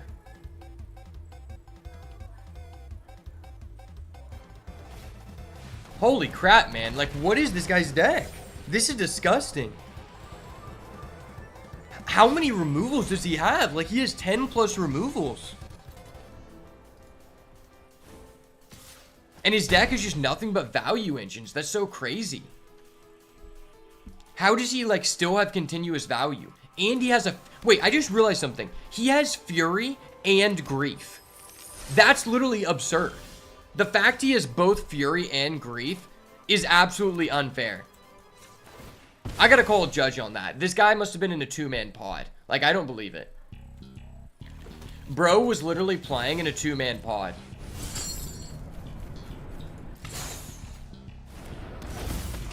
I'm just sitting over here like, yeah, I have a Flage, I guess, you know. And this guy's like, okay, Fury, Grief, card that allows me to create tokens of Fury and Grief. Card that revives Fury and Grief. 10 plus removal spells. Broken card that's the best card in my deck. Fable of the Mirror Breaker, arguably the best red card ever created. The best tutor for this deck, Noxious Gearhulk. Like, dude, what is this deck? This is like the most unfair cube deck I've ever seen. And I played a lot of cube. That's crazy.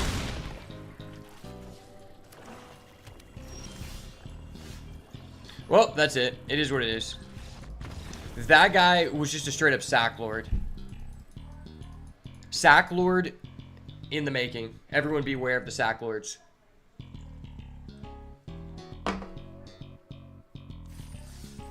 Bro, these lords be out here sacking.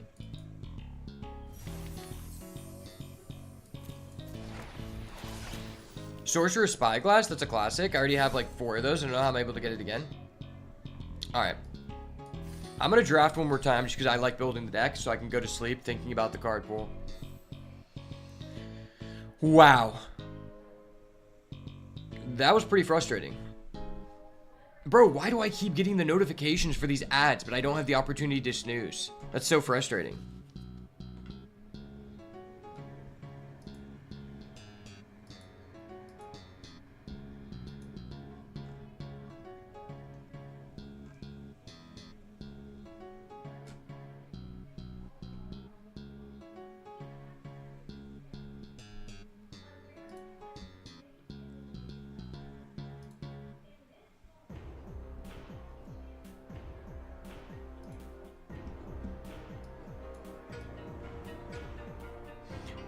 I want to record a 3-0 cube draft for the channel, but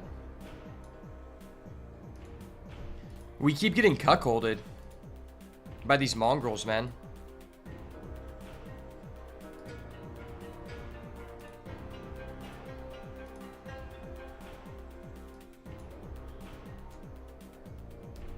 I think the issue is I was paying in gems. They didn't want to pay me back. You know, now that I'm paying in gold, it's all good.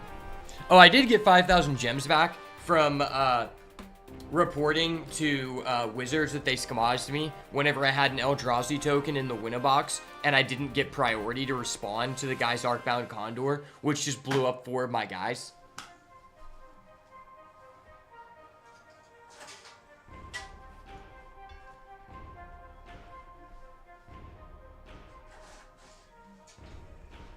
The funny thing is, I actually ended up winning that game regardless.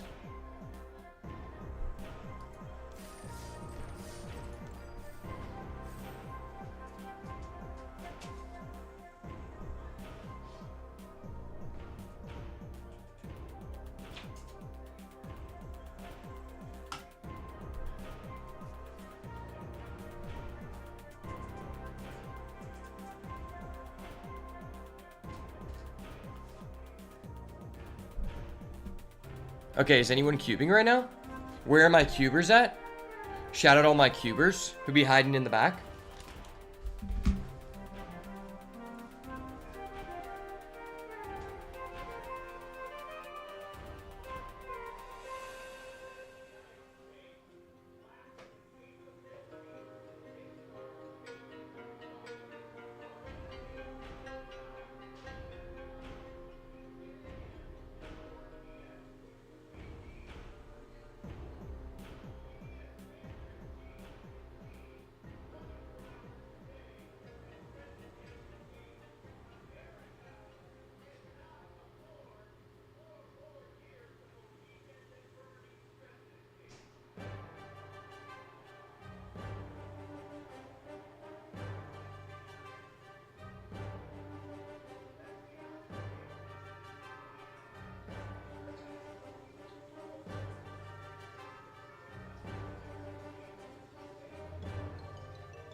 Bro, how is there seriously still only 3 people cubing? Like, where are my cubers at, man? Like, come on. Like, I'm fiending for some cube. I need to get a W. I need to feel validated so I can stop playing. You know? You know how it be. I just need to feel validated one time. I just want to get the broken elementals deck like that guy did. Like, that was just insane. How are you able to get Fury and Grief and Shouldered in the same deck? And Fable the Mirror Breaker? Like, I think that guy literally just has a cousin at Wizards behind the scene who's an intern. He's like, okay, let me go ahead and insert an elemental there. Beep. Okay. I gotta make a call. Okay. Yep. Okay. Hey, Jeffrey, could you go ahead and press A7? You know, just go ahead and give me a Fury real quick. Gotcha. Okay, cool. All right, let's go ahead and opponent's winning. Okay. Unpaid intern in the back, could you go ahead and press F7, disconnect the opponent? Okay, cool. You know, I like this deck. This is a fun deck, man. That's how I imagine the experience goes for those kind of people. Because that was absurd. Like, the fact I had to go, if I would have lost to someone else who had a fair strategy or just like played correctly, I'd be like, okay. It's frustrating when you lose to a person who just hard misplays, but then just has a broken deck, so it doesn't matter.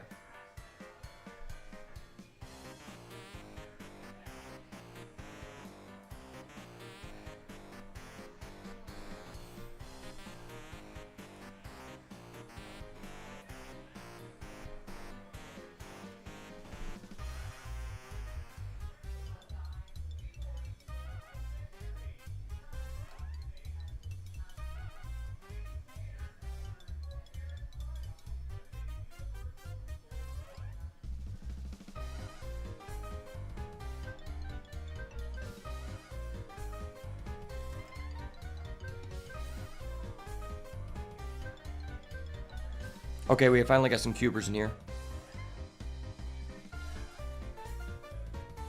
We got the cubers in the chat, baby. We're gonna get it. I'm gonna be the person who's gonna go pack 1, pick 1 Fury, and I'm gonna make a video about it, and people will be like, damn, that guy is very handsome and very good at this game. And I'll be like, I know, both of those things can be true at the same time, and they just so happen to be true in this instance, you know?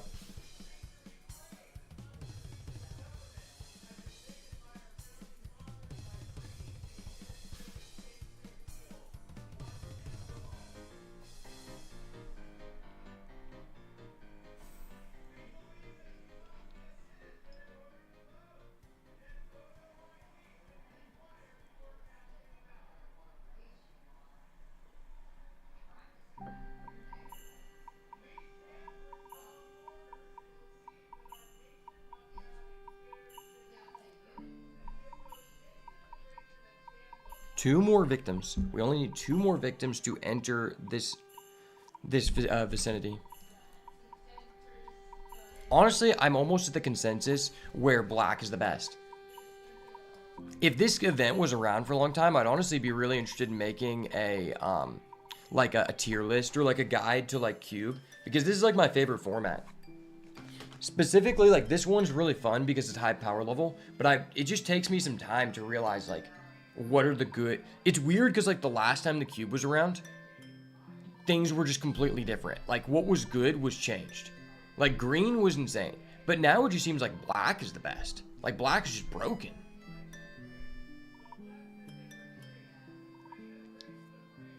Red is pretty strong too, but it's more so like a synergistic color. Like you take the removal from red, black just has the best creatures and the best removal. So it's like, what?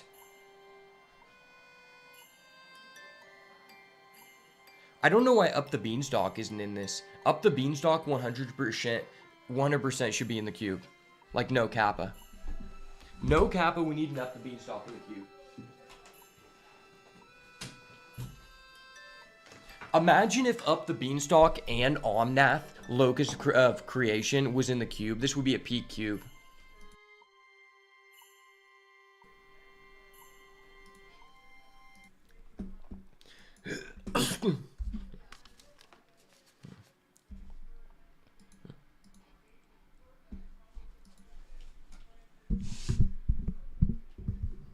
All right, welcome back to an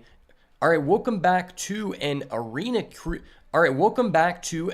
cube draft on the channel. This is newly open as of today, the 16th, and this cube involves basically the most powerful cards ever printed on Arena, including the new ones from Modern Horizons 3, and I've been having a lot of fun with it. It almost has some elements of a vintage cube, and I feel like black so far has been the most impressive to me. Gisa, Hellraiser, you can pay 2. Skeletons and zombies get +1/+1 in Menace. Not a big fan of that. I am a big fan of Tamiyo. Philia has also done really good for me. There's also a couple of Triomes in this pack. I feel like the Jetmir's Garden is probably a better Triome. I think I might want to start with Philia here, to be honest. Oh, there's also fetch lands in this set. I forgot to mention that. Fetch lands are very, very important in this cube to know when to pick, and I've been having a lot of fun, like, kind of just figuring out when you should be taking each one. I think a lot of people here would just take a tri-land to stay flexible, but I think Philia is just one of the most powerful cards, so I'm going to pick it up here.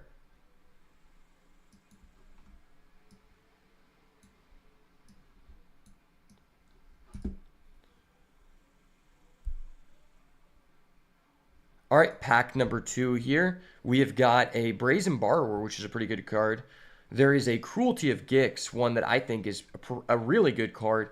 I used to play this card quite a bit in Standard, and it very well performed. There's also a Treasure Cruise. That's definitely one of the better cards in this format, since it's really easy to build up the graveyard with fetch lands in here. And we actually have both cycles of fetches, so it's very, very good. And, you know, the lands from Karlov Manor that gave us Surveil just really made the fetch lands powerful in this cube, and I think this is the most lands that have ever been in a cube on Arena, so it's really interesting to see, you know, the pick order. I think it's between the Cruelty of Gix and Treasure Cruise here. Honestly, I like Treasure Cruise, but I've just been finding that I don't really like being primarily blue. I'd rather use blue as a supporting color. There's also just an Infernal Grasp. Maybe Infernal Grasp is a little bit better than Cruelty of Gix. Yeah, let's just go with Infernal Grasp here. Just a very versatile card, and it's only 1 pip. Okay, well, there's an Inquisition of Kozilek. I feel like that card's very strong. There's also a Wrath of God, which can be good. And then Recruiter of the Guard really performed for me as long as you have a target for it.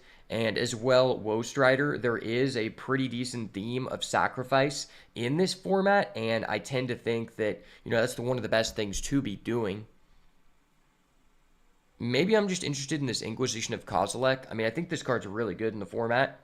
Recruiter of the Guard is a good one, but I just don't know, like, just having Philia is enough of a reason to use it. Like, previously when I used it, I was mostly getting Emperor Bones. So when this attacks, reveal the top card, put it to your hand, you lose life equal to the mana value.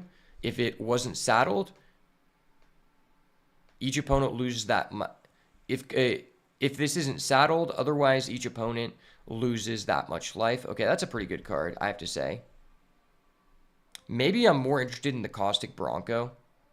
Or the Woe Strider. I think both are very good. Yeah, I'm going to go with the Caustic Bronco. It's a pretty good card. Oh my gosh, I'm glad that we're going into black here because there is a Grief. That is exactly what I was looking to hit. Let's go, baby.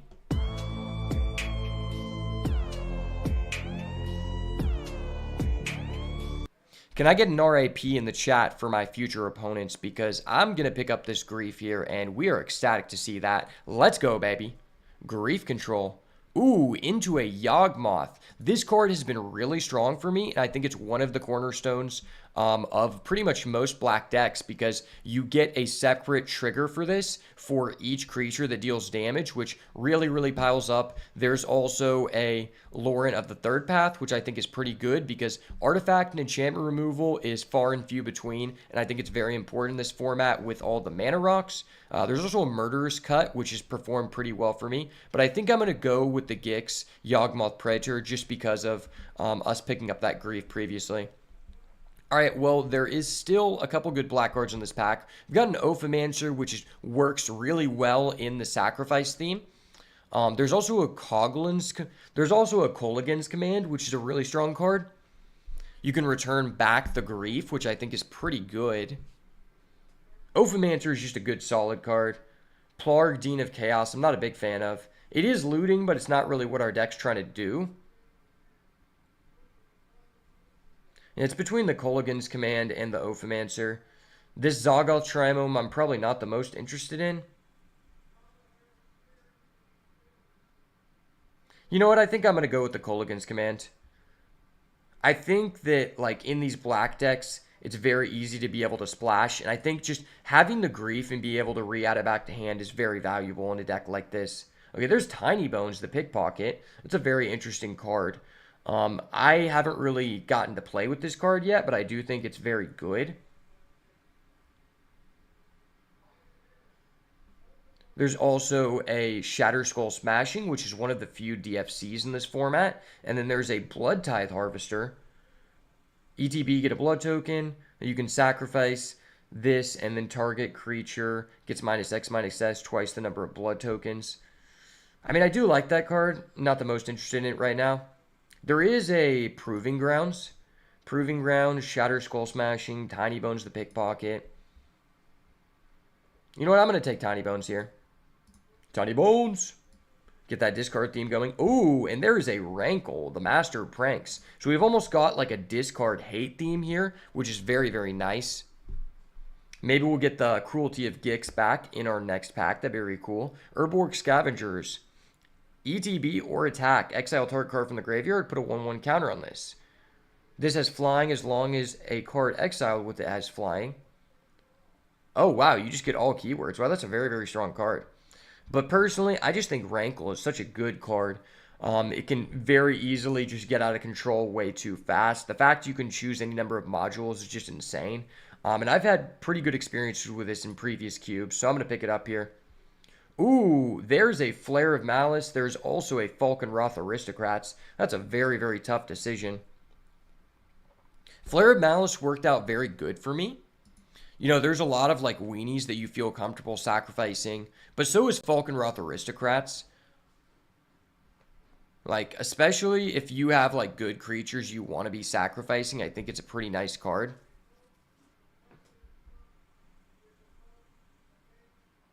But I don't know that I'm hard committed to red yet, so I think I'm going to go with the Flare of Malice here. Just an overall strong card.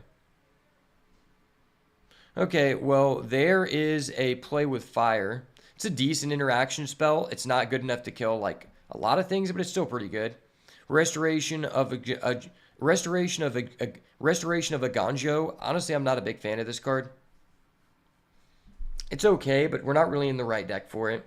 There's also a Restless Bivik, which could be okay, but I'm going to take the Play with the Fire for the early interaction. Typically with these decks, you want to be trying to play like a mid-game strategy, and, you know, just being able to recycle your cards. That's kind of what I've found. Like, I've tried playing Mana Rocks in it, and I just don't think they're the most beneficial. But starting off with a Grief and a Rankle and Ophelia, I feel pretty good about this. We could very easily play red and white. Typically, when you end up in like one primary color that has like 15 plus cards in this format, it's very easy to just splash like 2 or 3 other colors. There's a wedding announcement, which is pretty good. I could see how that could be very good in our deck. There's also a Recruiter of the Guard. Honestly, Recruiter of the Guard has done me pretty good. I think I'm down to go with that. Gutter Bones, I just don't think is the best in this format. I don't really want to be paying 2 mana to do that. So I think Recruiter of the Guard probably has a higher ceiling, so let's lock it in. Well, there's a light up the stage, which could be pretty good. Exile target artifact or creature. Return to the battlefield under its controller's turn. This card's pretty good, but it is kind of high costed. So I'm going to go with the light up the stage here.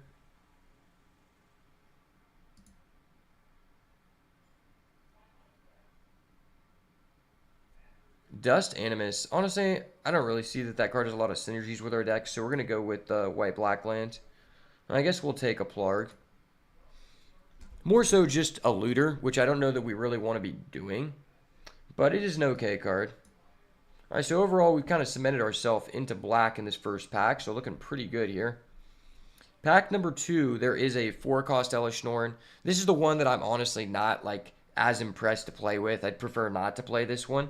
The other Elesh Norn's really good, though. There is a black-white fast land, which is cool. There's also a Wandering Emperor, which I think is just a really strong card. Red-black-white land, the Savia Triumph. I think that's pretty important. I do like the Wandering Emperor, and I do like the Virtue of Loyalty. Even the Perturbal Hole or the Drown and Ichor are all very good cards. But I just think this is too high priority because we very easily could be playing 3 colors. And once you get one of these, it just makes all of your fetches so much better. So I'm going to pick this up here. Hopefully we can get back like Wandering Emperor, Virtue of Loyalty, or one of these 2 removal spells. I mean, even that fast land up there, it's just a really good pack for us to wheel. Okay, well, there is a Valki, God of Lies, which I think is okay. It's not like the best card, but it's fine. Red-white land, Endurance. Ha, Endurance. Don't tease me like that. I'm not playing Endurance. Lazev, whenever it attacks, exile a card from the graveyard, then investigate. That's an okay card. Not really looking to play blue. I could be down to be base white to play Invasion of Gobakon. It's a very strong card. Collective Defiance is also very good. I think I'm down to just splash this Culligan's Command. I don't know how interested I am in the Inferno Titan here. Probably most interested, I guess, in this Invasion of Gobakon.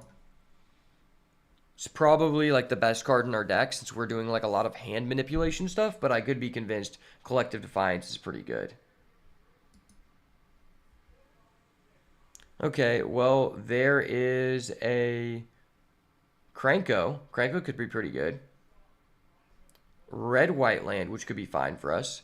Oh my gosh, someone was abusing the shit out of this, and this card is just insane. This card is absolutely insane with ETBs, especially with something like Grief. That card honestly was blowing me out. I'm tempted to play this. This card I'm not a big fan of. I think it's like very, very mid, especially being double pipped.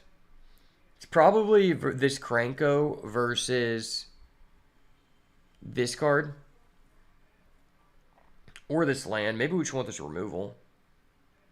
Yeah, this is a very tough decision. Maybe I'll just go with the early interaction here. Nah, we're gonna hedge on this Nexus. I think that card's just good. Okay, well, the black is kind of drying up, but we'll get more black in pack 3. There is a Vanishing Verse if we want to play that. There is a Lonely End. Remove 3 loyalty or give someone -3/-3. It's pretty good. There's also a Godric. Not the most excited for a Godric. How much removal do we have? Honestly, not that much. I think we could be down for this. Shivian Devastator. I'm not the biggest fan of this card. It's a good card, but not like insane or anything. Strangle's probably the best piece of removal in this pack, but I think I'm going to go with this just to stay more open. Okay, well, there is a Sarah Paragon, which could be pretty good in a deck like this. We got a Sedgemoor Witch. Whenever you cast or copy an instant or sorcery, create a 1/1. Whenever this dies, you gain 1 life. It's kind of cool card. There is a Mosswood Dread Knight. Maul of the Skyclave. I don't think it's the best in our deck, but it is a good card. Unholy Heat's pretty good. Yeah, this is the older one. I'm not really a big fan of that one. I guess it's either this Sarah Paragon or it is the Unholy Heat. I might just try to be red-black here and just splash the Philia just because the card's really good. Ooh, well, this is an insane pack. We got Emperor of Bones. We have Gix's Command, which has been absurd. And there's also a Goldspan Dragon. 3 really, really strong cards in this pack. That's very tough. Atomic Wielder of the Law. When an opponent attacks with creatures, if 2 or more of those are attacking, that opponent loses 3 life, and you draw a card. Not a big fan of that card. It's too reactive. This is the good land from Alchemy. I think this card's really, really strong, especially in best 2 out of 3. I think I'd rather have Emperor of Bones over Gix's Command. Gix's Command is insane, but Emperor of Bones can just snowball out of control, especially with Philia. Ooh, okay. This is a very good pack for us. There is a Preacher of the Schism. There's also a Priest of the Forgotten Gods. And a Tenacious Underdog. Tenacious Underdog's okay. This guy's pretty good.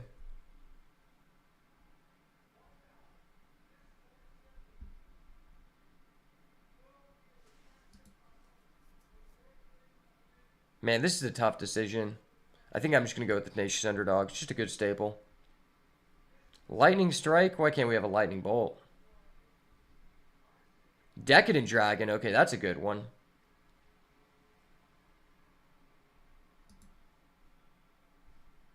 How many instants and sorceries do we have? We have 5 instants. This card's okay. I think we're more mid-range than we are just straight aggro, so I'm going to go with the Decadent here. Just a good value card. Ooh, well, there is a Mephite's Enthusiasm, which I think is a really good removal. There's also a Drown in Ichor. I mean, we don't have a Planeswalker yet, but it does have synergy with Emperor of Bones and Philia. I'm going to go with the Drown in Ichor here. I just really like that card. Ooh, okay, we ended up getting back the Collective Defiance.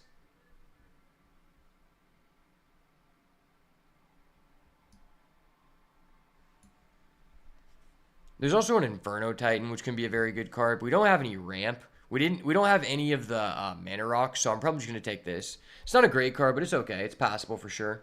All right, there's a Krenko. I guess we're just gonna be playing a red-black aggro deck. We get a Godric.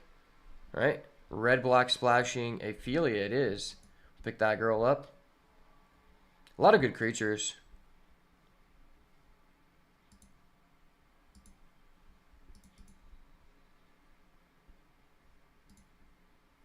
All right, Wielder of the Law, that's fine. So we're pretty solidified in red-black going into pack 3 here. What do we got here? Ooh, we got a Marionette Apprentice. I think that card is going to be a cornerstone of our deck, so I'm definitely going to pick that up here. Terror of the Peaks is pretty good.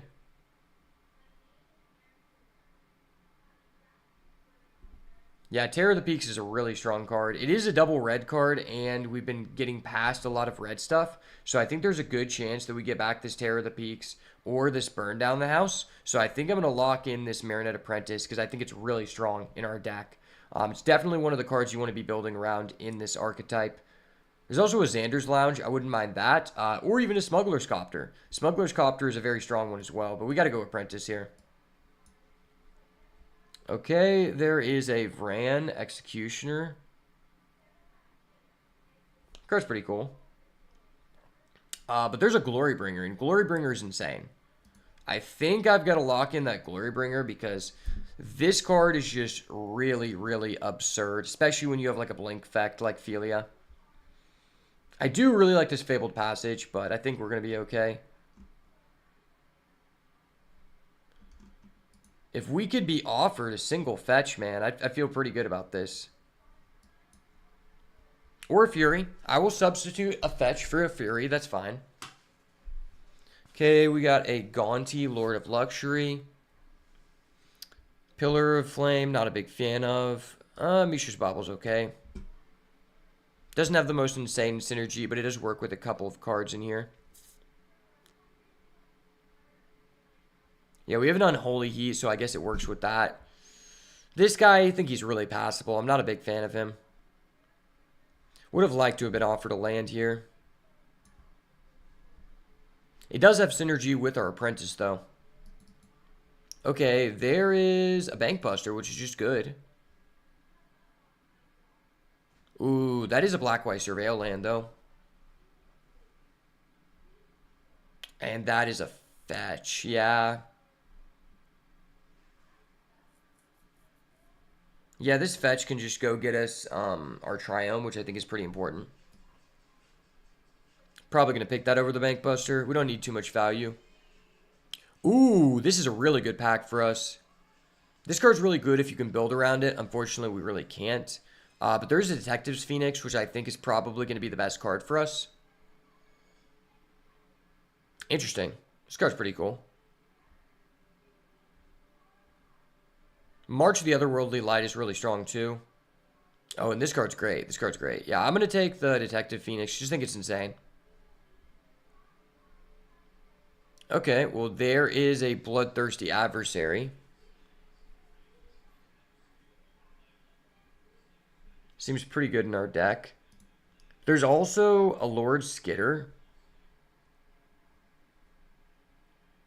Man, Lord Skitter is a good one, too.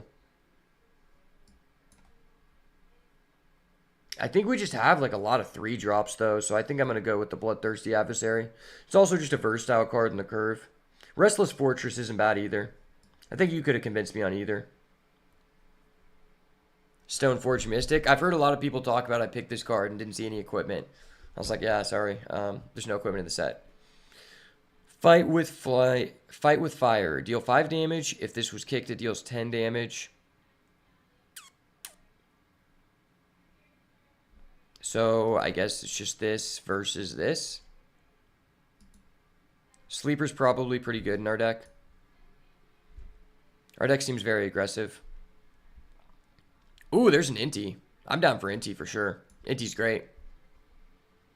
Give us some lands here. Late lands, please. How's this going so late? This is great. One thing you should know about these cube drafts is you want to prioritize these neutral ramp. That's very strong. Crazy we only saw one fetch. A little bit unfortunate, but we're aggressive, so we're not really trying to, like... We don't really care that much about lands. But since we have it, we might as well play it. You know, we'll have minimum 4 sources for Ophelia, so I think it's great. Yeah, if you don't know what to pick, you should probably just go with one of the colorless artifacts, because those leave you the most flexible. Ooh, there's a Bomat Career. There's also this. Yeah, Bomat Career is just insane. Ginger Brute, maybe? Well, maybe we want to splash this Kaya. Kaya's pretty cool. Yeah, let's go with the Kaya. I think we're more mid-range than we are very aggressive. Ooh, and we ended up getting the Black-White Surveil? That's absurd. Because now we have the Fetch and the Surveil. Ooh, and we get past 3 great red cards.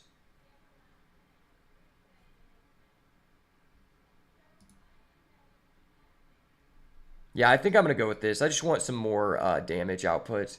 Some more interaction. I think that's probably the best way to go about it. And we don't really need any of these. Well, I think we made a good decision by going down the commitment of red, because red was really flowing in that last pack there. Kind of unfortunate we didn't get to see more good black cards, but overall, I think it's a very good draft.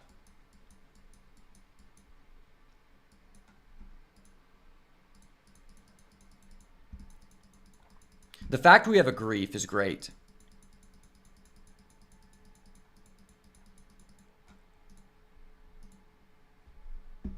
Want that guy, want Tiny Bones, want that. That's good, that's good.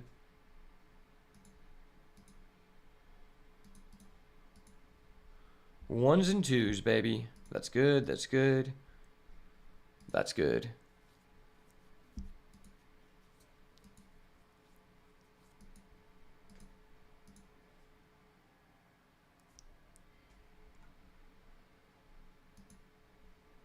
What does this guy do again? Reveal the top card of your library until you reveal a non-land, card with mana value 3 or less. You can cast that card without paying its mana cost. It's a pretty good card. I mean, it's a pretty decent effect. It's not like the best. Probably throw it in there. Probably play the Mishra's Bauble.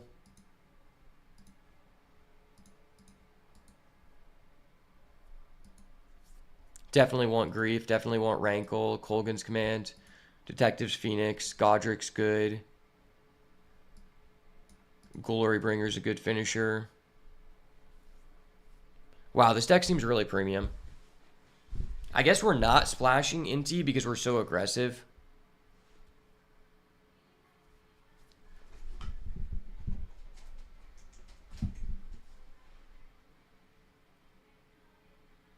You're scared because you only know sets from 2020-ish. I mean, 2020, you realize there's not that many sets, like, before 2020. Most of it's more just about, like, what archetype are you getting into. Like, if you're good at draft, like, I don't know all the cards. I just read them. That's pretty good. This could be good. I definitely want to play that. That gets 15 creatures. That's pretty good.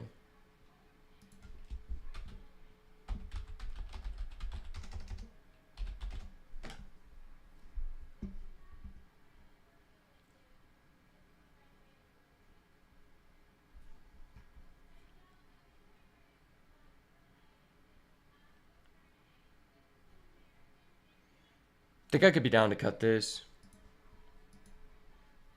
I don't really like that guy that much.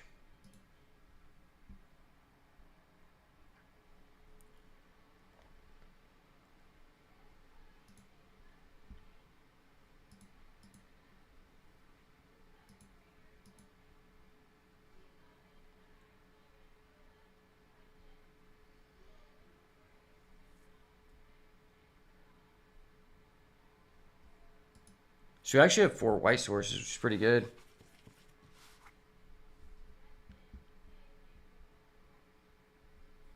Maybe I don't want to splash Philia. Average CMC is 2.2. Oh, wow.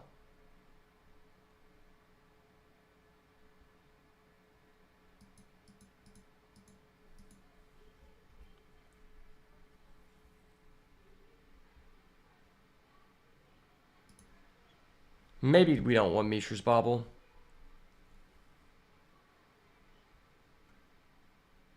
Oh yeah, I want Yawgmoth for sure. Yawgmoth's great.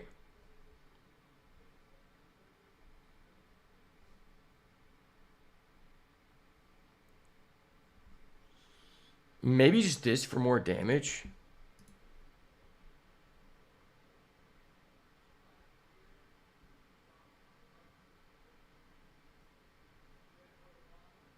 Do you think after a month of streaming Hearthstone and Magic for one digit viewer numbers, it's time to finally start One Piece?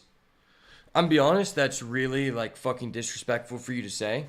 And if you had actually like paid attention to my content, then you would understand that the reason that I haven't played One Piece is because that scalpers have bought out all the product in my area, and I haven't been able to get physical product basically since the beginning of set 6. And number 2, I'm going to do whatever the fuck I want because I am doing this out of enjoyment and to give other people enjoyment. That sounded more toxic than it meant. Dude, you're literally just saying, hey man, you're only getting 1-digit viewers with this. Do you think it's time to go back to this other thing where you might get more viewers? Like, that's a really disrespectful thing to say. But like I'm saying, if you were paying attention to any of the content that I've posted in the past few months, then you would understand that the reason I don't play One Piece is because I physically cannot obtain the product in the area that I'm in, nor am I able to get into a tournament within 10 hours away. So once I'm able to earn enough money in this new job I'm about to get to where I can actually afford to just order all the cards online for the new set and pay retail, then I probably will make some One Piece content. But until then, I'm just going to be doing what I enjoy. And at the end of the day, I'm not going to be only making One Piece content. Even before, people from longtime viewers of the channel know that even before I made One Piece content, I started making Yu-Gi-Oh! And Magic content. That was always my bread and butter. Plus, this channel is just not my main priority, man. Like, this is not a channel for money. I have a channel where I have sponsors and actually like get paid from that. So this is just me having fun. Let's go. Let's go. Okay, so how do we want to do this?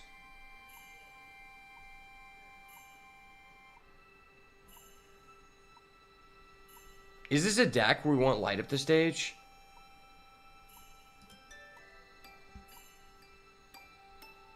How much interaction do we have?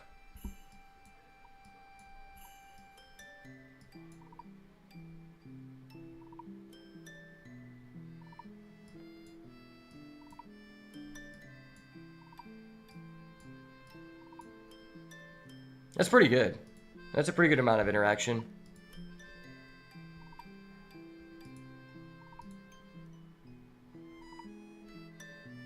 Kinda just want this card. This card just seems insane.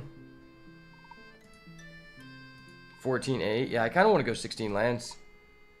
And we do have some, like, foreign... Yeah, I have a Rankle.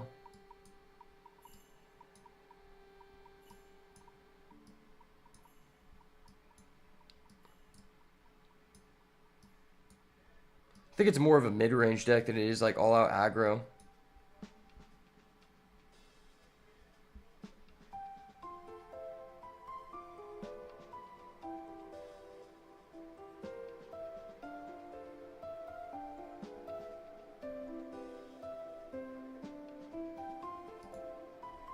Play Stoke the Flames. Yeah, I don't think Kranko's that insane. I do think this card's pretty good.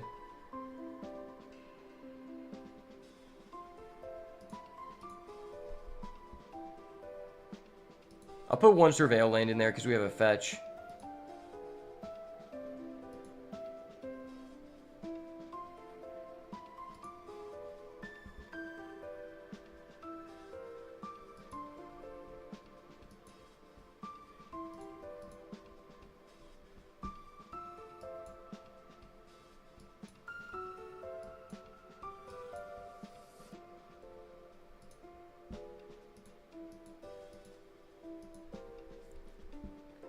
Yeah, so we have 9 red, 10 black. That's pretty good. I could go down to 9 black and just play like the light up stage. There aren't really that many 4-drops, but I do want to be double spelling. That's the thing. It's like I do want to be double spelling. There are ways for me to spend my mana. That has an alternative cost. I have a Bomat Courier.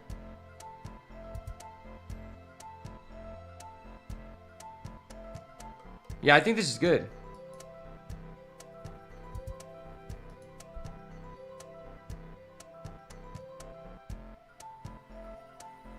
Damn, I just love Kranko. I just think the card's crazy.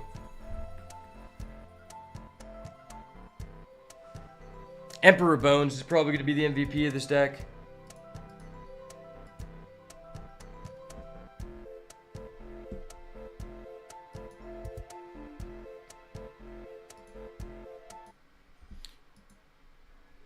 Alright, well, we ended up with a pretty awesome red-black aggro deck. I'm very excited to try this out. It looks pretty good. I mean, I'm very excited to try this out. We ended up with, like, Tiny Bones. Bomat Courier is a really good one-drop. Caustic Bronco, which is a really good card from Outlaws. And then as a finisher, we have a Glorybringer. And obviously, we got the one Grief and the Kolaghan's Command to add back that Grief. So overall, seems like a pretty strong deck, but let's go ahead and hop into these games and see what we can do. All right, well, that's going to be it for tonight. I'm going to continue this tomorrow, but I just wanted to record this segment so I can do a video on this deck. But thank you guys so much for stopping by. Been streaming for about 8 hours. It's been really fun. Hope you guys have a wonderful rest of your day. And as always, if it's not the goo, it's got to go. Peace. See you, Dobby. It was good to see you, brother.